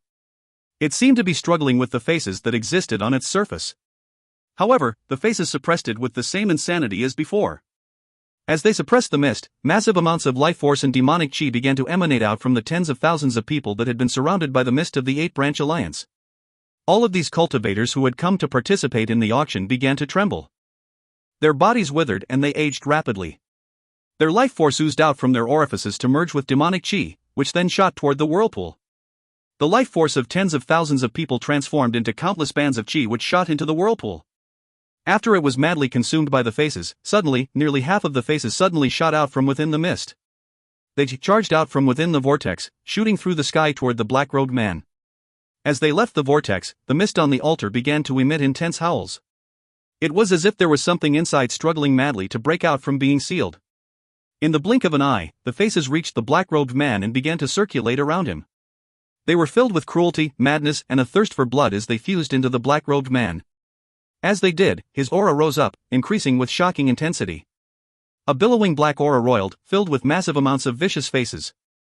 Each one of these faces was a totem toward which the 8-branch alliance cultivators exercised faith. I am Lonely Tomb, I am a devil construct. I am demon weapon Lonely Tomb, formed from the grievances of the lives I have exterminated throughout the countless years, a devil construct. Lonely Tomb destroys, the devil construct rises. A strange light shone in the eyes of the black-robed man. His aura suddenly exploded out, and black chi filled the area. The G-Clan blood clone suddenly stopped in its tracks, staring at the black-robed man. It seemed to have sensed something threatening. Meng Hao took a deep breath, and a look of unprecedented concentration appeared on his face. It was at this moment that suddenly, beam after beam of colorful light appeared off in the distance. Suddenly, tens of thousands of cultivators suddenly appeared. These were the cultivators from the local tribes that were after the Crow Divinity tribe to rob its demon spirit. After they appeared, their killing intent soared to new heights. However, when they saw the condition of the battlefield, they couldn't help but gasp and suddenly grow silent. Their eyes were instantly fixed on Meng Hao and the black-robed man who was billowing with a massive black aura. Die! Cried the black-robed man, taking a step forward. He lifted his right hand, causing the black chi to seethe and then transform into an enormous, ferocious face which shot toward Meng Hao. At the same time, more black chi swirled out and shot toward the blood clone. Meng Hao slipped the blood-colored mask back on. A glint of determination could be seen as he took a deep breath, flashed an incantation gesture with this right hand, and then pointed out. Without a face. An equally large face suddenly appeared, which was none other than the blood immortal divine ability. It was Meng Hao's own face which shot through the air toward the face of Black Qi, which was formed from countless smaller vicious faces. Shocking rumbling filled the air as Meng Hao spoke again. A single word. Instantly, the lips of the face he had summoned began to move. Sound waves rippled out. Flames of war unify. He lifted both hands up and then pushed them toward the ground. Immediately smoke rose up in all directions, along with something that looked like the flames of war. This was the third form of the blood immortal legacy. Amidst the booming sounds, Meng Hao's eyes shone with a brilliant light. I need your faith power, he cried out. One by one, the members of the Crow divinity tribe began to kowtow. The totem tattoos on their body, which were part of Meng Hao, began to glow with light. Sundered clouds. Boundless faith power poured into Meng Hao from all directions. It exploded in intensity, allowing Meng Hao to utilize something he had never used before, the fourth form of the blood immortal legacy. The sundered clouds from sundered clouds, a bloody rain, seas that cover the sky. Sundered clouds. Clouds that were once whole but then sundered. The power of these sundered clouds would give rise to a wind of sundered clouds that could crush heaven and earth. This power clearly vastly exceeded that of the first three forms of the blood immortal legacy. The shocking intensity of the power caused countless layers of clouds to suddenly spring out around Meng Hao. They spread out, causing a thick fog to fill the entire area. This fog was actually made of clouds. The power of sundered clouds came from the breaking of clouds. Rumbling echoed out as the cloud fog in the area suddenly looked as if it were being ripped apart by giant, invisible hands. They shattered, and in that instant of shattering, the face that had been magically summoned by the black-robed man's divine ability suddenly fell to pieces. The black-robed man staggered back, still unable to accept the situation. He was now only able to wield 30% of the power of his cultivation base. The rest had been constantly weakened during the course of the battle. When he saw his magic once again being shattered, he lifted his head up and howled. Both hands performed an incantation gesture, and once again, roughly half of the faces on the mist in the vortex flew out and fused into his body. Yet again, his aura exploded out. His face suddenly grew incredibly vicious, and he pointed down toward the tens of thousands of auction participants down on the ground. Desolate shrieks resulted as all of the cultivators, with the exception of Sun Dahai who was protected by Meng Hao's shield, had their life forces completely sucked out of their bodies and fused into the demonic qi. The demonic qi, and even the mist that surrounded the cultivators, all shot toward the black-robed man. As the mist was sucked away, it revealed tens of thousands of desiccated corpses lying about everywhere. The black-robed man howled as the mists fused into his body, causing his cultivation base to begin to recover. He lifted his hand and made a snatching gesture toward Meng Hao. In response to this snatching gesture, black mist exploded out from his body to transform into an enormous hand 3,000 meters wide that shot toward Meng Hao. A bloody rain, said Meng Hao, performing a double-handed incantation gesture. At this critical moment, he employed the fifth form of the blood immortal divine ability. Under Meng Hao's control, the blood clone exploded, transforming into countless beams of bloody light that shot toward Meng Hao. They fused with the bloody rain that Meng Hao had just summoned, causing the entire area to actually rain with blood. Every single drop in this monstrous rain of blood was filled with the power of the blood immortal divine ability. It all shot through the air toward the mist hand summoned by the black-robed man. The sight of it caused everyone in the area to be shocked to the core. A boom rang out that could be heard for tens of thousands of kilometers in every direction. Blood sprayed out of Meng Hao's mouth as he was sent tumbling backward. His divine ability collapsed. The bloody rain flew out in all directions. The blood clone was now listless. The black-robed man's body trembled as he was yet again weakened to the point that it seemed it might disappear at any moment. Because he had been weakened by the scripture, this battle was turning out to be quite challenging. However, victory was in sight. His face twisted savagely, he went all out, causing another black mist hand to shoot toward Meng Hao. Die, demon sealer. It was at this exact moment that Devil construct, dost thou dare? An enraged voice echoed out like thunder, seemingly containing the might of the heavens. It came from within the world of the vortex, like a raging torrent emerging from within the black mist on the altar. As the voice exploded out, the remaining faces that were trying to suppress the black mist suddenly emitted miserable shrieks. They instantly collapsed into pieces, causing the mist to suddenly spread out in all directions to reveal a pale white spear that was stabbed into the middle of the altar. This spear was the true demon weapon Lonely Tomb. This chapter was sponsored by Extreme GTP, Austin Kuhn, Aneska Teisbonen Camp, Yuchang Su, and MaxPro. If you find any errors, ads pop up, ads redirect, broken links, non-standard content, etc., please let us know. Report chapter so we can fix it as soon as possible. Chapter 497. Chapter 497, Devil Weapon. The spear stabbed into the altar was roughly 10 meters long. Its name was Lonely Tomb.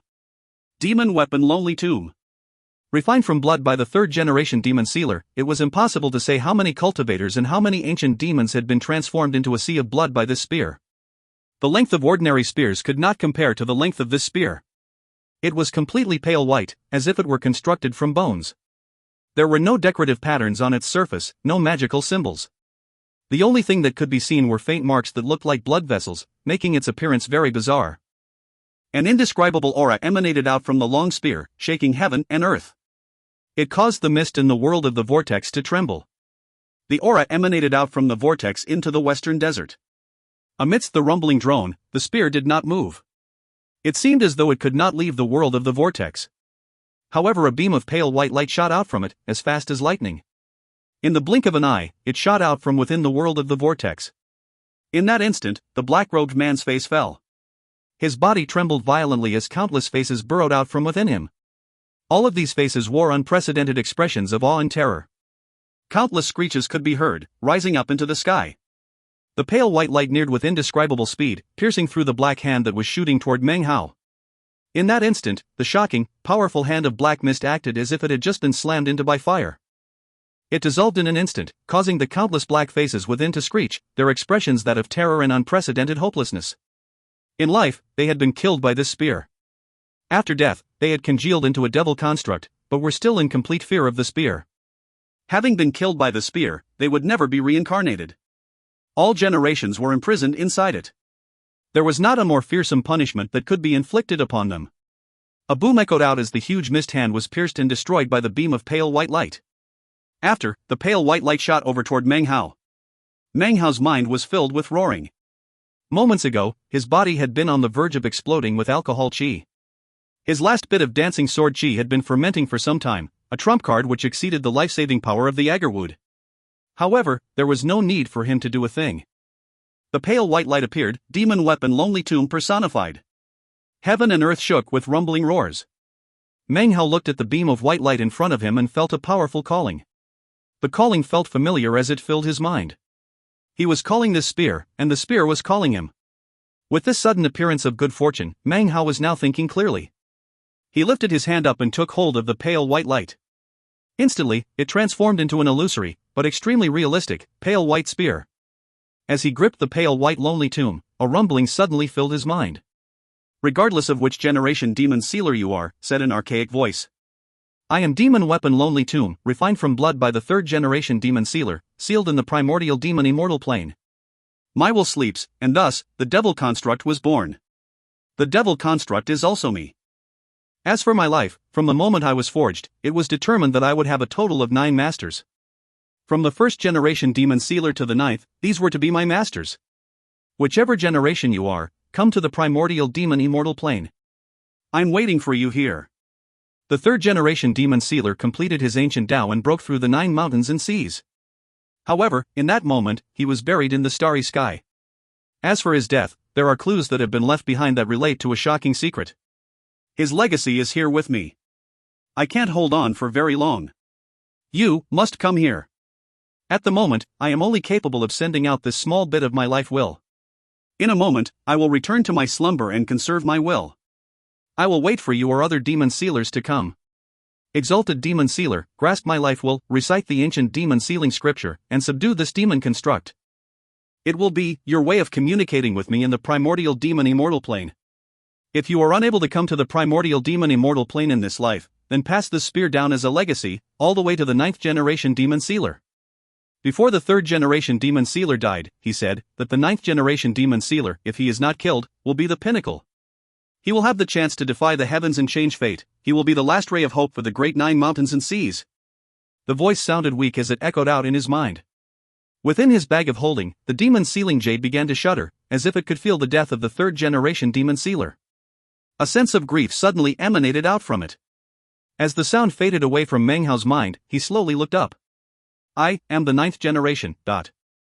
As he spoke the words, his eyes shone with a strange light as he looked over at the black-robed man, who was retreating in astonishment. Ancient Tao, tenacious desire to seal the heavens, benefaction for all in the mountains, inevitable Tao tribulation of the 9 mountains and seas. He spoke the words slowly, and as he did, he raised up the pale white spear. A white glow surged out of it which stabbed toward the black-robed man. Meng Hao's voice was filled with strange power. Others could not sense it or hear it, but to the black-robed man, or even Patriarch Reliance, it was like a magical curse. The black-robed man let out a miserable shriek as his body began to collapse into pieces. Black mist spread out in all directions. He raised his head and let out a mad howl toward the sky. "Shut up! Shut up! Stop reciting it!" he cried. His eyes were bright red as he shot toward Meng Hao in an attempt to kill him. However, before he could even get within 300 meters of Meng Hao, he let out a horrible shriek, and his body rapidly began to dissipate.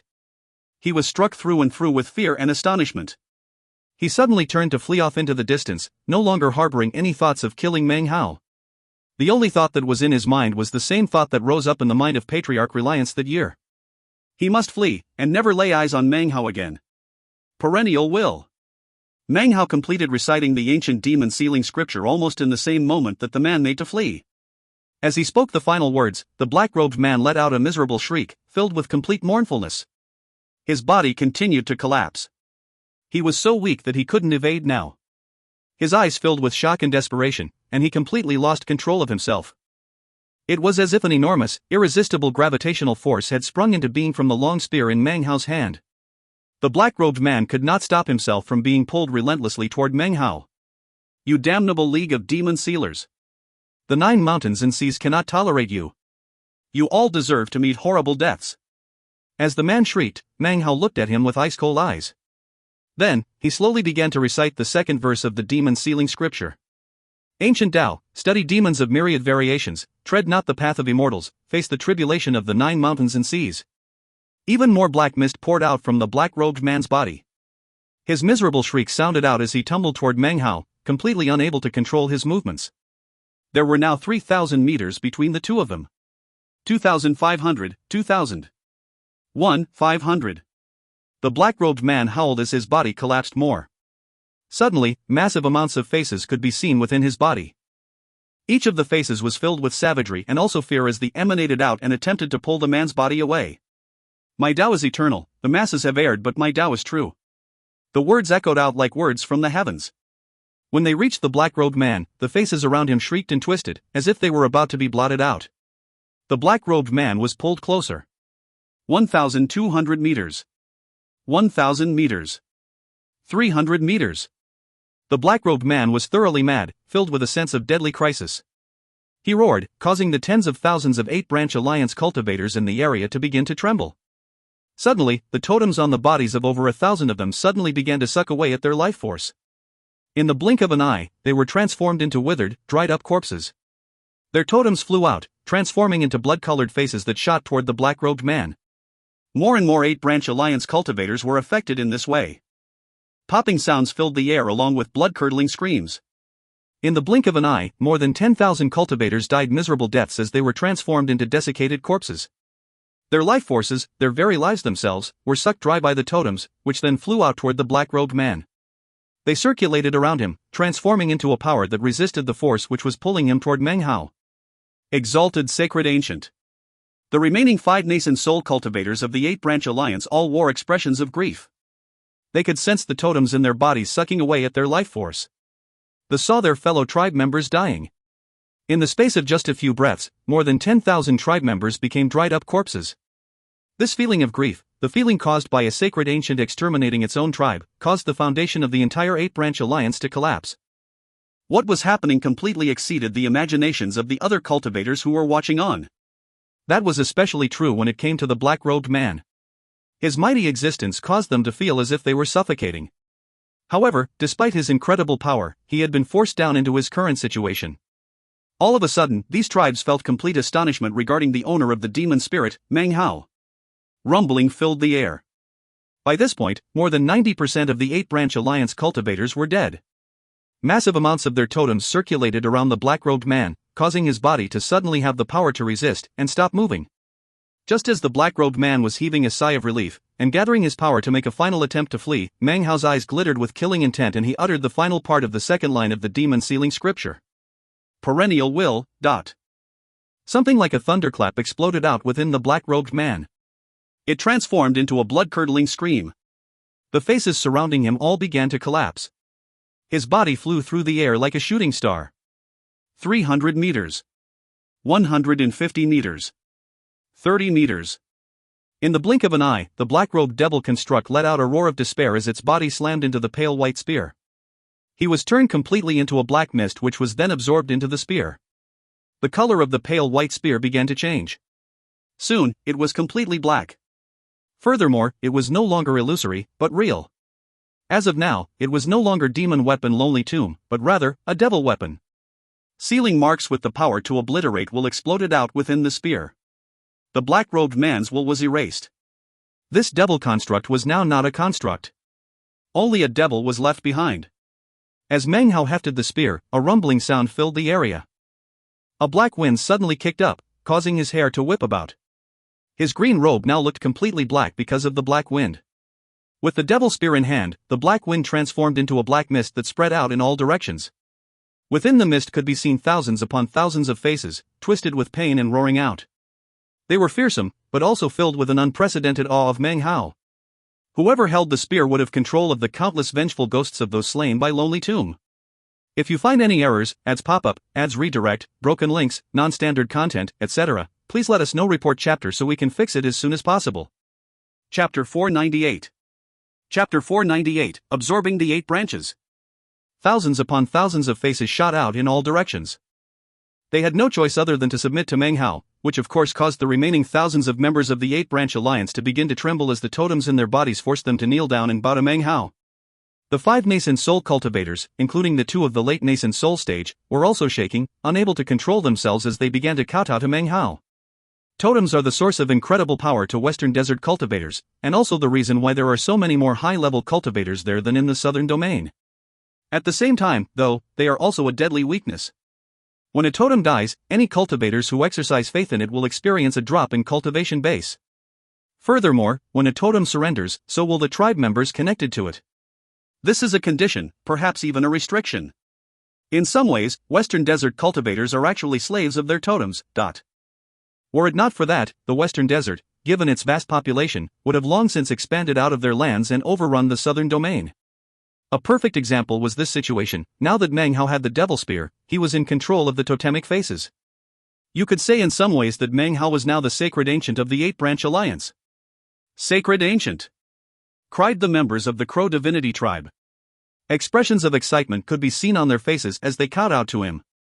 The surrounding tens of thousands of neo-demons roared, causing the ground to shake and their aura to shine brightly.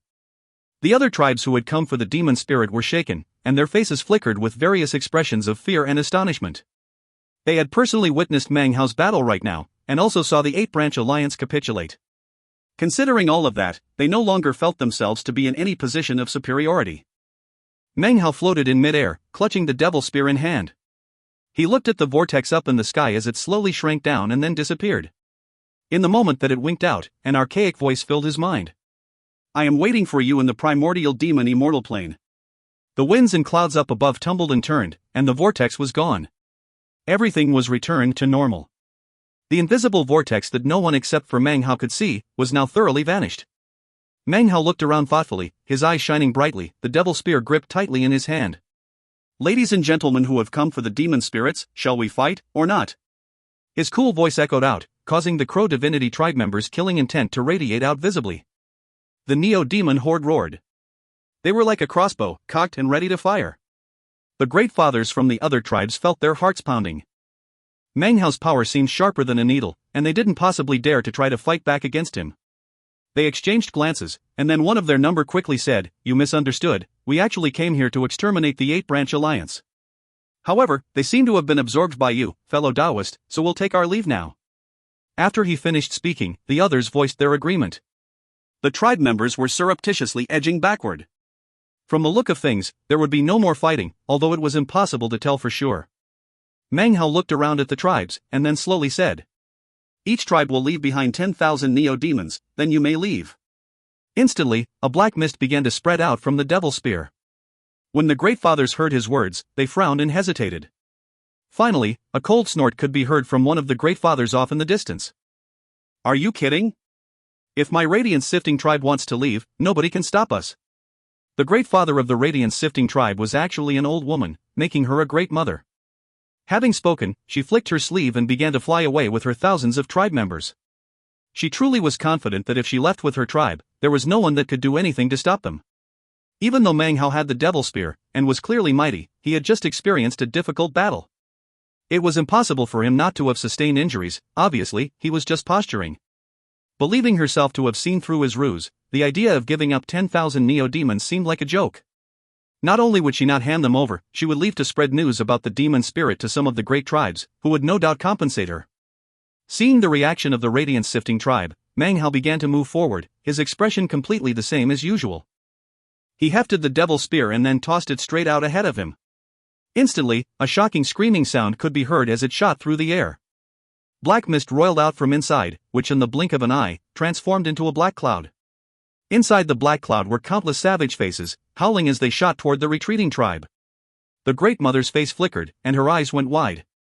However, she merely let out a cold harumph as, together with the tribe's 5 nascent soul priests, she shot to meet the black mist. Power exploded from the cultivation bases of all 6 people as they combined forces to attack the black mist. "Break!" cried the Great Mother. A massive boom could be heard which shook everything. The black mist spread out and slammed into the 6. The 5 priests' faces fell, and blood shot out of their mouths. Their bodies tumbled back like kites with their strings cut. However, before they could fall back too far, the mist had surrounded them. Vast quantities of savage faces pounced onto their bodies. The sound of biting and chewing mixed with blood-curdling screams, creating a ghastly scene. Within the space of a few breaths, the 5 priests had been completely consumed. The old woman coughed up blood as she retreated back toward her other tribe members. When she reached them, she lifted her head up to the sky and howled as she slapped her bag of holding to produce a tortoise shell. She tossed it out and spit a mouthful of blood onto it. Instantly, it began to spin and expand, growing to the size of several thousand meters. An ancient, simplistic aura emanated out from it, along with countless streams of glowing magical symbols, as it spread out to surround her and the members of the radiance-sifting tribe. "Let's see you break through this," she said hoarsely, a ferocious expression on her face. Seeing this tortoise shell caused the surrounding Great Fathers from the other tribes to look on with serious expressions. They recognized the tortoise shell, and were instantly shocked. It has a totemic aura. That's the corpse of a totemic sacred ancient, refined into a protective treasure. Once it's activated, nothing can break through it. With that, they should be able to leave this place with ease. No wonder the radiance-sifting tribe dared to defy that fearsome cultivator. It turns out they have a... Even as the surrounding experts recognized the tortoise shell, the devil's spear shot toward it. The black mist arrived first, slamming into the tortoise shell, causing a massive rumbling to fill the sky. The tortoise shell immediately began to radiate bright light, but it didn't collapse. The black mist began to spread out and cover the tortoise shell. When the members of the radiance-sifting tribe saw this, they were shocked, especially the Great Mother. This enemy of the radiance-sifting tribe. Before she could even finish speaking, the devil's spear within the black mist arrived. In the blink of an eye, it reached the tortoise shell. A massive boom rose up to the heavens, causing the wind and clouds to churn and the sky to dim. A shock wave rumbled out from the tortoise shell, and cracking sounds could be heard as fissures spread out from the area the spear had slammed into. This continued for the space of 3 breaths, after which a huge roar could be heard as the tortoise shell exploded into countless pieces. The devil's spear continued on its way, radiating killing intent in black mist. It shot in, stabbing directly through the disbelieving Great Mother and heading toward the other tribe members behind her. Black mist spread out, enveloping the thousands of radiance-sifting tribe members. Countless excited faces appeared, spreading out in all directions, clearly thirsting for blood. Just when they were about to begin feeding, some invisible force seemed to hold them back. Meng Hao looked at the remaining thousands of radiance-sifting tribe members within the shattered tortoise shell. "Surrender?" he said slowly, "or be buried alive with the rest of the dead?" After a moment of brief silence, the thousands of radiance-sifting tribe members chose to surrender. They wiped out their totem tattoos, exercised faith in Meng Hao, and became an auxiliary branch of the Crow Divinity tribe. The Great Fathers of the rest of the tribes, fearful that Meng Hao would change his mind, immediately began to hand over hordes of 10,000 neo-demons. Then, they left as quickly as possible. Considering they had abided by his demands, Meng Hao did nothing to block their way. The path to this point had been one of killing. Even though Meng Hao had developed a cruel and cold heart, he was now extremely tired. As the other tribes made their way off into the distance, the members of the 8-branch alliance stood there quietly as they too became a subtribe of the Crow Divinity tribe. As of this moment, the Crow Divinity tribe was now over 10,000 strong. At the same time, Meng Hao's Neo-Demon horde was bolstered up. He now had 150,000 Neo-Demons.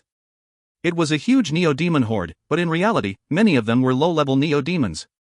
Even by absorbing demonic chi, there was no way for them to experience incredible growth in a short period of time.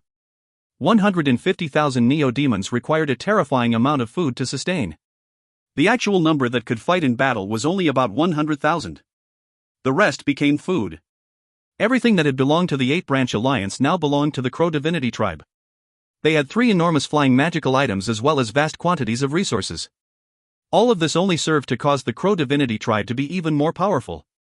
Several days later, all members of the Crow Divinity tribe mounted onto the enormous ship-shaped flying magical item. It whistled through the air, streaking through the clouds as it headed south at top speed. The current power of the Crow Divinity tribe far exceeded that of the previous 5 tribes of the Crow Divinity. Although it could not currently compare to the great tribes, they could now be considered to be at the peak of the mid-sized tribe range. As far as their migration went, they had now traveled about a third of the way to their destination. The rest of their path would take them through the central region of the Western Desert to the south region. The end of the path would of course be the Black Lands. The parrot, in compliance with Meng Hao's request, began to pass on to the Crow Divinity tribe the same spell formation that it had taught to the Church of the Golden Light. Of course, the parrot completely agreed with the idea. In fact, because of the fact that Meng Hao wasn't paying attention, it had actually already started to teach the spell formation. Now that Meng Hao directly brought up the notion, it immediately got very excited. "Little Howie, don't you worry," it said, eyes shining brightly. "My dream is that, upon entering the Black Lands, there will be people there shouting the name of Lord Fifth. Then, my 2 great armies will join together to become like my wings. If you find any errors, ads pop-up, ads redirect, broken links, non-standard content, etc., please let us know. Report chapter so we can fix it as soon as possible." Chapter 499. Chapter 499, An Old Friend. The violet rain fell harder. Half a year later, the lakes in the Western Desert North region all connected, transforming into a great, violet sea. The Great Sea exterminated all life and cut off all spiritual energy. The North region was now completely devoid of any Neo-Demons. There was nothing alive. Any tribes which had chosen not to migrate were now buried at the bottom of the sea. The entire Western Desert North region was covered with a surging, violet sea, beneath the surface of which, mountain peaks were just barely visible. Now that the North region had become a sea, the Western Desert Apocalypse exploded out with its first true display of shocking power. Massive, powerful waves rolled across the sea, spreading out to smash into and collapse the mountains separating the central region from the North region. As the mountains fell, the Violet Sea expanded out into the east, west, and central regions. As the Violet Sea expanded, the lakes in the east, west, and central regions began to combine. The seawaters gradually grew more majestic and rose with increasing speed. The shaping and expanding of the sea was like a whip, lashing at the backs of the migrating tribes. They had to move faster and plunder more. The number of dead and wounded was impossible to count. The effect of the spiritual energy being cut off spread throughout the central region, as well as into the east and west regions. With the exception of the south region, spiritual energy everywhere grew rarer and rarer. Because of the lack of spiritual energy, the cultivation base of cultivators fell and led to deaths. Such deaths caused the totemic sacred ancients of the various tribes to begin to weaken. The weakening of the sacred ancients in turn caused the tribe members to weaken. As such, any deaths caused a vicious cycle that was impossible to break out of. During the half-year period, the Crow Divinity rode its flying magical item through the Western Desert Central region. They experienced dozens of battles, during each of which, their opponents came at them with the full power of an entire tribe. A defeat in any of these battles represented the destruction of an entire tribe.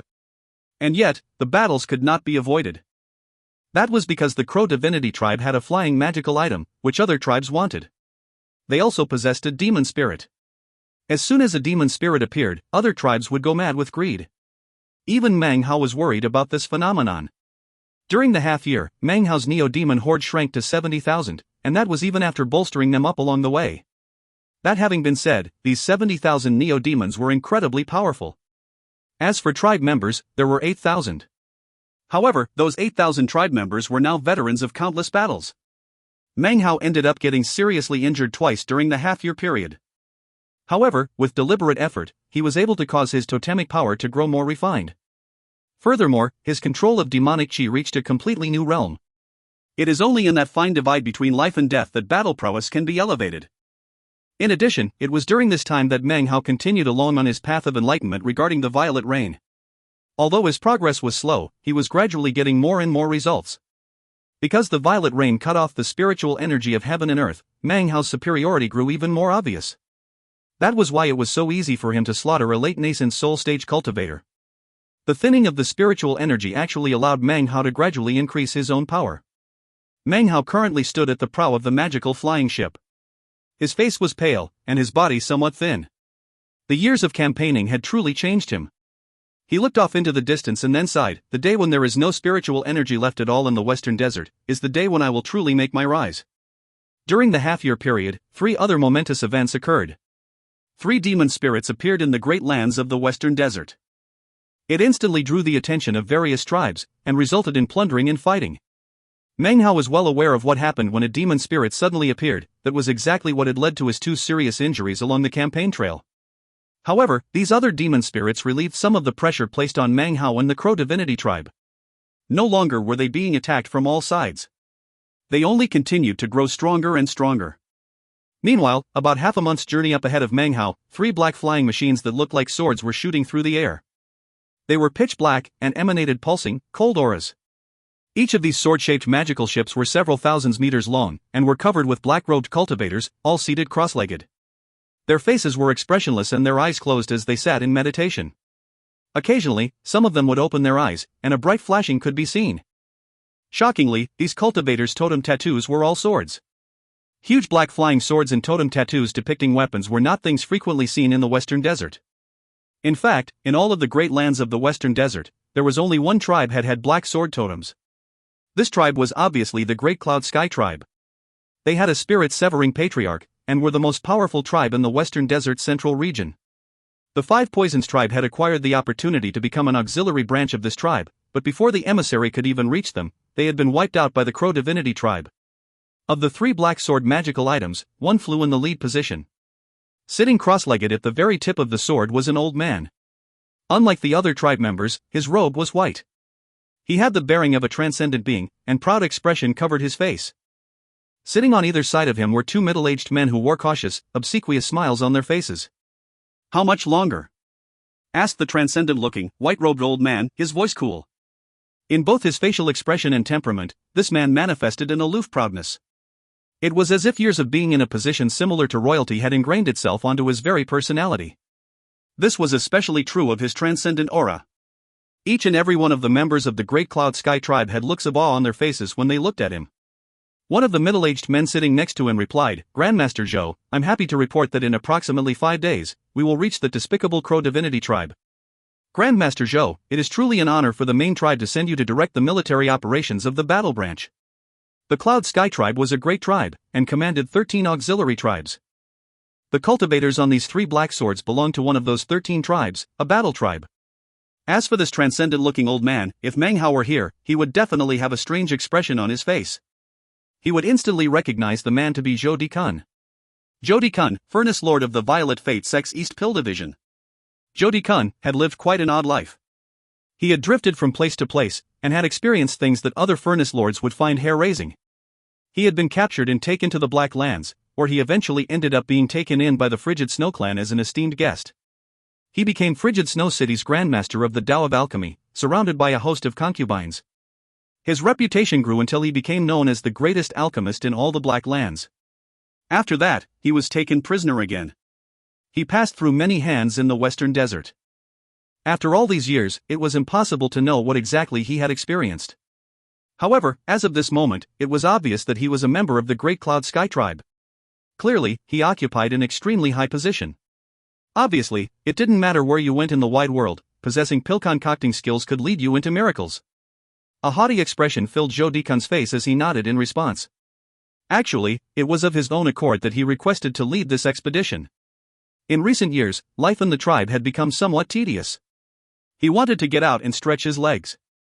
Thankfully, the Great Cloud Sky tribe had arranged a mission for the Battle tribe to go exterminate the Crow Divinity tribe.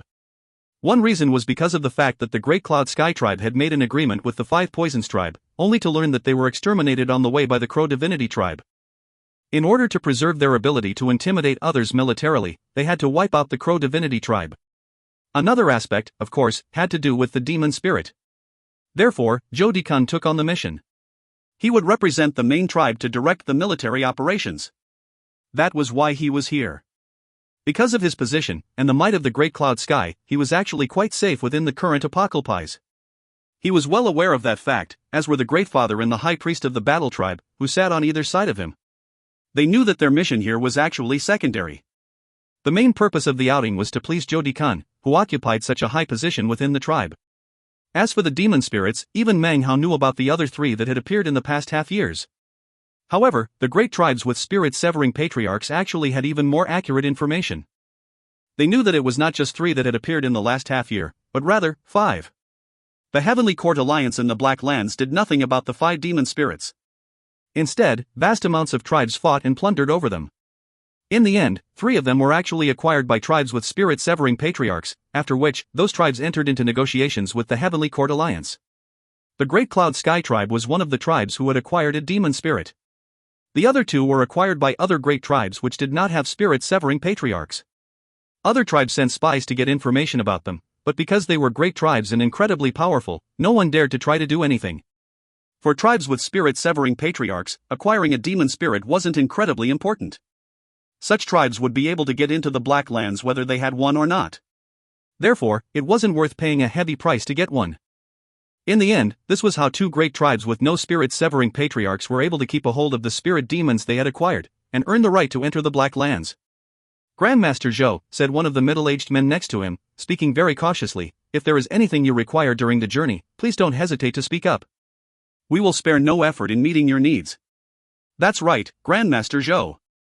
The battles in the apocalypse have been chaotic.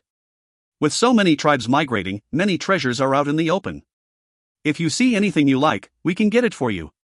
Zhou Dikan laughed heartily, his expression one of complacency. In recent years, he had often sighed emotionally when he thought about his journey of life and how miraculous it had been. If there's something I really need, then I won't hold back from telling the 2 of you. Very well, let's push forward with as much speed as we can muster. I'm very interested in that demon spirit that the Crow Divinity tribe has. With that, Zhou Dikan closed his eyes. The 2 men next to him said nothing more. The 3 black swords shot forward at incredible speed, growing ever closer to Meng Hao and the Crow Divinity tribe. Time passed, and soon 5 days had gone by. On this day, the violet rain poured down the same as ever. Down below, rivers and lakes could be seen. The spiritual energy of heaven and earth was thin. It was around dusk when the Crow Divinity tribe and the Great Cloud Sky tribe finally caught sight of each other in the air above the western desert central region.